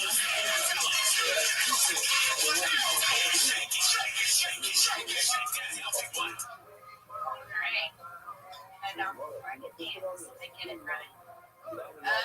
Hey guys. I feel like maybe I am one of those kids that has repressed memories of being molested. Like, I feel like maybe that's just me being dramatic, you know? Like, I just want a story to tell. I don't know, though. I was talking to someone, I'm like, you know, it could have happened. And he was like, you know, you do talk about your absent father a lot. Maybe he did it. And I was like, No way. My dad never showed me any affection at all. Like, if anything, he was just molesting other kids. Which is bullshit. I'm like, hey, molest me. Get right here. You birthed me. Easy access. Here it is. Baby butt. Did I take it too far with baby butt? Alright, I'm sorry, I take that back. But, you know, like, I don't know. I don't think it was my dad, but my mom does get really excited to see me. Whoa, parakeet warning. We never. Oh, strange. Fuck yeah. So where were we? I'm really drunk. You are? Yeah. Wow, look at that. Drunk issues. Daddy issues. Perfect combination. Yeah. What did you do today, Memorial Day barbecue? No, I stayed in bed and watched Game of Thrones and drank, and then Wow, how was fun it. is that? It was great. It was the best day ever. Yeah, So, here I am. sounds like a perfect Memorial Day to me. I like the bit. I never like how you said a lot of he said, and you said, and he said. It was too much of that, but I like that new addition. I thought there was another part that you had said before. Oh, yeah, it was a little dirtier. Before I had said, you know, so then my friend got sexual and was like, why don't you try to bring up those repressed memories by doing something sexual? So I called my dad, and neither of us had ever done that before. See? Nobody likes me if I with my dad. It's not a thing that the crowd enjoys. Yeah, when you got into easy access and stuff, it took it to a weird, Maybe. a little too crazy. It did get really weird. I got a boner. And it's on Tony's lap, right? Exactly. A lot of people think it's actually a penis with a sneaker on the end of it. Anyway, We got a bunch of months on that. You just set off. You just said the right word combination to set off an autistic guy's. What do they call that? A tick. I just set off a stick. Yeah, much love. That's what he says when he gets excited. So how long have you been doing that? A year and like 5 days, it will be a year. A year and 5 days. Cool. How's it going? It's gone great. It's a lot of fun. I like it. I like the attention. I like being looked at. Hey guys. Well, just getting on it, so that's good. So, how about the writing of the jokes? Do you like writing the jokes? I do like writing jokes. What's your goal? I want to do stand-up full time. I don't know exactly what I mean by that yet, but I do want to. I'm not a 9 to 6. You're not living on yourself, right? Yeah, I just really like to stand up when it's on TV or on the road or whatever. That's what you want to do. Yeah. Good for you. Yeah. Thanks. Thank you. Yeah, I think it's all great as always. You know, with these, since you're writing a new minute each week, it's always tough and goofy. The one thing that I'd say about this one is, you know, don't apologize when you said baby butt. Either you say baby butt to stick that landing, or you don't. You don't go divisively, hey, baby butt. Oh, you guys don't like baby butt? Was that too much? I'm sorry, I take that back, or whatever you said. Like, it's just like, if you're gonna say baby butt, then follow it up with more baby butt, or turn it into something else. But don't apologize and pretend like you didn't say it, knowing that you wrote it, because people feed on that type of. They know. People can tell because you said baby butt. So if you said something that you didn't plan to say at all, then that wouldn't happen. They know that you thought of baby butt. So when you say sorry about baby butt, people are like, oh, she's apologizing for baby butt, but you gotta just own baby butt. I'll trademark it. Yeah, trademark baby butt. It's my thing, guys. Don't take What was your order today? Were you an extra Michael Jackson video? So, that's okay. Red and black leather. Nice. Just starting a new thing. That's what you wear when you watch Game of Thrones. I was getting into camp. You know what they call it? The hard on you get from watching Game of Thrones. It's called the Throner. Game of Thrones. All right, guys. I'm pretty sure we've laughed as much as we're gonna laugh tonight. Great job. I'd like to do it with Gaming baby butts. Yeah. That's just the visual imagery of a baby butt that looks like a fucking old catcher's mitt. Just like gross. You want to just say you want to do a minute? We'll have you close it with a minute after we hear our final comedian. That's what this is like. Okay, perfect. Your next comedian, ladies and gentlemen, is the other regular, always goofy, always fun. She turns a little something into always something crazier and more diabolical than it usually is. It's the hilarious Sarah Wineshank.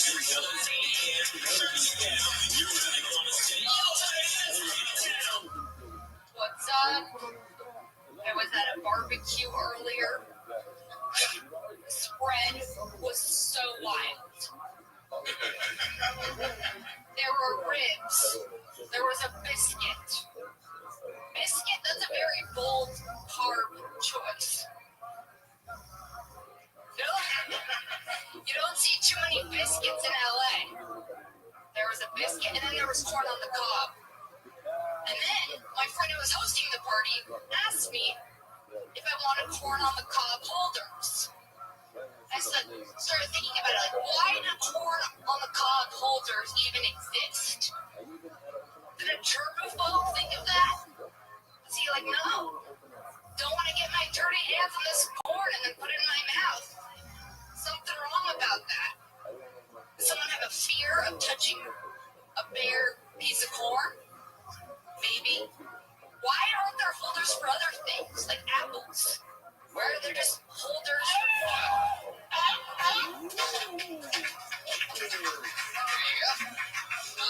The holders are for the corn's fucking hot when it comes off the grill. And the butter, you want to get butter over your hands. Yeah, you want to get butter over your hands. But I do think there's something there, and that's that the corn holders are in the shape of the fact. Just that word, corn holder. I like your corn holder. And the Bible name. I like your corn holder. I like your corn holder. Speaking of corn holders, I like your corn holder. You need a pickup line at a barbecue. And you have a beautiful corn holder. Jesus. I want to sniff your corn holder. What a shape corn holder. I was thinking, I just wanted to talk about corn holders, and I should have started with the barbecue thing. No, the barbecue thing's great. I mean, you have it all set up so that you can go on a whole run of barbecue things, and especially in your style. You can talk about I can picture you doing a sloppy Joe bit and a this and a that. The biscuit thing, and I think is funny. My favorite part that you didn't really get into is when you say you don't see many biscuits in LA. Like, it's almost like you really don't. It almost turns into, it seemed like, what I sort of pictured just for a moment was that you were going to go off on like a racial type of thing where biscuits are like, you don't see many biscuits in LA. Normally they're down in the South. Start talking about sloppy Joe. And now that's the guy in the corner. He fucking shows up at the fucking party, gets too drunk, and fucking vomits on himself. They call him Sloppy Joe. He comes every year, but I wanted to talk about how if I have a wedding to go to, I just buy nice corn holders. This is like the cheapest thing that I can get. When you have to go to a what? A wedding. No, people are registered to buy corn holders. No, but I was thinking that that's a great idea for the future. Like, oh, I got you these vintage Sterling. yeah, no, it is a great idea as a wedding gift if you ever want to talk to people. This is corn holders. Yeah. We just used forks growing up. Where's your fork? 2 forks on each end. Wow. I've never heard of that. Yeah, I just love fucking chewing it right off the cob like a fucking whole typewriter. Back when corn was national, before fucking Monsanto and a genetically modified new organism, so it's like, I saw a picture, it was like a piece of GMO corn and a regular corn, and squirrels got at it, and they wouldn't even touch the genetically modified, and they devoured it, and fucking oddly enough, the squirrels fucking use corn holders to eat it. See, I know I fucking had to pull that joke out. It's a callback. It's a callback. Hey, can I get a drink before we shut this piece down? Can I get a vodka? Can I get one of our runs? That's my shift drink. Maybe you could just use the corn holder to pick the corn out of your teeth. Oh yeah, that might be crossing the line even at a barbecue. You just cut out the middle bit and jam the corn on a cup up your ass. Because that shit don't break down anyway. I think there's something in it. I always eat corn. I like to see how like that gesture tries working. Like I fucking eat the corn and then I put it on the fucking stopwatch. How long will it take for that coin to go through my system? Trust me, no, I'm healthy. I actually interesting. I didn't realize I could do that. I actually read a report. We had to do a thing for, remember We Are the World or whatever that shit was in the 80s, where, like Africa, whether the African song was. But what is that song? We Are the World, right? No. Okay. We all have to write like a report, like our things, our ideas to help the kids in Africa. And I actually failed it because I wrote this whole thing and I was being 100% serious that we should just feed them corn so they can keep on eating it over and over again. They can just wash it out and eat it. And You know what's funny? Because they want to break that. They can come out looking like a fucking aircon. Yeah. All you ate was corn. It would look like when you shit, it would look like a fucking aircorn. Right. That's what you get there, right? Yeah, and that's what I wrote as a kid. And I thought it was making sense because it's like it's food you can keep on eating over and over again. Yeah, especially if respectfully fucking They all over to your clean it and stuff. Now you run through the filter. Yeah, take the flies out. Gross. I love it. I think there's really something in the corn holder thing about it looking like corn. Like it seems like what else would you eat with the things in the side that doesn't look like the thing? You can fucking go after a cucumber with a fucking pair of corn holders. You can do a pickle with a pair of corn holders. It's anything. It's pretty much anything you don't want to handle. So it could even be. If you want to get sexual, it could be a penis. Like because you don't want to have to handle a penis. It's kind of gross. You guys got genital warts. You used it. Oh my god. Before you take a little juice, then you goose will shoot. The new one. It's Fair one, Shank, thank you so much. Princess Shank on Twitter. Kimberly Congdon is Kimberly Congdon or is it Kim Congdon? Kimberly Congdon. Can I do a minute? I want to see what this feels like. Ladies and gentlemen, doing 1 minute. Put your hands together for the great Jimmy Schubert, everybody.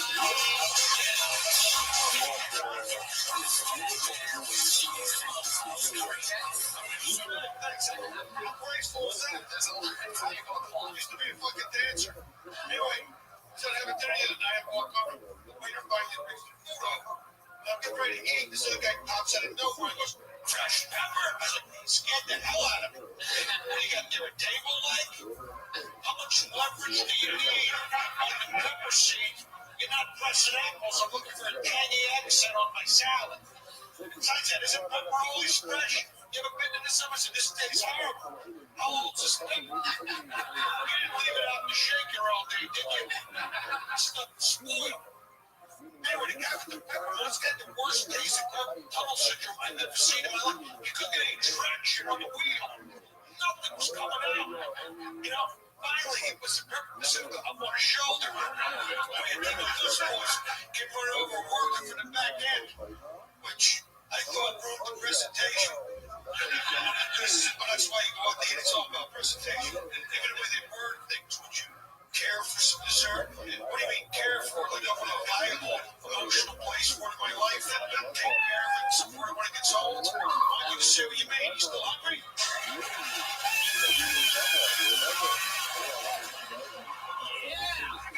Guys, that is episode 52 of Kill Tony. Thank you so much. Follow Jeremiah Watkins and Jeremiah is what else is going on? Apples of Thunder Pussy on iTunes and under this one. Jimmy Shepard,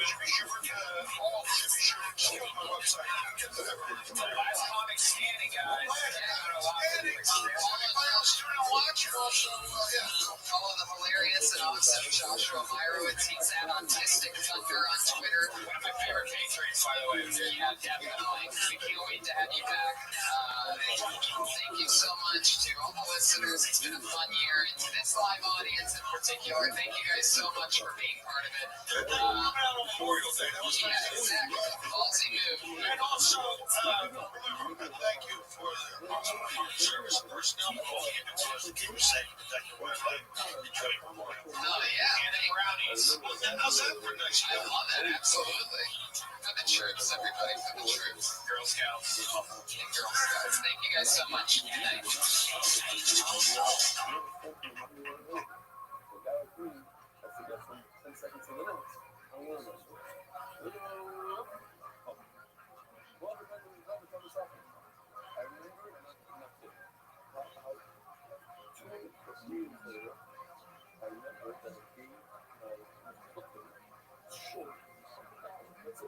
Fuck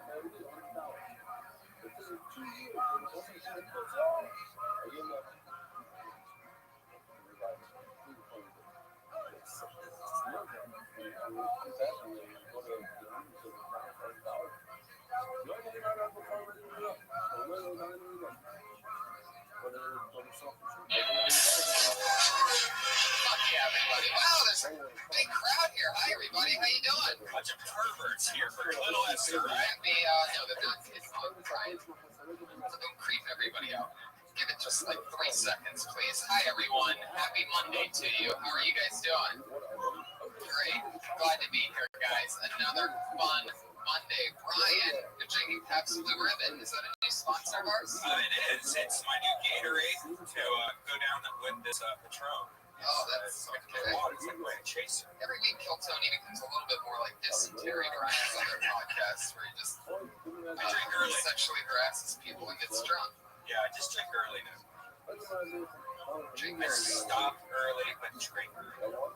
Interesting. How's that working out? Way better, because like drinking at this place at 1 in the morning when you're trying to drink, that's just depressing. So I thought, hey, get the drinking done early, and maybe you go. I see.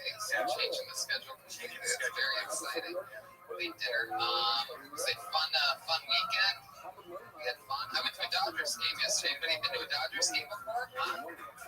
It's interesting. I swear to Pirates. Really? I didn't even know that. Look at us. You had a dog? I had a veggie dog. I had a Dodgers veggie dog. What's a Dodgers? It was terrible. Yeah. It tasted like the ketchup and relish and mustard that I put all over it to hide the flavor of whatever was underneath. So you could have really... It was basically a ketchup, relish, mustard dog. Especially since I stopped eating the dog part in the middle and just started eating the bread around it. That's what my life's like. You want a little glimpse in eating healthy. That's what it is. It's just bread and mustard and ketchup. Did you eat anything else? Did you have the garlic fries? I had a lot of other things. I had peanuts and I had Cracker Jacks, and I don't care if I ever go back. Yeah, it was bird feed. Exactly. Bird feed. I know. Just chirping along, and that was fun. A little bit dangerous. It's really creepy there. Yeah. The fans are outrageous. I felt like everybody was doing an impression of a scumbucket. Like, that's what it feels like at a Dodgers game. Like, you're the one that didn't get the memo. Hey, be a piece of shit today. Who they play this week? The Pirates. So even the visiting team was a bunch of assholes.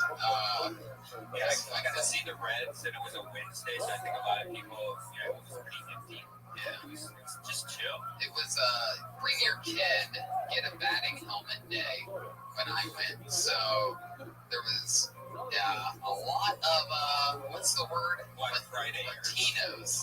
And now normally, if you've ever been to a Dodgers game, you would know that there's a lot of Latinos at a Dodgers game anyway. But on Bring Your Child to Dodger Stadium, get a free batting helmet. Like I was watching people scam this batting helmet station. That's the way I work, by the way. I spent about half an hour just people watching on the inside stadium part of the game while the actual game was going on, because I couldn't help but to just watch these different little scams going on. You're watching pickpockets happen at Dodger Stadium. Oh, I was dialed into everything. Wow, it was amazing. They got a great pair.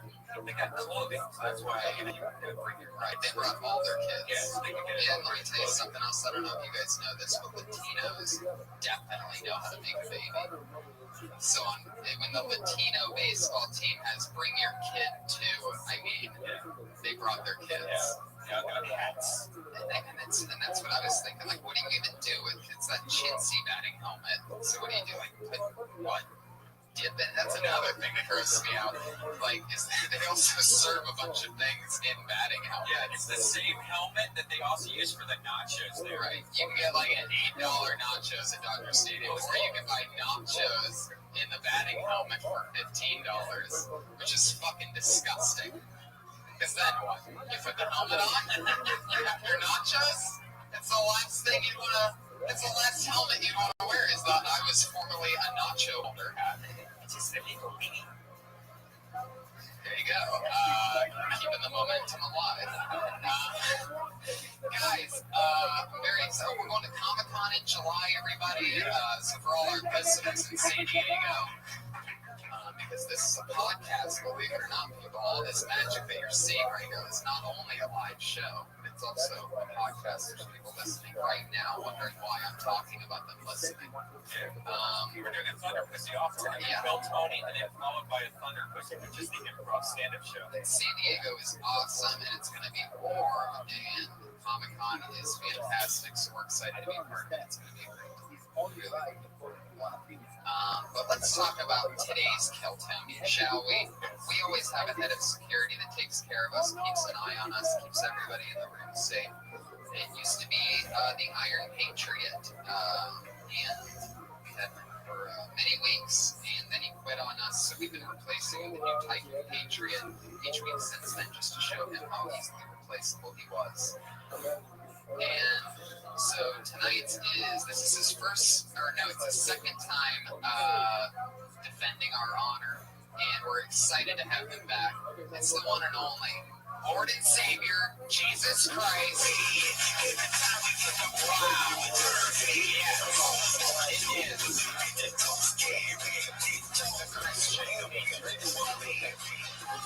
Resurrected for your return. The microphone in front of the chair is going to be the magic, by the way. Oh, fuck yeah. Oh, Jesus. Why don't you just complain about it? There's too much beer crowds. Let's turn this wine into some water or something. Anyway, Jesus, how you doing? He's good. Glad to be here. It's a good time for you. It's the off season. Christmas isn't for another 6 months. Things are bumping. You get to just chill, walk the streets of Sunset. What I love is that every Patriot wears those gloves with the lights on them, but yours actually covers up the holes that was in your hands before that, right? Oh, come on. They might be normal day jokes to you since you're Jesus Christ, but to us, I'm trying to make people laugh here. You don't need to wah me. How dare you, Jesus? There you go. A lot of Jesus fillery. That guy must be a good Christian, I'm guessing. So what else is going on, Jesus? How's everything? What else?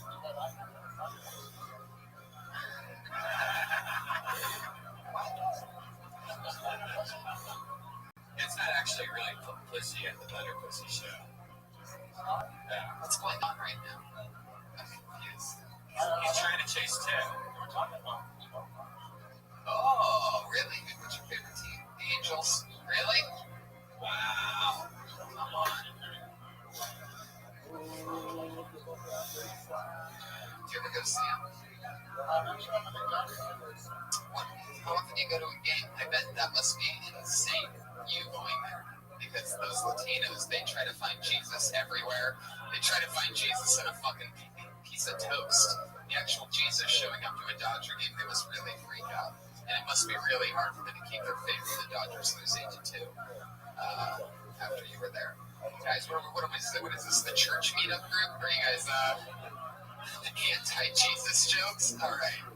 I guess we booked the wrong week. Fuck yeah. This is the great Kevin Lee Light, by the way, everybody. He is on Twitter at Kevin Lee Light. He's a super awesome human being in spirit. We've been friends forever. We used to be neighbors. I used to walk out of my apartment and you'd see Jesus watering his plants across the street. It was fucking awesome.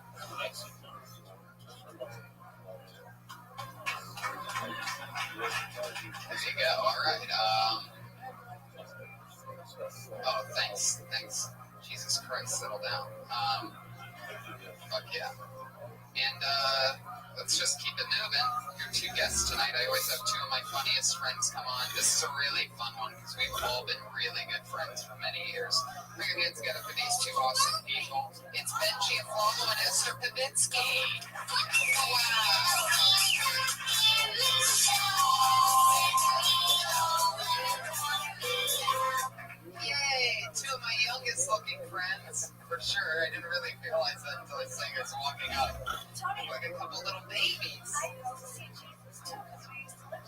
I know, it's true. Guys, Esther and I dated 5 years ago. See that lack of applause right there? Exactly. It's almost like they know. But that's true. We had signed a 1-year lease at a place, and Jesus was across the street from us. We were definitely, the grass was greener on the other side. Being around you guys when you were dating was awful. Because you were always fighting. It was like chaos. And I was trying to be friends with both of you, and it was just chaos. Did you watch him go down I did. Alright guys, this isn't what I thought the opening conversation was going to be about. Sometimes when you tell them just to have fun and everything will be okay, you don't get your point across as, so let's not bring up that shitty part of 5 years ago. I was walking into the... You saw them? I was walking into the Comedy Store phones room and the door was shut. Yeah. And I think I knocked because I had a feeling. And sure enough, I came in and I didn't see anything, but the vibe was there. The air was heavy with... Well, we were boyfriend and girlfriend. No, I mean the vibe up there was just something sexual happening to me. Oh, totally, of course. As a born and bred nerd, I can always tell when I'm running sex for other people. It's awesome. Also, just a quick disclosure, Esther's body odor right now is at full steam. Really? Yeah. Oh my god, it is. I used to like it. It's all my fault. It is your fault. You don't want deodorant. I took a shower 2 days ago. Yeah, with your doll. Are you serious? She doesn't shower all the time, and if I go, one day you shower like every other day, and she goes as needed. Has it really been 2 days? Do you not enjoy a shower? It's one of my favorite parts of the day. First of all, I don't take showers, I take baths. Oh my god. You never take just sit in a bowl of Esther soup thinking that that's going to get rid of whatever filth you have. Like, you could still have bacteria on you from a year ago. If you really haven't taken a shower where water goes off of you and into a drain, that's bad. It's like, it's European. You should sell little bottles of your tub water to those crazy guys that jerk off to your podcast all the time. It actually is good, all the bacteria. Like as cavemen, our skin was covered in that bacteria that we don't have as much anymore. Right. So maybe there's a problem in there. Even cavemen would go to different lakes to bathe in. She just keeps sitting in that same pot. I can't imagine what the ring around that must look like. Like Alpo. It's like Saturn, just a fucking thick rotating ring of rocks. Esther's had a tropical fish, is what we know. You're like the worst mermaid ever. You have human legs. Alright guys, we've lost the audience at some point. I thought it was funny, the conversation about your bathing, maybe not. Oh, big reveal. Jesus, when we lived across the street from you, did you ever see us arguing? Did I ever talk with you about it being tough times, being 2 years into the comedy game and being in a relationship with a girl that wouldn't let you leave the side for more than 20 minutes? I'm needy, okay? We all know what I am. Definitely, you're needy of a shower is what you're needy of. I can't get in here right now. Tony moved into his car to move out of the apartment with us. All right. It's true. And since it is brought up, and this was not my intention, but I will tell you the icing on the cake is that this is true. I did live in my car while trying to figure out the save for the after that. And people always ask me, they go, "Hey, man, that's so crazy. I heard that like you lived in your car for a while when you were struggling." It was the happiest time of my life. How do you living in think this I car. feel knowing that a man would rather live in a car than But you knew what you were doing. You poor little thing. It was so sad. I didn't want to be the one. All right. Stop.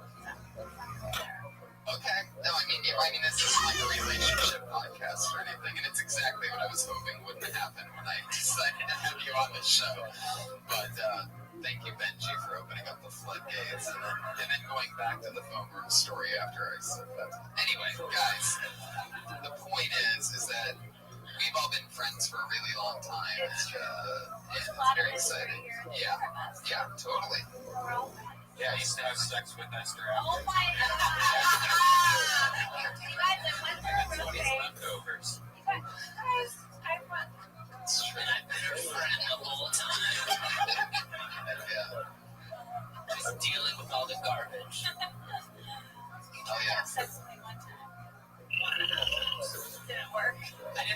producer had just mounted her. And you still didn't get it? What happened? We just knew we shouldn't have sex, and then I rejected you. so strongly, I guess. And you said that the only reason you had sex with me is because you had Thai food goggles. I ate a lot of Thai food. I wasn't thinking clearly. And then eventually I was like, okay, I'm going to the bathroom to jerk off. And then she's like, all right, let me see your dick. I showed her my dick. And she's like, it is. And then she goes, okay, go to the bathroom and jerk off. That's exactly what happened. That was not the time I saw your dick, but whatever. Okay, well, what was your time that you saw this dick? This is exciting. Let's go watch the Micers. Whoa. First of all, What? you don't call people open micers. That's disrespectful. That's what you do all the time. Comedians. Oh, But they might just be getting their start, but open micer isn't that stick to. But it's does it? It absolutely does not. okay, you're right. I didn't mean that in a mean way. I just love the fact that Benji showed you his penis and it was so sad looking that you're like, nah, go ahead, jerk off. No, she was impressed. I did good. She said your penis is bigger, but mine's still fine. What? Well, of course, my penis is bigger. Let's just put it this way. I used to fill Esther up like a bathtub. Oh my god.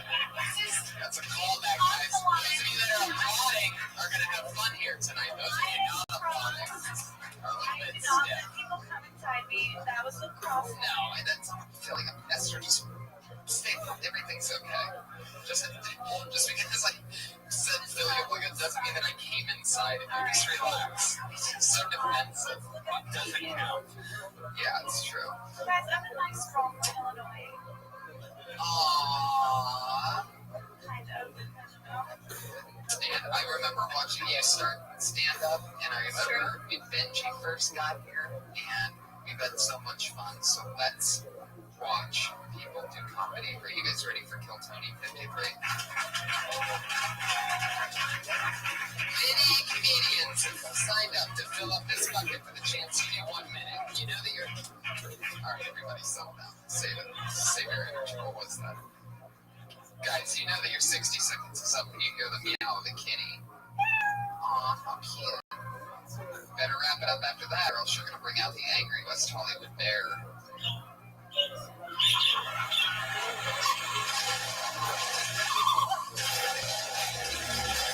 Alright, very good. It's an interesting bear. Well, why is that? It's a gay bear. Oh, well, that would be the West Hollywood bear, wouldn't it? It's finally all coming together. 53 episodes in, it's finally starting to sound like a gay bear. So, let's do it, shall we? Here we go. Your first comedian tonight. There's still a battery in this, Josh. Why do you keep a battery in this bucket for no reason? Alright, doesn't matter. Hey! I know that this girl's been signing up for a while, and due to the formalities of the bucket, some people don't get up for a while, and it gets annoying, because I really like this chick. Super cool, super funny. It's Clee Wiggins, everybody.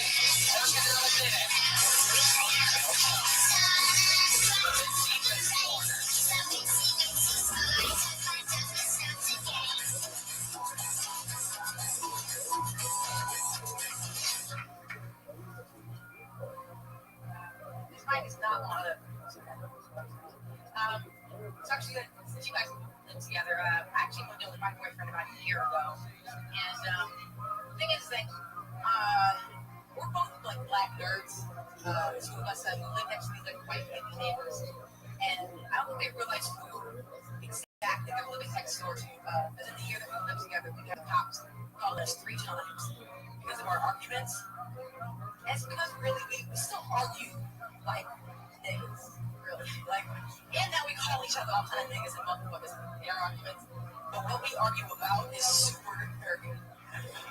Like the first time the cops ever got called up, there was an argument about how to best to beat Buck Rogers. And the cops get there, they separate us, and they take me in the other room. And of course, he's handcuffed and sitting in the computer chair. But the cop was like, ma'am, to tell me what happened. I'm going, you know what this motherfucker had the nerve to tell me? He said, you reboot Buck Rogers and you don't need 20. Motherfuckers gonna carry Dr. Diabolis and have 20. Listen. I don't know Buck Rogers, but I like what's going on there. I like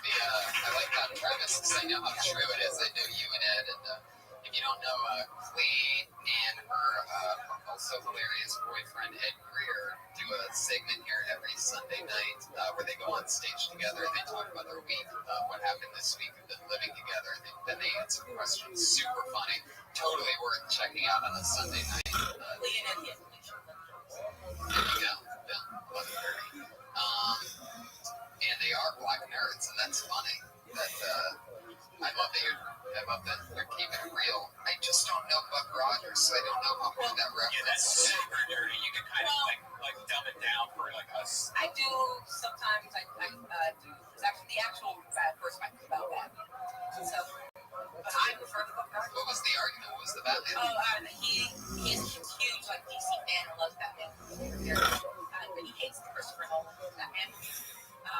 And I really only like the argument. There's a big argument about how he really starts to rant about how they suck because like Batman goes out in the afternoon too often and dressed as Batman. He's the Dark Knight doesn't go out at 2 p.m. So, and how he hates them. And I sort of defend, well, like, how people fight with them. The spirit. How do you defend Christopher Nolan? Well, I think it's just like I like when they like with the tone and when you try to tell a story. I think he fucked his way up with Dark Knight Rises, but Batman Begins and Dark Knight are pretty good. Yeah.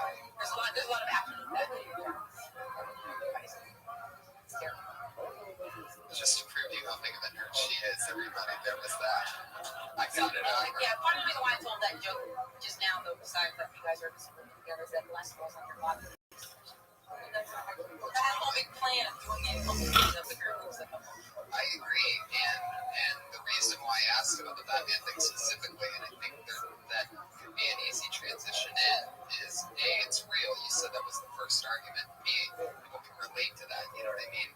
Everybody's seen the last few Batman, so You can even make it that Nolan did, or two. You can even make it more general than that, though. You can make it something just as generic as Superman versus Spider-Man. Just find a way. I mean, sometimes I switch it up, or I do find a week of bad news.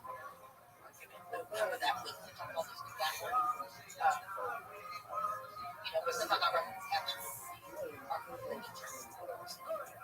So, and I think there's a way to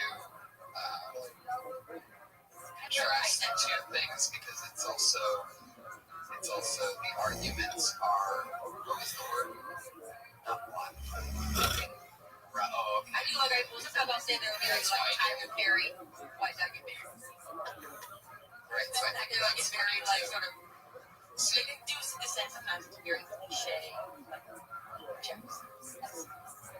As black nerds, you get more nervous around the cops with the geek spot. He's throwing out jokes. Not really, because like we're just like not freaking enough people that the cops don't really think that's what just that side of Brian Humble, and then but also but the geek spot also is like They're to help, right? The cops actually, good times. And it wasn't just an argument about. It was always arguments. It was always the neighbor next door. And then actually a couple months ago, I finally talked to just a couple of them. So it was also because they're like white hipster chick. I think hippies are hipsters. Is it different? The girl is a hipster. The dude is a hippie. So. Right, both hipsters. And he's the one who's called the cops on us all 3 times. I got the chance to talk to the girl, and she's like, I got the one because I understand that your results sound like that. And women doesn't like it. Thinks it's going to sound like you don't need to call the cops on us. The blacks are fighting. Burn sage. And I think he thinks that they get real. I don't know. They got very. I guess people only can hear it, and they can't hear what people say. Like then, obviously when somebody swears, also all they hear is motherfucker. When are we talking fight? Once a day, once a week, once a month? Maybe twice a month. Twice a month. And like screaming matches. Yeah, they do sometimes. Well, nerdy screaming matches. Sometimes we get really. What was better than the movie? Yeah, like it's. I mean, it's. When it gets that bad, that was rare. Like the 3 times it's happened, it's not that bad. Most of the time it'll just like. But walk up to your white neighbors and be like, we fuck loud. That's all you're. We do also fuck loud. Maybe they resent that.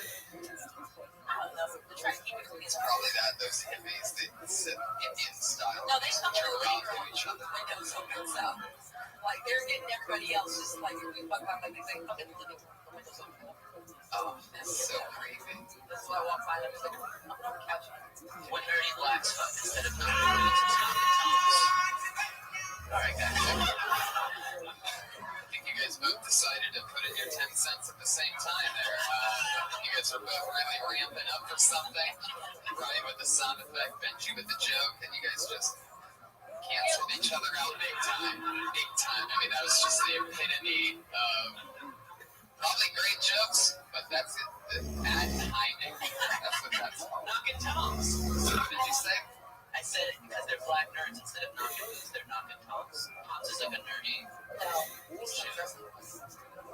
feel like I want to know more about what like black nerd does. Like that's a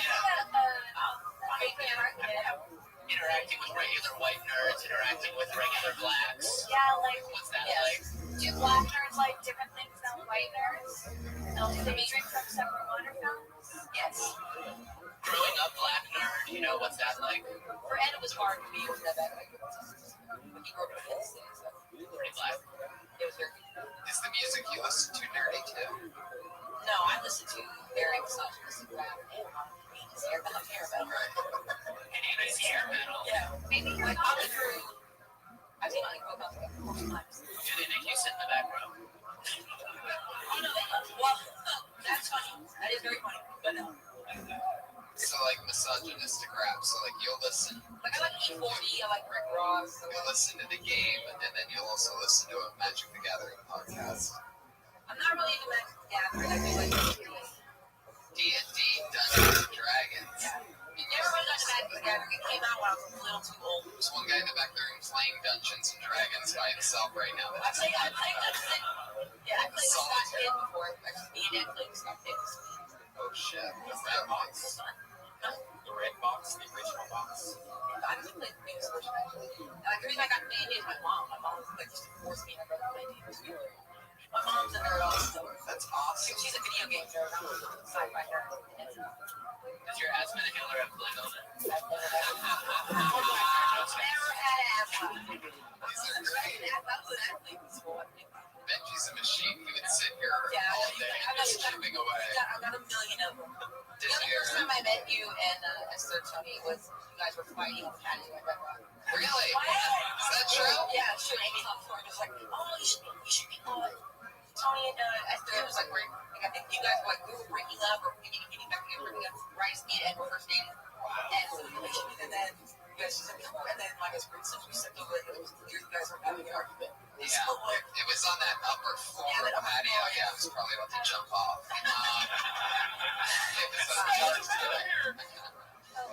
Also, Kevin, the Giants are up 7-8 over the Dodgers. Damn, you just got burned. I just burned it. So peaceful. Whoa, there you go. Look what was on it on that one. Alright, okie dokie. Clee, you're awesome. Thank you, Justin. I would definitely keep chipping away at the types of things that Benji is floating out there. Those little things that are filler. Also, I would make a bigger Brian Gumble type of joke. Like, I think there's something so funny about Brian Gumble that you could add it in. That's like, my kind of thing. Even. it seems like Brian Gumble would just fit right into. Right? Maybe that's it. If you and your it'd be a baby Brian Gumble. If you guys had a baby. Something. Probably You'll figure it out. But I don't, yeah. I think she should just like corner the black nerd market as far as possible. Because that's something. Right. Yeah. I mean, that's sort of like a thing. I mean, I guess black nerd's not. All the time. Yeah. It's cool to be a nerd right now. Well, yeah, it's been fun. Yeah. I was a jock. I didn't have to be that's why I got confidence. They used to make fun of kids so bad. I remember one kid in school had a nose that was filled with dried boogers, and I would just destroy him. Every single day he had dried boogers in his nose. And you know, he was just doing it on every night. Yeah, this was great school. These were real. These boogers were from God. What? Oh, I don't remember. No, I remember that. Lee Wiggins, thank you so much. That was awesome. Thank you, Brian. Follow her on Twitter at Klee the Pimp, Klee the Pimp, all one word, Klee Wiggins. Hell yeah. How's that Slurpee? Oh, yeah, I forgot to mention, guys, no better time to eat at McDonald's than now. Double cheeseburgers are 99 cents, and this summer...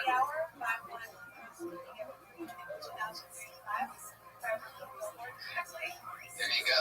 McDonald's, I'm loving it. One of our favorite sponsors, McDonald's. You're joking. What do you think? I do ask me, it's pretty funny. You're gonna get sued. You're gonna get us all in trouble. Yeah, you can get sued for not making money. Yeah, that's true. It's not like McDonald's is losing eaters because I'm saying go eat the food.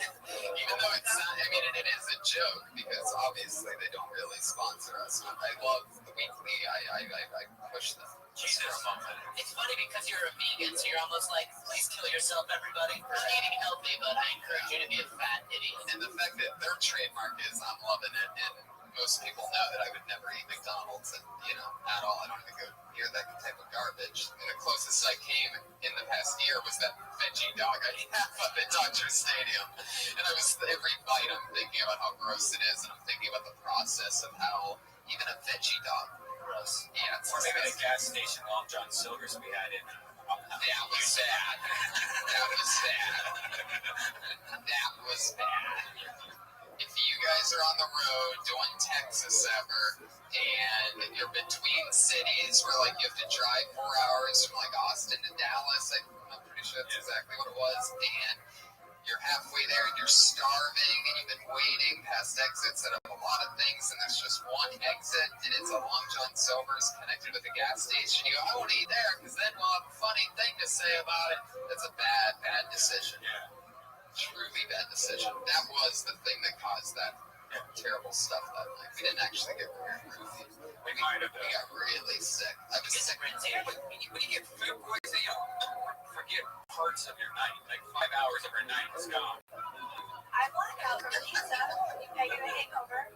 Pizza hangover. You blacked out? What kind of pizza do you like? Free cheese pizza. Where do you get it from? She might black out.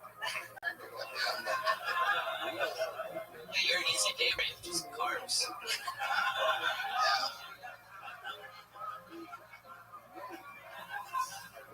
Okay, who's next? Your next comedian goes by the name of Savory.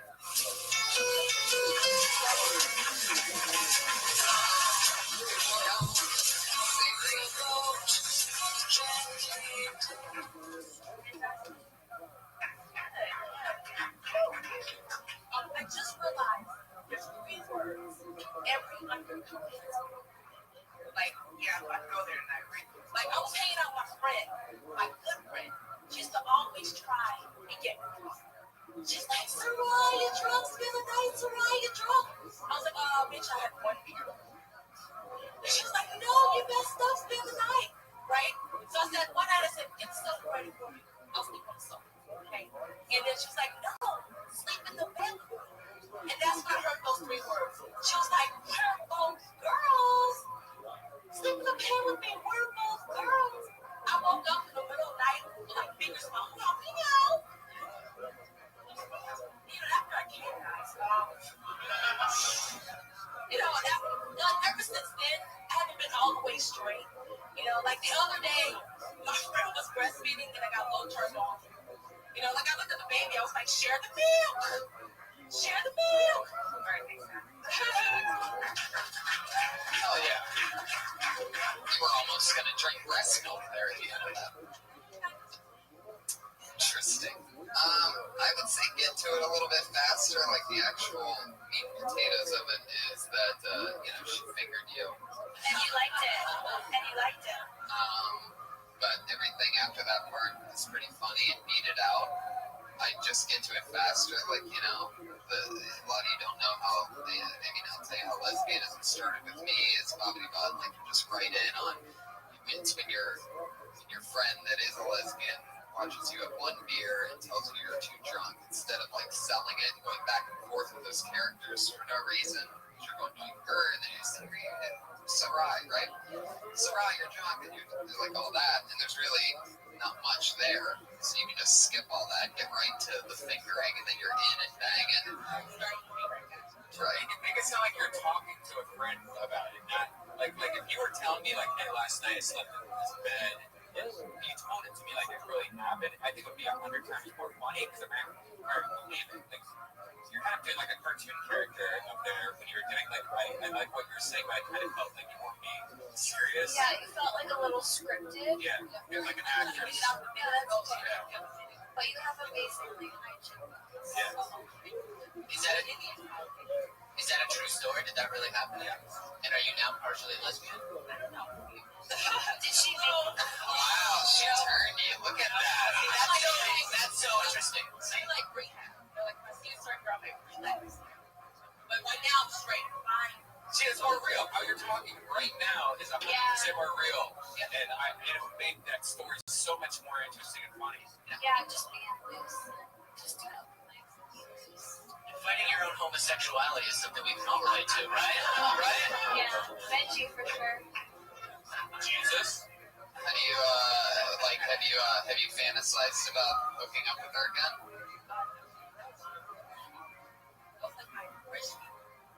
Wow, so she's thrown you off the straight pedestal ever since. No, I mean I'm okay. Like I'm being.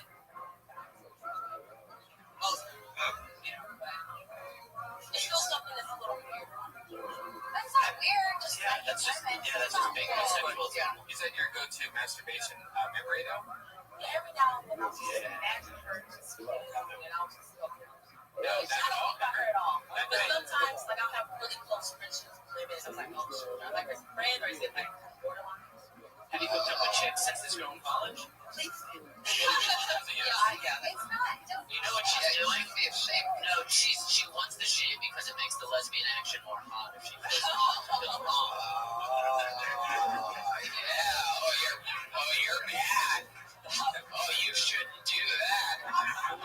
Oh, man, that would be terrible. You come harder if it makes you feel dirty. Yeah, that's true for everything. Esther, give her a taste. That's why everybody likes banging Esther. It makes them feel dirty. Nothing dirtier than a chick that showers when she needs to.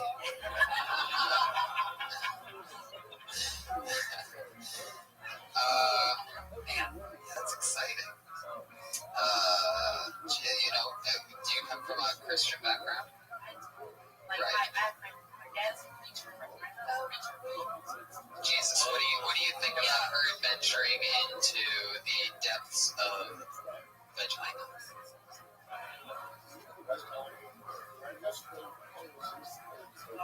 Thank you. I'll write that down. Yeah, that's the place to stick on it. So your parents will kill you if they're your preacher family. Would be upset if you were a lesbian. Maybe not kill me. Do they have internet? No. No, my dad.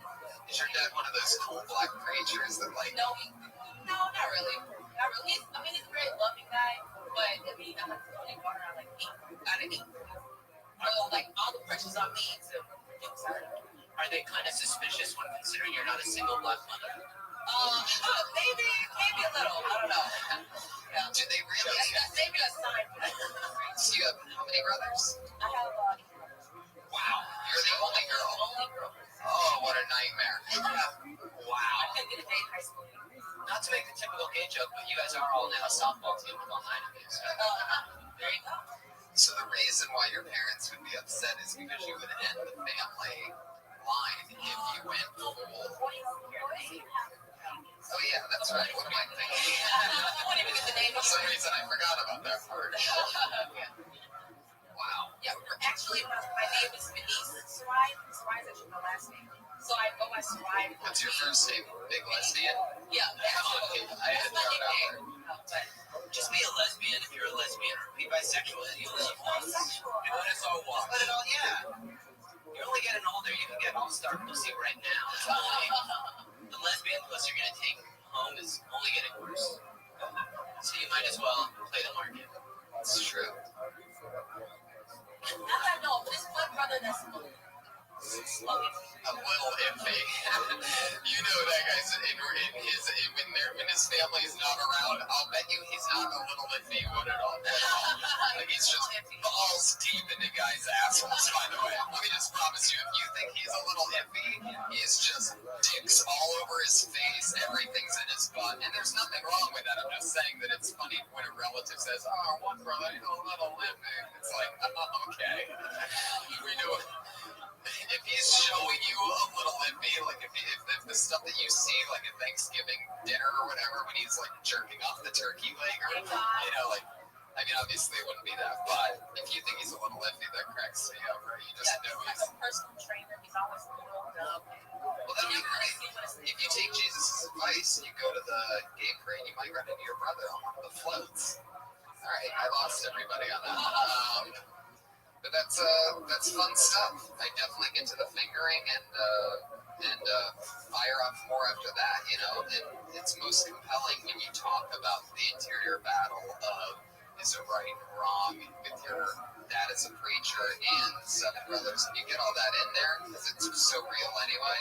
You'll be able to come up with more stuff, and there'll be new parts of that entire true thing that's built, and it'll make you feel good every time you talk about it. It's therapeutic. Were you baptized in a church or like a pond? Church. That's an answer.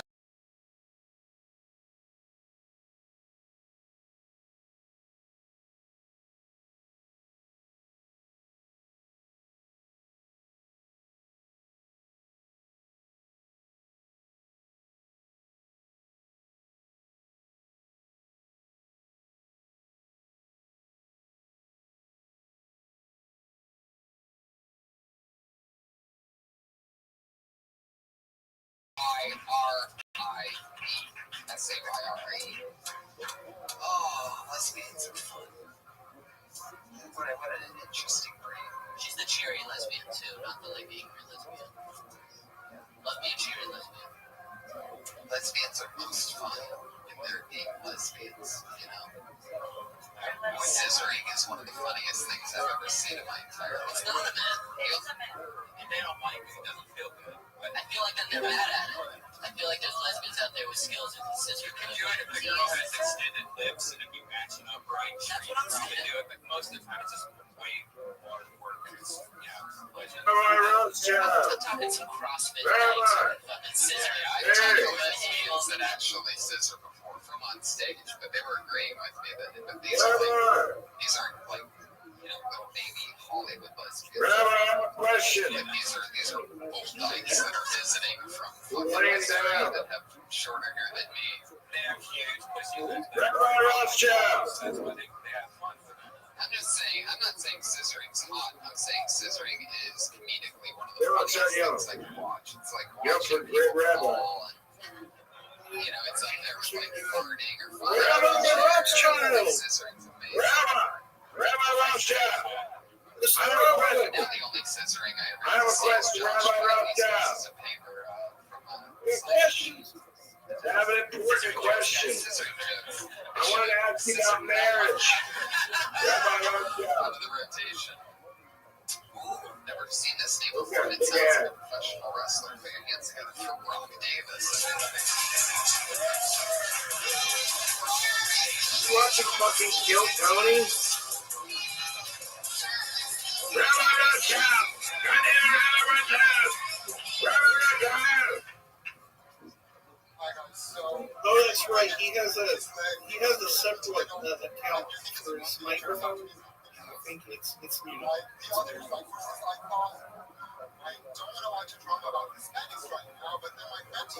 He's muted. Yeah. Rabbi Rothschild, you son of a bitch. I wanted to ask you about that because of the fucking nipple clamps. But you talk with. I guess there is sound coming from the other one. Okay, I guess there just has another one here when you look at it. What else is on here?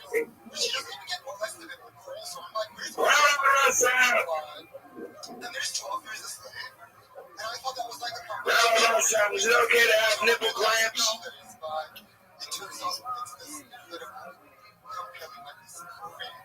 Definitely the best comedy of the year, and I don't care what any of you say. That when you smell their totally deserve an Oscar. So, Well, thanks, you guys. It's fun. Exactly a minute. I asked him about nipple clamps, but I guess he's asleep. Where are you from? I'm actually adopted, and I think it's Rock, County, motherfucker. and they call me actually a better version, but So where are you from? I'm from Los Angeles. Well, why did you seem like you have an accent? They're so in this server, man. It's just never ends. What are your parents' accents? It's like Russian, Right.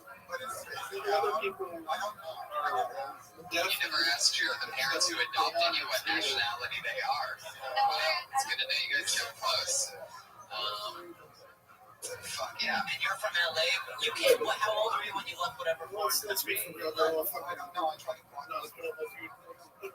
Oh, I know that. They're all jerking. Rabbi Rothschild. How many times have you been on stage? What did I say this VC's about? This is fucking VC 50. 5,000 hours. He filmed his whole life.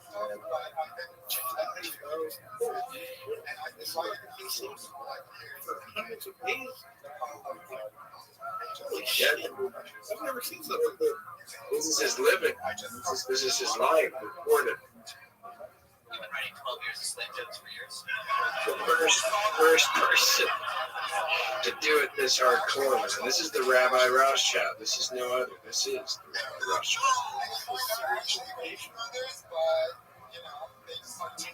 That is serious dedication. I mean, I often wondered at this, do people watch him jerk off? I mean, I think you just masturbate again. that would be bizarre. I don't know. I think it's just like, isn't he just like It's not like spiritual good enough practice? information to be a school shit. Yeah, he's like a liberal rabbi. He's like he's an anti-bad rabbi. He's the progressive rabbi. He's the rabbi. He's the cool rabbi. He's the guy you go to when you talk about putting nipple clamps on your wife. It's interesting in the way that it's different. It depends on if it's ever found out like what the origins of that accent.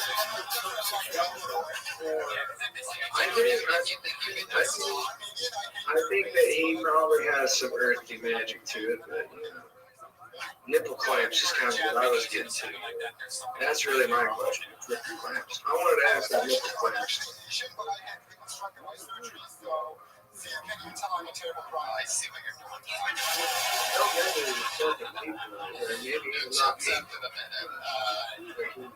They're here with the Rabbi Rothschild. Is your personal life very? Are you a dirty person in real life, or are you baptized in a pond? Because you're I think the rabbi to watch him fucking kill Tony. I mean, how liberal can you be as a rabbi? You can block a bunch of abortion material somewhere that's waiting to get out. If I were you, I would dump all the jokes. Do a research paper on who you are.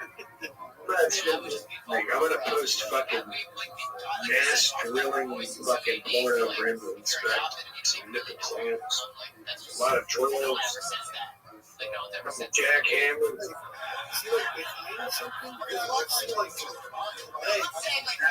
It's his ass. That's his ass. Okay, I see.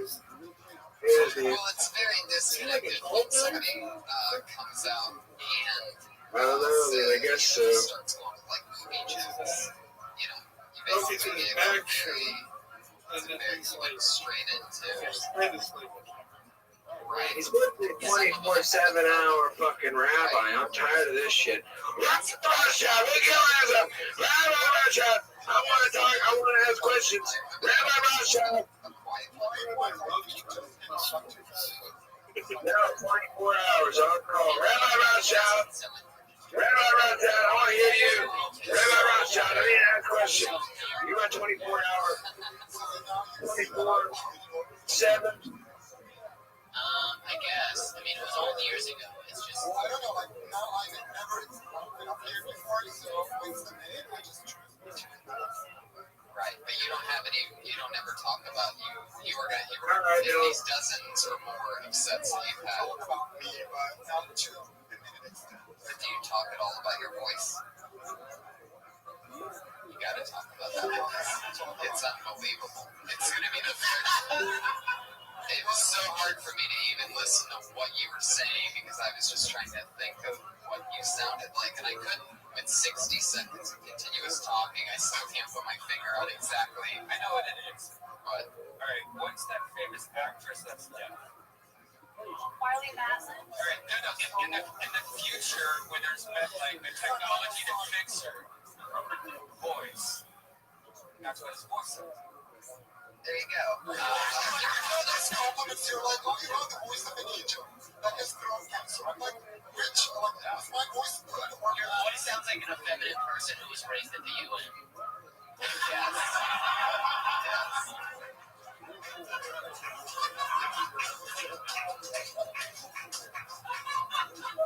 But you gotta know that you sound like that. Like, what's most important isn't that Benji got a laugh. It's that you need to take from this that it's the first thing everybody notices when you start Listen to this podcast and then your voice. Just put your hands like this. We're not making fun of you though. It's Sneak up behind people on top and see what their reaction is. We're just messing around. Yeah, especially like when I'm doing my sets, I try to sound juvenile, and that adds to what you were saying. So, Right. Just be you, bro. You try to sound more juvenile? What does that mean? yeah, because you cannot say something offensive and something.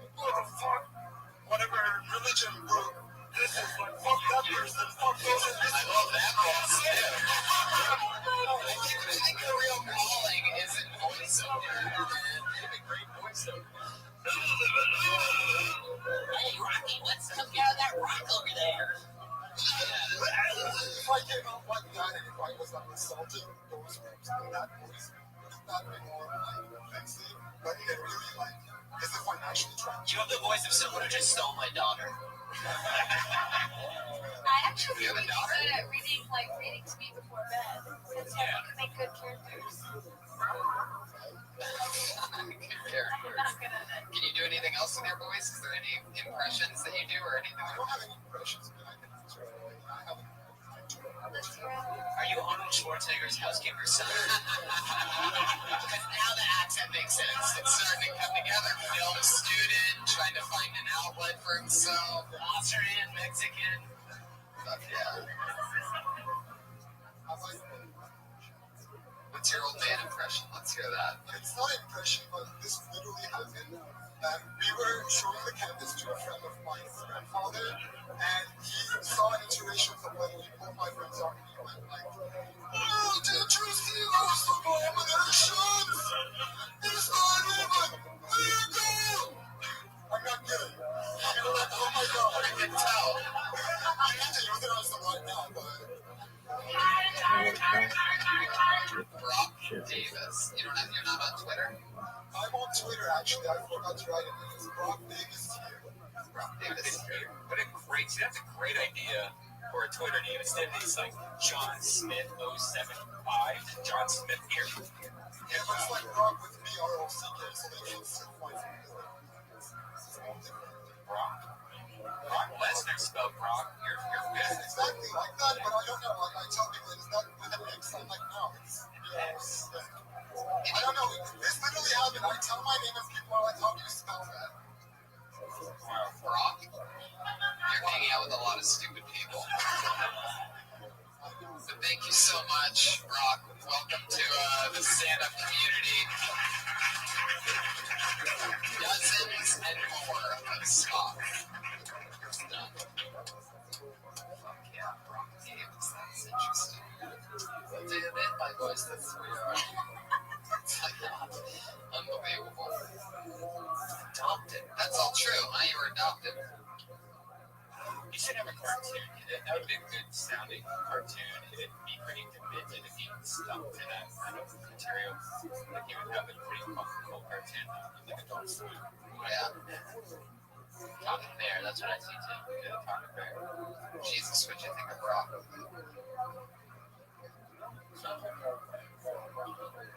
It does, right?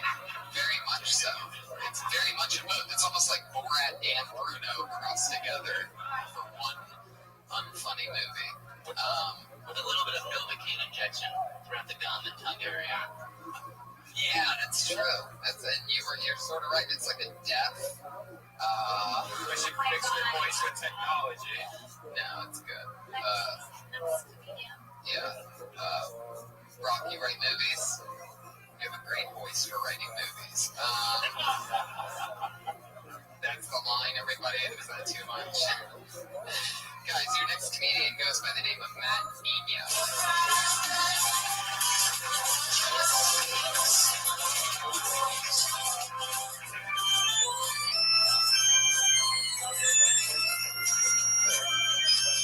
Wow, I never get picked for anything. This is so cool. Hi, how are you guys doing? Yeah, Brock, you definitely sound fucking weird, dude. I think maybe the orphanage estate was maybe all for deaf people. I don't know. When they mentioned that, I kind of zoned out there towards the end. It's bad. Wow, I just moved here this weekend from Philadelphia. I drove across country, believe it or not. I did. I did Saturday.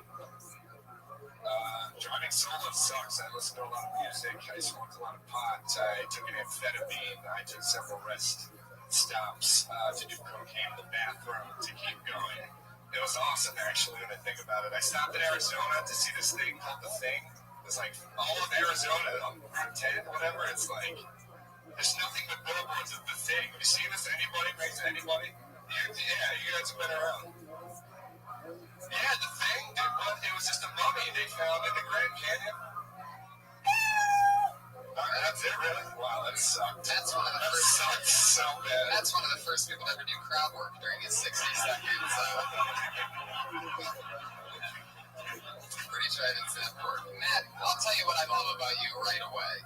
It's exactly what Brock didn't do when you're talking about like real life stuff. You know what I mean? Like you're being honest. I mean, you admitted to felonies in your 60 seconds, like 2 or 3.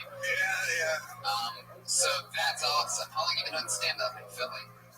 In Philly, on and off, actually. This was the first stage I've ever performed on in a comedy club, actually. Right now? No. Like 7 years ago. And yeah, I responded to Jerome Cleary, and it was like fun. Let's just keep moving on. A 7-year break from comedy. No, I traveled around a lot. I kept going back and forth between LA, Austin, Texas, and Philadelphia. So just kind of like that general region. You talked about listening to music, right? You didn't talk about music. No, I didn't talk about music. Then you went into the drugs that you did on your way here. Yeah. And then you talked about, this is where things get really interesting. Then you talked about a thing called The Thing, in which you only will ever know about. Only if you're driving through that one stretch of Arizona, and you have to be driving through it to know about it. So it's sort of a tough subject to connect with anybody on because you have to have literally driven over that exact freeway in Arizona to see it. That's why what'll end up happening. I bet if you talked about The Thing, there'd be multiple sets in front of different crowds, you would end up always with 1 or 2 or 3 people that just go, yeah, no, I saw it. And then that's it. So you have to really explain it, and it has to be quick and short, or it's probably not worth it. But it's definitely not worth it. But your stage presence really gave off the thing where I wanted you to get kind of, because you were very comfortable on stage now. It was kind of like, all right, what's going to happen, you know? But you did just kind of be crowd work, and you didn't really get to anything except talking about stuff. And if you're going to bring up fun stuff like meth or, you know, you gotta invite us, man. Doing good restrooms, then you have to. It wasn't officially meth. It was actually like a prescription amphetamine. Oh, okay, well, let's not rationalize what's meth and what's not. I think I like that you did, even though like you're not going to do a bit about The Thing on like the Tonight Show, I like that you just kind of kept it loose and just talked about what was on your mind. I think that's like an important. Yeah, totally. It's great. I totally agree with Brian. Your stage presence is amazing. But if you're going to mention something, you're going to want to have a point to it. So let's get into a couple questions. Sure. What happened after you took the amphetamine pill on the drive? What state was that in? I took that from Philadelphia, and I drove. Oh, you didn't even wait. Yeah, Still in your hometown of Philadelphia when you found it. Were you even planning on moving to LA until you took the pill?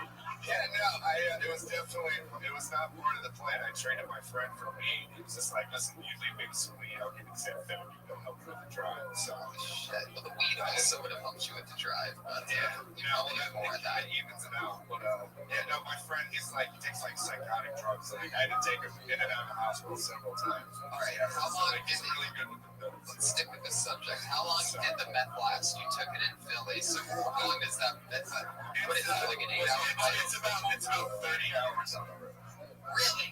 You just didn't sleep for 30 hours. I took like 15-minute naps here.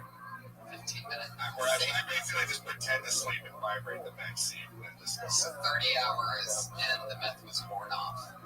I swear it was an amphetamine, it was not methamphetamine. And then are you worried about doing both amphetamine salts?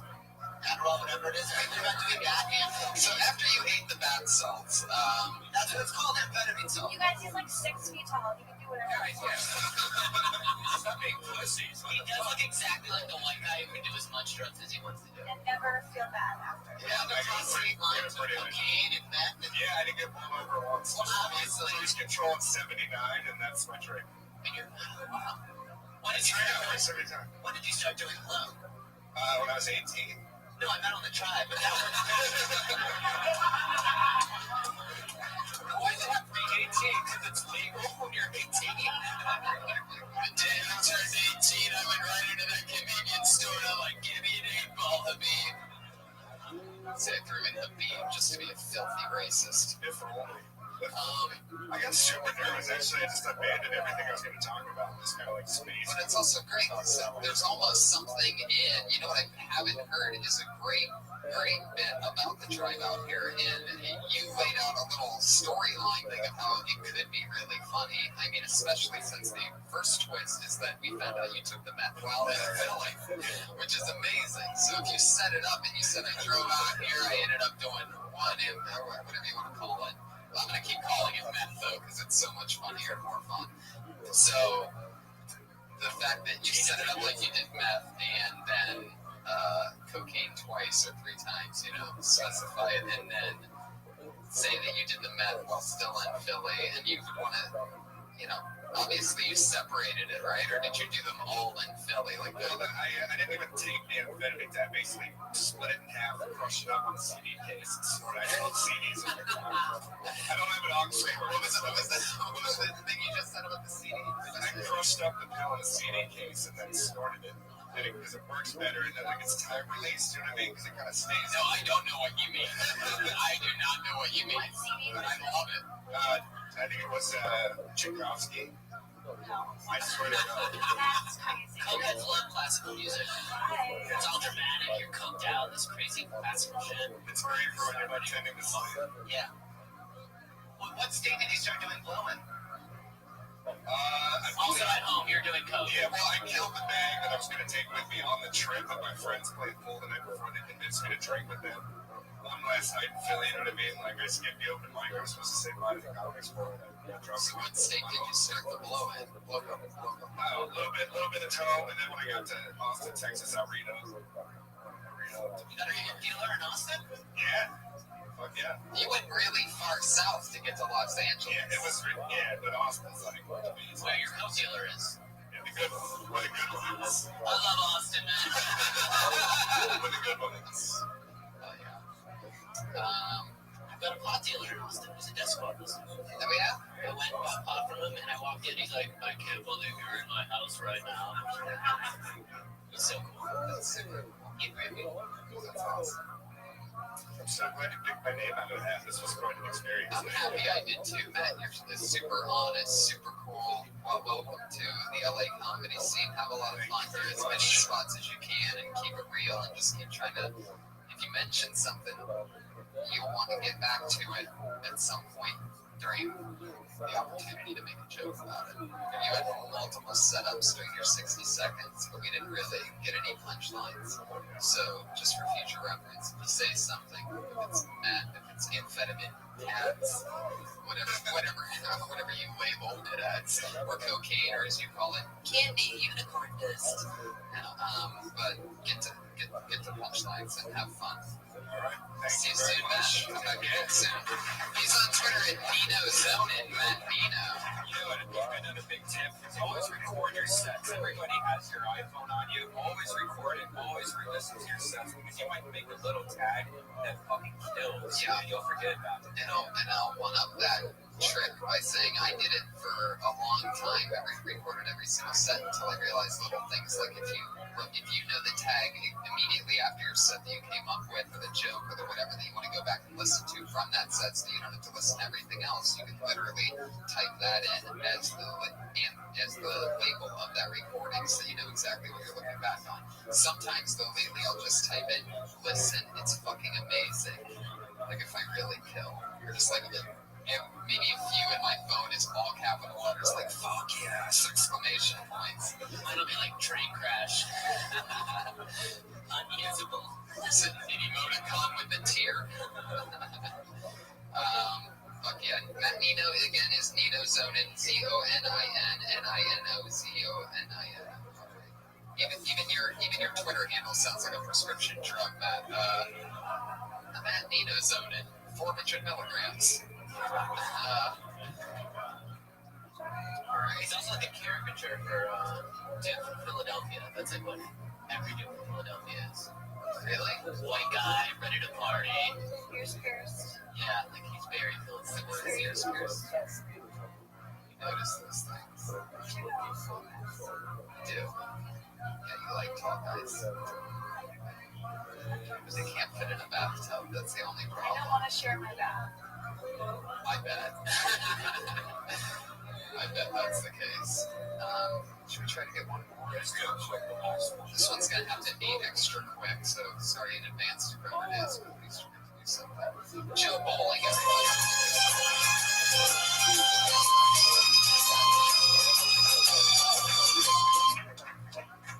Guys, you ever have a good news, bad news situation where you get some good news and then you get some bad news right after that kind of brings you back down and evens you back out?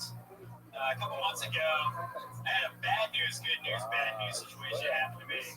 I got some bad news. I got a phone call that said my father had suffered a minor heart attack. I can tell my reaction. You guys know it's bad news. Nobody wants to get that call, right? Dad had a heart attack. But the good news is, he's my stepdad.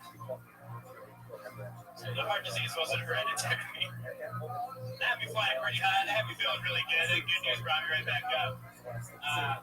Because then the bad news that brought me back down again was that I realized I don't know who my real father is. That guy could have died of a heart attack at any point during my 29 years of life. I would have had no idea. Thank you guys very much. Good job. You got 59 seconds of Joe Bowling. I love your name, Joe Bowling. Is that your real last name? Real last name. So cool. Where are you from? North Carolina. North Carolina. The second bowling. No, I'm actually very good. I'm in a league here in LA. I'm only 236. Whoa. Holy shit. You probably got it from the father who abandoned you there. Oh, yeah. Judo, like at Meltdown Comics. That's right. That's a nice thing. Those people are more successful than we are. In some ways, sometimes, once in a while. But what she's saying is you are wearing a t-shirt with a hoodie over it and Ray-Ban glasses. That's very true. Yes, and you smile a lot, which is very show business savvy. It's very good. You're wearing a Navy t-shirt. Were you in the Navy? I was in the Navy. You were? Yeah, the old Navy. What's that? Oh my God. What did you say? It's the old Navy. That's good. That's a good one. What was that like? That was pretty crazy. I was on a submarine. Wow. anything. I got some jokes about it, but I mean, like, no jokes after the minute, right? I guess so. It's all weird, and it all sounds like a joke. This is crazy. When you said it was your stepdad, it did like the twist, but then you also have the whole thing like, oh, damn, your stepdad is no other word. Like, I was waiting for you to say, and he molested me. Just so I felt better. How did it end up? Your stepdad had a heart attack and was okay. He ended up recovering, but then he tried to eat healthy. I guess I found this out from Facebook. Because my stepdad for like a year or two before it was like. It's like a brand new stepdad. Exactly. I mean, you used to be. Have you had a lot of stepdads? No, just the one. This was the first stepdad you had. That's kind of interesting to have a stepdad later in life. Good stuff. Took your first step.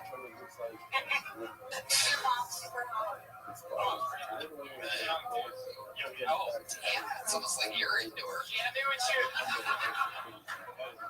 You're lying to me. I get away with that. Put her back out there, man. She's not dating anybody, right? Wait, how old is she? She's 16 years older than me. Yeah, she's 16. So, wow, that would be pretty crazy. She's 45. Little. I know we just met, but are you a rape baby? Are you a rape baby, you think? Just a sleepy, small town in North Carolina. She was the cool mom growing up the whole time. She's 16. The guy that was banging her was probably 16. Which means that your dad's just 16 years older than you. Yeah, that's crazy. Yeah, you're pretty well adjusted. Yeah, but he's doing stand-up. I know, but every time I meet someone with like daddy issues, they use it as an excuse to like be an asshole. But he seems pretty nice. Yeah. I don't know my dad. I'm gonna rear-end your car. You know. You don't seem like that kind of guy. Well, fuck yeah. Joe, we're gonna move on. All right, thanks, guys. Thank you so much. Joe, come back soon. Yeah, very likable, very funny guy. He's Joe_bowling. He's got that name. Imagine all the fucking bowlers that went for that. Like, I'm just good old Joe Bowling, you know me. You know me, I just love bowling. I'm your average Joe, so that's what my Twitter handle's gonna be. Oh, fuck. Who's this guy that's actually Joe Bowling? This is the part of the show, guys, where we have our two awesome regulars come on. They've been doing a new minute each week since the inception of the show, so it's so much fun to watch it grow and do something different each week. The person going first today, college dropout from the University of Florida. She did her first spot on Kill Tony, dropped out of college, has been doing a minute ever since, and she's celebrating 1 year stand-up comedy anniversary. So here she is, everybody. It's the one and only Kimberly Condon.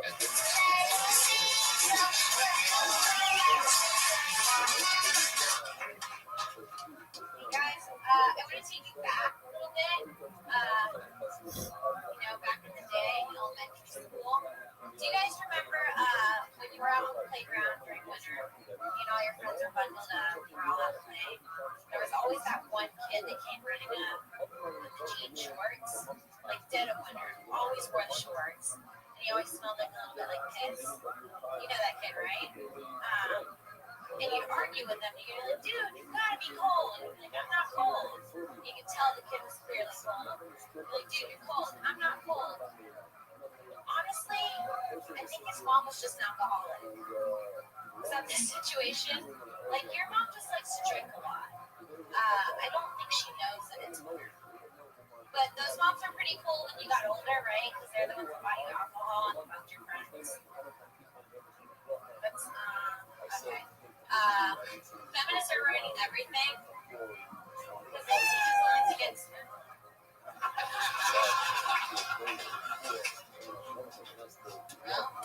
Well, here's the thing, is that you started off by making it, you set it up thinking it was going to be the most relatable thing ever. I'm going to take you guys back. Like when a DJ says, let's go back one time right now, they're about to play a hit from the 70s or the 80s or the 90s or whatever. Like when you take somebody back, you went to school with a kid that wore jean shorts, smelled like piss, in the cold, but that's your specific story. Like you're not taking us back to that guy. Like that one friend whose mom was clearly an Taking you back one time. It's a 95.5 KLOS, a little smoke on the wire. Holding my chill Tony number 53. That's right, get a lady playing in the people. Yeah, I think we had somebody that had shorts on, that always wore shorts when it was cold. But I don't think he thinks about $1 million question. Like Here it Jake is. shorts and like. Was he fat? A bit chubby? No, he was always extra skinny and nourished. It's like the same kid. Everywhere. His mom was probably an alcoholic. Like, it's probably just true. I know. That's what it seemed like sort of the whole time. Maybe the premise is the mother part, the neglected kid was feeling that he's a bad mom, just starting in the bad mom. Talking about how when you have like in the head, when you have a bad mom, they're cool when you're older, but not so cool when you're young and you're wearing short, you know what I mean? Right. Yeah, I like that when you're a teenager and you want to like hang out with that.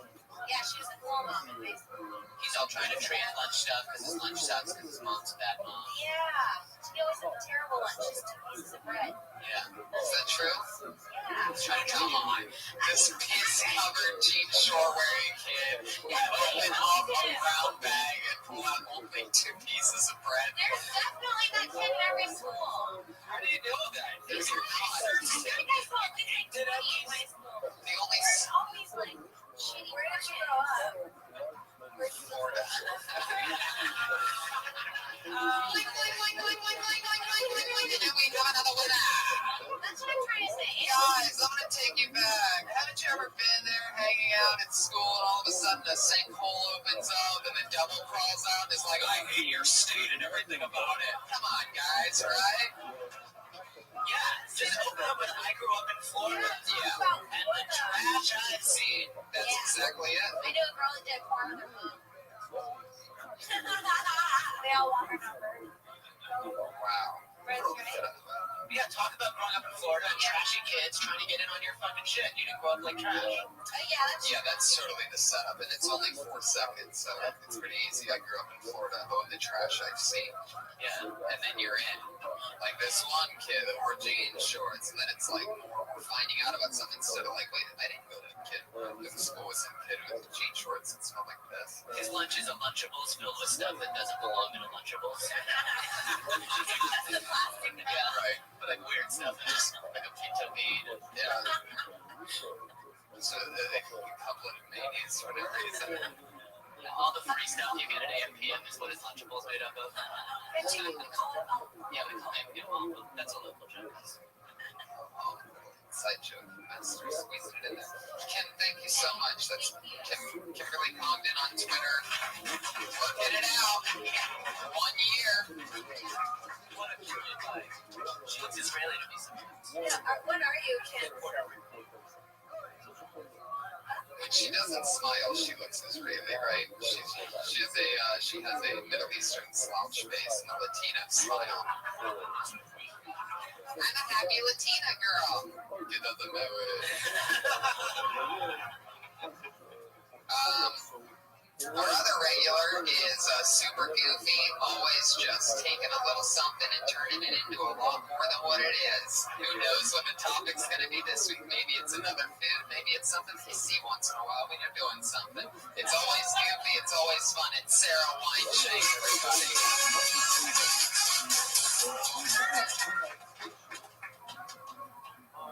When I was little, my best friend's mom used to make a lot of stuff in a crock pot.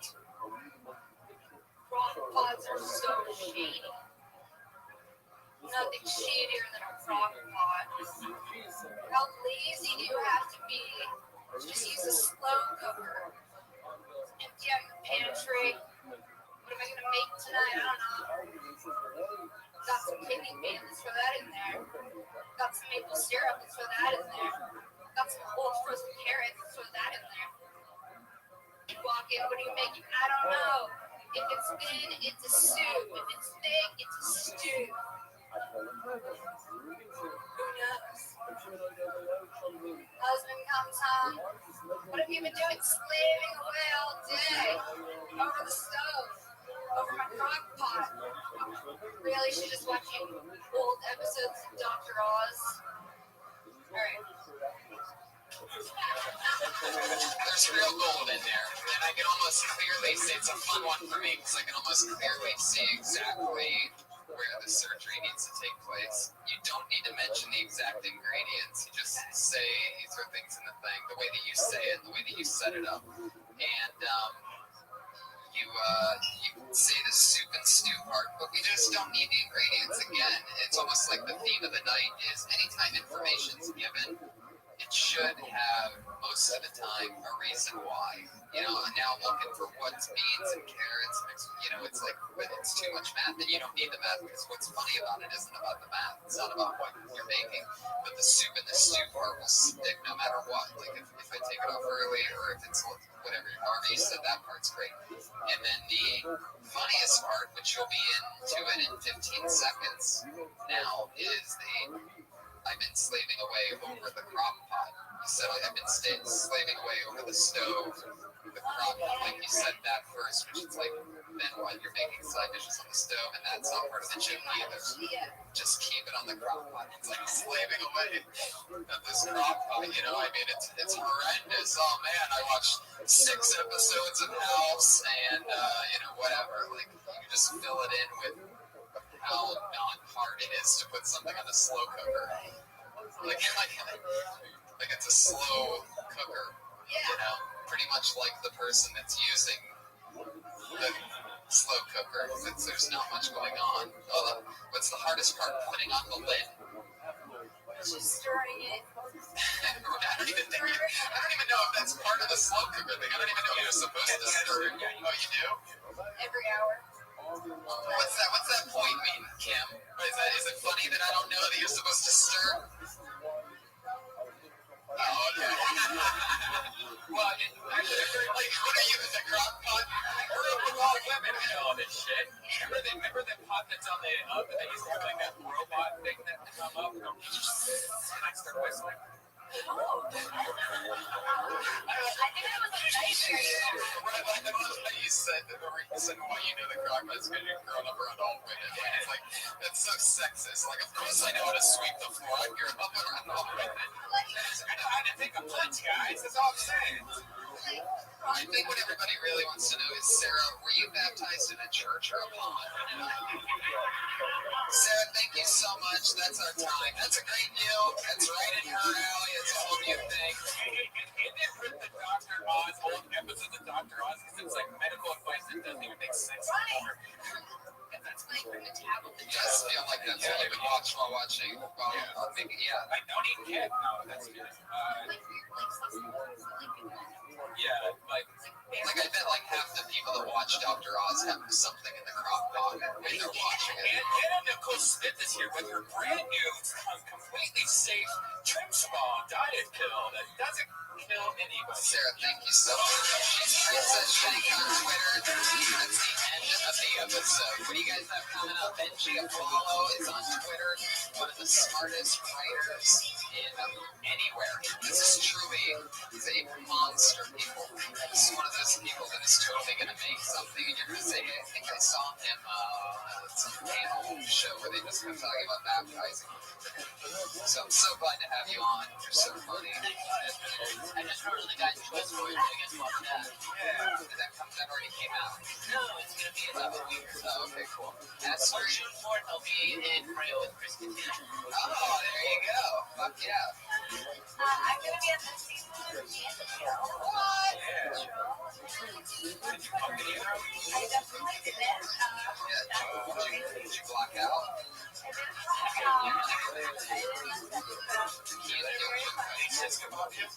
Alright.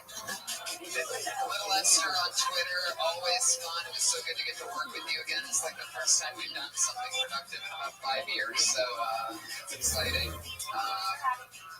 Guys, check out my tour dates at TonyNinjaFlip.com. There's a lot of them coming up. Kevin Lee White, Jesus Christ, in the house on Twitter at Kevin Lee White. Thank you so much, live audience. You guys are the best. Listeners, thank you, Comic-Con. Comic-Con 2014.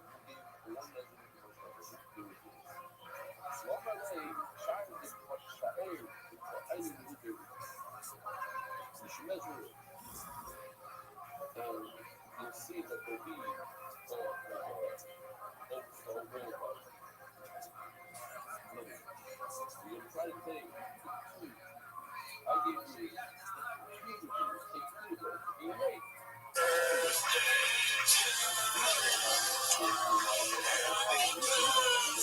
Yes! Welcome, everybody. How you guys doing tonight? That little remix you heard there in the end, that surprise remix that I didn't know was coming was because yesterday was my 30th birthday, everybody. That's right, look out, 30 years old, and I can still play 17, so if there's any casting agents in the room, I'm still a gun for hire, so feel free to put me in anything you want. How you guys doing? Welcome Comedy Store, everybody. You guys made it. You're the world famous right now. You are in the attic of the #1 comedy club in the world, guys. So I'm glad to have you here. It's very exciting. We're going to have a fun time tonight. First off, I'd like to just give a quick shout out to our sponsors, McDonald's. You guys are the best. This is the time of the year where, guess what? It's Monopoly time. That's right. You can peel here and play now. Actually, it's not Monopoly time. It's the new mobile soccer app from McDonald's. Try our mobile soccer app at gol.mcd.com. That's right. There's some cool soccer art. The World Cup is happening. Quarter pounder burgers are now just $2.99 at McDonald's. I'm loving it. I like how they've teamed up with Serum. Like, hey, you know, we don't care about all the bad stuff. Why not team up with Serum? You can get the new Blackfish filet only at McDonald's. I'm loving it. You have to say the I'm loving it or we don't get paid, believe it or not. I'm loving it so much. Winning refreshment, don't forget new summer lemonade, only 99 cents. Every drink's 99 cents there. I think so. It's like you get small, medium, large, whatever. It's just 99 cents. Everything's 99 cents. I see the lines at McDonald's at the airport this weekend. I just got back from Indianapolis. Everybody, that was a lot of fun. Thank you to the crowds in Indianapolis that came out. If you're listening to this, I had a blast there. Had to kick some guys out. It happened again. These fuck ups. Some audience members just don't get it. Guy was making fart noises in the first 5 minutes of my set over and over again.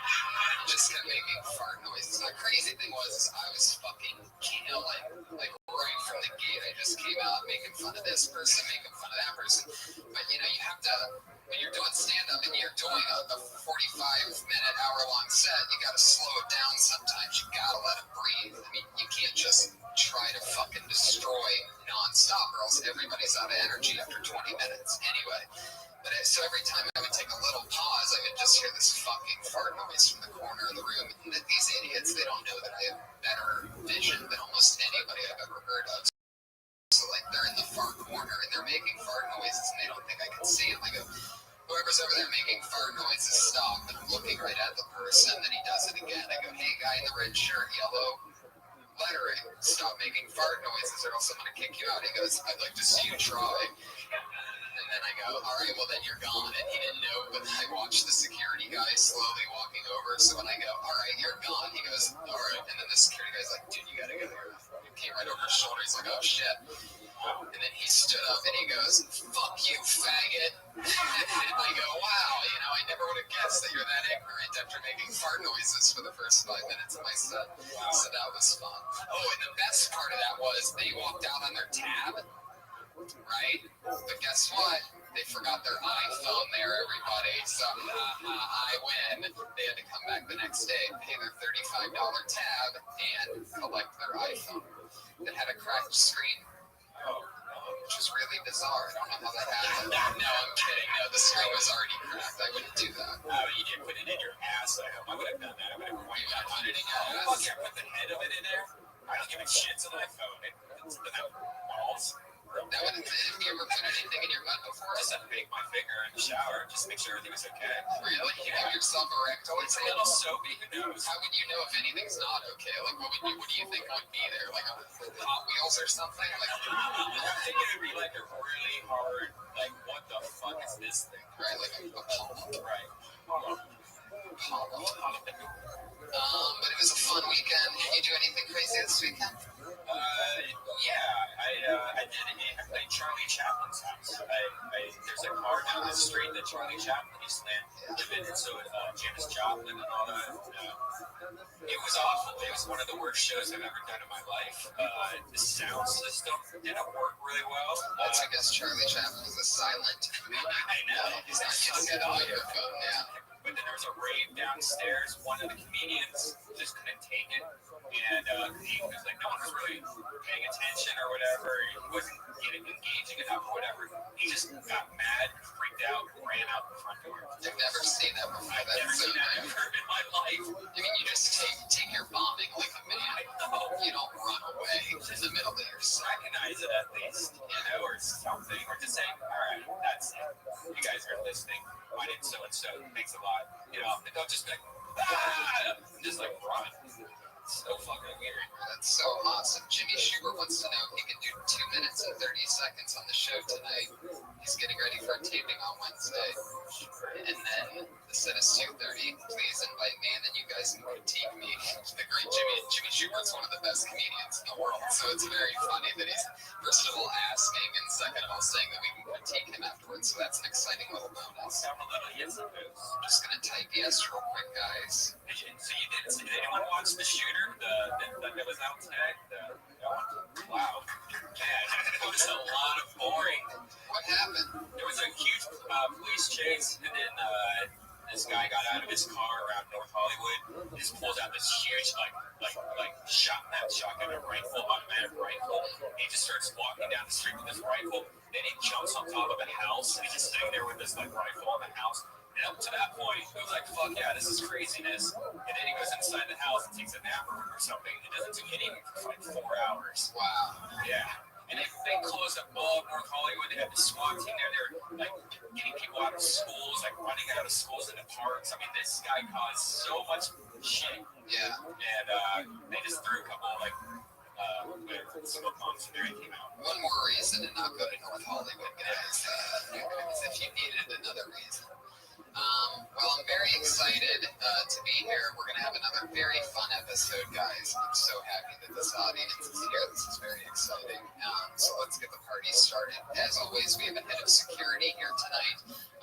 Yet another version of the Iron Man to keep us safe. And this is a guy who's done it quite a few times. You might know him as a Comedy Store employee, the producer of this podcast, and a multiple-time Iron Patriot. It's the Iron Josh, everybody. Here he is. Oh, he didn't have anybody to help him close the back of the outfit because he's the one that normally does that for people. I also have the shoe lace untied and the cane tied. You put the knee pads on over the outfit. The knee pads backwards. I trip a lot and I don't know what's my knee. Oh, yeah. It's very expensive to repair. The knee? Yeah, because the knee pads wouldn't work underneath that little top below there. You put it underneath. Right. Anyway, I think you're more likely to trip with the knee pads on the outside, but that's okay. My knees are protected. You made a judgment call, You forgot your vest. Yeah, you're not wearing the vest with the light either. No. With the light on. I feel like with more lighting, people are less likely to block me. Because they can see what I look like, so, I'm just trying to block. All right. We have a very horny head of security tonight. If anybody wants to bone him, enjoy yourself. If any women in the audience have a fetish for 12-year-old boys, Josh is right up your alley. Speaking of 12-year-olds, Happy Meals are available at McDonald's this week. So did you know that McDonald's is the #1 producer of toys because of the Happy Meal? Really? Yeah, the #1 toy producer in the world because they have to fill all those Happy Meals in with toys. Little fun fact. So you learned something here tonight. You know that Iron Patriot's role in this is getting that kind of, I just don't like it. We need to replace it with sexy Patriots or something. It's just a piece of shit over there. There's one guy jerking off in the back of the ring that agrees with you about the sexy Patriot. I can go pantless if you need me to. I I can't even imagine your bush down there looks like with your hair and stuff like that. Yeah, but I mean, what if we had like a competition who would be the sexiest patriot or something, that every week have like a sexy patriot? How about you just watch porn before you come to the show, and then your balls won't be throbbing full when you get here to the point to where you want sexy patriot. I think Josh is perfectly sexy enough for this show. Right, Josh? I guess. He's got so much confidence, this guy. No confidence, all swag. Swag? Yeah, swag. Very good. All right. Josh Martin, obviously, his secret weapon is killing momentum of the show. He's a killer. So this is going to be really fun. Josh, are you ready? Yeah, let's get the shit going. If anybody attacks somebody on the stage at any given point, what are you going to do to keep us safe? First, try to sniff the stage without tripping. And then hope to God they're not bed bugs, because that's the one thing I can't keep. You do have a bed bug infestation right now in real life. Not the man. No, we're talking about the man behind the suit right now. Not the superhero Iron Patriot does not have bed bugs, but the actual Josh Martin does right now, which I think is so funny. I used to think that was just that like nighttime thing, like don't let the bed bugs bite. But I didn't realize until a few years ago they were a real thing. And now you have an infestation. He moved into a place with an empty bedroom and 2 roommates, and he moved in, gave a deposit, and the first month's rent, slept there one night, and all of his shit was covered with bed bugs. Can you guys imagine that? Whose bed is it though? It was my mattress I moved in, so. Wait, where did you originally buy this mattress? Like a year ago, I was renting a mattress. But the box spring was infested or something. All of them became infested after that one night. Oh, God. So the mattress is ruined. Yeah. No, I don't know. So yes would be the answer. But fuck yeah. Let's if anybody wants, you can throw a dollar at Josh after the show to a little fundraiser for bed bug infestation. Everybody. Yeah, thank you, Mr. Gobblesworth from Willy Wonka. Master of the everlasting gobstopper. It's a good tip, man. There's a lot. I mean, if you really do have bed bugs, you do not want to be sleeping on that shit. I was in that one night, and I already got more shit clean. Are you back to your car on the dice on it? Got to the Pontiac car. It's amazing because you were a struggling comic for so long and you were sleeping in your car for a while, and now that you've had more trouble living in places than you did when you were in your car. Who would have thought? Oh, Jesus. Can anybody tell where the Armenian is sitting tonight? Jesus, settle down. All right, let's get this party started, guys. As always, I always have 2 of my funniest friends come on and be guests on the show, and this week's no different. Put your hands together for them, everybody. It's an amazing show. It's Chris Porter and Eleanor Kerrigan, everybody. Wow. Chris was on a couple months ago. This is Eleanor's first time. He always was nice on the road. Amazing comic. Comedy store in been in the game for a while. One of the first comics to believe in me. She went up to the talent coordinator after I was here just a few weeks or a couple months, and she said, "This guy's gonna be something." And you were right, Eleanor. Really? I thought she said, "I'm pretty sure that dude's gay." Yeah, that too. And he agreed with that. Tommy thought I was gay for a long time. He used to tell my friends, he used to say, "Well, I'm not going to pass Tony until he admits that he's gay." That's what he used to say. So what you admit it? what I did was, this is interesting, is I just created a joke about how everybody thinks I'm gay, because if you're skinny and you have good bone structure, you come across as gay. And that joke ended up getting me bounced. There you go. There you go. Just got to acknowledge. You got to acknowledge yourself. Send a video of you banging someone. Right. Yeah. Wow, you're not gonna fool me. You're a prostitute. I meant a euphemistic. Right. It would have been even funnier if I Just said a girl with bad parents. Or I should have sent him a video of me fucking a male prostitute. And just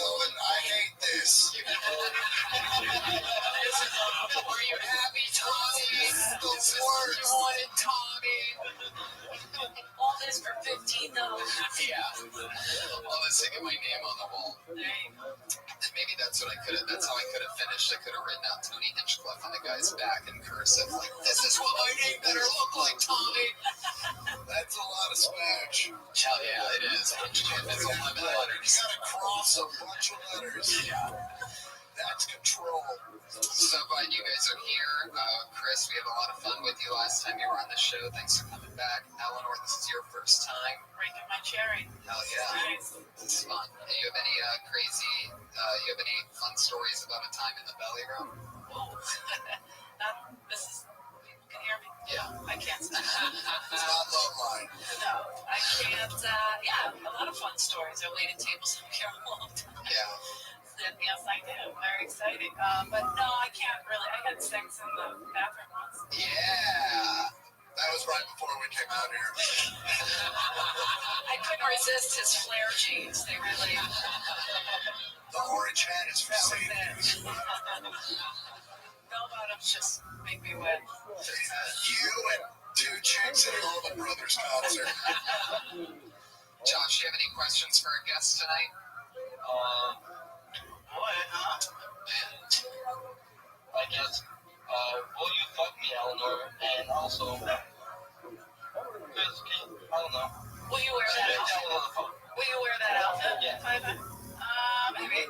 Let's be. Does it have a little pouch that opens up the little pipe? You just have to dry hump No, it. you have to fuck me in the ass. I got you. Just so the audience knows, there was a brief discussion backstage. We were talking with a young lady, and she was complaining about how a dude asked her over to see a movie. Right. When obviously he wanted to just fuck. I mean, she was like, why don't you just ask me if I want to come over and fuck? And Josh and I were like, we can do that? Like, if we thought that would work, we would have done that. But Well, we both responded that yes, you can do that. I think that's... No, certain girls. I think if I called you just out of the blue and was like, hey, you want to come over and fuck? I'm like, no, I'm good. Okay. Quick. But if I wanted to, I'd be like, yes, wear that fucking creepy suit. Now, about the movie and fucking thing, what do you think is the best kind of movie to watch with a girl if your sole intention is to get in her pants? Do you go emotional movie, like a chick flick, to maybe get her like, or those pheromones, female pheromones going, or whatever it is, that estrogen, and there's this, a rom-com? Or do you go for like an action movie so that she's like, this sucks? I guess I'd rather All fans don't work. I found out. Snuff films don't Don't work. work. They're like, is this what you want to do? I was like, well, not all of it. Just the first 10 minutes. I like that. I'm so glad you guys are here. Let's get this party train moving along. Yes.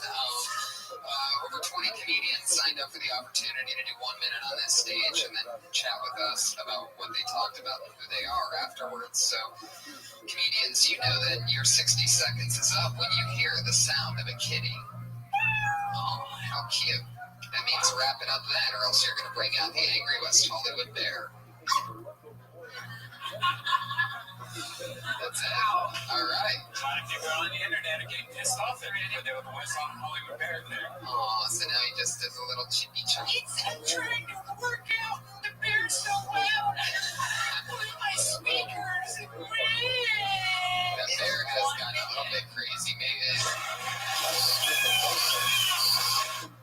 See that, people? Different kind of bear. Yeah, that's why you don't want to run the light. This is show business. You get off when you hear that kitty. So, you guys ready? I believe this is Josh 53, 54? Ladies and gentlemen, this is episode 54 of Kill Tony. Are you ready? Very mellow crowd, lots of golf clapping going on. Very light clapping. All right, this person didn't even write down a name. They just wrote down their Twitter handle. Put your hands together for Reminisce 1.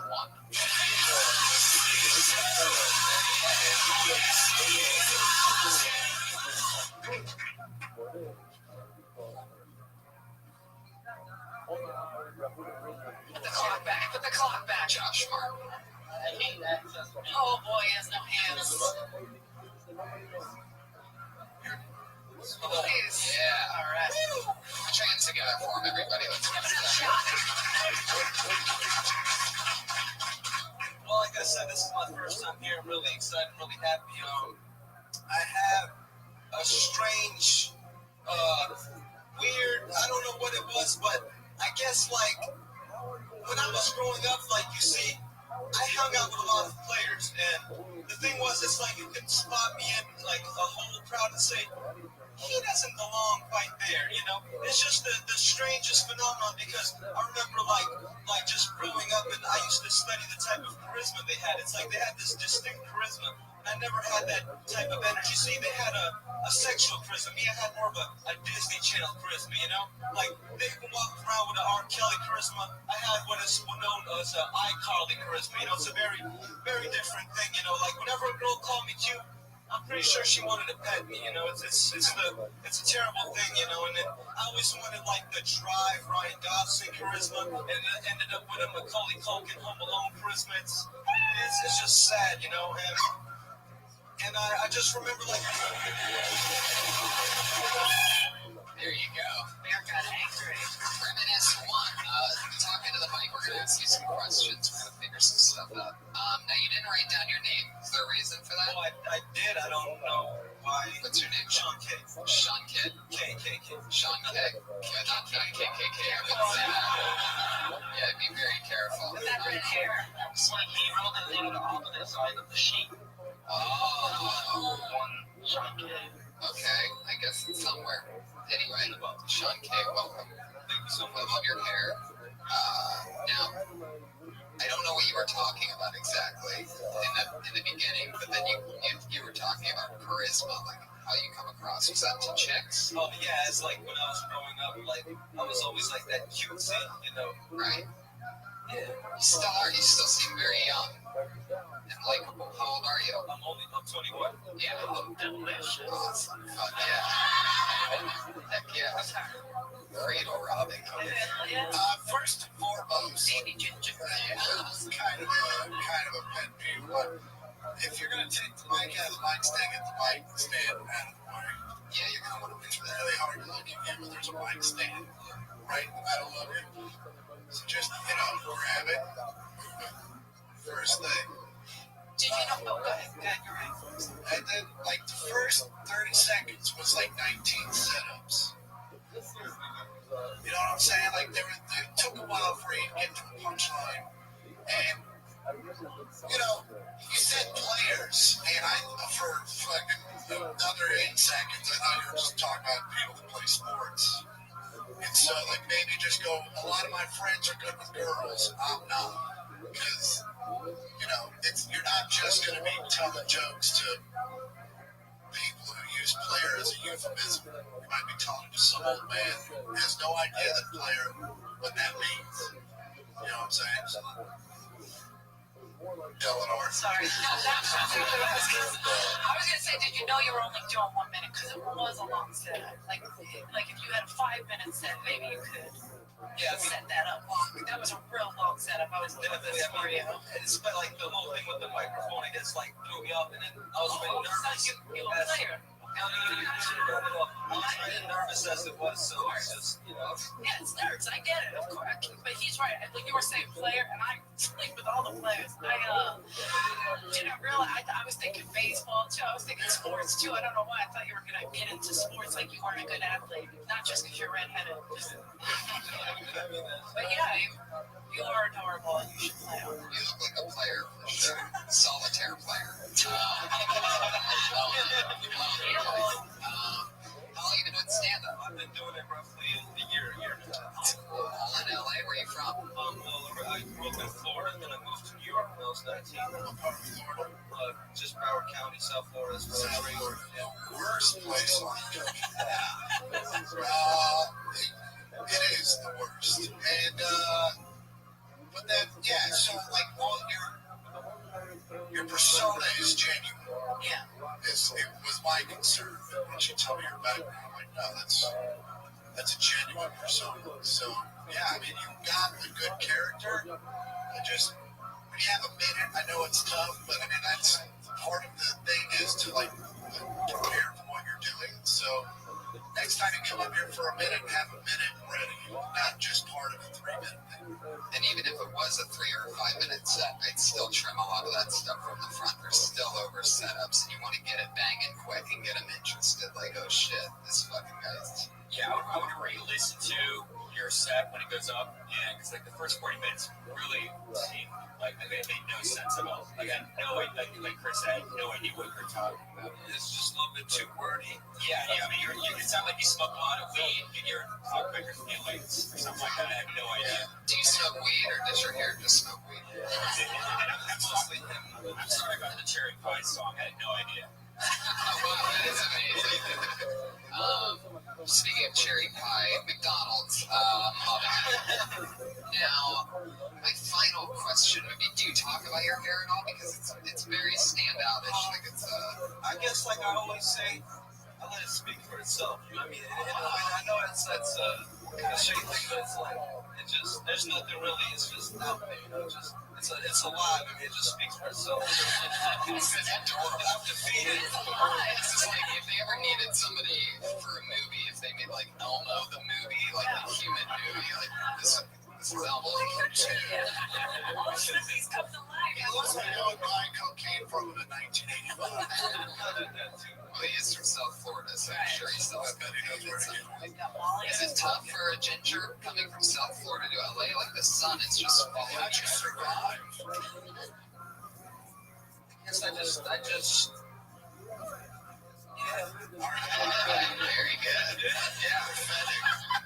Awesome, man. Well, Sean, it was nice meeting you. Hopefully, Sean next K. Sean K, everybody. It was great. Yeah, you got it. Fuck yeah, like a little baby Danny Bonaducci right there. Love that. Fuck yeah. Eleanor, I always ask first timers. I always ask first time guests. If did you ever have a joke when you first started out that you can't believe that you ever said on stage, or like a story or anything? Did you ever do anything that you're a little bit embarrassed about now looking back on it? Not embarrassed. You mean embarrassed? Like, how the fuck did I think that was funny? Right, exactly. Yeah, I still do pretty much all my jokes. No, not that I can think of specifically. No, I used to do a lot about my second ex-fiance. Some of those were embarrassing. I was like, why am I saying that? I don't think we're gonna know that happened. Your second ex-fiance. I had a lot of them. Non-disclosure. Leave me the fuck alone. Really? You have ex-fiancés? That's so Yeah, funny. I can't. My feet get cold, I guess. Oh yeah, that's right. I'm not taking the plunge. I'm just taking the money until I've had enough. Right.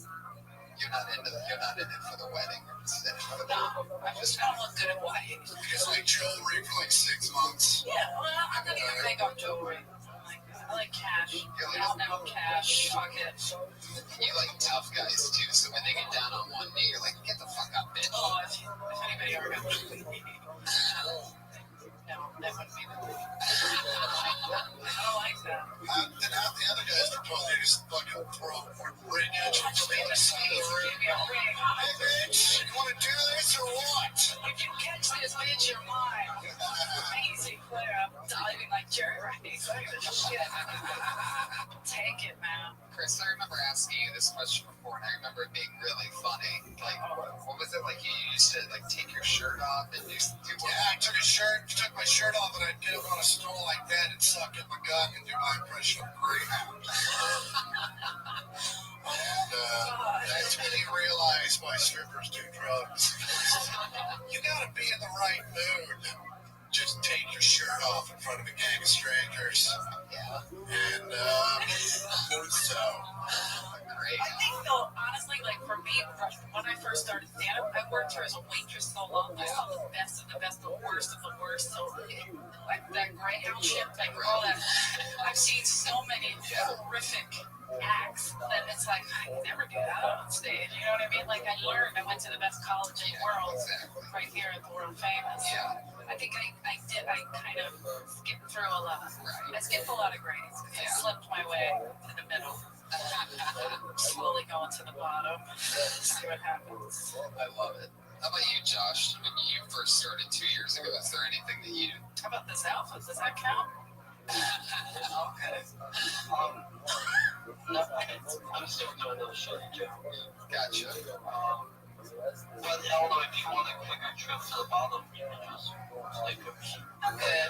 I think there's a more better bottom. There's a better bottom. Let's keep this fun train moving along. Your next comedian tonight goes by the name of Marcus Evans.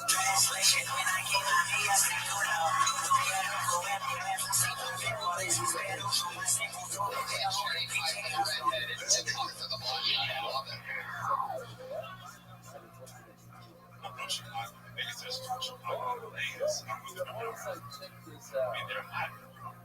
For these girls who have the elevator doors closed right in front of us. Worst part is that when I was with those girls last night, I spit by on these girls, they couldn't hold the elevator doors for me. My voice like, oh, Vegas. Think back there waiting like this, like, hold the elevator, hold the elevator. I did not see and hear that. He made eye contact as the doors are closing. This thing can go quiet as well. Doing temporary office work is great.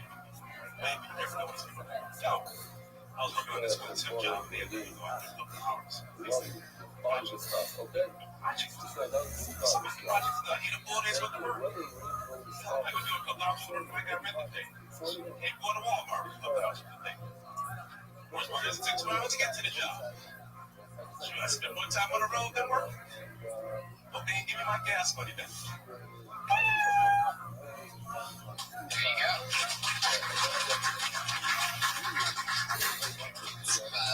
That's some real stuff you're talking about there. Temp job. Very fast. Real You talk fast. very fast, and how you talk, but you don't really enunciate your words enough because you skip over them so fast that there was a lot of times where I had to really like try to listen to what you were talking about. It's like, Yeah, it was. I thought you took some Adderall or something. Yeah. And I know you only have a minute, but just do a minute. You know, don't try to fit a 90 seconds into a minute and talk real fast, because then we can't. Man, I didn't hear most of the words. Right, it's so true. You could have the best jokes in the world, and if you're going that fast like an auctioneer, nobody's going to get a chance to laugh. You know what I mean? Like, you don't know when the punchlines are and what's coming. And also, if you slow down, that'll build that connection where people will be waiting for whatever you're getting to. But just trying to figure out, when everybody's playing catch up, you're not going to get a big pop. And don't smile at every punchline. Yeah, because it's a toll. Like, it's one thing if a joke doesn't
All land.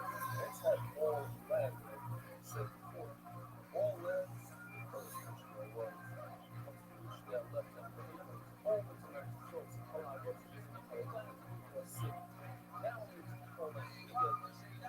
French wine, Italian, Spanish wine. It's all good.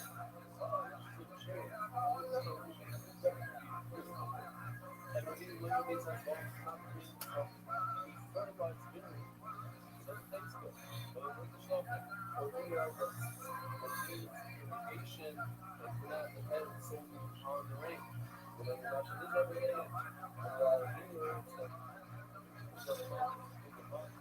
That has to not rely on color, but also plant stuff. Maybe they do this to be comfortable. And when we use now remember I was still raised Go for it, Eleanor. Hey, I'll open the door. Fulfill your herbal fetish that, Everybody has a fucking Urkel. I'm gonna finish that thought. Like you kind of just repeat the thought over and over again that I'm coming and they didn't. I know you saw me and I saw me. Tell us what happened. Like, what do you really think about them not holding that door? Like, you just kind of skipped over it. But, you know, it was only a minute, but still, it was like, like, and then it just. And then it was like, oh, okay. I didn't hold the door because I missed that part. you don't really see wine, maybe you should not smoke wine. But it was very smoking a lot of the guys that understand weed that you coming out speed. And then they have smoking. It's just for me. That's great for me. Also behind it. Why not? Remember bushel and not cook wine. There in the bushes you keep clean. You cook the wine, you bring it up with some clean. You get down to that. It's the whole problem behind this. And the bushel was today. With 80, and if you bring the bushel wine, you smoke one inside the jar. Also, very similar. There's two girls that way. The night before, and then you were at work the next day. Or were you in his building? Yes. Oh, you went out with chicks in your building? I like that. That's dumb as What fuck. shy Yeah. Don't do that. That's scary. in your building? Talk to anybody. Yeah, I don't let them fucking in. And there's hot chicks in my building. They can be crazy. I don't fucking know, but I'm not gonna listen. This town sucks enough. You don't want to not be able to go home. It's so true. The other day I walked out of my apartment. I was going to go for a jog, so I had headphones on and sunglasses and a ball cap, and I'm ready to go. And it's the first time I'm out of the day, so you're just sort of like, in the headphones, the dream needs. Right, exactly. And you're just out of it. So I open my door, I close my door, and there's a guy standing right there. Right? I'm just taking aback. When you have headphones on, you're vulnerable. And he's standing there and he's looking at me and he goes, hello, and he's got these credentials on, and he's like, I'm from the DEA. I can tell he's at my neighbor's place. Like model chick lives right next door to me. And he goes, hi, I'm from the DEA. I just have to ask, I don't know if you know Samantha, but I just have to ask her some questions. She's not in any trouble. Do you know? Right, exactly. And Samantha, you heard about drugs? Yeah, cool. That's all we need to know. but what's crazy? Because he was here. He's like, do you know how I can find her? Do you know anything about her? I go, I don't even know. I know nothing about her whatsoever. He's just looking at me like, come on, dude. And I'm like, no, really. So then all of a sudden I feel like I felt like I did something wrong because I'm telling him that I know nothing about her, like almost like I'm trying to cover it up, but I don't ever talk to anybody. I'll talk to anybody anytime. It's not in my No, it wasn't her. I'm sure it was like a boyfriend or something like that, but anyway. Date's a DEA agent. Someone who's not fun. Right? Or. No, I think the DEA agent was looking for her boyfriend, is what I'm saying. I don't, you know what I mean? Yeah, drug dealers do date moms. That happens to me a lot. But yeah, I don't talk to anybody in an apartment building. Like you said, Chris, that's definitely where you just want to go home. I don't want to know their bad habits. I don't want to know their strange I things. want to know about all the nice shit I have. Right. And when I might be out of town. Yeah. Or this. Hey, dude, you there? Yeah, out, man. Definitely don't want I that. was like, hey man, let's sit down and smoke a blunt. I said, yeah, okay, all right. Yeah. Never. Right. What happens in your building? You hang out with them. You hang out with them. Oh, okay. Yeah. That was when you lived in Chicago in a normal city. So Okay. slow down. Don't fuck chicks in your building. But that's for everybody. Yes. Yeah. Yes. And if you're gonna tell a story about hanging out with chicks and then them not doing the elevator, you gotta expand on it. You gotta explain why you think maybe they didn't want to stop the elevator. You know, maybe even after hanging out with you, whatever. You know what I mean? There's just so many options. You exaggerate, you know. Pull your dick out one time. Hey, I'm here. I mean, That's dirty, but if you don't want to be, he looks too sweet. How long have you been on stand-up? Awesome. I love that you repeated it a few times. That's how we talk. Yeah, that's him. Well, fun times. What was the temp job at? What was that office job? You're talking about things that happened so long ago that you don't even remember the context of them, so it's going to be hard Where to do you write. work now? Yeah. Right now, we're doing There you go. Wow. Some rip up them. What are you doing there? They do a lot of bad shit. This comes with a lot of benefits. big backstage passes. Yes. A lot of Mr. Gobblestop just said, good for you. Like, oh, black guy with the job, good for you. One of the good ones. Good job. You won't need Barry Manilow as your guy. Yeah. Nation's killing. So then, yeah. Live Nation, that's fun. How long have you worked with them? About 2 months. Well, yeah. We'll keep those benefits, honey, and they'll start opening that elevator door for you. That's right. That's how you get them to do it. Thank you so much, Marcus Evans. He's on Twitter at Kmark18. That's right. And the redhead before him, was it Stevie K? Sean K is Reminisce1 on Twitter. For those of you that don't know how to spell Reminisce1, Google it. Marcus Evans is Kmark18. Is that supposed to be a play on Kmart? Marcus? He jumped off the roof. We lost another one. Yeah, we lost another. Let's keep this fun train moving along. Your next comedian is Jared Campbell.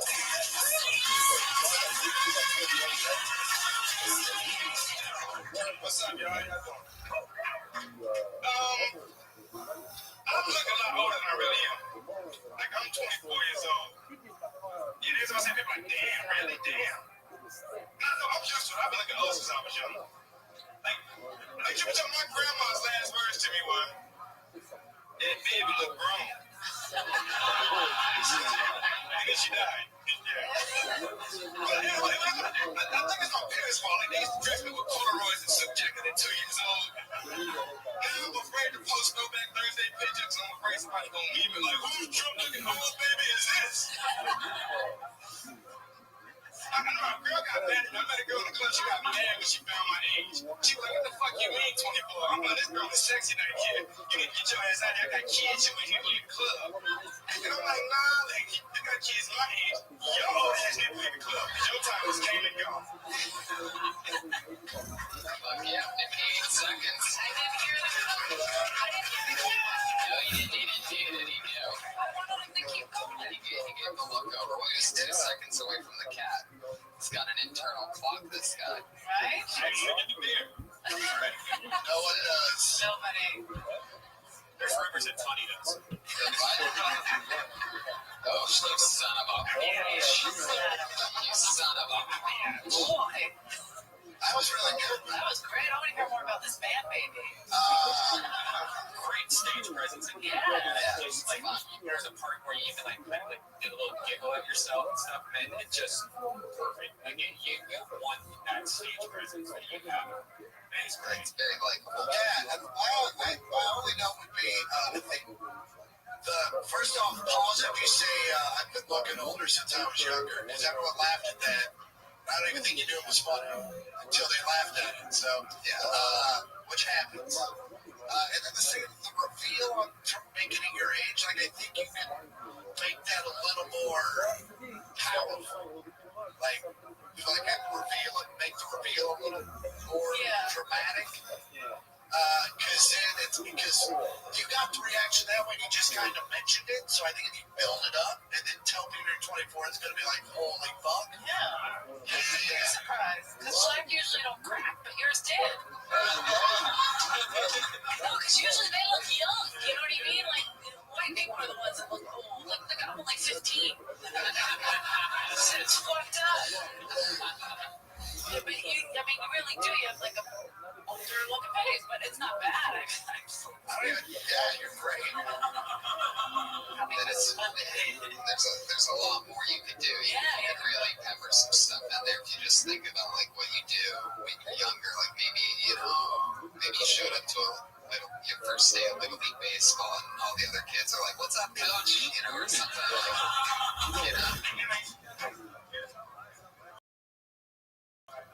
Yeah, that's true too. There's a guy went to my high school that was like sneaking by beer at 14 and shit. Yeah. Well, that would have been awesome to know you. Yeah, sadly, I was that person. 15 years ago. I was that person because I was tall. I used to go into the Chinese liquor store and just, they'd sell me anything just to get me out. But because I was tall, they never ID'd me ever. And I look like this. I just printed a license. I didn't do that. I'd have to. I would come buy the beer for my brothers. Yeah, we'd always send chicks to buy radio tickets and stuff because nobody questioned it. We could put makeup on and look stupid. You don't need makeup. Well, all the kids that worked in the movie theaters had never seen a vagina anyway, so it was like, there's like pretty girl, you can have whatever you want. So I took advantage of that. It's good. It's good. How long have you been doing stand-up, Cadet? Okay. Good. But you're beyond your years. Yes, you're beyond your years. I would like to see like you get a line of credit really young, like that kind of thing, because you look older, like your parents force you to come. He's old, he's grown, you know. Of course, I know how it works. That's great. To see him in a longer set. Yeah, definitely. Really? I would come see him at a show. Yeah. How about your siblings? They look older too? No, all my siblings are younger. You the middle brother? Middle brother? Yeah. I'm like the youngest at 8, so everybody's always. You're really the black sheep. It's true. I'm one of 10, so I feel your pain. I'm number 8. We have a lot in common right now, except for our age. That's awesome, man. Yeah, congrats. That's a great bit. Great stage presence. You're like the Black Benjamin Button, so congratulations. Where are you from? Oh, okay. Also awesome. Also awesome. Shit. Yeah. Maybe it was the altitude. Anyway, Jared Campbell, everybody. There he goes. Very good. Follow him on Twitter at Jared Y. Q-U-A-Y. Jared Q-U-A-Y. Is that a different last name? What's Quay mean? Oh, Quay. Yeah. So if you didn't believe that he was black before everybody, his middle name is Quay, Q-U-A-Y. That's the black version of Dice Quay. Jerry Dice Quay. Oh my God, that's great. Great stuff, man. Great stuff. So fun. Patriot, what'd you think of Jared? He's a dude that don't care. God, what is this horniness with this fucking crib tonight? What's going on? Everybody's just looking to bang. Maybe you should have a dog shit just to get him laid or something. Nice. What kind of auction would that be? Begging, really begging, I guess. $1, is there any $1? Where you would wait until the last person that didn't bid fucking Whoever did the worst thing in the room. Sorry, Josh.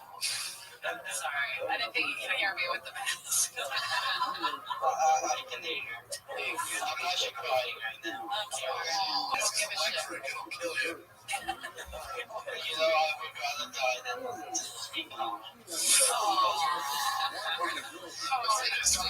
darker. We gotta get a violin for that soon. I know. Josh is like a reverse Jared Campbell because you're 29 and you look like you're 13 without the mask on, right? Yeah. You definitely sound like you're even younger than 13 because you can't pronounce your R's and your L's, can you? Are you Asian?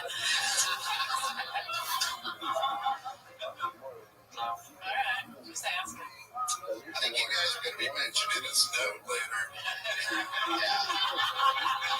I hope so. I haven't had a write-up in a while.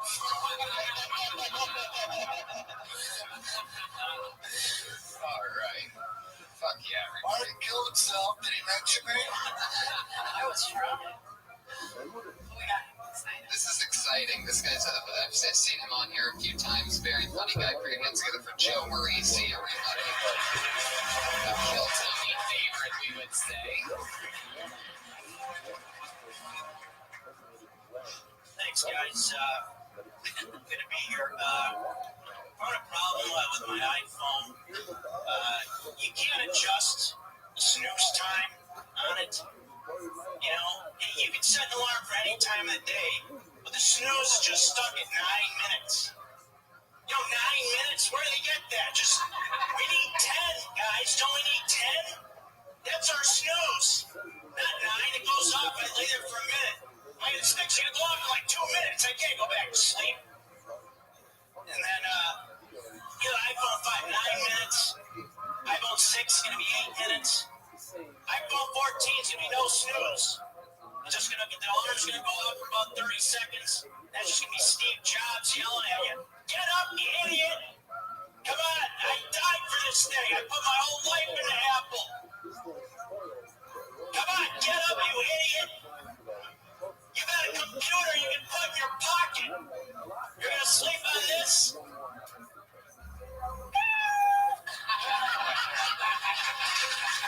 Fuck yeah. Funny stuff.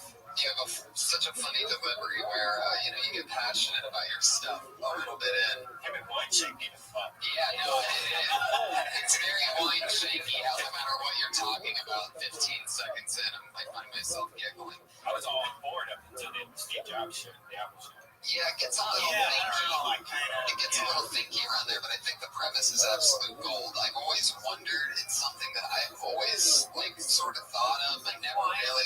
I always wonder, when is the snooze on this? You never really set this. I don't know how to set the snooze. I don't know if you can change the snooze. I don't know how it works. But you've done your research. It's 9 minutes. That's what we're doing, right? You see it go off, and it starts counting down 8:59. That is when I start freaking out. That's bizarre. Yeah, I got a lot of anxiety. Yeah, the only way to fix it is to have 5 alarms with 1 minute off. Yeah, each one, and then it just gets ridiculous. Yeah. Why do you fuckers just wake up? Yeah. Look at this, 9 minutes gonna kill you. Why do you have to be so sweet? Why are you fucking so tired? Fucking 9 minutes early. I think snoozing is one of those moments where you realize how enjoyable sleep is. I think that's one of those. I'm the kind of guy that would rather set my alarm 10 minutes early and then snooze once and then get up and wake up the first time, because when you first wake up you're like, oh, I'm tired, God, I just wish I could go back to sleep. So if I know I'm gonna be like that, I'd rather set it early and get that dirty whore of a snooze in my life. Yeah, I mean, that's 9 minutes. yeah, that dirty fucking 9 minute slut. Anyway, I'm blessed with a curse where I wake up 5 minutes before any alarm. yeah. So I don't sleep through alarms, but I'm always waking up just tell me I have 2 hours. Just tell me, I'm gonna look at this clock. Just tell me I got 2 hours of sleep, and I'll look and it'll be 3:57. Motherfucker. Snooze alarms always are the ones that fuck you too, where you wake up 3 hours later, what the fuck? Yeah, it's you hit me too hard, bro. You hit me too hard. Switch me to PM like a douche. I wonder, what is 9 minutes? Like, what else is 9 minutes? Maybe that's how long it took Steve Jobs to get off. So maybe that's it. Fuck it. Right? Yeah, I don't know. He reminds me of Brett Ernst. Yeah, he is. Yeah. A little Schubert too. Right? You're like a clusterfuck of all the It's just comments. an angry. I mean, I like it though. but it's not. I'm not saying that you're derivative by any stretch. No, not your stand-up. Your look. Right? I just His demeanor. His cadence. Cadence. Yeah. Where are you from? Chicago. Oh shit, Chi-Town representing. Yeah. You're Italian? Yeah. You can smell that. Fuck yeah. I could always tell Italians because they really like to wear their sunglasses on the front of their collar like that. You didn't take me also on high school. Yeah. Just didn't want to accidentally sit on $9 of those things. A lot of nines tonight. Not from where I'm looking.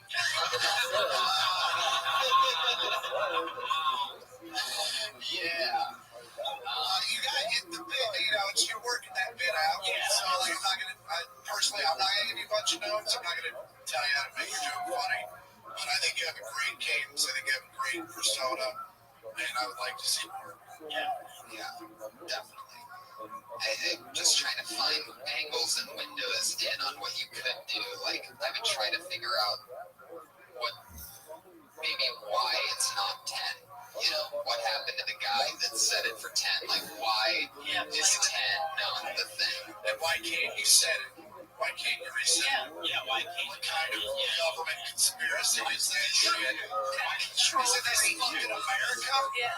I can pick a president, but I can't pick a snooze. Yeah, it's just on and off. And then you play Toby Keith music behind you while you're doing it.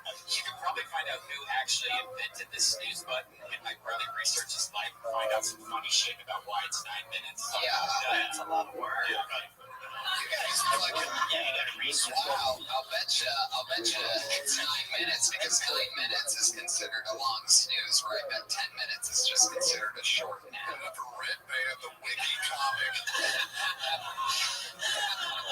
He does his research. He's asking Siri right now.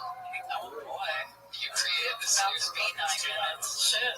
But yeah, I'm sure there's a reason behind the science. Larry Snooze.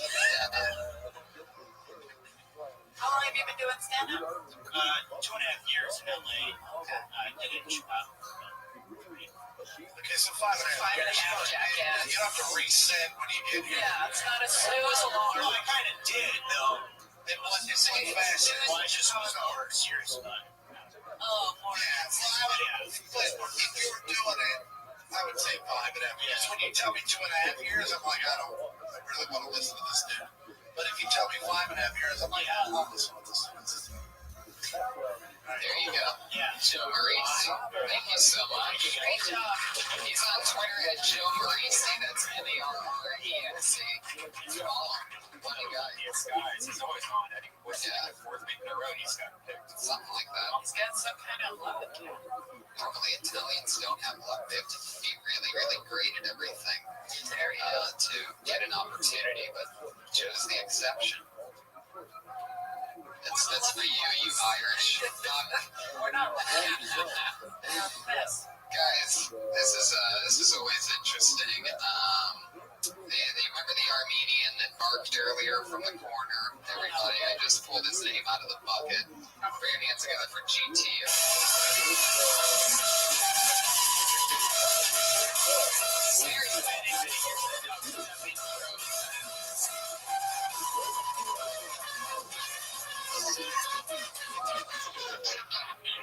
Why do women always look for men and look and act and smell like they die?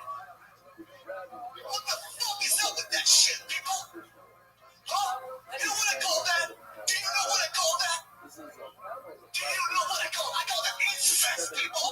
It's incest. That's exactly what it is. So when was the last time you felt your dad's dead? Did what you fuck out there?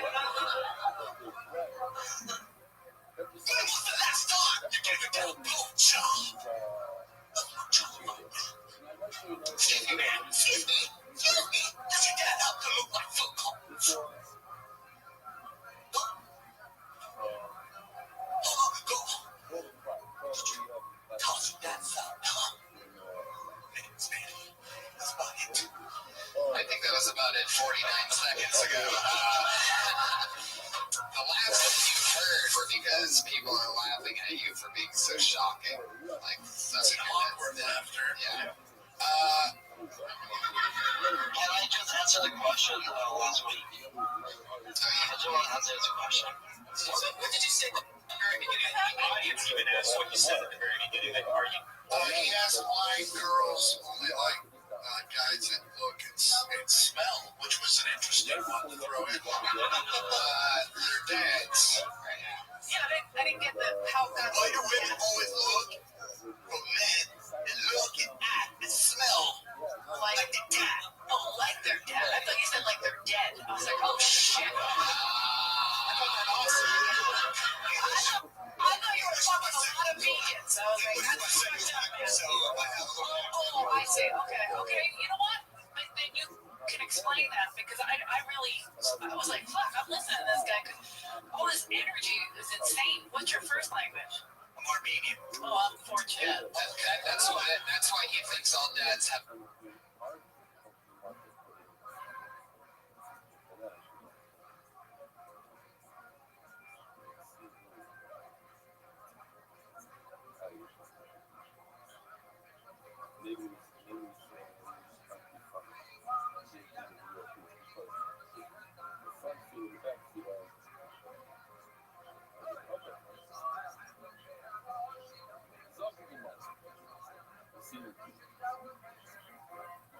Smell. And they do. You're right. It's Glendale. So I'm good. I feel fine. I'm just here. Well, let's not go to Catholic school, but kids like him. So you smell. Your sense of deodorant. Oh boy. Listen, are you on cocaine right now? Are you selling any?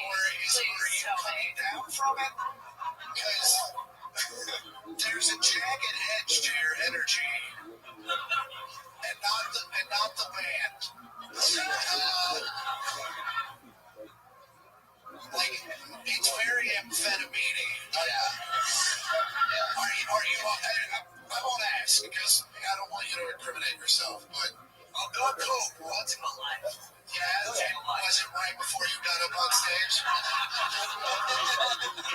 This was like, it's one that have energy. 2007. It's one that have energy, but it needs to have some sense behind it. Yeah. Like when he came up here, when Joe came up here, he was obviously angry. You were obviously angry too, but you were like cocaine angry. Like, it was like, we don't know if we may or may not snap right now and take out the fucking phone. You gotta have that transition. Like, just walk around. Is that what the sword is for? just in case. Street fighters. I don't know. I'm saying it's fucked up. Like, you scared people. Is that true? So you don't fuck me because of that? No, it's not about fucking you. It's about being scared of you. Like, seriously, I told you. Yes. It's beyond creepy. It's at another level. And it's okay. Like, if that's one of your characters, that's fine. But you need to, like, pull back a little shit. I can't laugh at you at it. I may file a report. Like, and if I'm laughing at you, it's gonna, like this. He's coming out. Like, laugh at him or he'll kill us. Like that thing, you're not gonna get work that way. No, it's gonna be like, come get frightened out of your fucking mind at the funny bone. Like, no, that's a hard show. If I had to judge your scariness on a scale from 1 to 1,000, I'd say you're at about 9/11. And as a comedian, you don't really want to have anything to do with that number. So I would just tone it down, and the logic between guys looking like they're dead and girls loaning their father, you're gonna need a couple more steps in here. He's skinny. He doesn't mean step dad. No, just no S. Singular. See, that's what we're talking about. Right now. Fire fuck haters. It's not See, we don't know if you're kidding. It's frightening. And I don't think you do either. The one part that I did like, and it was 3.5 seconds of it was when you said that you look like Phil Collins. Like, I could sort of see that, but you can make a funny joke about that. Like, you look like an Armenian Phil Collins. You're like Phil Collin a cab or something like that, you know? Just take out all that blowing your dad and fucking your dad, and girls want to fuck their guys. I hope someone wants to fuck an Armenian Phil Collins. Like, there's a joke. Right. You know, it's a nice soft joke. Yeah. Laugh too. How about androgyny, though? Yeah. There you go. I don't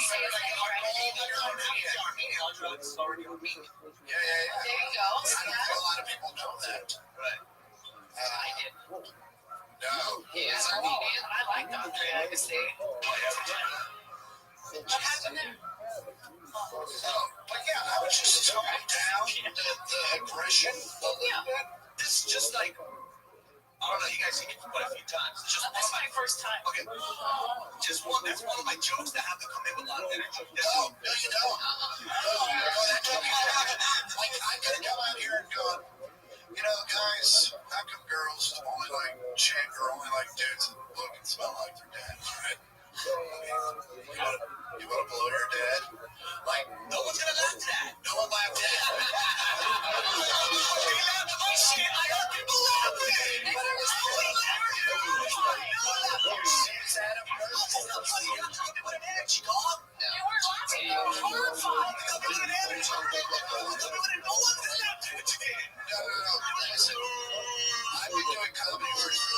I've been doing comedy for 16 years. You're not gonna tell me what's gonna make people laugh. I'm just telling you. I get it. Yeah, if you want to come up on stage and scare the fuck out of people, then keep doing what you're doing. But if you want to get work as a comedian, chill the fuck out and tell your jokes. There you go, GT. There he goes. That was GT. He's on Twitter at GT Music. GT Music is his Twitter handle, which would probably be a better field for him to get into than comedy. I don't feel good. You said GT does. Yeah. There he goes. That's I never thought I'd say this because I've met so many scary ones, but that's the scariest Armenian I've ever been near. Look how weird the room is now. That's super awkward. I just hope he doesn't give me a bad Uber rating. I love Uber. Is Jimmy here? Jimmy, are you here? Who's Jimmy? Schubert. Oh, Tubin's coming in? Yeah, he's going to come do a quick guest spot. He has to work something out for something that's 2 minutes long. So let's get another comedian up here. His name is Kevin Elliott.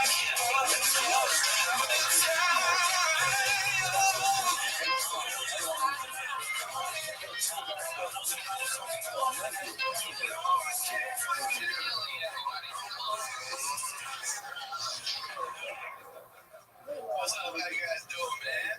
Hey. All right, I had a good day today. I played video games today and finally beat my son. Those are two separate things. I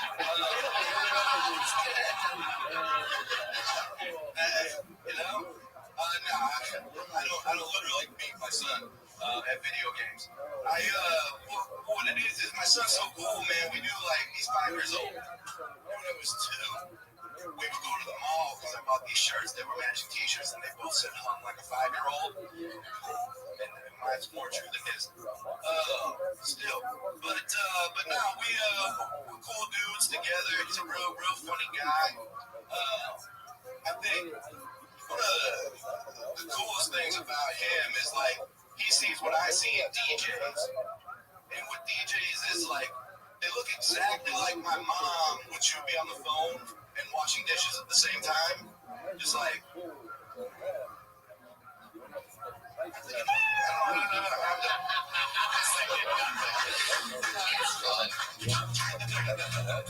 an act out. That joke's not going to translate to the podcast part of the show, but Nice of your shirt. Yeah, thanks a lot. My son picked it out. Of course he did. Yeah, he told me to wear it tonight. Aww. that's awesome. How long you been on stand-up? Man, that's a tough question to answer. I did 8 years, and then took 7 years off, and then started back up in January. Gotcha. Why the 7 years off? You had the kid? Yeah, married and kid, divorced now, so jump back in a 7-year itch. Heck yeah. Well, now you have a baby of material. Mike, you got that minute. I'm trying to just punch it in as quick as I can. Oh, absolutely. Yeah. I feel like I've been going first. No, you don't. Fine. It's a despicable me joke. I feel terrible about it. I look just like the guy. Yes. Ew. The key to stand-up comedy, I feel like a major part of it is making the improvised or making the rehearse look improvised. Yeah. And I felt like to some extent you were just trying to recite the jokes. And they probably do, and you're just trying to remember them. I mean, the audience wants to feel like you're just talking about your day. It's kind of the deal. And so, I guess your jokes are fine. It's just like I just kind of felt like you're reciting. Yeah.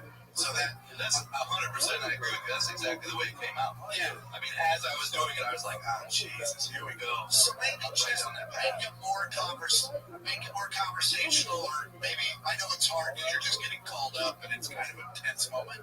But just loosen up on stage a little bit. And again, you have a minute, but when you're up there for reals, fucking, chill out. Yeah, be more like you. I felt like you bailed on your material. I know it was rehearsed. You pulled away from it immediately. Like, fuck, I didn't get a laugh. You're not going to get a lot of laughs. So just keep going. You know what I mean? You just have to barrel through those. That's how it comes more.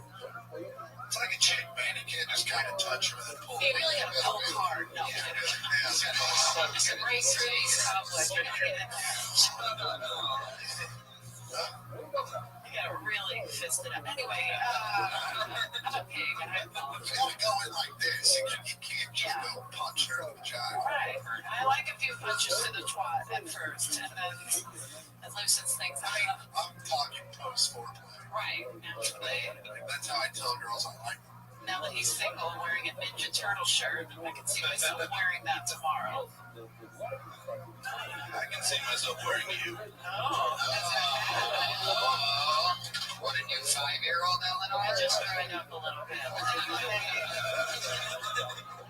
What nationality are you, can I ask? I am Jewish as can be. I felt it. Look at that. I think so many Jews.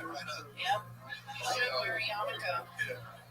That's cute. I like Jews. I knew I sit with a lot of them. Trying to make it in show business too good to make them first. It's great. I did get the same thing. It's Yes, we all do.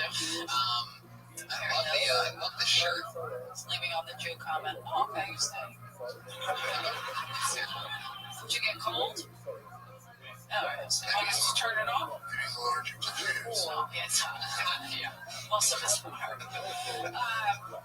have to put up. 5 years old, huh? Yeah.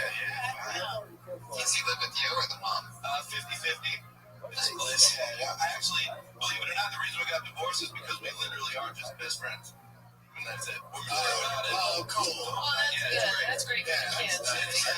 Yeah. So, You guys just couldn't. I don't want I think you're roommates with a child. better than having two dads. So now I came out wrong. So, you're single now. Yeah, don't hit on me like this. Yeah, that was a weird way you said it. Well, no, I'm just curious. I'm trying to get this video together for Tommy if you could help me out. How often do you let your 5-year-old decide what you're going to wear now that you're single? Every day, man. Really? Every day. You should see the kind of pussy I pull at elementary school. They love my clothes. That shirt is Oh, I see that one. I see that one. It's a whole it's a untrolled tale. They turtles. they don't know what it's supposed to be like. Because they haven't probably had it in like 5 years. It's horrifying. I'm not a pedophile. I feel terrible for saying this out loud. We're talking about the mobs, right?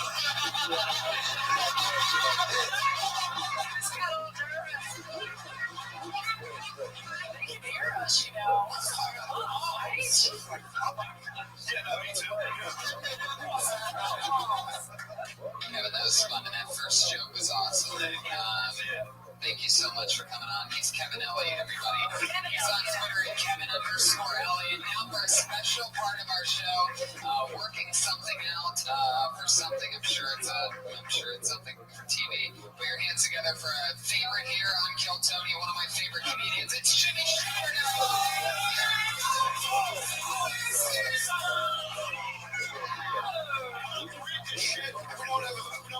timer.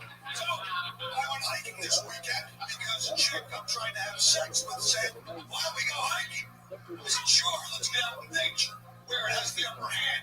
Maybe we'll run into a cougar, the bad kind that should drag me away on my head, and then I'll have an excuse not to go hiking again. She's like, well, I can have one, but I have the meat left on the side of my skull to make for a decent snack for a mountain lion. Maybe we can just go to the zoo and you can shove me on the railing and then lion exhibit. That way they won't even need a helicopter to find what's left of my body. So I let them sit. So now I'm hiking. I hear something behind me and look back, and barreling down the trail at full speed is a guy on a unicycle.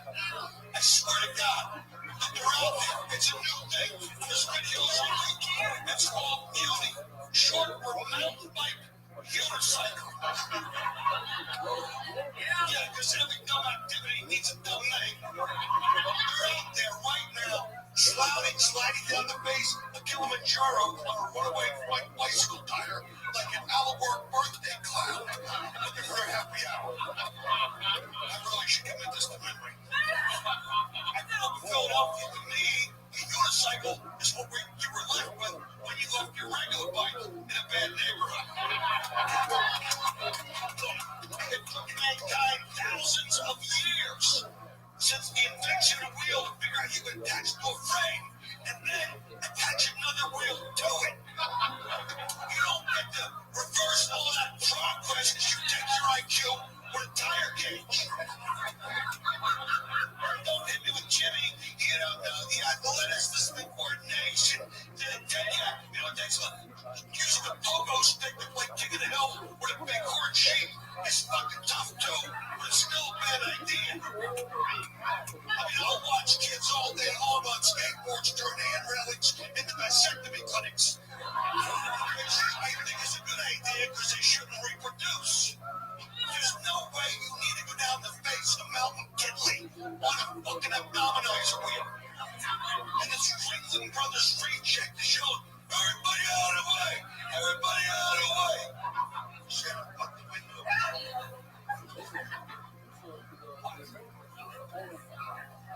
Turns out we're Tony's nutbags because it was a husband and wife team. Yeah, swear to God. To me, that just looks like a good alibi to kill off your spouse. Never do what we love to do, going down a sheer cliff face. Once again, a form of transportation ever invented. And I'll never forget it. She went over the cliff.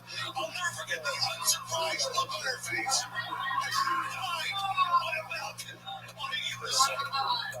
And of course, like anything else I don't like, they have groups that meet up so they can hang out and discuss their tire.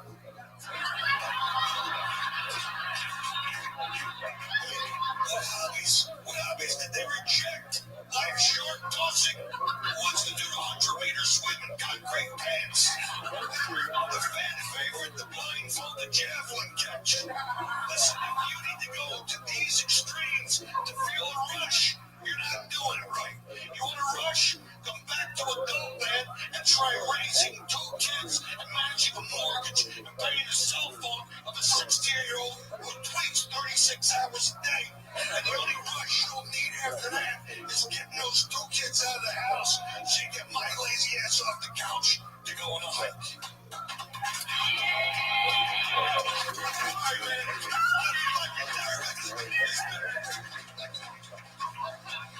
I was nervous. How long have you been doing stand-up? That was horrific. Started today. You have to bring your notes up here, you piece of shit. I was working on this shit all day. I said, geez, Ralph, hello.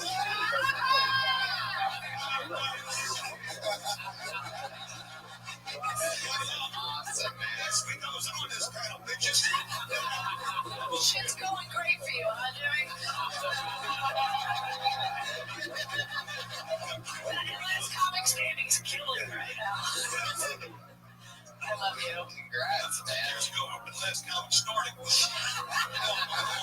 can go back. No, never. I hung up my I know this Armenian guy, the real big cokehead. You're hung up your straw. It's a Hall of Fame career. I retired my straw.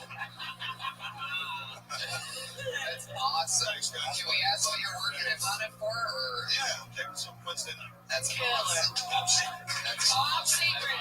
That's the good stuff. No secret no more. All my TV shit, and now I'm fucking making. Yeah, now you have to start from scratch. That's fucking awesome. That was absolutely hilarious. Thank you so much for sharing it with us. How nervous I was to try to fresh. It was all You were awesome. amazing. You're the best. Watching.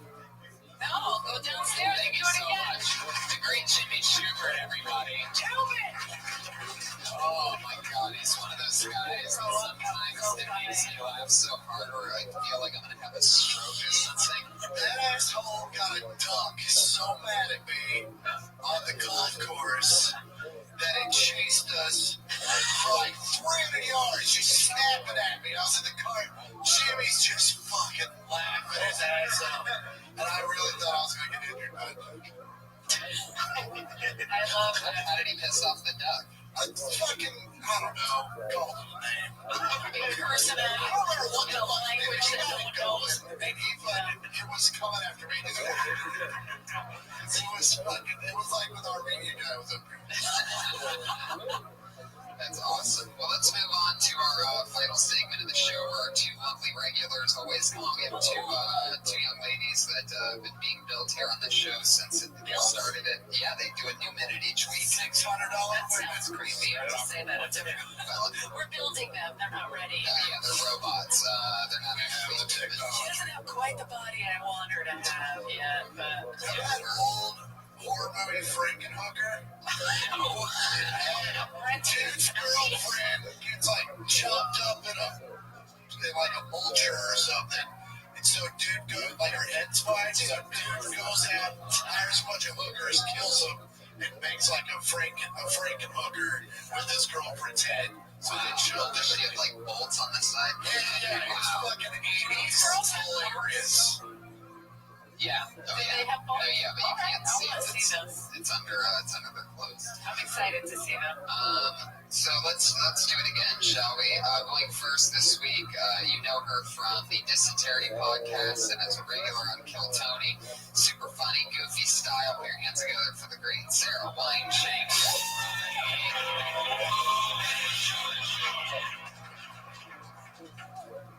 What's up? Hiccups are humbling. You get a bad case of the hiccups, it's hard to not feel like a jackass. Babies hiccuping, that's adorable. But a grown-ass man hiccuping, not so adorable. Hiccups are humbling. It's hard to take yourself seriously, what whilst hiccuping. Yeah. I'm a bad bitch. These are just some hiccups, guys. Bear with me. Everyone else feels like a jackass for you when you get the hiccups. But like, Brent, drink water, hold your breath. Turn around, Brent. Becomes like a weird team building exercise. Everyone's involved. We're gonna make it through, Brent. We're gonna get rid of this bad spell. You look like the Gordon's fisherman in this. It's true, he does look like a Gordon's fisherman. For you podcast listeners, Sarah just did a little crowd work there at the end, and she nailed it. It is a big yellow jacket. I like that premise. I like that bit. I think you can get into the meat of it a little bit faster by getting into it. Well, first, my one note would be that you say hiccups are humbling. Like, it almost seems like you're about to talk about you having hiccups, and then you say a grown-ass man having hiccups. Like, that's sort of just like, I think what's great about what you talked about is how you got into how everybody starts to try to help with the hiccups. Yeah, that's where I got funny. Yeah, exactly. I like that. And so you could probably expand on that more, like the types of somebody trying to scare you and somebody telling you to drink water upside down and all the crazy shit. I'm Like, sure it's been done. You know, I'm sure the whole hiccup material has been done before. Yeah, I'm not saying I put it on a But it's her set. spin on it. What's wrong? But it's her Yeah, spin I'm just on it. saying. I wonder how how many times it's been done before. Because I didn't think of that until you guys said, yeah, it's all about it. Because that was the funny part. Yeah. Where people help. And it feels like I've heard a million times people talk about drinking water, doing the hiccuping material. Yeah. I don't know. But again, It's humbling, though. It's humbling as shit. I was on a plane once with those dice, clay, and should I say it? Doesn't Oh, yeah, I know what he was. Okay, yeah, but Horse with dice. he had a hiccup fit, and we had to land in a fucking emergency room. And you've never laughed so hard when you're on a plane. And Dice is hiccuping. It was so funny. Uncomfortably, I wouldn't stop. Decorate. Happening. They thought we were kidding. They thought we were fucking around. Nobody was trying to help. You know, they were like, oh, he's a comic. He's an asshole. What did they say it was? That they ended up getting cured? No, and it was 2 days. Hold your breath. It was 2 days. He had hiccups for. I mean, that's crazy. That's scary. Torture.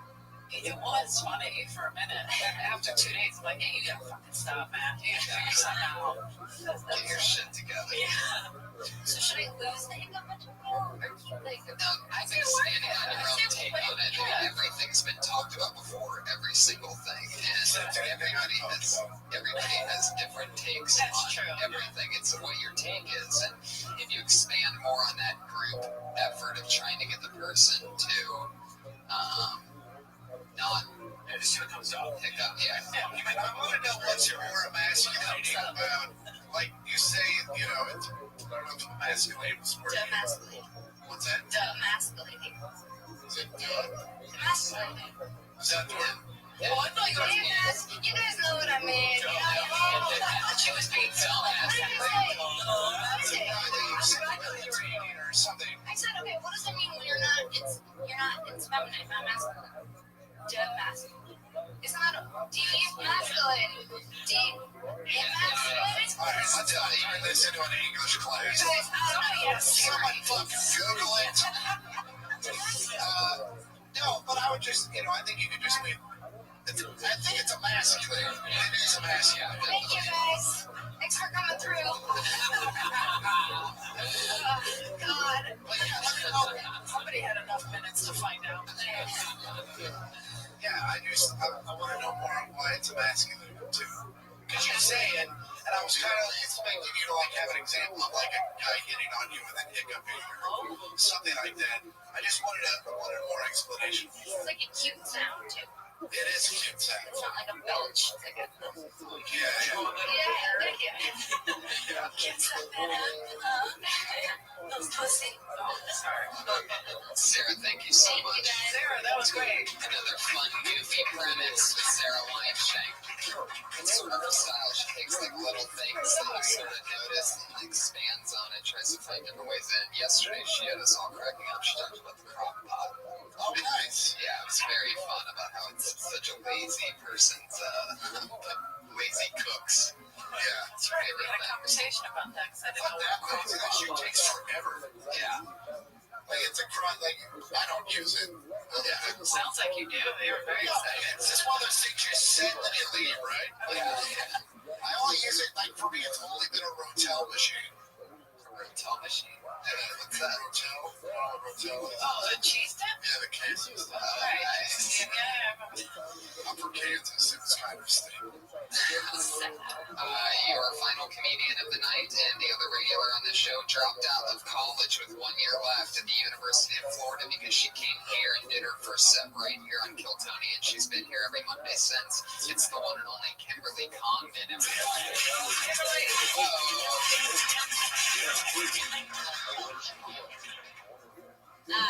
Hey guys, I think that people like me deserve a little more credit. Let me tell you why. Because we have Mother's Day, we have Father's Day, but I don't get why we don't have I figured out how to pull out day. Or I'm chasing my dreams day. And I feel like every time I tell this joke, I offend a mother, and I know what you're thinking, but yes, I do know what I'm missing. I just don't want my wildest fantasies to be about sleeping through the night. I think that past relationships, guys cheating on me, has made me a little bit paranoid. Today I had a coworker a male coworker print something out for me. I said, thank you so much. And he was like, don't mention it. And I said, why the fuck can't we talk about it? Who else are you printing shit for? Yes, Kimberly on. That was a great minute. Congrats on getting out of Florida. Yes. Thanks. It was awful. Are you from there? Yeah, I grew up in Florida. What part? In St. Mary's. South. Yeah, it was home day. Okay. Yeah. At least that's No, it smells like sneeze. It smells like sneeze. That's how I describe it. It's just like a town that's like dirty. It smells. I'm just kidding. I don't like my town's listening. That's so rude, right? Just kidding. They know what they're into. They get it. I don't think they have technology. Oh, there you go. the only thing I would really let you say, because you kind of say it at the end, but I would just be like, I'm a single woman. Why? So I don't know. Something like you were like, why isn't there a day for people? You look like hell. You said what? You said why isn't there a day for people like me? Yeah, there's Mother's Day, there's Father's Day, but there's no days to celebrate people that are like achieving their dreams. But I guess that's just because everything else is great, right? I don't know. I like the joke. The only one that confused me was I'll shut up. No, you were gonna say was it pulling out thing because you didn't figure out how to do that. You're just done. That's right. You're done.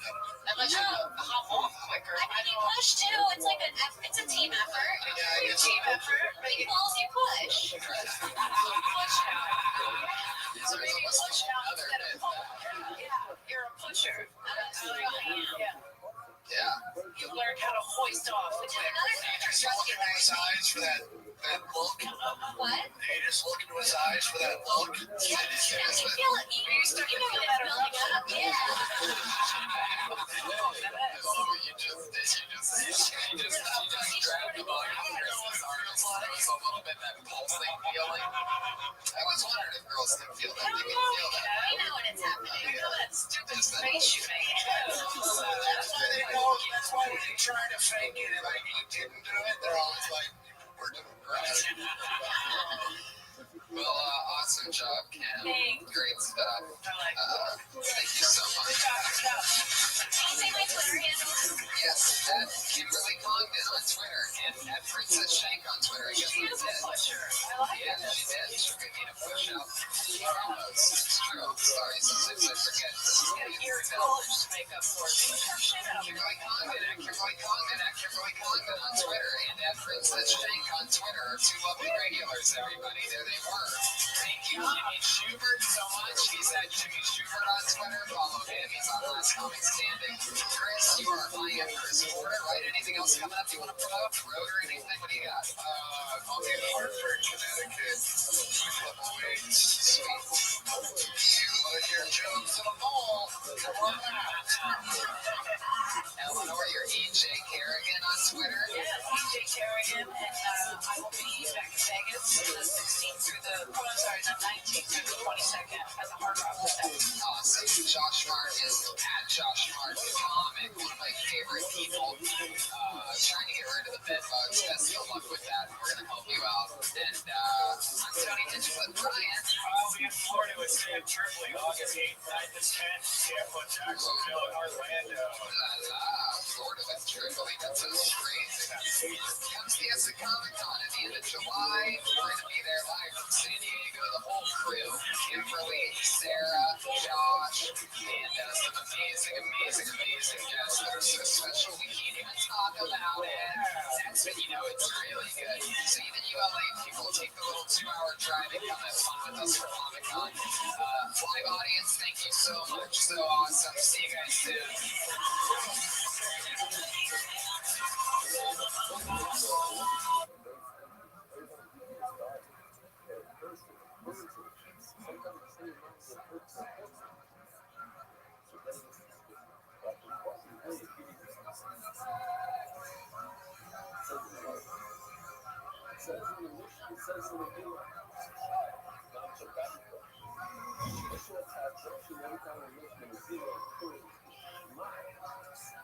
This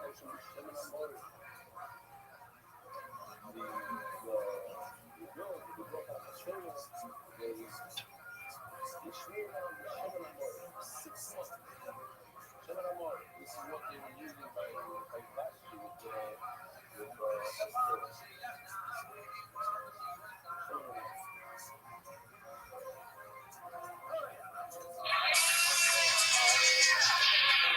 Everybody, it's happening again. Welcome. How are you? Live audience, we're here. Tony 55, everybody. This is very exciting. It's good to be back in the States. I spent this weekend in Canada.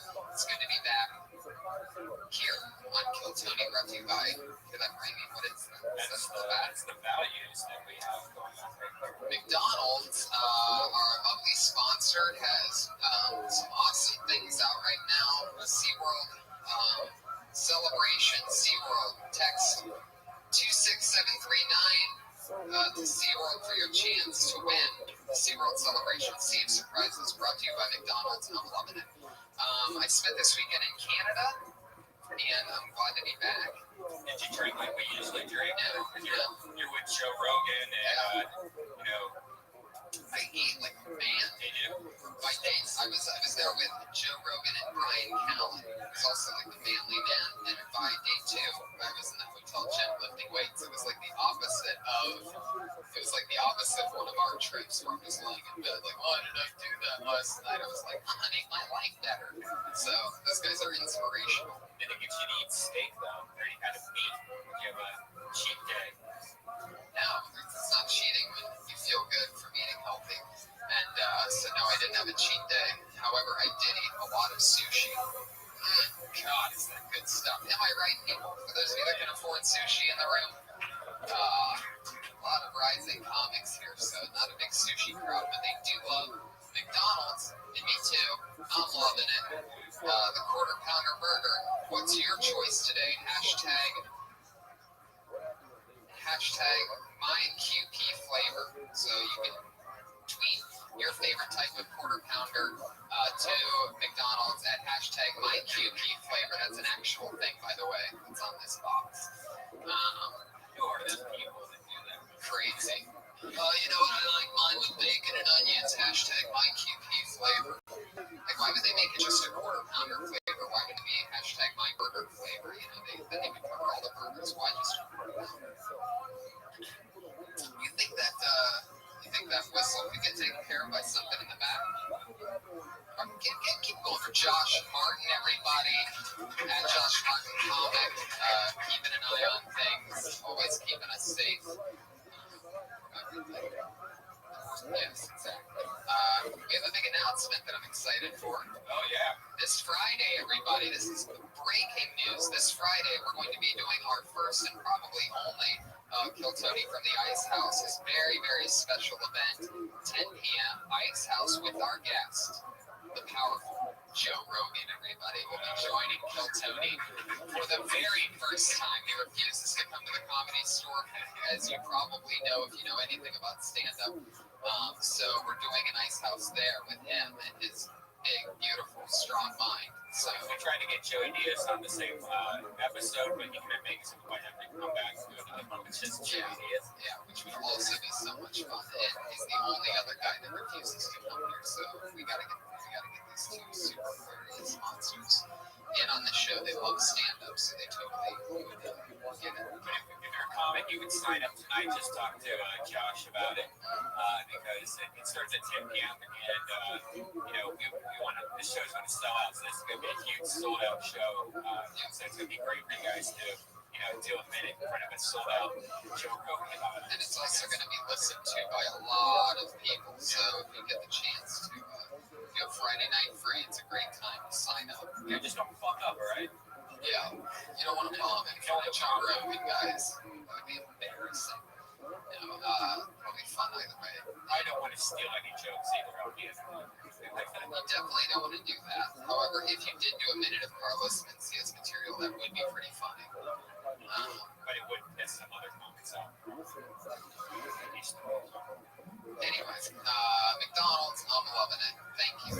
10 tonight, it's another fun show. I'm very excited. We always have a Patriot to keep us safe and protect us from anything crazy that might happen. Our head of security tonight is a return Patriot. He's one of our favorite Patriots and one of the best. It's the Iron Patriot, everybody. Stoner Patriot. Chill. Superpower. Super Padre. We love him. He's the Iron Patriot. Many Patriots we've had. This is the Patriot, one of our favorites. How you doing, Pete? He's on Twitter at PDC, also a fan of McDonald's. How do you like your quarter pounder? I like the egg quarter pound. I like 4 of them. That's a whole pound. Wow, look at that. Who would have thought that the stoner doing math? But I guess if it's measuring out pot, then that makes sense. 4 quarter pounds do make up a pound. Oh yeah. It's good to see you're up to a 3rd grade math level. How are things? Things are good, Tony. Yeah. Yes. I rode the train here. You did? Yes. Oh wow. We got stuck. And I waited 20 minutes. Yeah, he's surprised me. But I saw you. Right. He surprised me because he can't imagine that he wasn't wearing that suit when he was on the train. You were? Yeah. You played. I was there the whole way here. I can't sit down. I love it. You played so real. Totally committed. Well, glad to have you back, Pete. What happened to your car? That's probably the hell coming out long. Oh, you left your car here last night. Yeah, the night. Oh, fuck yeah. Why even have a I've been thinking about that. Why have a car when those IKEA I wish I did some more math besides the quarter pound. I could take 4 liters a week, and it would be cheaper than my car payment. There you go. Yeah, I mean, if you add in insurance and you add in all the extra shit, that gas. Uber X is amazing. I'd love for them to My car use. is like $800 a month. Gas. Oh, wow. God. I hadn't thought about that. You could probably just live off Uber and live. The new mobile soccer app is available now at at mcd.com. McDonald's, I'm loving it. Guys, our 2 guests tonight, I always have 2 of my funniest friends and 2 of my favorite comedians at the same time be guests on this show. One of them has done it 2 other times. He's from New York City. That's the great Mike Lawrence is here, everybody, and the amazing Vince Von West Comedy Tour and so many other great things. The great Clarence, everybody. They are both here. Thank you guys. Welcome. Good to have you. 2 of my favorite people. Welcome to the show. Brett, how you doing? Welcome. You been on the road a lot lately? Yeah. Just got back. Well, I guess this Tahoe counts. Yeah. Yeah, I just came back from Tahoe. It is actually nice. Yeah. What do you think? What's going on? Things are good. Spider-Man 2 had some good moments in it. I was upset at how the Rhino was underused. And Electro was basically the Riddler from Batman Forever. But, he told jokes and saved people's lives, and that's the first time we've seen that in 5 Spider-Man movies, so I'm doing okay. I didn't see the new Spider-Man movie, but have you seen Godzilla? I fucking hated that movie so much. The first one scarred me. The first remake that I dude, like Godzilla had calves. And the remake, like in Mountain Dew. Yeah, it was like, what is this? They made him too likable. They gave him too round of a face, so it was just like a giant green party. It wasn't intimidating at all. With this movie, what they did was, in the trailer, it's nothing but Cranston, and then there's no fucking Bryan Cranston in it. Right. Yeah. Which pisses me off because I look like his failed stunt double. Really upset. Did you see the new Tom Cruise one? It was great. I liked it a lot. That was great. Yeah. Wow. Tom Cruise is still doing it. Who would have thought his days of thunder were just continue? The weird thing, anytime Tom Cruise is in a science fiction movie, it's weird because what he actually believes is way more bizarre than any movie that he's ever been a part of. He's like, look, I'm fighting these made-up aliens because the real ones gave me opportunities. It would be like Tim Tebow starring in like a fucking Bible flick. Oh yeah. I met him this weekend. I met Tim Tebow, yeah. Right? Yeah, it was cool. He's a very nice guy. It was at the UFC. I was at the live event in Vancouver, and I had just met him, right? And then I go over to my seat, which is close to his. I was the front, so it was groovy. But anyway, and then they put him. Seth Rogen. They cut to Tim Tebow after I meet this super nice guy. Nice to meet you. I love stand-up comedy. Super nice. And then they put him up on the Jumbotron like 5 minutes after that, and the whole audience moved so much. I felt so bad. Why people hate this guy? He's not like. Wait, he's a fan of stand-up comedy and he complimented you. Did he think you were one of Jeff Dunham's puppets? No, he didn't compliment me. However, I actually auditioned to be one of his puppets, and they wouldn't take me. You gotta be more racist towards Muslims. Oh, yeah, it is crazy what that guy can pull off. He's confident more off 9/11 than Jeff Dunham. I would say I'm not a bad. No, if you're a puppet in cartoon, any of that type of shit, you get away with everything. Yeah. If you're a real life person. It's amazing. Jeff Dunham's just like, well, I didn't say it. He said it. If you're a cartoon man, I wish I had that Porky Pig money. Fuck. Heck yeah. The merchandise that fucking press. Oh, God, Jeff yeah. Dunham. No, Porky Pig. Oh, yeah. Adrian, do you have any questions for our guests? I actually do. I was doing some research today, and I know that you were a manager of McDonald's. Did you go to McDonald's University, or did you work your way up to the fry stand? I worked there for 7.5 years. Wow. And I was never a manager, so you got your fucking facts wrong. Oh. You think you know me?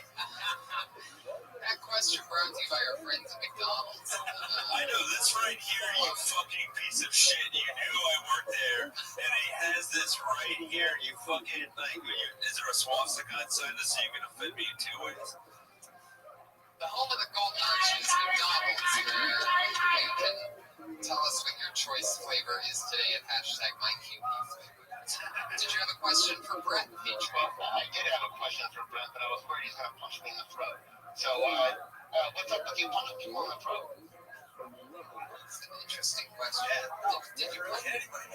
Your costume doesn't have a throat. I think you're fine. I'm saying, Where'd you get that? I did hit a manager at McDonald's in the throat one time. Oh, wow. I don't know what to do. No, you racist motherfucker. Haven't my people suffered enough? Haven't they suffered enough? And even your voice just reminds me of my voice in the drive-thru. This whole podcast is so depressing. I love it. Our buddy Josh Martin used to be the manager at a McDonald's as well. And now look at how far he's come. He's now in the back of the belly room, switching knobs on and off, just like in the deep fryer days. So all these McDonald's questions were unplanned, but I'm glad that we got some extra promotion in for our friends. Now, we are at episode 55 of Kill Tony. You guys know what it is. Stand-up comedians get the chance to do 1 minute on the stage, and then talk to us afterwards. We talk with you about the bits. Maybe it's some advice. Maybe we ask some questions. Just know more about you. We just talk. And maybe you'll get some help out of it. Maybe you'll learn something new. Welcome to Kill Tony 55, guys. You know that you did a minute when you hear the sound of a kitty. That means you better wrap it up or you're going to bring out the angry West Hollywood bear.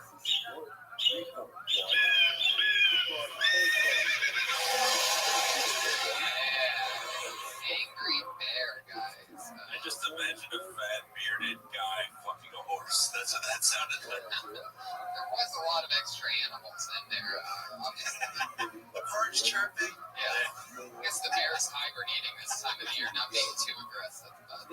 So respect the time and don't bring out the bear, guys. The listeners hate it. It's so loud when they listen to the podcast on headphones. So They give each other the energy you're not giving us right now. yeah, exactly. It's very, very mellow. I'm excited that you guys are at least here. I think we got a lot of this audience from the Wax Museum on Hollywood Boulevard, but not very voluminous.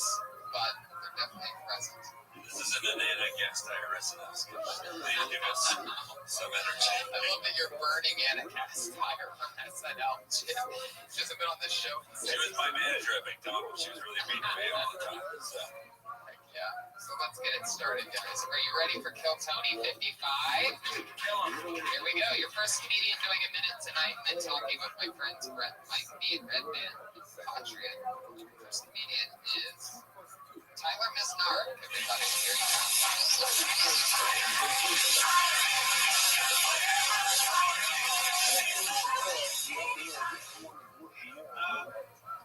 So, Roman numerals. We still teach kids that. I don't get that. Usually, the only reason we teach kids Roman numerals is like keep track of Super Bowls. So I figured out some fun. Makes sense. It's a stupid, outdated system. We still teach people like if you were to write the number 38, it just means 38. If you want to write Roman numerals, it's X, X, X, V, I. It's stupid. You know what did it about Roman numerals? The guy had to spend 4 hours chiseling that shit in granite. What really pissed me off though is like first grade, I just figured out like what letters are, I just figured out what numbers were. And some asshole walks in and is like, hey, by the way, sometimes letters or numbers deal with them. That's it for me, guys. Thank you. 52 seconds of Tyler Misnard talking about Roman numerals. I'll give that a VII on effects. Yeah, Roman numerals were the first Common Core. Common Core? What's that? Anybody fucking read the news? Is that from Game of Thrones or something? No, it's the new curriculum that's fucking up math and fucking everybody out. That's why you get more complicated. Is that true? Yeah. I guess I'm an asshole for me. I'm sorry. Why don't you guys get your smartphones Google? I always like, the nerd. We'll just stick to the comic books. The nerd in me gets so scared when the jock starts talking smart because I'm like, they're evolving. No, I was a nerd. I know, but you don't see. You stand in a debate team. You see, like, what's up, kids? You seem like you beat the shit out of a nerd and then Mega Man his knowledge. Yeah, the Patriot thinks I hit people in the goddamn throat, and now you think I beat people up. Even stop profiling.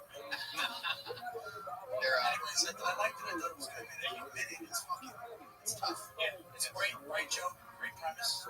You know, what's the other? Yeah. That might be the best.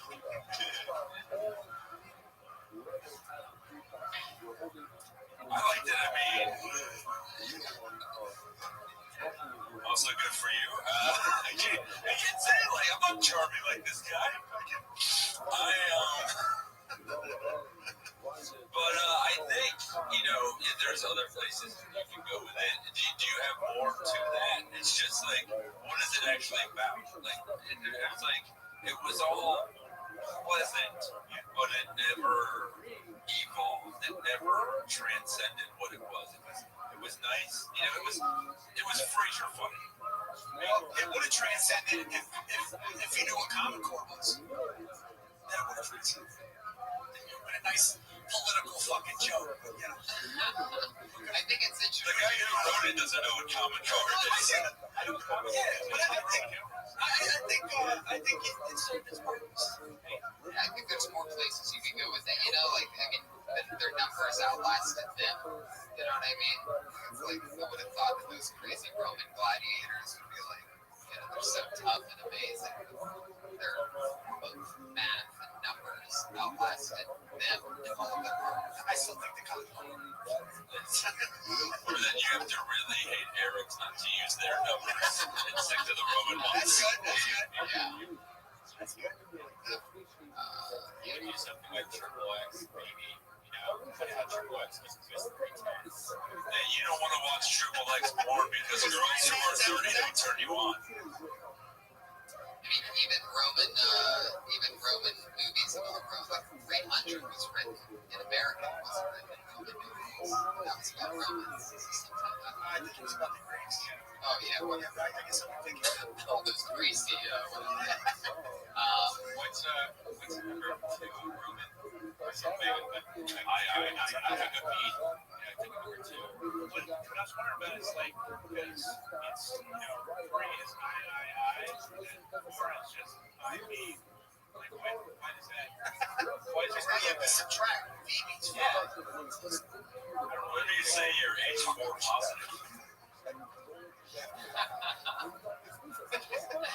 You're H4 positive, you know?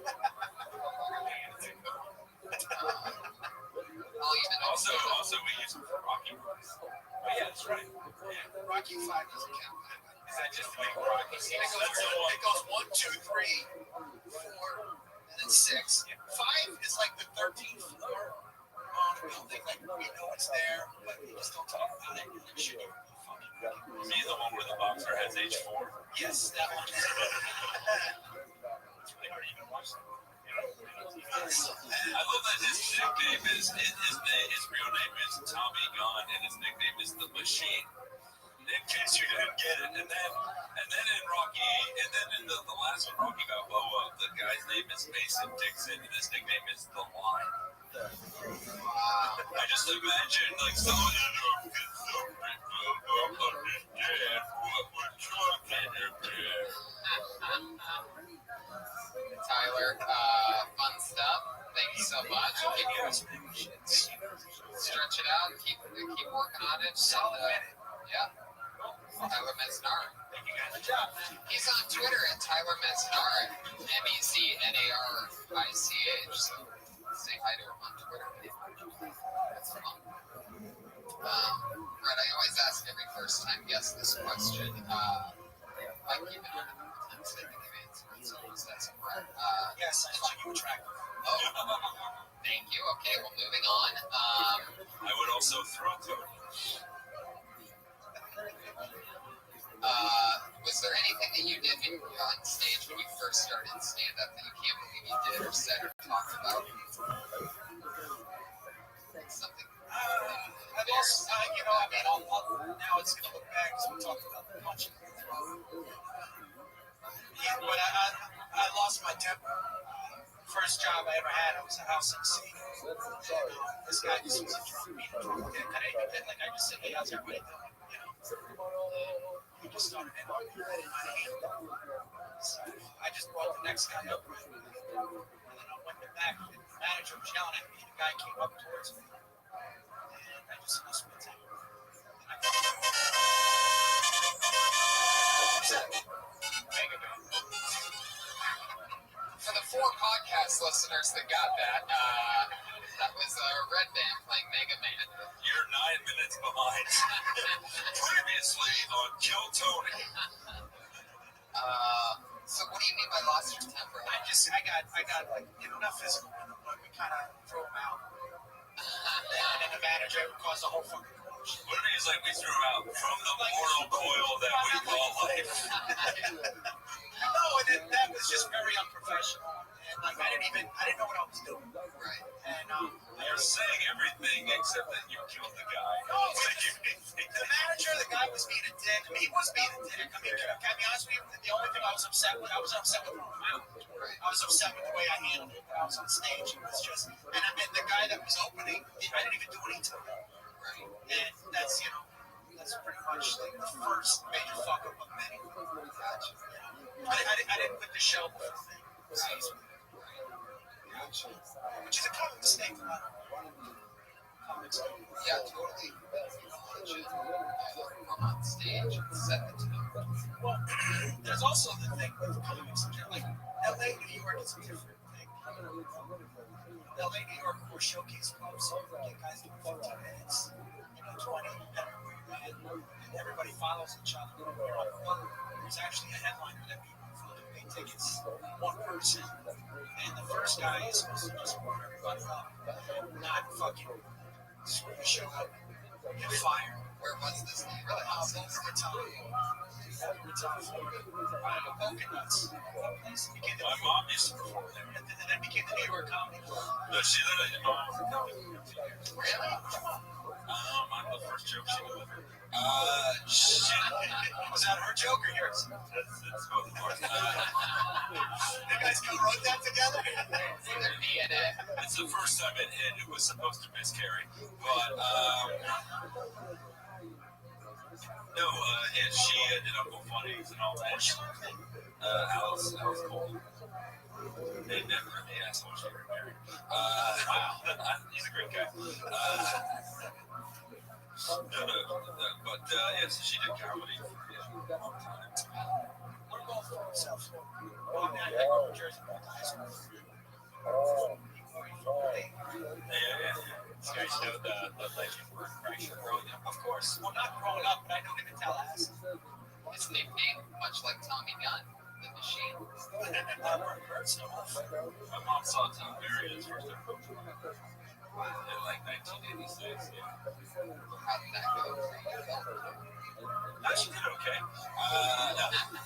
No, he was. Yeah, she said it was great, and then he fought. They did a co-headlining gig a few years after that, and they were going to pay her less, and he fought to make sure she really got paid. Wow. So your mom was a comedian. What did your dad do? That's what she forced him. He worked at a hospital. He didn't want her to be a comic.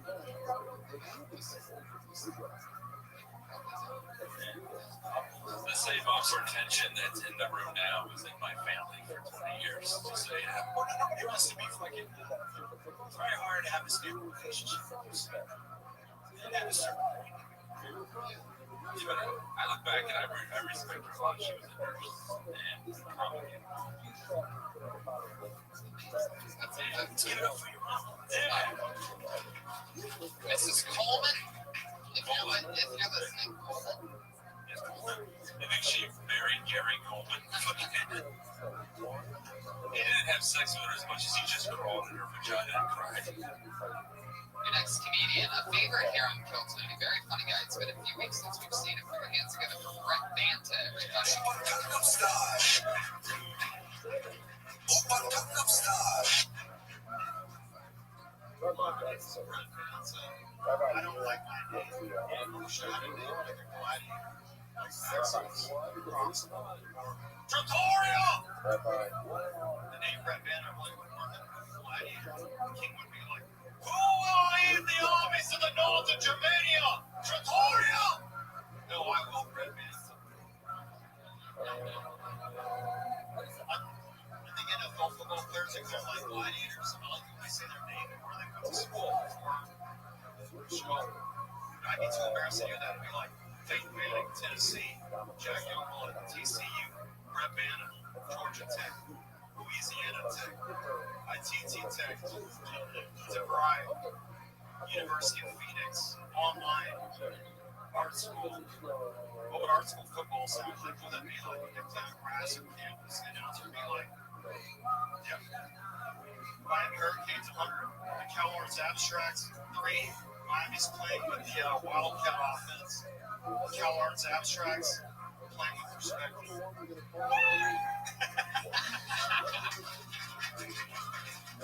It's always fun. What's going on there? Lots of Woody Banton. Did you really go to all those different tech schools? Did you go to multiple tech schools? Where did you go to?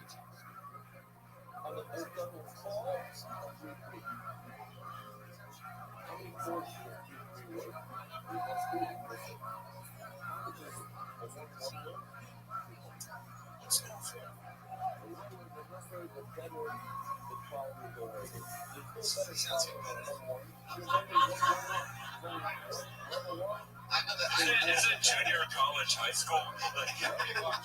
I really think that it would be funnier if you actually said the names of those actual high schools that you went to. It makes it realer. And I was waiting for DeVry and University of Phoenix Online, and the text, like, there's, I mean, if you're gonna do it, keep it real. That's actually gonna be funnier. Pensacola Junior College, some other junior college, and then finishing off at Cal Arts. Like, if you say it like how you just literally answer the question, Brett Banton.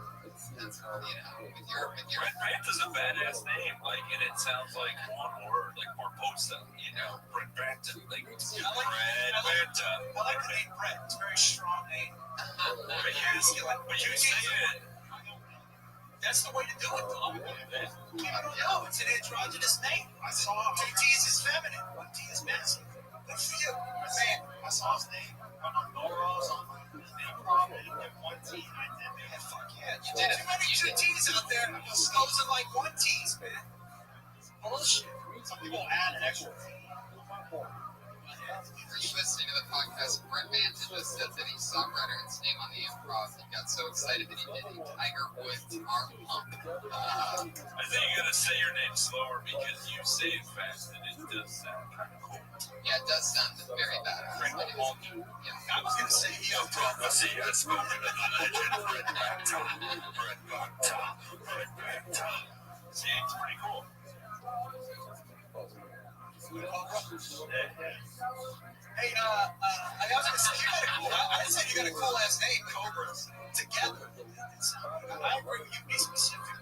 Why make a fucking Pensacola Junior College 10 times funnier than and the audience will be able to feel the realness instead of the one, oh, he's just naming places over and over again. This is a joke. If you keep it real on the thing, but what I think is what makes it funny is the way that you answered. In the end, you go, and I finished up in CalArts. Like if you say that like that, because it's what the joke's about is how those guys say their names before in Hell games, and they are always very specific. Like if you went to an Ivy League school, then so you might as well. You're really fucking. My parents out there. My parents are from gnarly Ivy League schools. They just know it's it. That's it. Think of the horrible woman you'll get to fuck when someone yells out, I went to Pensacola Junior College too. Right. Yeah. So wait, you said Pensacola? And she used to be Betty Van Pensacola Junior College. What's a front range?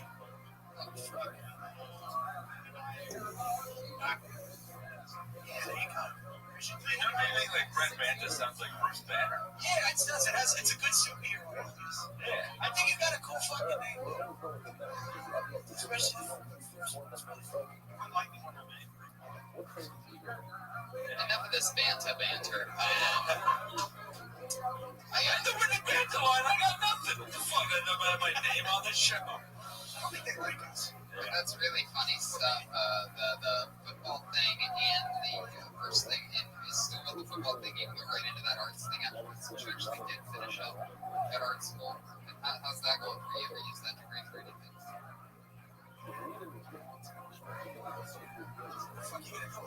Yeah, it's like communication. Useless. What always blows my mind is why do people finish and get an art degree when after probably about a year in art school you should be able to just make a degree? Yeah. Good enough to just like you think it's look at the action. Yeah, like the mild-mannered disposition of him and the last guy. Like comedy doesn't get enough credit for how many shootings it prevents. Absolutely. No, definitely. There's a lot of the arts and football now too. That was funny. When they draw plays, they must look fucking amazing. Chalkboard. Right. They got like uniforms. Or they own design. How that means what arts football means. And then again, underneath the premise of, I think you're just one thing over. Right. You know what I mean? You stand in the pocket, which is good. How long do you stand? Usually to your comics and you have your pocket. Make a joke, you're staying in. Yeah, which is good. Yeah, and again, man, I think doing under 3 minutes is probably the most difficult thing. Brett Banton, everybody did it again. One team, right with one team. One of our favorites here. He's on Twitter at Brett J. Banta, 1T, J. Banta, B-A-N-T-A. It'd be funny if you spelled Banta with 2 T's. One of our favorites here, always hilarious jokes. Let's keep this fun train moving along. Your next comedian goes by the name of Chris Lefkovich. Here's Chris. I read a story recently about a British soldier in 1918 who had the opportunity to kill Hitler. He had him at gunpoint. He let him go. Right?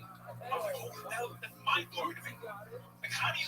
The only way I can reconcile that is the fact that no matter what happens for the rest of your life, nothing is going to be worse than the day you let Hitler. Nothing at all. But I just lost my job. My girlfriend left me. My house burned down. Totaled my car. It's like, oh, it's not as bad as the day I let Hitler go. I feel like the only thing worse would be if you had another chance to kill Hitler, and then you let him go again. You're like, motherfucker. Ah, shit, he got away. You know what? That guy, there's something about it. Like his eyes. Thank you very much. Fuck yeah. I see a different angle. You'll never win an argument again. Like you can never. Like you lose all kind of fucking credibility. Like you're arguing with your wife, and like you know what? She's like, listen, I don't feel like doing this, that, but whatever. You let fucking Hitler go. Asshole. Yeah. You know, like it's. Yeah. Like one of those millions of deaths. Congratulations, asshole. And it'll always be the thing. It'll always you can never shake that, and it'll also be the thing that that you know people know about you before you meet them. Like when a friend's introducing you, like it's always going to be, hey, this is Chris. He's from London. I told you about earlier. Oh, he's the first person to feel guilty for going to a synagogue for 2 reasons. Or like, I think what was missing is I think you should create a reason as to why he did it. You know, because like the idea of him seeing him again, all that your story is actually him. He wanted to spare the guy's life because he was a young kid, 1980. Yeah, because it was his older brother. That's where his kid came from. So what if he was like, what if he was like, I'm not gonna kill Hitler, what am I, a monster? You know, it's something like that. Yeah. You know, or like if he thought his mustache was adorable or something. I don't think he was rocking it then. Was he rocking that shit? He'd already been rejected from art school. That is a kicked out of art school mustache. There's an art school joke with Hitler. Yeah. Yeah, definitely. Hitler actually drew a picture of him. I think he painted a picture of the guy. About the guy letting him go? Yeah. Isn't there like a comic book origin of a villain? Like, isn't there something to make a metaphor with that, even in history, where somebody got let go in a movie and they end up coming back? Well, the burglar in Amazing Fantasy 15, which is the first appearance of Spider-Man, he lets him go, and then he shoots Uncle Ben. Uncle Ben, which makes a great race, and he realizes that with great power comes great responsibility. He let the fucking guy that killed Uncle Ben go. At the end, you said, you know, I let him go because he had nice eyes. You say he had nice eyes. Oh, wait, here we go. Check it. So now, okay, it's a What if the this guy guy, had- like, he could have used it for motivation if he assumed, like, he spends the rest of his life trying to make it up to the world, and he let Hitler go. Yeah. Spider-Man's new freaks. Journalists. For no reason. What if the dude had blonde hair and blue eyes, and that's why Hitler thinks that's the ideal kind of person? Now we're writing a fucking movie. We just And he finds out the guy's Jewish or something. Right? And it torments him. we just go with a prequel for Valkyrie. So I think we did. Wow. Anyways, it's a deep joke. I did not see it going this far. Anyway. We just came up with 10 different History Channel specials. Literally. And all of them would be more accurate than the shit they put on now. The man who let Hitler go. You know what I mean? I hate those ones. Like, they don't follow the common core. You know what it is? Is that they lie on those. They're always adding fucking dialogue. You mean like mermaids being alive? You end up watching it. You're like, are they real? You remind me of the guy in the Spider-Man movie who cheers Spider-Man on at the end. Like, go get him, Spidey! Do it for the towers! Well, that was the dude. You're fucking joking. Is that a joke? That was me. That really was. Yeah, that was fucking me. Are you serious? Yeah, that's serious. You were in Spider-Man? Yeah, the guy fucking going, but it was me. Wow. Well, I just want to say Pretty observation. that character of guy who cheers on Spider-Man goes against 50 years of continuity in which New York always hated Spider-Man because of J. Jonah Jameson's tutorial. I took artistic and tech. I took like I improv that. You improv ruining my childhood. That's what you did. They're supposed to hate Spider-Man. Well, yeah, I know, but my character, I didn't feel like this guy would hate Spider-Man. You know the citizens of New York are wishy-washy because they hate him and then love him like 5 times. Yeah, it's the same thing they do with the Giants and the Yankees and every other fucking team. Yeah. Chris, keep working on it, man. You gotta. That was believable. I would have believed that. You know? Well, I mean, I am a good actor. Thank you. I can imagine Sam Raimi saw you at a Boca Raton open mic after you tried to kill him, and he's like, "Oh, pretty with Spider-Man. Don't hurt me." By the way, you know who was in Spider-Man? Joey Diaz. Joey Diaz was in fucking Spider-Man. You're not going to Spider-Man. You can get me. Cocksucker. And my favorite wrestler of all time, the Macho Man Randy Savage. Mountain Crusher, right? No, yes. No, here's the funny thing, which you will laugh at, but his character's name was Bonesaw McGraw in the movie, but in the original 1962 comic, it was Crusher Hogan, but he hated Hulk Hogan so much he refused to go back. Did Hogan get that name from Crusher Hogan? It wasn't so much that, it was that Vince McMahon Sr. fetishized Irish people, so I wanted to give him an Irish name. It was like an Italian. Yes, Terry Mulleen. Plum Thickens. Does any woman here have any witness in their vagina at this point? I just show hands. All the women left 10 minutes ago. Chris, thank you so much. That's Chris. Yeah, the samurai sword, the fucking tool, you're always a good enticer. Women love that. See, that was another, could have been a shooting. Or saving lives here. Absolutely. You know what Greg was in? It was really, really good. Waits. He played a black gangster. Right before the show got bad. Right before Jump the Shark. I was the shark. Yeah. Was it the season where they moved to Mexico, or was it? It was the end of 2, beginning of 3. Right. Yeah. We were in a house. I was Armenian. The only episodes I watched. You played in Armenian? Yeah. Oh, wow. Awesome. Any connecting eyebrow ethnicity. That's who I go in on. Red hurts. The shades of a grease ball. Any giddy shit. Do you get credit, or do you just? I get this. It's a different type of wax. It's the wax. Women will know what I'm talking about. It dries and then they rip it off. I try to get credit. It's too much. Listen, I'm an adult. Speaking of waxing, I gotta tell you that I saw something amazing today that I want to share with you guys. I went to the car wash, and Denzel Washington is there. He had just come back to pick up his car. His car was getting washed, and there was a Mexican manager at the car wash. He was like, "Thank you, so nice to meet you." And he watched Denzel get his car. This is all happening 10 feet from me. Denzel gets that Mexican. Oh, thank you, nice to meet you. He really was just like that. I know that's Carlos Mencia ain't got nothing on you. That's right. I'm actually more Mexican than Carlos. 0% related to quesadilla. Anyway, you have some Mexican in you. Oh, you son of a bitch. So Denzel's there, and he gets in his car. Oh, thank you so much. Denzel ignores his thank you, and I see he's running his finger along the underside and the inside of the car, and then he looks at his finger, and he goes, "You guys didn't wash my car." And the guy's like, "Oh, no, we washed it." He starts running his finger along under other things, and he gets out of the car, and the guy's like, "Oh, we washed it." He goes, "No, you didn't wash it. I brought it here clean for you to wash the inside and the outside and then wax it. And it looks great, but you guys didn't wash it.